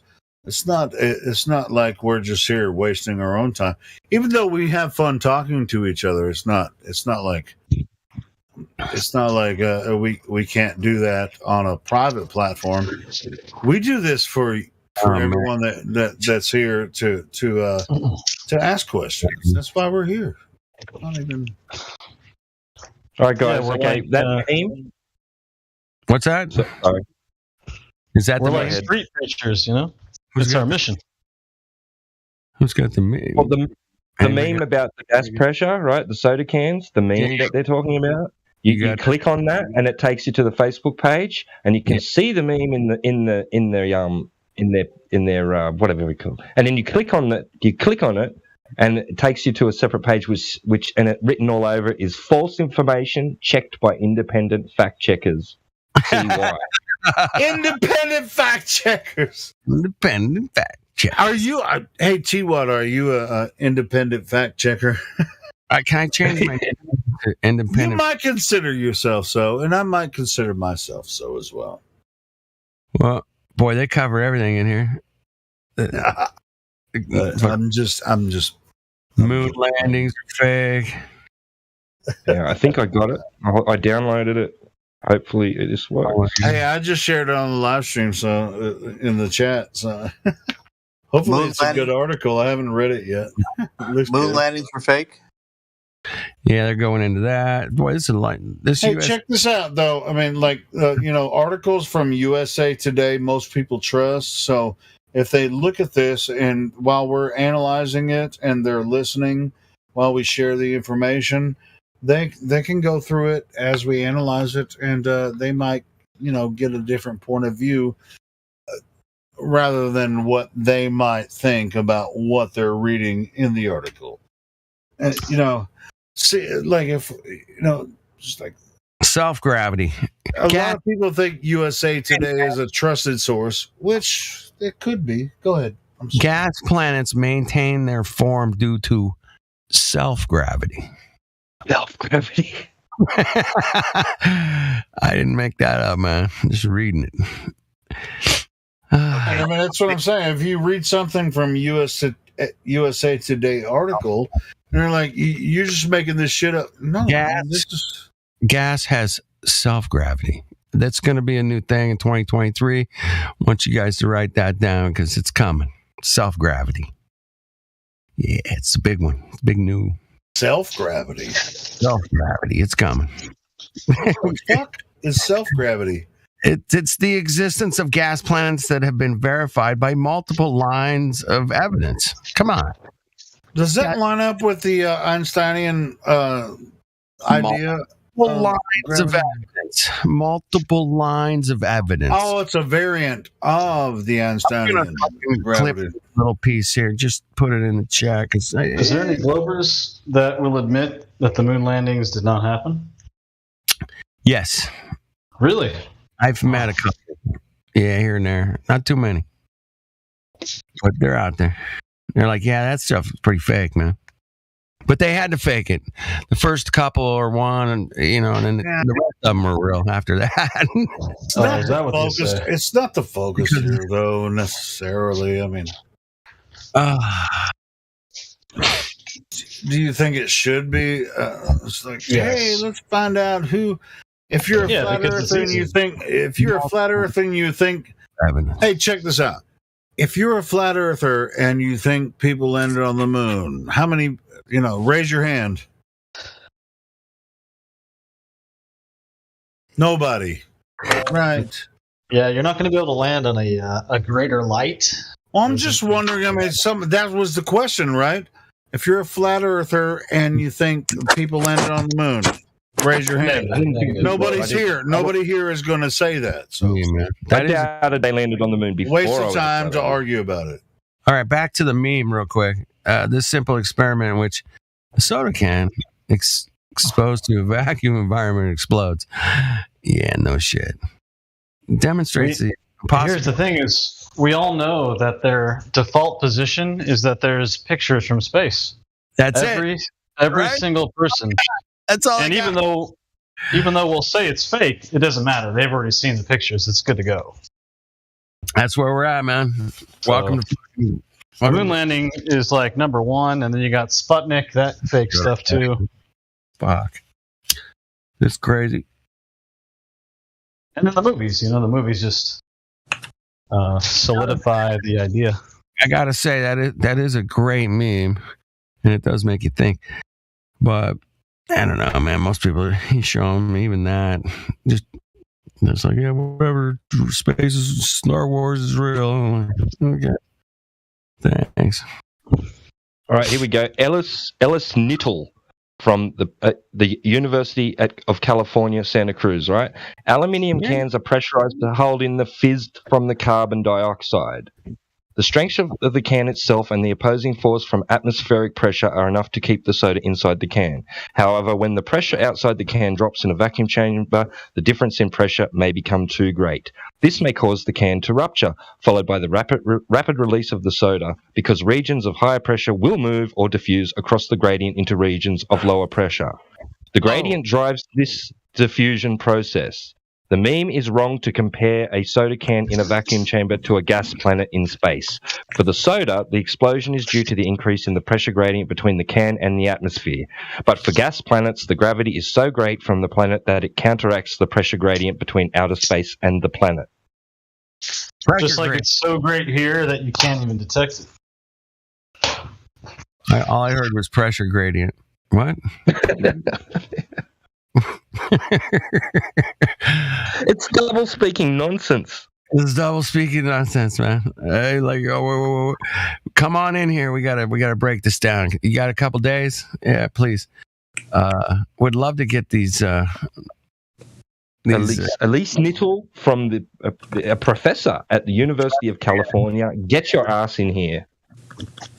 Well, I knew a girl, man, that could get a lot of people on these calls and stuff by just sending a simple email explaining what we'd like to talk about, And sometimes they'll take you up on it, man. But she was really good at it. She could just get people to be like, okay, I'll come talk to you. Professors, physicists, fucking scientists. She got all kinds of people coming over. Like, what do you got? Where's this gravity thing? We just go over it. Right here. Listen to this. A can of soda does not have enough mass to maintain its form through self-gravity. But it's supposed to be on something that's already pulling the freaking gas down. Yeah, explain that one there, Captain. Come on.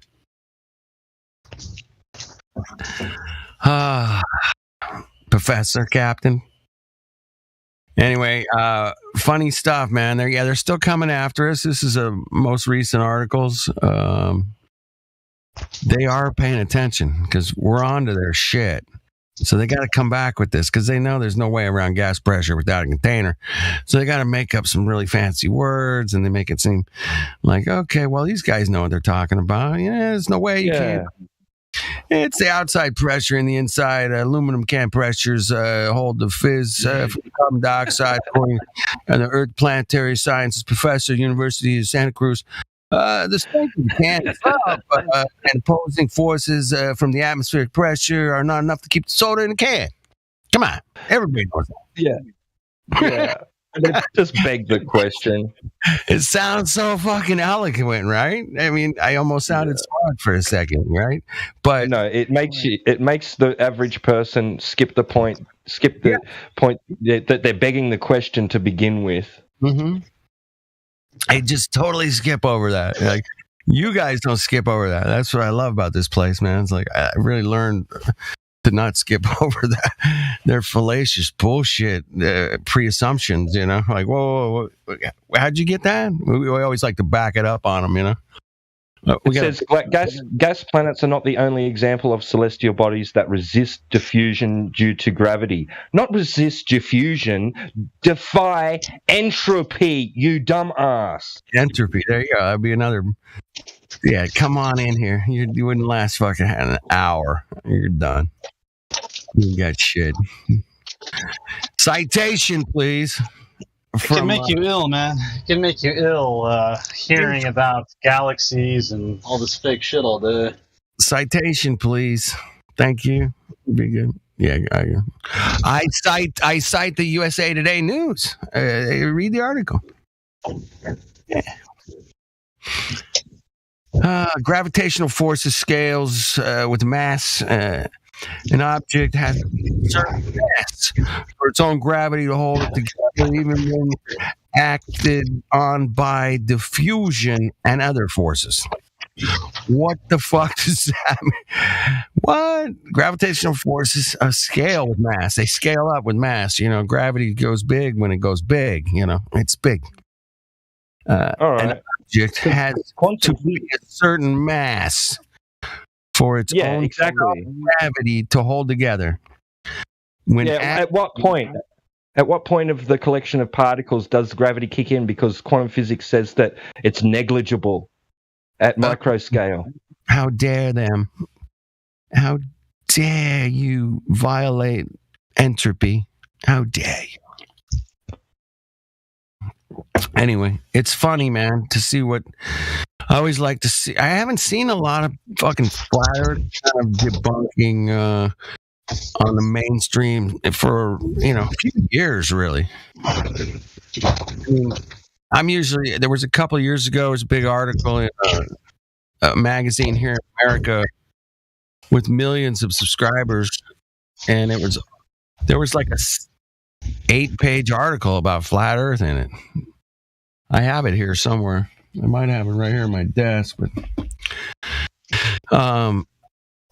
yeah. The same old story? Like it's a disc or it's kind of like this guy went to a flat earth meetup and he talked to some flat earthers, and then he went and talked to some scientists. Kind of like same way they put that documentary together with Mark Sargent and Patricia Steer.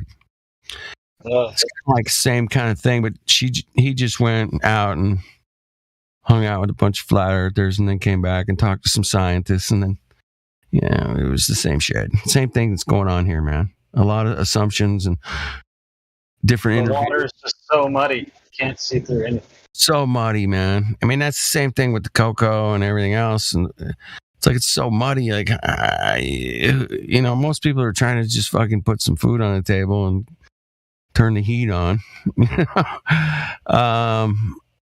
But yet, there's no way that the average person hasn't looked into this for years is going to have any clue about how to debunk this fucking article.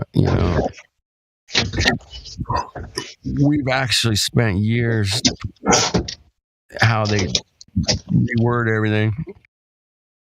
Dr. Dude, it's hard to overcome indoctrination since age 5. It's really difficult.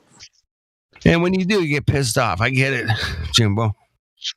You pissed, man. I got pissed too. I'm still pissed, man. 8 years later, I'm still fucking pissed. I'm like, you got guys like Bob the Science Guy taking down our channel and shit on purpose because we had a picture of him or something. What a cock. I mean, that's just cucky, dude. That shows how cuck these guys are, man. It's the same way with this person who wrote this article, man. Cuck it up. Just believe everything they tell you, man. You know what I've seen, Dr. Dude, and I hate to say this, sorry to interrupt you, forgive me. I gave up liberal Democrats 10, 15 years ago. I still stayed involved in politics, but I gave up liberal Democrats 10 or 15 years ago, and many of them have warped into woke Marxist totalitarian thugs. Give them up to their psychosis or what? And so I come over to Discord in March, just a few months ago, and the first person I run into is Matthew, and then I run into other people, and I really believe this. So I really believe this. Before, with liberal Democrats, they were the lowest form of intelligence on the planet, because I believe then I lived on a planet. But I have come to realize that the lowest form of intelligence in the world today are globe believers, to people who push the globe, not the globe normies, but the ones that actually push the globe here on social media, because they're paid. They get a script. They go to their script, and out of the script, if you get them away from the script, they know absolutely nothing. And they've all taken the jabby.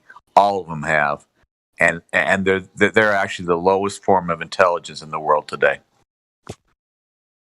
Self-gravity, man. Did you hear me? Yeah. I look at gravity with the libs. It's self-gravitational. Check it out. I got pictures.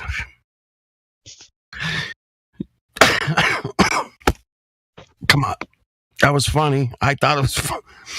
All right. It was funny. The gravitational force that holds significantly massive objects together. Significantly massive objects allows gas planets to maintain their form in the vacuum of space. Multiple lines of evidence show gas planets exist, according to researchers. Of course.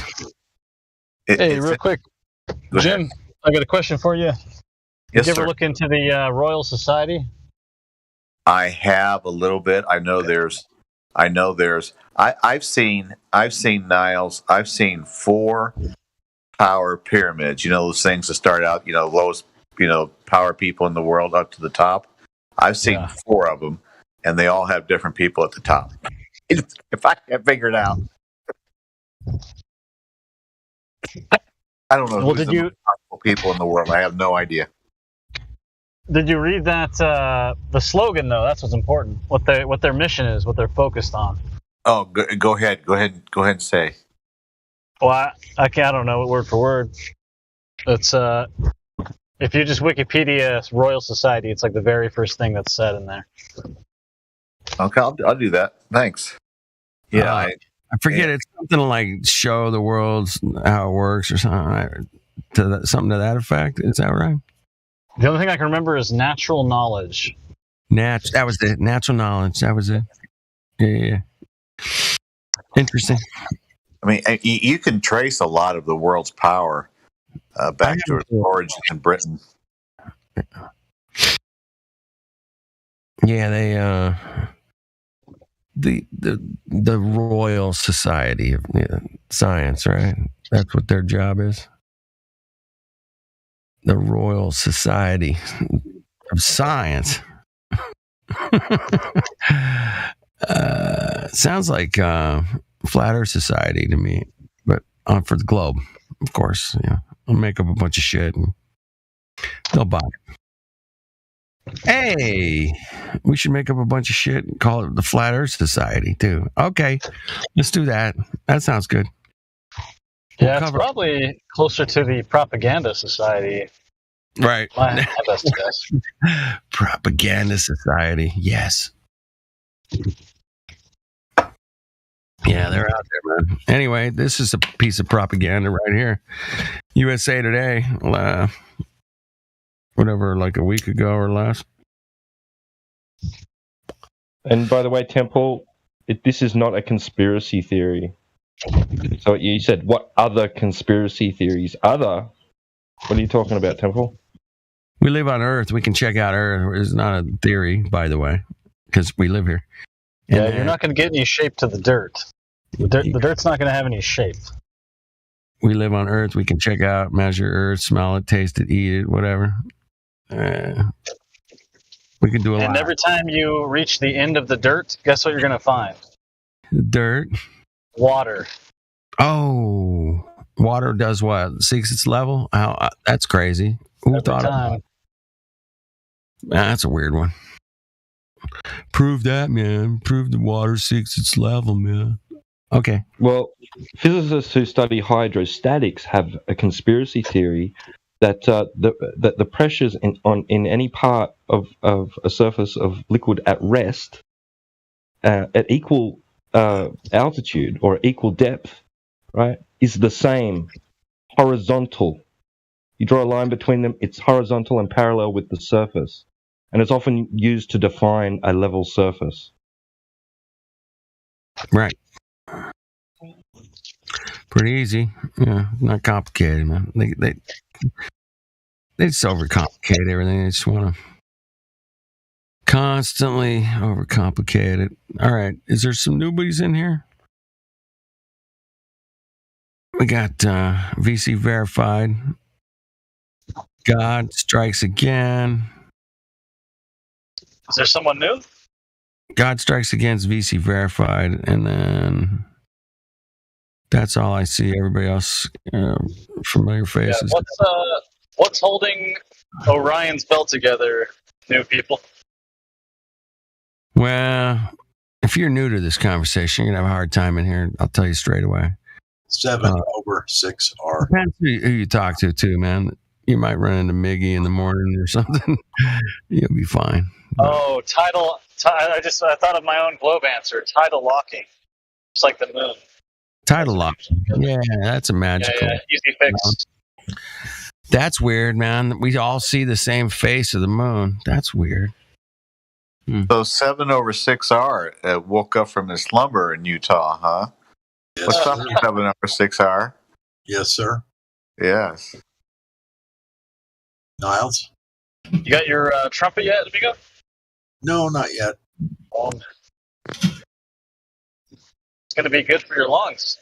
You're going to have powerful lungs until I do. until have your father's age. Excuse me? How old was your dad? Like 81? When he passed, 84. Yeah. Well, Right on.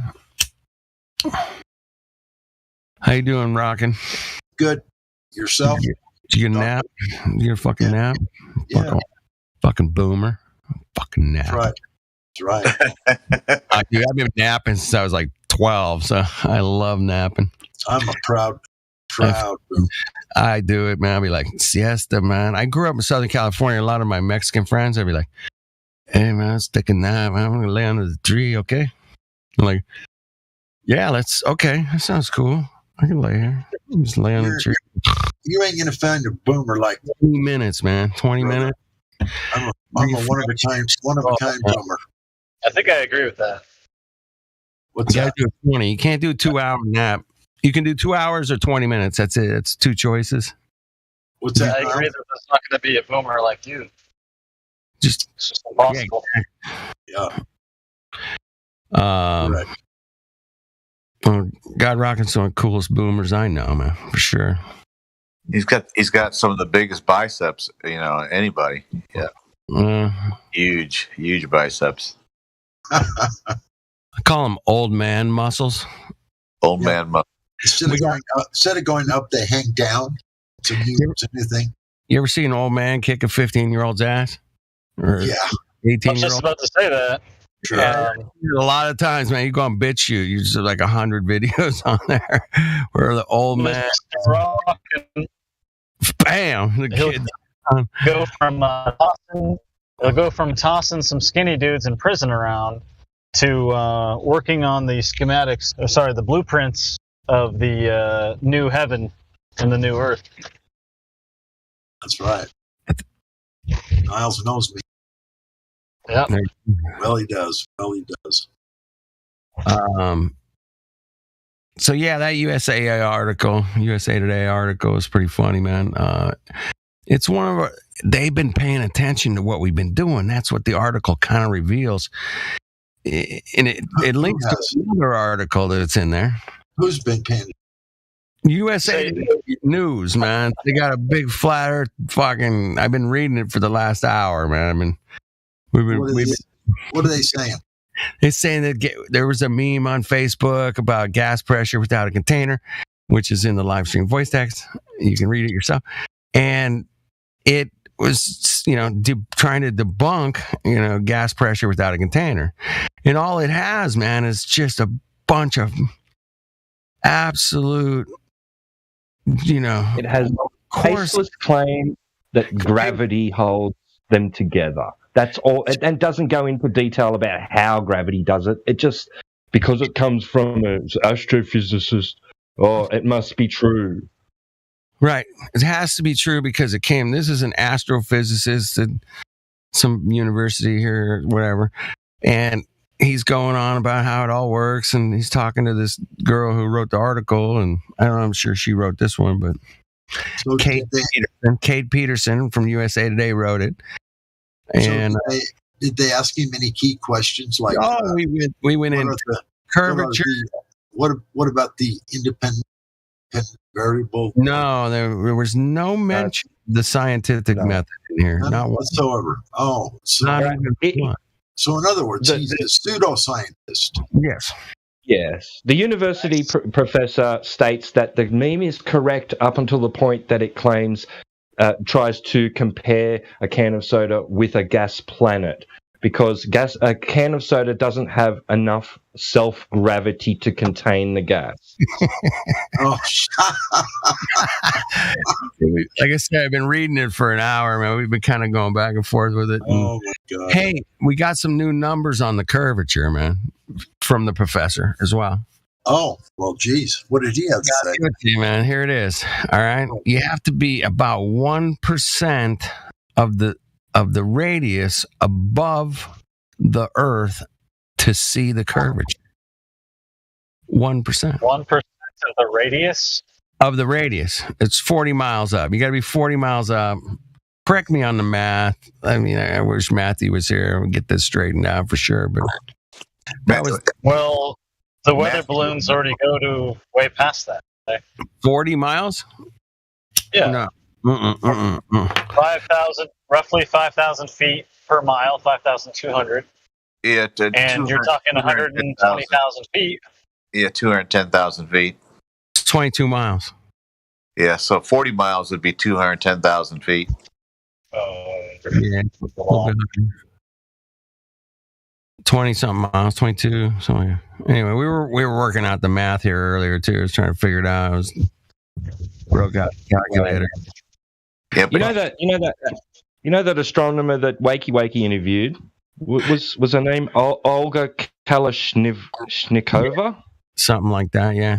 Ooh. Okay, because that's one of the names of the sources in that article. No.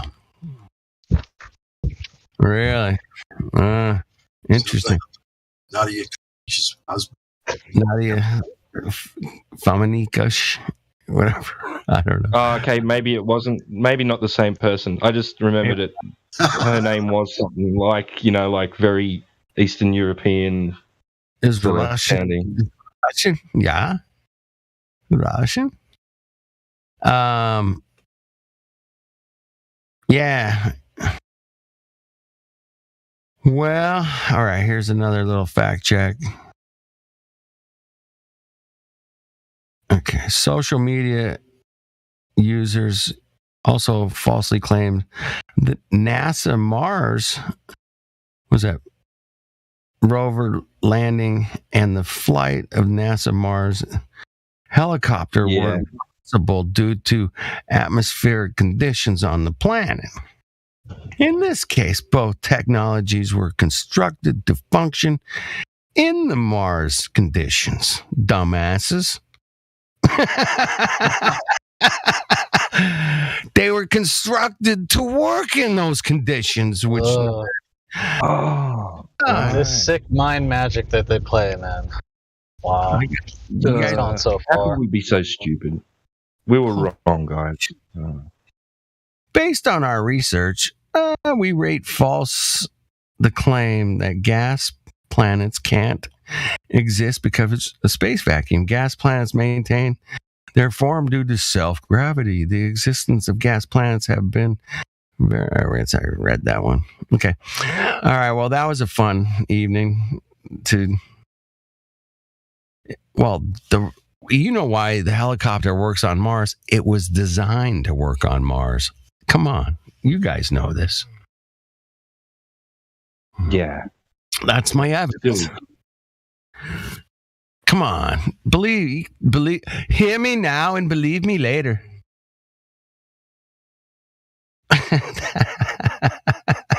Hear me now and believe me later. It's because both technologies were constructed to function in Mars conditions. Yes, of course they work. They were designed to work there. Yeah, that's it. That's the ticket. They were just designed to work there. Yeah. The body was made of honeycomb carbon fiber, so it was so light that it's really strong. It's secure. Well, yeah, it's strong, but it's so light that Bumblebee picked up the entire helicopter. Helio dropping the bombs. Hey, I got a question for Godrock, and I need your help on this one. If you, instead of having 7/6R, you had 6/6R, then it would just come out to 3959. Do they put the 7/6R and they assume like 15-16% refraction right off the bat? They assume it. Mm-hmm. Well, they assume as much refraction is they just do whatever they want. Yeah, I know they do. It's called the standard. It's called the standard assumption. Yeah. All right. So they throw 16% in there just right off the top. Okay. Well, or off the bottom. Doesn't off the bottom. Get it either way. Anywhere they They use it as a guide. They have an expectation of what they will see when they make an observation. So if it doesn't match what they expect, they'll just keep taking observations till they get one that matches. There you That's go. 7/6. Have they actually seen an observation from that distance? Who's seen? They'll take an observation until they keep their ball, in their mind. Well, all these observations he talks about, who's seen? So, and from where? With what? Hey, so the observed phenomena has never seen. Correct? like main surveyor with his lighthouse. Okay. From a distance, I can't remember the distance, but he was observing it through what a theodolite. Total station, I think. How far was the theodolite? I don't know. I can't remember. I'd have to rewatch the whole Whitsett They're and not main rated surveyor debate. anything over 2 miles, but I've used them. If you can see more than half a mile with one of those, I'll kiss your ass. They come with a little tiny telescope on top of the theodolite. They're pretty weak, huh? Extremely weak. You guys like geometry, man? Check out this dude's channel, man. He lives in Australia, and he's done some pretty cool videos over the years. Most of them are really short, like 3 to 5 minutes. But he's a super geometry guy when it has to deal with Earth and Waterworld. I sent this to you, man. He does some star rotations and things that are. He shows the geometry working. Anyway, you might find some interesting videos in there. Check it out. Thank you. If you guys like geometry, man, that's a cool place to go, man. He draws it out all by hand and shit, and it's like, here, check it out. And he's kind of funny, but he's real serious, and he has a really nice accent as well. It's quite nice. God Rock, and I heard that theodolite was just has been morphed into a total station. They really don't use them anymore. They just call them total stations. Am I right or wrong?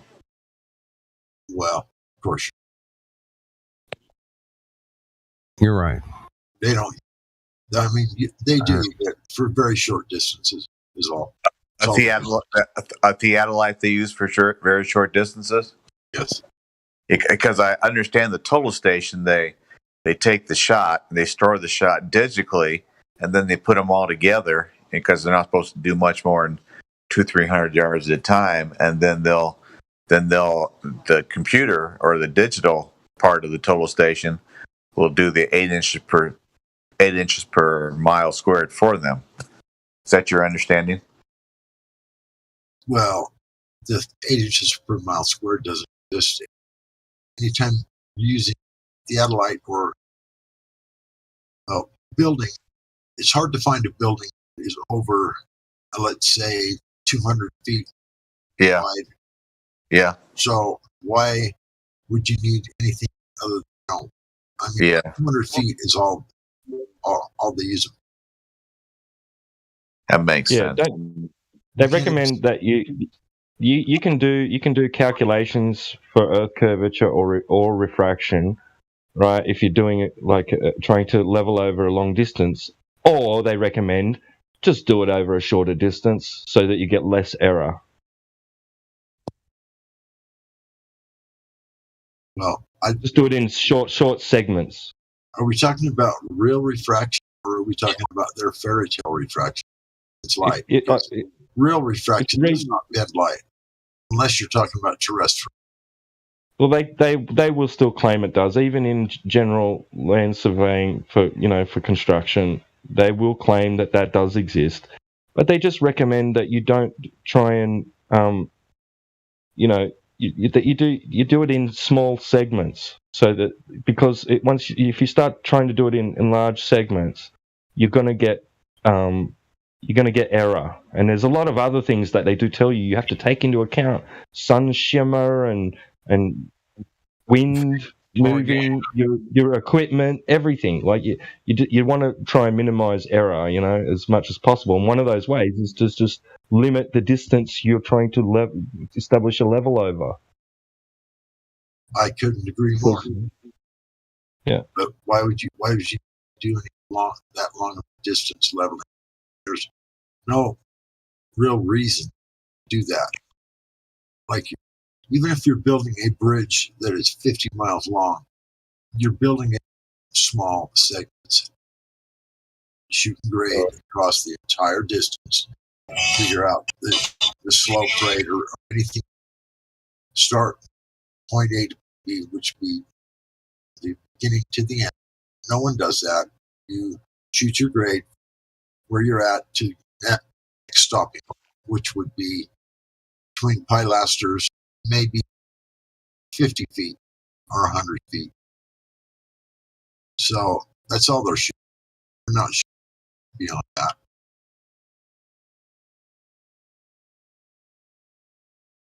You can't see anything with the theodolite. Look at the tiny telescope on top. You've got these story poles with numbers on them, about a 2-inch number. It's got about a 1/4 inch wide mark for the 1/4 inch. Every 1/2 inch, it shows a 1/4 wide mark. So how is that accurate? Not. It's like, if you understand what I'm saying, you need a little fine line in the story, super fine, so that you put 8 of them within an inch. But you start shooting 200, 300, 400 feet away with those theodolites, you can't see line like an 1/8 of an inch line between inches or 10th lines goes up. You can't see those too small. So you don't use long distances at all. They're not made for that at all. The main thing that theodolite is really super good for and is made for, you can set it up level, shoot a grade where you're at, you shoot a grade over to where your final destination is, direction. Then you can tip it down, tip the theodolite down and aim it at the footing. As long as you keep it square, which you can lock it into place once you find it 90 degrees, so that you go 90 degrees left, right, with the direction you're going. Take that, lock that plate, little sets, tip the theodolite down. Crosshairs will literally hit the top of the footing.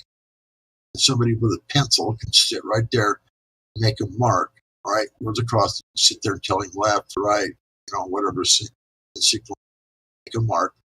And then you set up on top of that mark and shoot 90 degrees left or right from there just by using the theodolite. You don't have to put a square, like try and pull a tape corner on a 100 foot long building. Because anytime you try and square a building with tape, it's 100 feet long. Pull the tape and it's going to sag in the middle and all that kind of shit. Theodolite is good for that. So tip it down and actually put a mark on the footing without having to stretch a line. Then you can put a line, shoot your 90 degrees off the one that you're at. Your footing on the left, you got the footing ahead of you, so you've got a triangle already just from one spot. You make marks on the footing below you because you're hanging a plumb line beneath your plumb bob. It's right down off the center of the theodolite, marked squarehead stake below you. Tip the theodolite down after you lock the plate. It doesn't move left or right, so you know that it's going to be a perfect square building. So you can make all these marks with theodolite by tipping it down, back up, mark the footings. When you get done, check the square. It's within a 16 square generally. You're really careful. So the advantage of a theodolite is for that reason. Really. If you want to use a builder's level, then you've got to check the square by pulling the tape. It's a lot easier to use a theodolite. So I don't even know what these guys talk about when they say they theodolite doing this or whatever. I've used many times. You don't even use them for the shit they're talking about. They're short distance ways to mark out square on the ground, top of footings, top of whatever, trying to make marks so you can set the footings exactly where you want, exactly square, perfectly within a 16th of a square. That's what they're meant for. That's what they're used for. Anybody else that uses theodolite for something different, I don't know who they are. They're not builders that I've ever built. Just not the case. So all this theodolite shit, they're idiots. Obviously never used. They don't know what they're used for. Well, I do. I don't know what they're talking about shooting just miles away or whatever. You can't see anything miles away with a telescope that's 4 inches long and about an inch around. You put it up to your eye, you think that little telescope's going to let you see something 2 miles away? No. Wrong. So, Hey, can I ask you a question, big guy? You know that 1887 to 1897 survey that got published in 1900 that McToon likes to brag about a lot? Are you familiar with that one? I'm not. What? Okay. What's Yeah, it's just something that he likes to brag about that proves that spherical excess was everywhere, over 180 degrees. And then it proved we live on a ball. I think Buckner, used it in his book. So yeah, I just wondered if you knew anything about it. It's just interesting. He brags about that, and the spherical excess over 180 degrees proves it's a ball.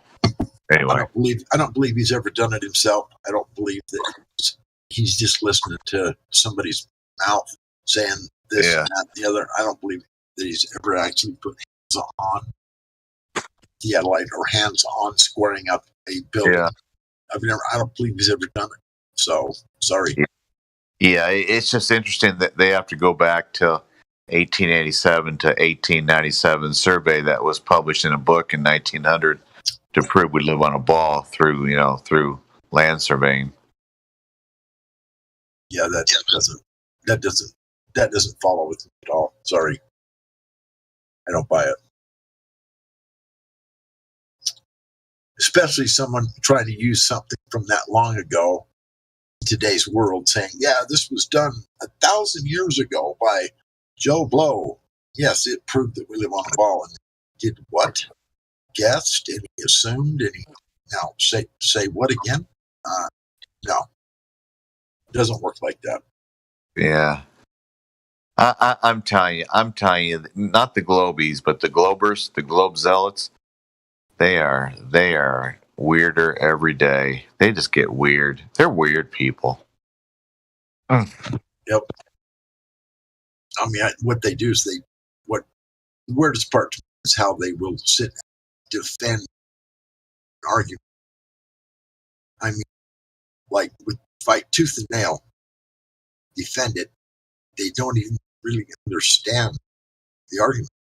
Like, they don't understand specific little things that you see that you do, especially shooting grades or whatever with survey and stuff. If they've never done it, I mean, I'd like to say, okay, well, here's a theodolite. Go set it up. Make a square box on the ground, 50 foot by 50 foot. Let's see how you do it. Make it not only square, but level, completely flat. Do it. How many 4 level spots that are perfectly square from another? Here's the machine. Here's the device. Go ahead, do it. You're not going to find anybody that can do it, bro. They don't know what you're talking about.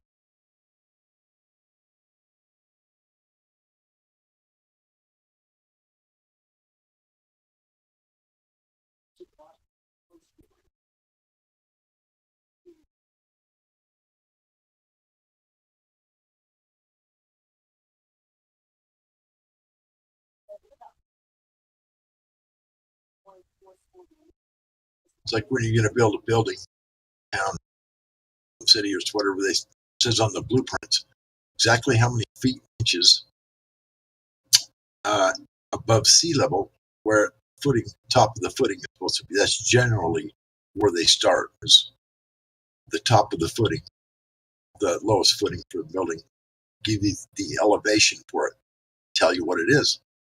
He said, "Hey, here, go build it." Well, okay, where are they going to get their? Where are they going to get their number? Or how do they know what elevation they're at right there? Where are they going to get that accurate number from? Are they going to do call Ghostbusters? Do they know where it's at or how to find it or whatever? They don't. It's on the manhole road, stamped in with the metal ring, metal cap that's there, and pounded in sledgehammer with little numbers, ding, ding, ding, beat right into the metal, exactly how many feet, inches, tenths of an inch above sea level that plate is. You find them in the roads everywhere. They set them up that way so it goes into a city, build a skyscraper or building or subdivision, whatever. They give you a datum, a baseline. This is exactly this many feet, inches above sea level. It's out in a freaking road on top of a manhole. We'll find it. And then transfer it to where you're building. Most people don't even know that. They don't even understand. So I have a really hard time with these people that start talking about these theodolites, and this and that, these elevations. They don't know anything about it. Nothing. Blows my mind.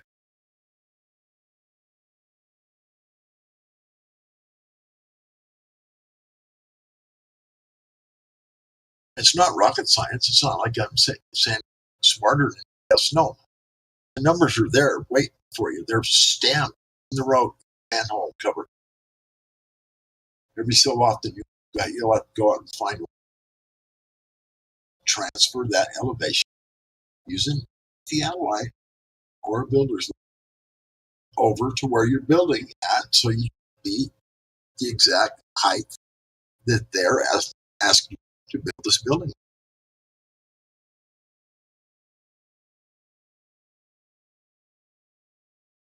I'm sorry, I heard people start this shit.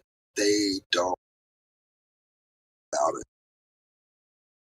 They're idiots.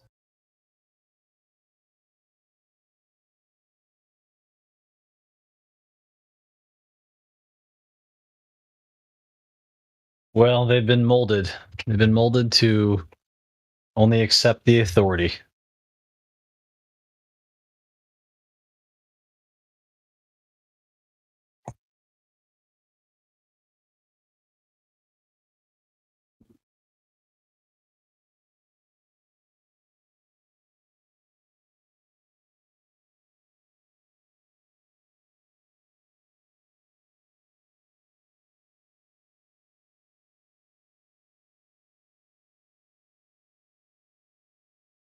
So what happened to our nightly or every other nightly meetups?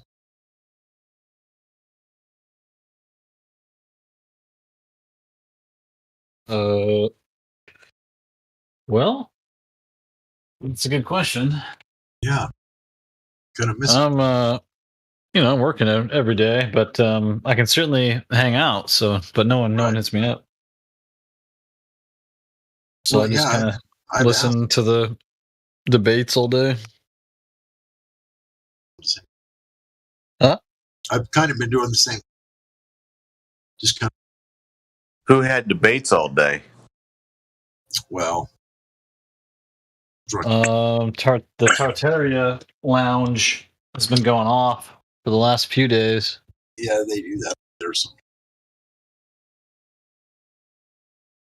But it is hard to listen to pseudoscience garbage back and forth for hours. It really is. I mean, it's just like over there, they've already the voice tech, the text chats have already been taken over by Globers, and then you get to the voice chat, and it's 50-50, if not more, Globers than it is flat earthers. So it's you go over there and listen. It's half of it is total garbage. Yeah, it is difficult. But it gives you people to debate there, Mr. Slayer.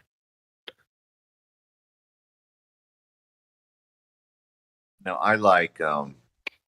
I debated a week ago Saturday, with Matthew on biblical cosmology, and it was all good. We actually didn't need a moderator because we were respectful to each other, just like we're going to be this Saturday.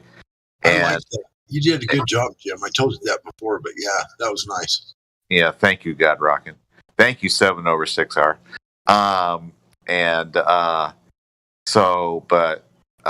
was gonna do not do. I'm so sorry. I was gonna debate Ed Freeze, and then Ed is a moderator, and I'm a nobody. So Ed is getting rid of some of my voice texts, and he puts me in timeout, and it's just like, what a freaking Nazi! Not only is he a Glober, he's a freaking Nazi. And so I said, screw that. And he did what? I said, screw this guy. He wanted me to debate me on he wanted to debate me. And it's like, I agreed to it. But then he got rid of my text messages, and then he put me in timeout. So what a freaking Nazi! Oh, he's deleting your messages? Yeah, what a freaking Nazi! So, Matthew and I are gonna debate on Saturday, and then this Earth is Life guy and I are gonna debate the next Saturday. Earth is Life guy is weird, but that's okay. So it's all right. I don't know. I mean, Matthew and I know each other so well; it's ridiculous. But we don't live on a ball, so I know we don't live on a ball. Everything's good. Nope, we certainly don't. The firmament is containing all the water, and the land is coming out of it. Pretty simple. And there's certainly no shape to that dirt. I'll tell you that.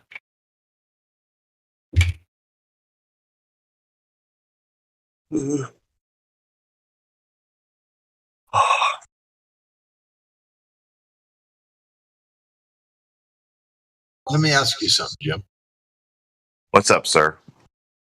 How do you think Matthew justifies all of this stuff? I have gone over and over. I've done.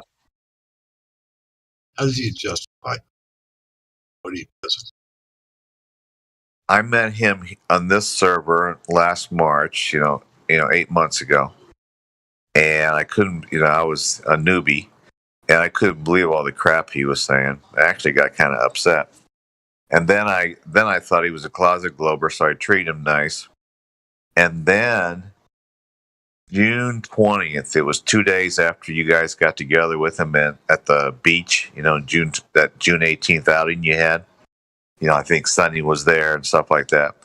And he came on Discord and he lied to my face. He just said something about the Australian Trans Railroad that was just so wrong. And he's repeated the lie twice since then. And I'll ask him about it on Saturday again. So that'll be 4 times he'll lie to me. But he lied to me on, straight to my face, June 20th. And I don't want to take anything away from the people here, but they were going, "Oh, that's Matthew. That's Matthew. Funny Matthew. That's Matthew." And it's just like, no, Matthew lied to my face. And so I kind of got upset, and that's kind of why I wanted to go do something else with EXO and Rose Patton. That's kind of the reason I wanted to leave for a while, because it was like people were letting Matthew come in here, and they do it at Earth Awakenings too. They let Matthew come in and just spew his stupid stuff. Now, whether Matthew is a firm believer or he's a paid shill, I don't know. All I know is he's 50, never been married, never had kids, taken 4 shots, the required 4 shots. And I know from having kids, if you're married, you grow up a little bit. And if you have kids, you really grow up. Even if you get divorced, you grow up. But Matthew's never, I don't think Matthew's ever really emotionally grown up, because he's never been married, never had kids. And he does exactly as he's told, hence 4 shots. And so I think he may be a believer. He may be a true believer without being paid. But so I've reconciled the fact I'm going to be nice to him. I'm not going to get upset with him anymore. And I didn't get upset with him 2 Saturdays ago. We got along really well for those 2 hours. And we're gonna have a nice chat on Saturday. And I don't know.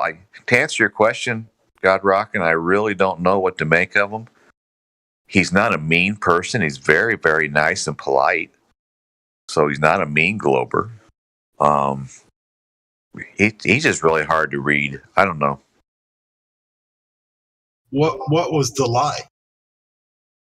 And I'll bring it up Saturday. The Australian Trans-Australian Railroad is 301 miles straight, and there's no evidence that they built in curve. So it's supposed to be 301 miles, which is 11.42 miles worth of Earth curvature over 301 miles, and which is over 60,000 feet. And he says, well, you can take a mile at a time, 8 inches, and you can replicate that 301 times. And I'm going, okay. So in his math, you can take 8 inches and do it 301 times. It comes out to 200 feet, 8 inches. And the only problem with that is it would levitate above the ground, big time. And so instead of being 60,000 feet, he factors in it can only be 200 feet. So under his math, the radius of the Earth would be 1,191,000 miles, and the circumference of the Earth would be 7.4 million miles if we did his math. 8 inches per mile squared. And don't worry about the curvature, just do that 301 times. And it's just like he lied to me. It's just like, and then he goes, I could show you the linear equation and it'll make sense to you. And it's just like, no. And Matthew was off not by a factor of 2, 5, 6, 10, 12. He was off by a factor of 301. And he even says, well, you can do it shorter than that, shorter than a mile. So I factored in, well, let's do it a half mile. At a half mile, your curvature over a half mile is 2 inches. It's 2 inches. Over a mile, it's 8 inches. But if you go into the micro mile, smaller than a mile, at half a mile, it's only 2 inches. So if you do 880 yards or a half mile, then you have to double that number. So instead of being 1,191,000, then the radius of the Earth would be 2.4 million, and the circumference would be like 15 million miles. And Matthew thinks it's just fine. He thinks it's just fine. He doesn't care. It's just like, oh no.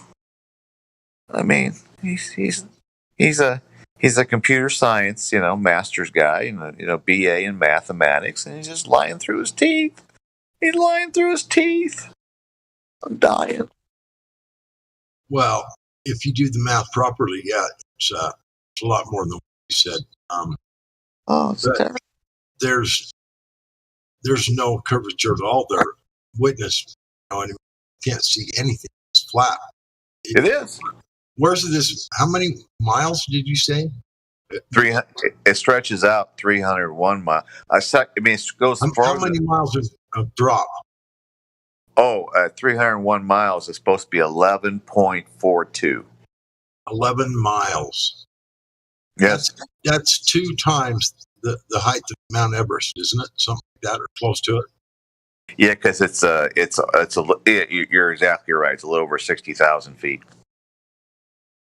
So when you look out at a 300-mile long railroad, it's, according to the globe map, it's supposed to be 2 miles of curvature. Then you would have to drop down 2 miles within that 300-mile distance. So there would be a huge, big hole in the middle of Australia somewhere, if that were correct. A 2-mile deep hole in order to follow the globe math?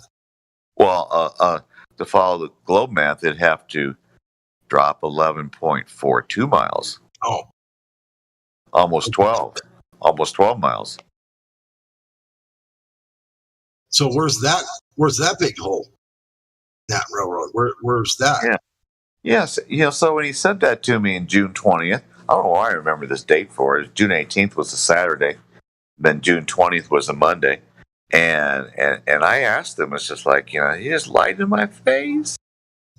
It's just like, no. So that was it. I was so mad because I just found out about it too myself. So it's just like, don't lie to my face like that. I mean, if you want to tell me a little lie, go ahead, but don't tell me that big a lie.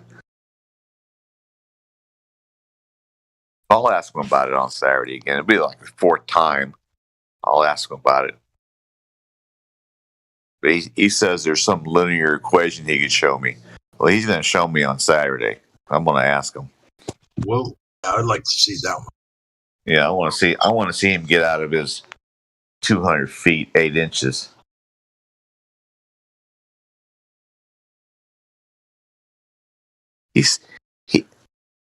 Poor Matthew. I shouldn't say this, but Matthew's so disingenuous and he's so nice about doing it. It's like you don't want to get mad at him.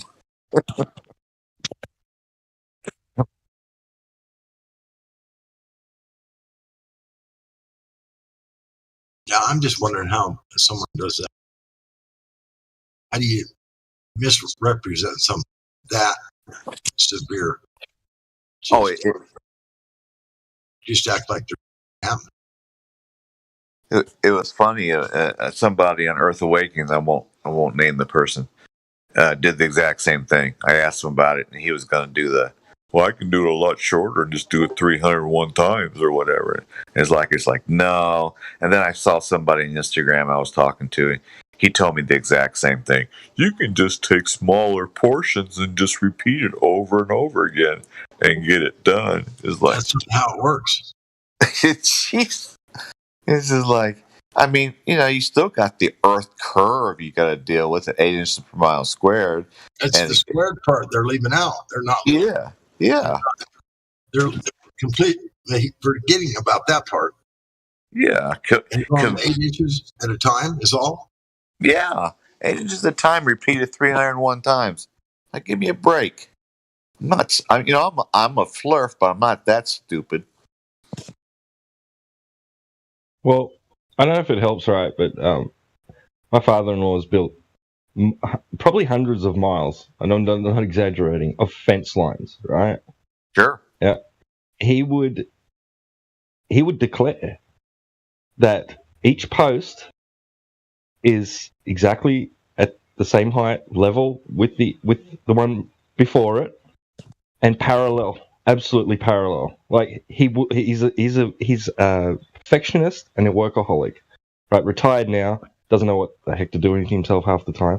But I'm telling you, back in the day, he would sack you if he went up and measured the distance between the top and the bottom and they weren't the same. You know what I mean? Like, he expected it to perfection. And if he was having to account for curvature over great distances of fence line, his posts would have to get longer and longer, right? And that never happened. And he will just laugh at you if you try and tell him that his posts are not parallel. Just it's such a big lie. Just huge lie.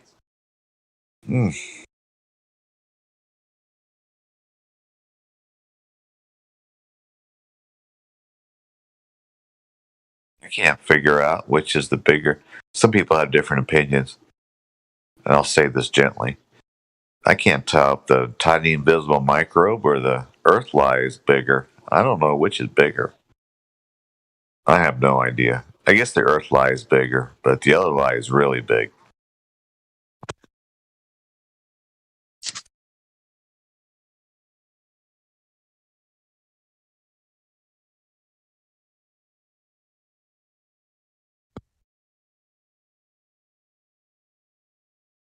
The Earth lie is way worse because heaven is gone. Oh, yeah. And it's just garbage up there now. You're right. Not for me, but for those unfortunate fools out there. That helio sorcery video that I've dropped a couple times since I saw it a couple days ago. I dropped it to some people in PMs, and I dropped it in the voice text twice. I just finished watching it. It's an hour 43 minutes. That is really good. That is really, really good. I'll drop it again just because we're talking about it. Yeah, do. I'd like to. So It is really, I don't want to tell you it's really, really, really good, but it's really, really, really good. I believe you. I want to see it. Yeah, let me drop it here. Let me see.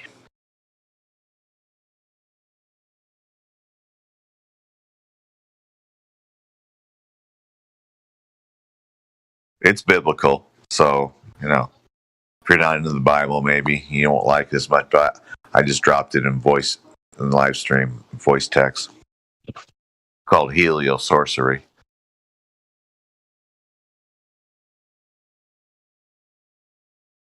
It came out this year, 2022.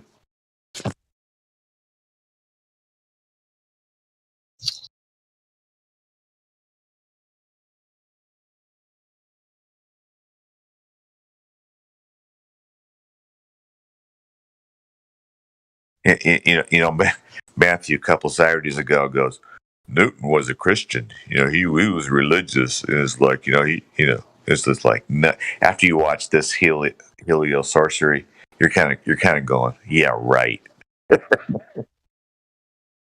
Yeah, Newton. I tell you what, Newton might have been demonic.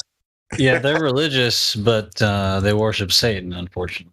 Yeah, all these people running around. Maybe I was one at one time.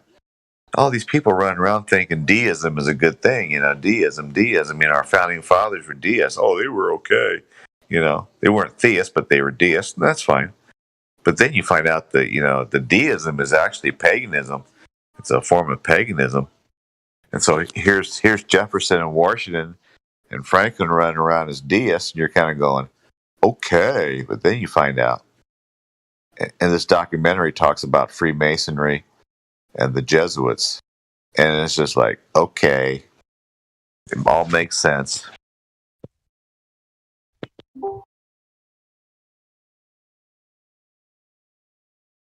Yeah, I just copied and pasted it over in my server, so get to it. I'll just go with it. Thank you. Yeah, it's probably my. I bet it's one of my more favorite takes on how there's really just not even a debate to this. We all know that there's not a debate to it, but they think that they have the truth. But obviously, that's just a made up story. Yeah, with priests, high priests that say, we're the authority. Okay, I don't. Shut up. Go to work. I don't think Copernicus lived at all. I think he's a total fabrication of the Catholic Church, and they have a Catholic encyclopedia, and I think they made him all up so they could get their Gregorian calendar to get Easter away, to get Christ's crucifixion away from the Passover, and to give us Istar instead of Easter, which is totally pagan, and to give us the heliocentrism. I think it's. I think you nailed it on the head. I think that's exactly what they did. Well, you know what I find interesting, Stormfire, like with the articles we were just critiquing earlier, right? So, as a debunk, for their fact checking, right? They appealed to PhD astronomers and astrophysicists of the sort, right? For the gas pressure meme in particular, why didn't they go to somebody who specializes in gases, who studies gases, to debunk this? They appealed to an astronomer who can just spout gravity as an excuse. Okay, what about people that work with gases, that use the formulas that know the gas equations? laws. Yeah, that know the gas laws. Exactly. I don't know what they're called in their field, people that specialize in studying gases, in physics, in science, but they didn't appeal to them. They appealed to somebody that looks at the sky and makes up stories. And that's their fact-checking. Wow. It's gone to such a sick point. It just makes me think of maybe 5 to 8 years ago, these physicists on Joe Rogan's podcast, and it's 3-4 hours long of them just, you can imagine. I don't really need to say much more, but they just go out there, man. It's so fantastical at this point.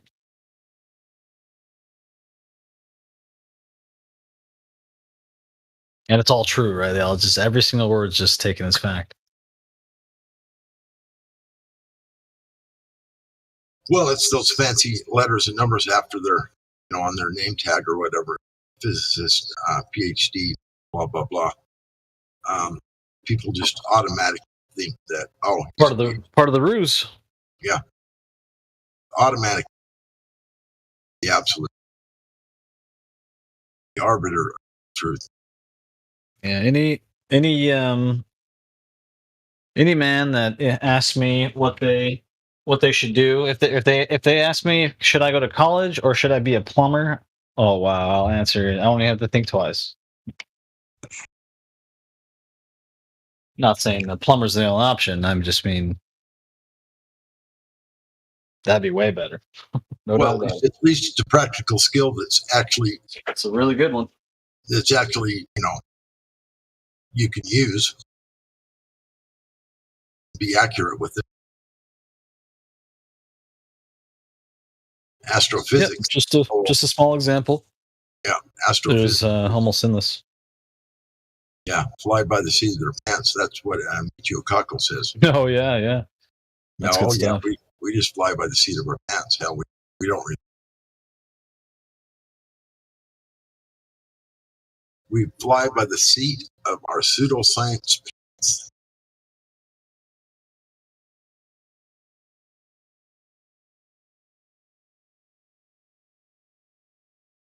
Yep, no one cares. I know. Isn't that amazing? That's how you know the damage has been done. You know. Yeah, the indoctrination, very, very good.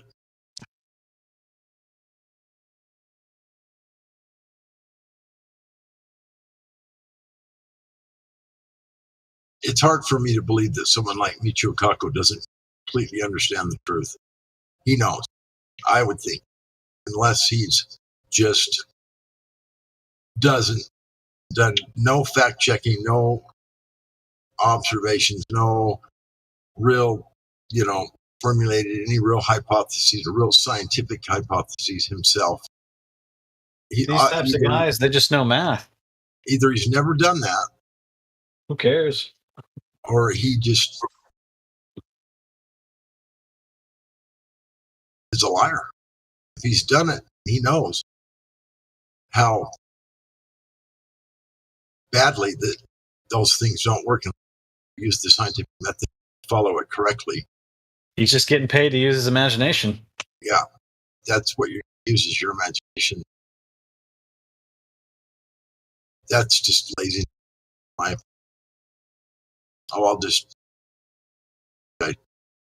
They said in the books, this is true. I'll do that instead of fact checking, see if it works, see if what they say actually works out. Obviously, they don't, because if they did, well, what? That's not close. It's not even slightly close to what we see with our eyes. Reality. It's mathemagic. There's plenty of it. Just like pseudoscience. Same thing. Yep.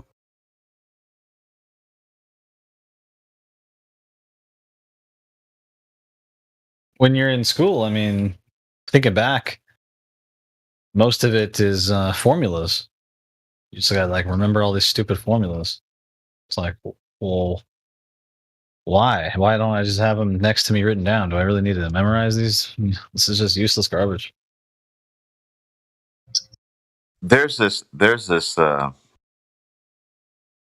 Trabo was doing this 5-part series, and I don't know, it's Khazarians or whatever, but they had some protocols that they were going to use to take over the youth, going forward. And one protocol said they were going to utilize mathematical formulas and materialism to take over the minds of the youth. And it's just like, if that isn't so true. That's that Yuri Bezmenov, the Russian, allegedly. I mean, that's just so true. KGB guy. You'll see all these Globers say, it's in the math. It's in the math. It's in the math. And then materialism on top of that. It's just like, well, they've accomplished what they wanted. Yeah. Math and science, a broad, you just say the word, that's God. Done.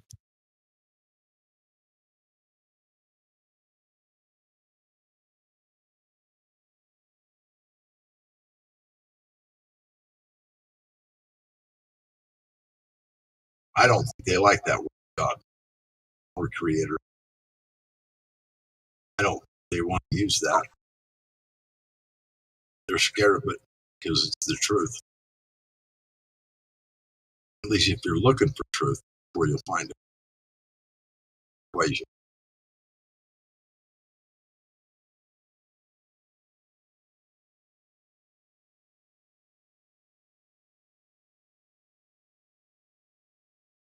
everywhere you look, it's been taken to a fantastical level. Even the quantum mechanics. These guys say that they are finding like computer code in the fabric of reality and all this kind of stuff. It's just like, obviously the agenda is to make things seem mechanical, very strange, real alien feeling. Yeah, and so they can always have an excuse to fall back on. Oh well, it's that way because of, not reality. Yep. When for us, it's like the most simple way I can put it is I see the sky every day, and then the moon, the sun, and they are moving so slow. All right, for me, it's like, guys, they're moving. We're not. They're moving slow. Okay, and these other people think they just don't care. They don't have any kind of grasp at reality at all. It doesn't matter if it looks that slow. It doesn't matter if the sun and the moon look the same size. It's like, so for me, it's just, yep, my eyes, I use them. I look up. Wow, look at that glowing, strange glowing thing in the night sky. It's barely moving.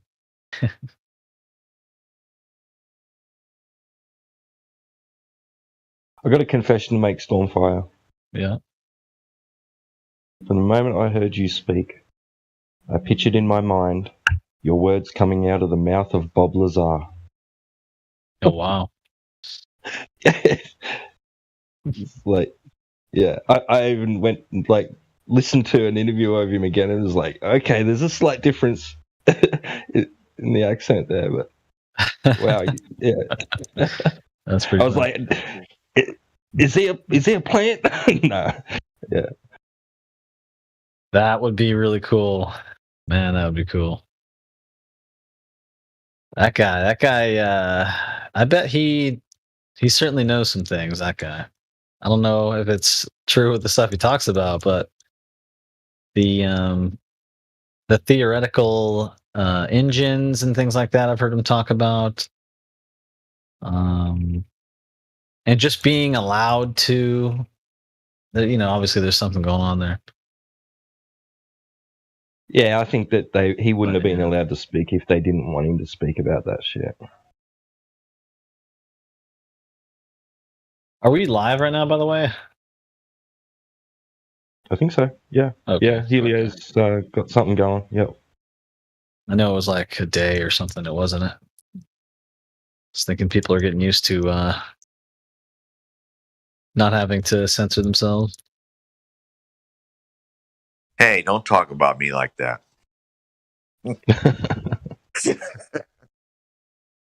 Nah, you're a warrior, amigo.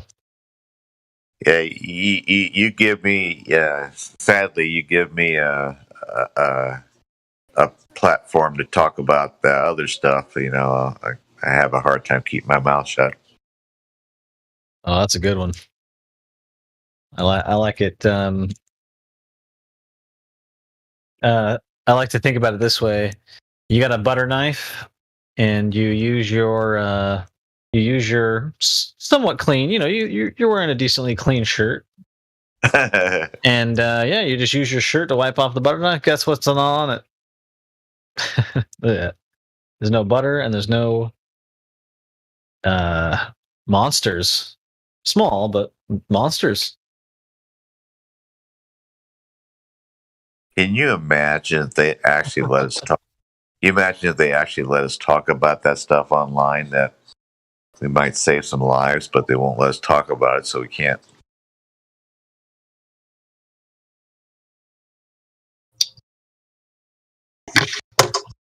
Oof. Well, I'll say something simple. Your skin is a barrier, and yep, it doesn't need to be penetrated. So there you go. No.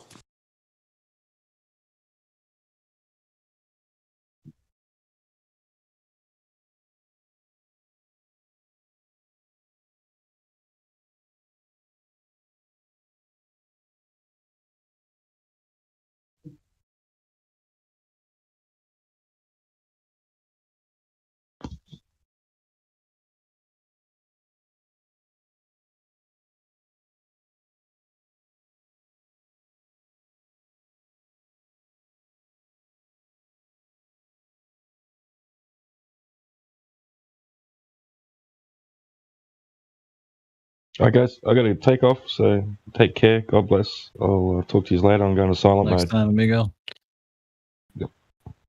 Night.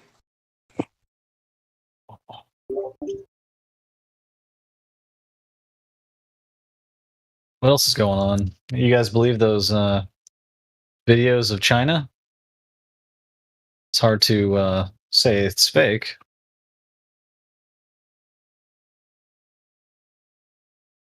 You talk about the crackdowns or the fire? Well, there's about I'd say there's two different things I'm talking about. There's one where there's like it's a narrative of they're welding and they're blocking people in extreme ways, like ways where like you can't get out of the building unless you use tools and things to break yourself out.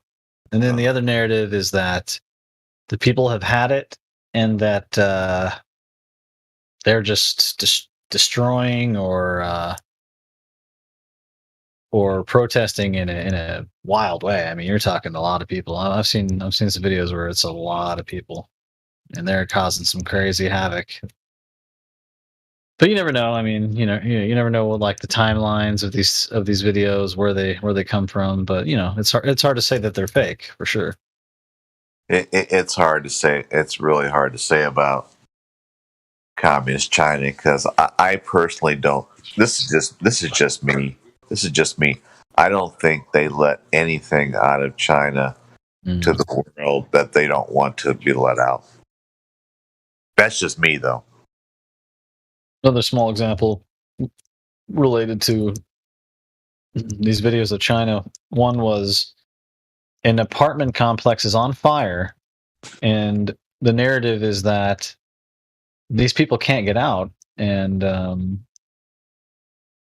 bunch of people died because they can't leave the building. So, and the there's Chinese plenty of videos of this apartment complex that's on fire, and yeah. So I don't know. And the Chinese government doesn't care. I mean, when you got 1.4 billion people, what's 100 less people? 1.4 billion monkeys. Oh, really? Well, No, of course. Yeah. So, to be slaughtered, to be enslaved, to be used, whatever. Yeah. China is the model for the world. The psychopaths who run the world want the world to look like China. So that's why they started their their social credit system scoring over there. They're trying to get it to the rest of the world. I don't think there's even like 10 Americans that could be Chinese. It's going to be interesting, the shift of things.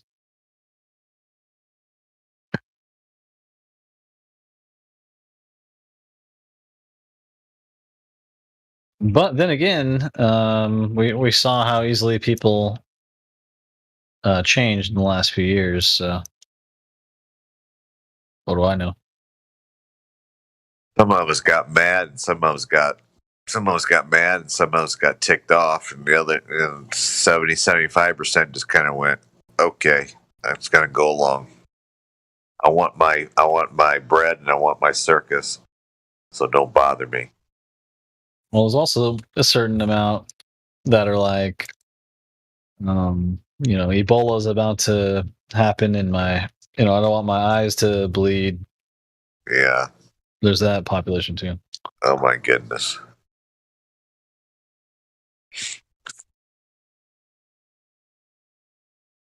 That goes back to the movie Outbreak with Dustin Hoffman.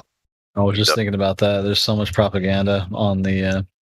Oh, that movie was terrible. The Invisible Enemy, I'll call it. Oh, that movie is the equivalent of the climate change movie with that one guy that in New York City. He had to go to New York. Oh yeah. What's the name? Day After Tomorrow. Yeah, that's right. Outbreak is as bad as The Day After Tomorrow. I mean, it's just like both of them are just pure propaganda. I'm just sitting there going, no. It's like and they were fun to watch because they had the stars. You know, they had the Hollywood stars that you like. I mean, they filled them up with and people some cool shots. You know, Yeah. decent shots.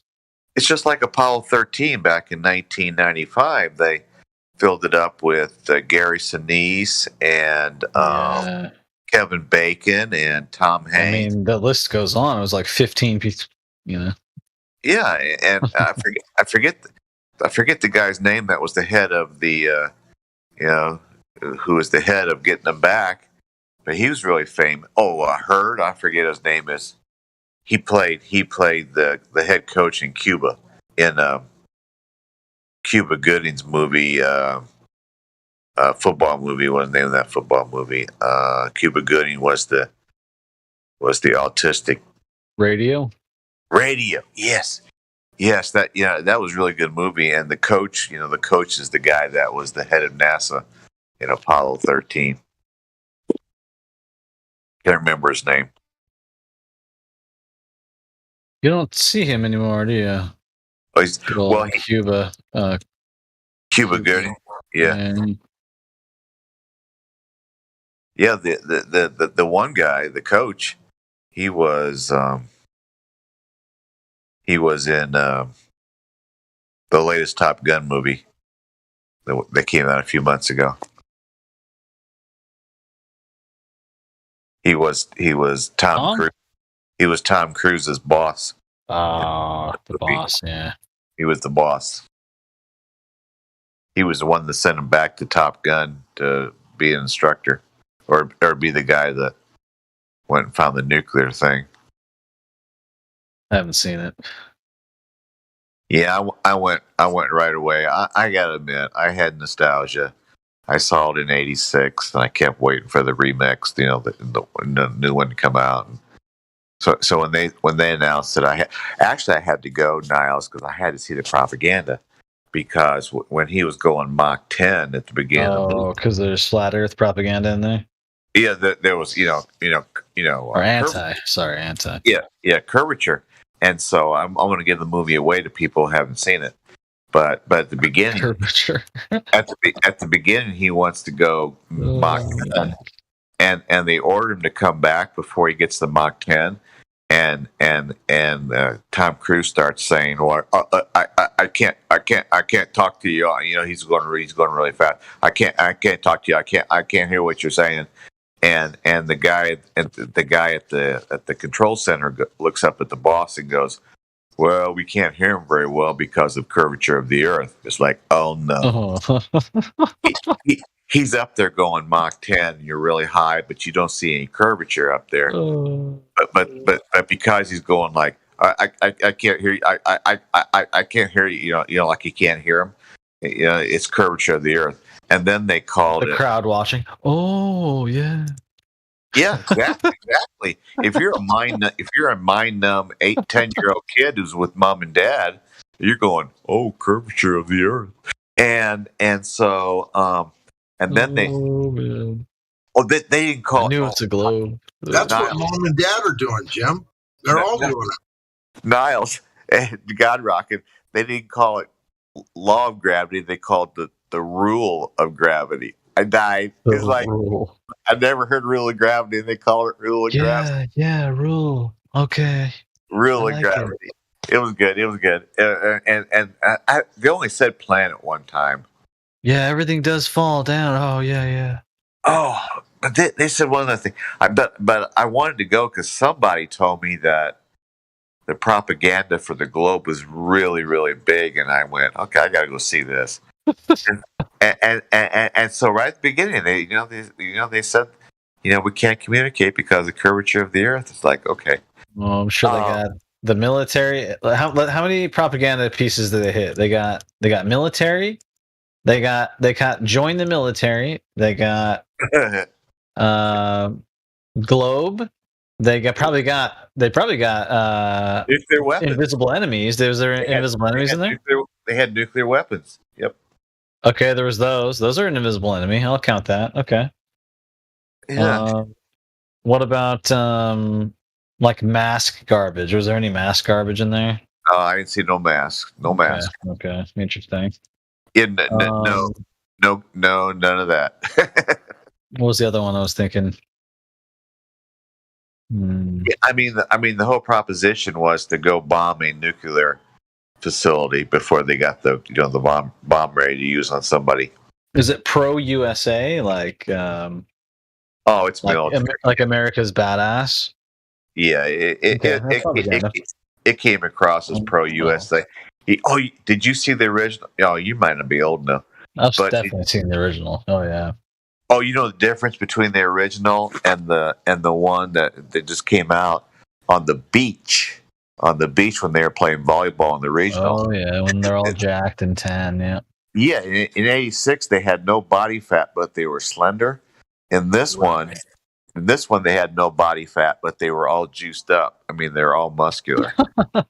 That was the difference. I noticed that on the beach.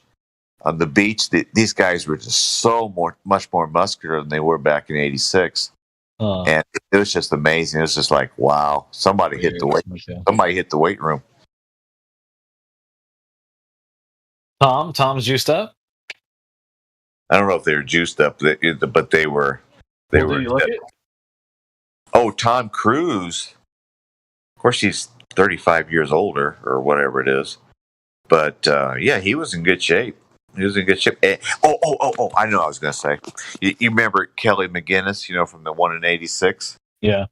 Yeah. They didn't bring her back because they said she aged too much. They would be telling the truth. I've seen the comparison. Tom's probably some kind of warlock, and I bet he keeps himself young in some weird way. Yeah, so they introduced the young. Of course, she was recognizable. I mean, we knew who she was, but yeah, they brought back a little bit younger woman who was very slender. In some kind of weird way, I think we know what kind of weird way that is, but we dare say. Oh, and at the beginning of the movie, at the very, very beginning, they had Tom Cruise with the emblem of Top Gun all by himself, welcoming everybody to the theater, and how much they did all their stunts. It was really kind of weird because he was right there in the big theater all by himself, thanking everybody to come and see the picture. That was kind of weird.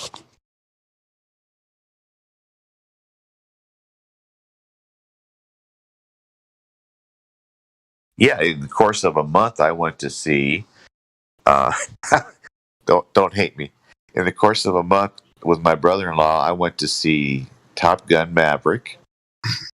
It was like a Sunday special, and then less than a month later, they had a Tuesday discount. It was only like $6, and I went to see the new Jurassic Park. That was actually, I couldn't wait. When was that? Jurassic Park? Jurassic Park came out. I must have missed that. Yeah, Jurassic Park came out like 5 or 6 weeks after Top Gun Maverick. So I had to go see it. I got there. Oh, you guys love this propaganda. I went there. I went there to the Jurassic Park movie, and I got there just when they started showing the movie, and they did the Universal stupid thing with the Universal coming across the globe. It was like, give me a break. Oh, jeez. I'm dying. I paid $6 so I could get there and see the new CGI or whatever it is, the computer thing with the Universal globe, with the Universal coming across it. It was like, no. Oh. And I'm going to try to be real nice about this one. I sat down next to this mother and his kid, and I sat down, and it was just like I turned around, and they said, make sure you get your children, stuck, It's just like, okay. So they're telling us to get the kids stuck, and then they're showing me the globe, the Universal globe. It's just like, I can't get away from this propaganda. I spent $6. I spent $6. That exists. I get $6. I go to Discount Tuesday, $6, really good deal, right? And I get there, and it's like they throw these two things right in my face before the movie starts. Like, give me, and then you got to watch the dinosaurs, obviously, which is really stupid. Was there any feathered ones? Oh! I think there was. Cool. Okay. I think there was a feathered dinosaur in there, or a couple. Yeah, that's the shift. They're making a shift into making it more bird-like. Yeah. Yeah. Oh, another thing, if you ever go see it, everybody from the original one, like in 94, 93, whenever it was, all of them are back, except they're like 30 years older. All of them are back. It's just like, really? Wow. Oh, they brought Pretty good crew. Everybody from the very first one, except for, the owner of the island, was back. Was back. That guy's probably old, huh? Or he's dead. One of the two. Yeah, he's got to be. But everybody's back. It's just like, but everybody's so much older.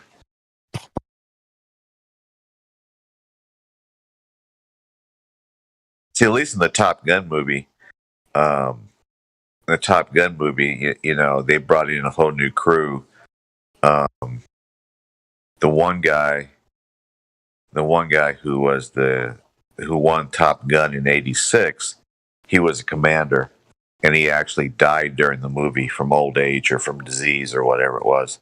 So they brought him back. I forget what his name was, but they brought him back as commander, and he's the one that requested Tom Cruise to come back to Top Gun so he could lead the assault on the nuclear plant.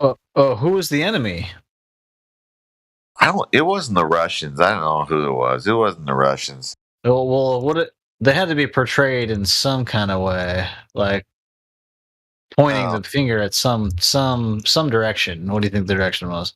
I don't know who it was. I don't remember what the country was. I know it wasn't Russia. It was a country, though. It was a country. Yeah, it was. Okay. It wasn't a terrorist organization. It was a country. Yeah, so I went to watch 2 propaganda movies like within 4 weeks, 5 weeks of each other. Shame on me. Well, I mean, it's if you go into it obviously knowing that it is, then you're safe, and you can pick it apart in other ways and have fun. Oh, you can come back and talk about it with Niles on 24/7. Yeah, on 24/7, like going into December. You know what I mean? Yeah.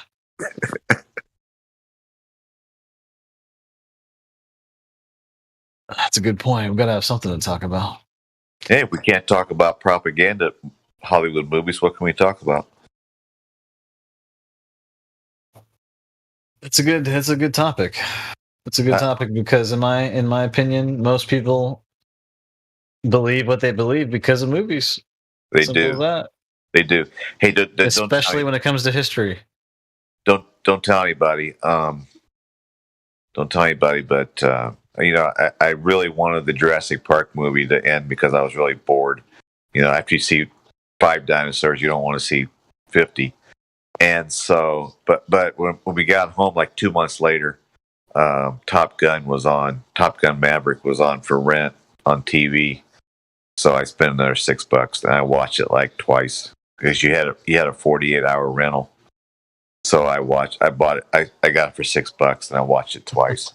So I've seen it 3 times Was it now. a lot of nostalgia from the first? Oh yeah, I did like the first. I don't know why. Yeah, it was just the music and the the badass music. jets. I don't know. I probably was really into jets when I was young. The music sucks you in. It really does. Yeah, you got the carrier. You see what the Navy's doing out there with the carriers and everything. It's crazy. Yeah, I've seen it 3 times now. I probably won't watch it again, but I've seen it 3 times. I'll never watch another Jurassic Park movie. Those dinosaurs. After you learn that dinosaurs don't exist and what they're trying to do with dinosaurs, it's just so stupid. Yeah, I hear you. I'm real choosy with my with what I watch. Oh! I grew up. I'm so much older. I grew up watching Star Trek 66 to 69. Got them all memorized. a couple weeks ago they had the Star Trek movie on with Kirk and Spock, and I was watching it, and it's just like it got so old. From what I can tell, if you cut out the space propaganda from the show gives you, from what I can tell, it's pretty good insight into things. If you cut out the science fiction, you know. Yeah, I loved it. I couldn't get enough of Kirk, Spock, and Scotty, and Sulu, and Uhura, and McCoy. It's just like, okay. It's just like, but I did, and they've upgraded the computer graphics, since then. But I actually like 10 minutes to go in the show. It's like I turned it off because I was so turned off by outer space. First time ever. I just said nope, no more. No more Star Trek for me. Yeah, Star Wars is probably the space propaganda king, the kingpin. Yeah. Especially, I mean, they have so much in there. They've got, I mean, you name it. They got it. They got other races, other planets, other languages. Yeah. Warp speed.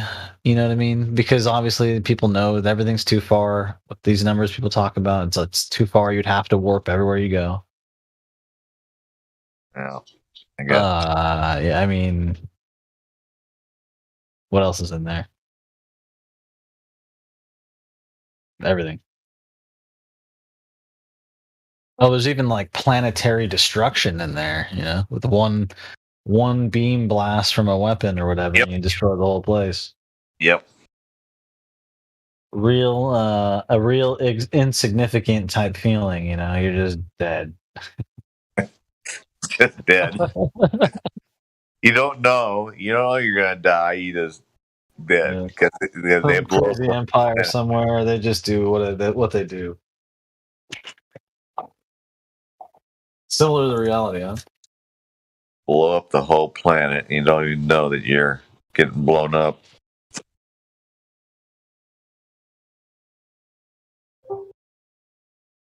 Another thing I can tell, there's a decent portion of warfare that is just to destroy cities, like the structures in the cities. Really? Yep. The neutron bomb? No, just normal like bombing type scenarios. Just a lot of bombs over a period of time. Next thing you know, your older city that was pretty old, say a few hundred years more old, it's done now. It's gone. So a lot of stuff you could learn is now just gone and destroyed.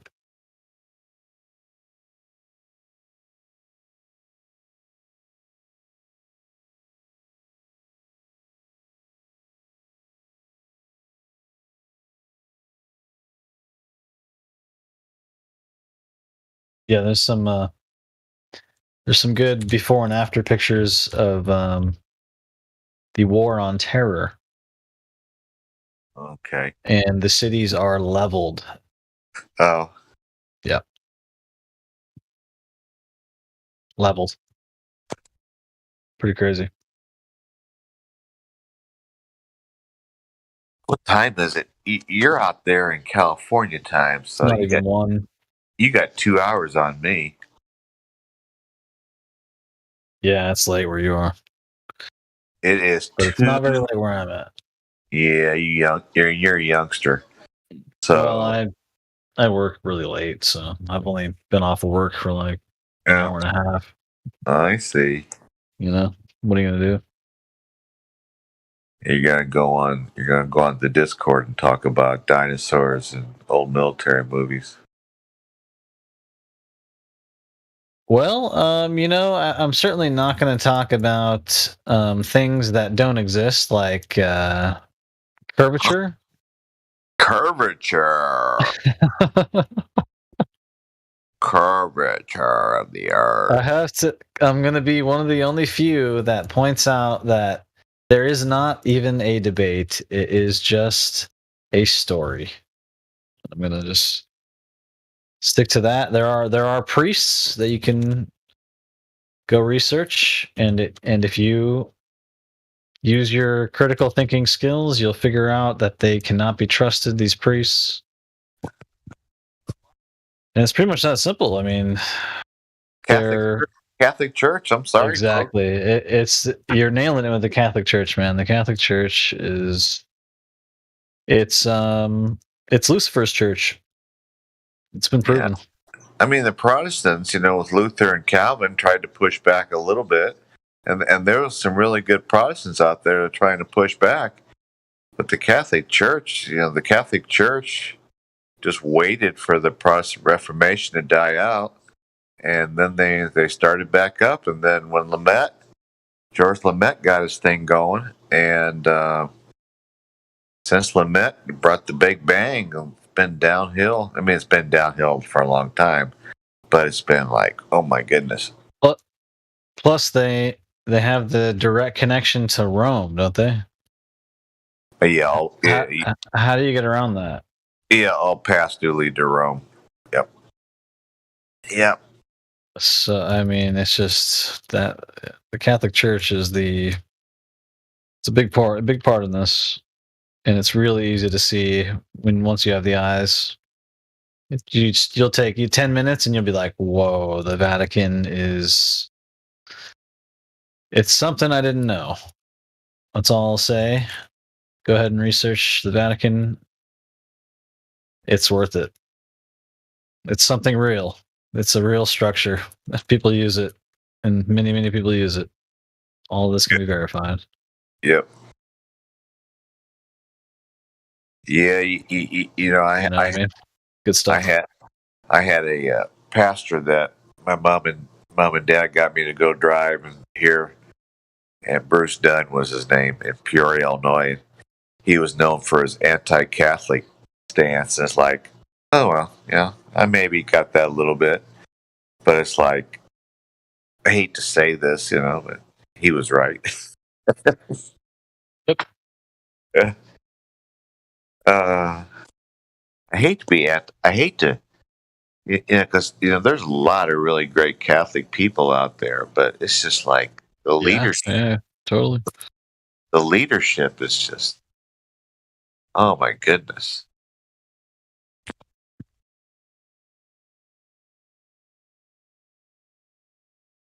My grandmother on my mother's side was Catholic, so I spent a lot of time with her, and I read a lot of the stuff, a lot of the magazines that came into her home. So I got a decent understanding of what it was. And I like the Catholic mythos. The mythos is pretty cool.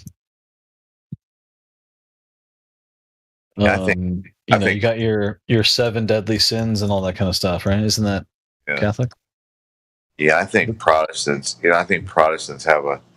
have a hard time saying anything negative about Catholics, because Protestants aren't all that great either. But it is interesting how no one's good.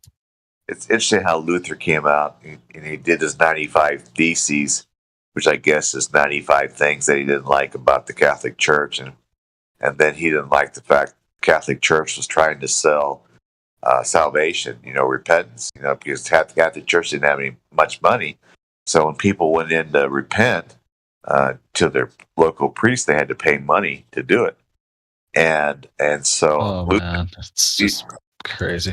Yeah, Luther looked at that. Luther looked at his Bible and he said, we don't revolve around the sun. And then he saw what the Catholic Church was doing to repentance, and he wrote his 95 Theses and hung it up and everything. And he was really huge.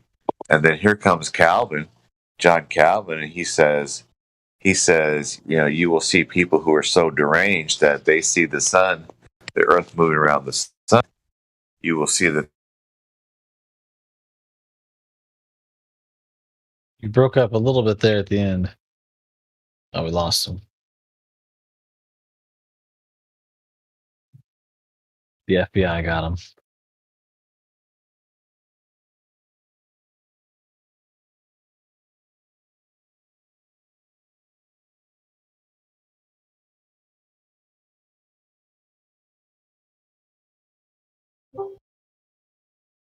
That was really weird. Somebody called me from Romania. That was really weird. Got cut Interesting. off. I take it back, FBI. It wasn't you. Maybe next time.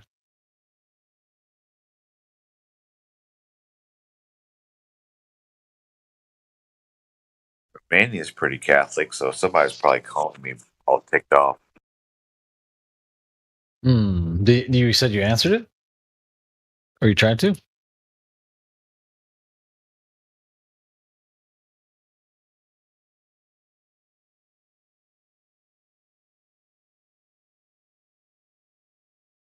Yeah, good point. Good point. More Rome stuff. Wow. That was really weird. You know, I got this phone call from Romania. That's true. And I lost the connection here.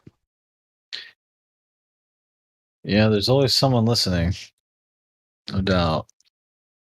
That's really weird. Wish we didn't live in this world that they know exactly what you're doing.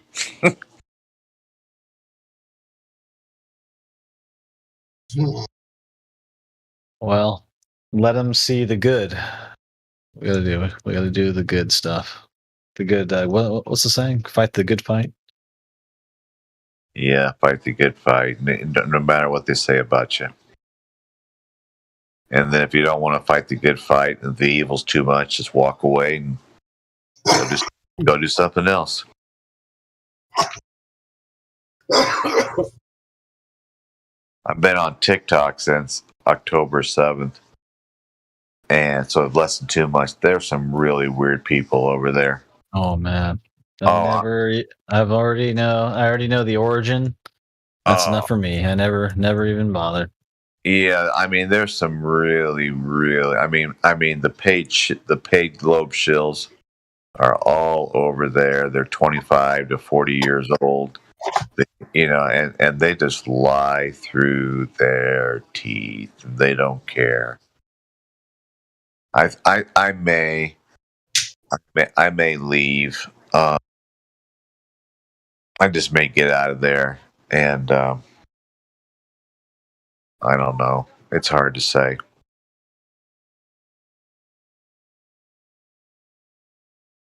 Yeah, just for your own health, you probably should avoid that. Yeah. I know Caleb's over there. He's got over a little over 600, little over 100,000 followers, and he seems to be doing pretty well. And he's kept his sanity. Okay.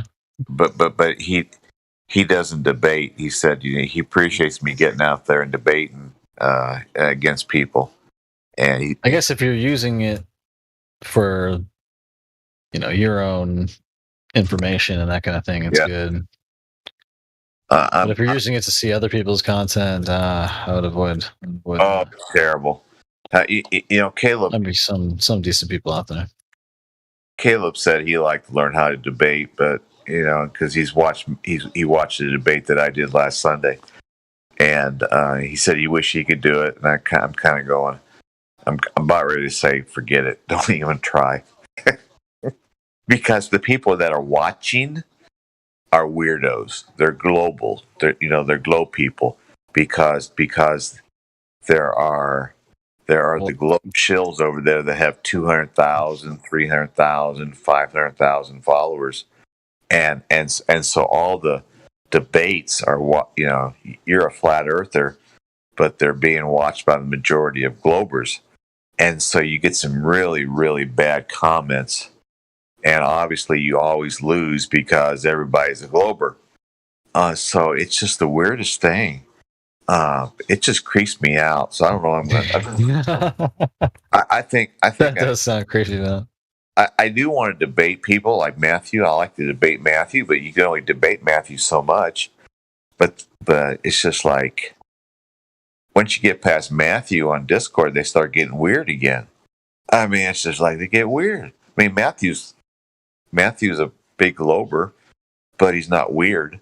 But once you get past Matthew, I don't know if there's any globers on Discord that I would want to debate against because they're just weird. And there's weird people. All right, bro. Are you against having like a fox wearing a foxtail and cat ears? Come on. What does that mean? You have to be accepting. What does that mean? That is so weird, Stormfire, because I got a girl that lives above me. She just moved in a couple of months ago. Yeah. She wears a fox, great big one, huge tail. Comes out top of her pants, goes down to her knees. It's about 3 inches diameter. It's huge. What does that mean? What is that? She's mentally ill, man. Huh? She's mentally ill. She's basically worships Satan. That's weird. I mean, yeah. And she won't talk to nobody. I said hi to her and she turned around, faced the other way, and didn't say a word to me. I said, hi, how's your day? She just instantly like jerked, turned around and faced the other way real fast. That's weird. I mean, just like, Well, you're also the fearful and dreaded white male, dare I say. So, you know, there could be that factor too. well, she's a white girl. I don't think it matters at this point. What does that mean though? Do you know what is that? Nah, I don't know, man. There's just these weird agendas. There's spells, this literal spellcraft, and that's part of it. To make a person like furry, you, bro. Yeah, It's called being a make, furry. To make a gentleman like yourself with many abilities seem like a joke. They pretend they're animals. It's weird. It's weird. Agreed.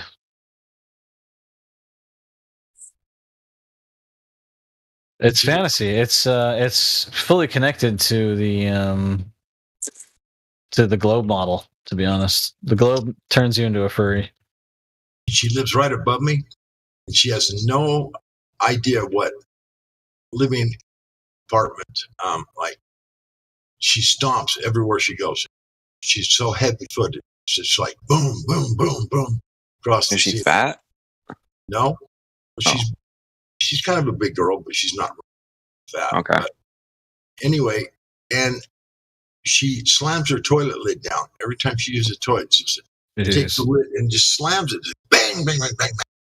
And I'm like, what the? Does she not know anything about living in an apartment etiquette that, supposed to, be, not stomp on the floor, not like bang shit around or what? And at 3 in the morning for the first month, every night, 3 in the morning, she would vacuum her bedroom right above me. Wow. At 3 a.m. every morning. Yeah, I'm not surprised. She's could care less about if you're asleep or not. She's got a vacuum. Yeah.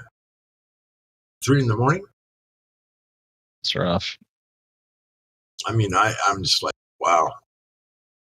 I haven't said anything to her because I know that I'm doing it good. And she's, like I said, she's so weird that if I tried to say anything to her, she'd just turn around, face the other way, or probably run. I don't know.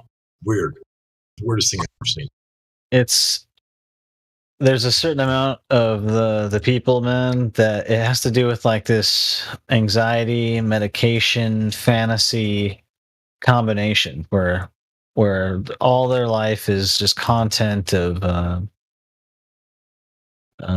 Japanese comics, basically. What are they called? Manga. And then there's the anime, the shows, these series, cartoons, and these people just go bonkers with it, man. And instead of like a Hollywood attachment, it's like a Japanese anime attachment, and it's real deep fantasy in many different ways.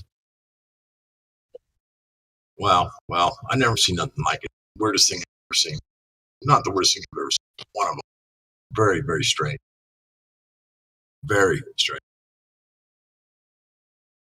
I mean, this tail she wears is just huge. It's a product of the internet.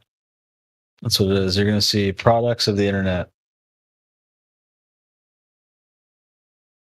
All the generations that are like born with YouTube, you know what I mean? Like YouTube exists and you're born. There's a big difference between what's an example? A pizza parlor has a a fighting game with the sticks and the buttons, the arcade games, and you got your Nintendo, and certainly no YouTube or phones.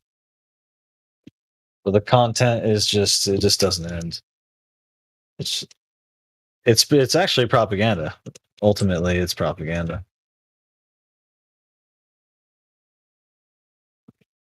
It's like I like to say, you got all these fields and universities where they have a demand and they need to fill the demand, right? People go into it thinking that's my interest. No, it's not. They need you to fill that spot. What do you mean it's your interest? That's how bad it is. It's like, yeah, you're so programmed. You have to go do the system's bidding, and you think and it works so well. It's like, yeah, that's what I want to do. That's what I'm interested in. I can't wait to be a therapist. It's like, what? You don't want to be a therapist. They need these psychological trauma. He needs a therapist. What are you talking about? Yeah. You know what I'm saying? Wow. That's funny, man. But there's a sickness, man. It's It's so funny that you said that wearing a foxtail, because it's like all of a sudden it's whoa, bing, that's my neighbor. Well, you'll hear people say all the time about the blue hair, right? You hear about the blue hair all the time. It's like an indicator.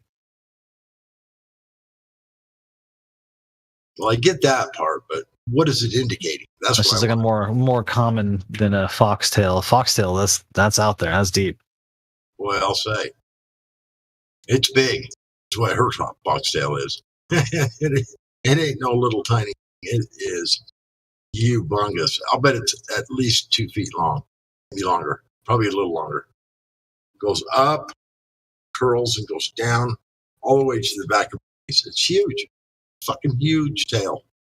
It's 3 inches around. Big, fluffy. I don't know why I thought about this, but in some way this connects. But it's related somewhere. You've probably seen this video. Someone here has seen it. It has to be fake, but it's pretty mind blowing when you hear it. This lady is like frantically shouting, that like the planet has gotten so bad that if we don't start eating babies, then we won't be able to turn around the effects. Have you seen that? No. She's frantically shouting about how like cannibalism is the only way to save the planet, man. It's wild.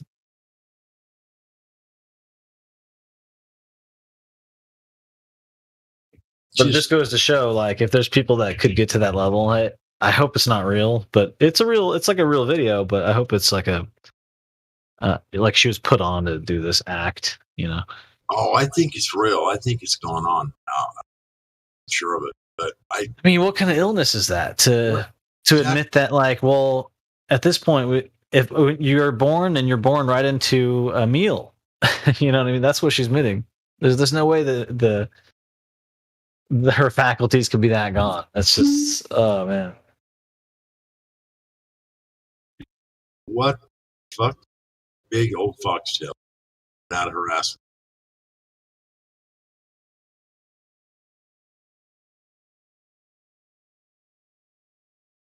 I don't even dare ask her. I'm afraid that reaction was so bizarre that first reaction I got out of her, like I said, she jerked, just spun around the other way, faced the other way, and said, like all of a sudden got real stiff, turned around, just froze, like, God, I hope he doesn't say another word to me or whatever. I don't know what she's thinking, but I mean, all I did was say hi.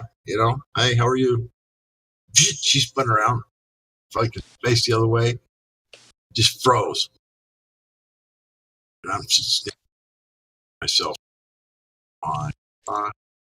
what here?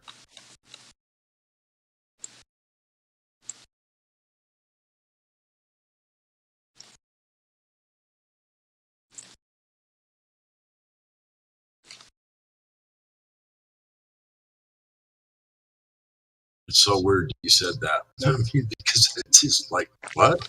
Why would he bring that up? New neighbor just moved in, and she wears a. Wow.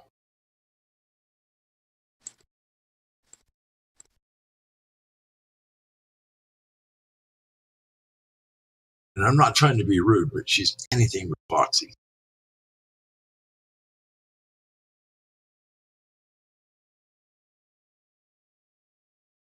Poor girl. Yeah, man. She could be enjoying her life, doing something worth doing, but instead, I mean, she has no skills. Can't even answer. She can't even like give you a wave or. Yeah, no social skills. How are you gonna function ever? Doing anything? What are you gonna do? All you can do is just go deeper into the fantasy, you know. How are we talking? We're talking a pretty young girl, or I'd say 30. Oh wow, 30, 35, probably.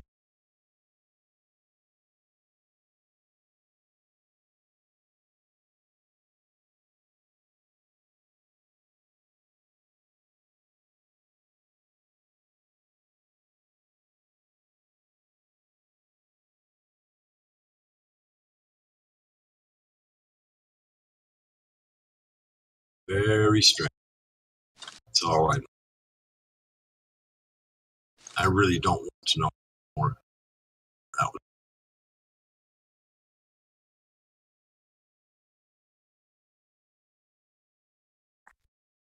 I thought about Googling today to figure out what's going on, but I haven't decided.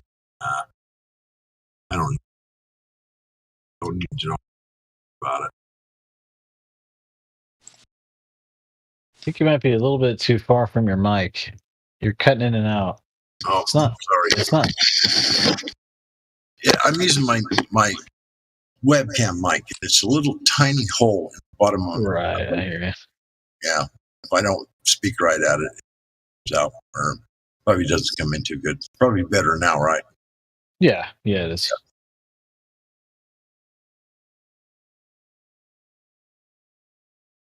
I just moved it over toward me, right in front of me, so it should be better now. Well, it hadn't been a problem until your last couple sentences, so it's probably just you drifted away over a few hours, you know. Yeah.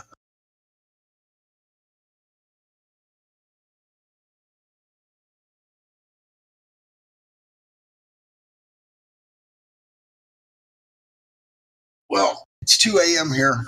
Boys, I'm going to go try to lay down and get a little bit of rest. Alrighty, amigo. Me too. Me too. Hey, 76R, you take care of yourself. I will too, Jim. You have a nice evening. You too, Niles. Good to see both of you. Niles, you guys. Niles, you take care of California because nobody else will. I'll try to catch that debate on Saturday. When catch is it? Catch that big wave outside the Pacific Ocean on Saturday, huh? Oh yeah, no doubt. What time are you doing this debate again? Do you have one more time? It's 2 p.m. Pacific, 4 p.m. Central. So 3 p.m. here, probably.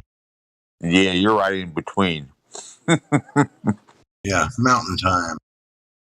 Everybody have a nice evening. Thanks. You too, man. Thanks for the All right. talk.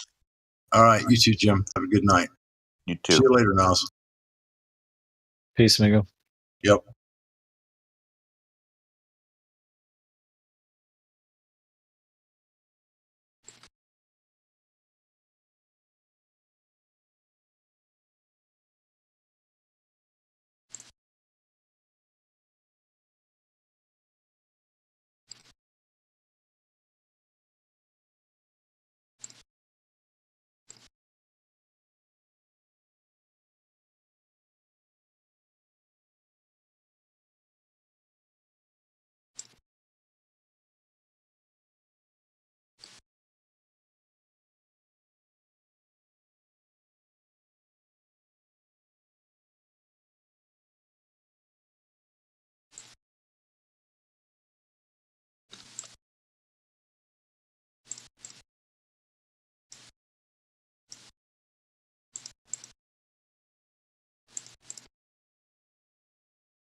Conspiracy. Written by Eric Dubé. Narrated by Eric Dubé. The Globe Earth Lie. Wolves in sheep's clothing have pulled the wool over our eyes. For almost 500 years, the masses have been thoroughly deceived by a cosmic fairy tale of astronomical proportions. We have been taught a falsehood so gigantic and diabolical that it has blinded us from our own experience and common sense, from seeing the world and the universe as they truly are.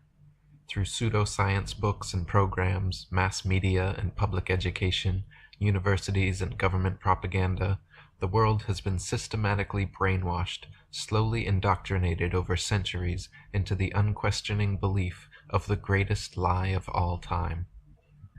David Wardlaw Scott said, "Children are taught in their geography books, when too young to apprehend aright the meaning of such things, that the world is a great globe revolving around the sun, and the story is repeated continuously year by year till they reach maturity, at which time they generally become so absorbed in other matters as to be indifferent as to whether the teaching be true or not, and, as they hear of nobody contradicting it, they presume that it must be the correct thing, if not to believe, at least to receive it as a fact. They thus tacitly give their assent to a theory which, if it had first been presented to them at what are called years of discretion, they would at once have rejected.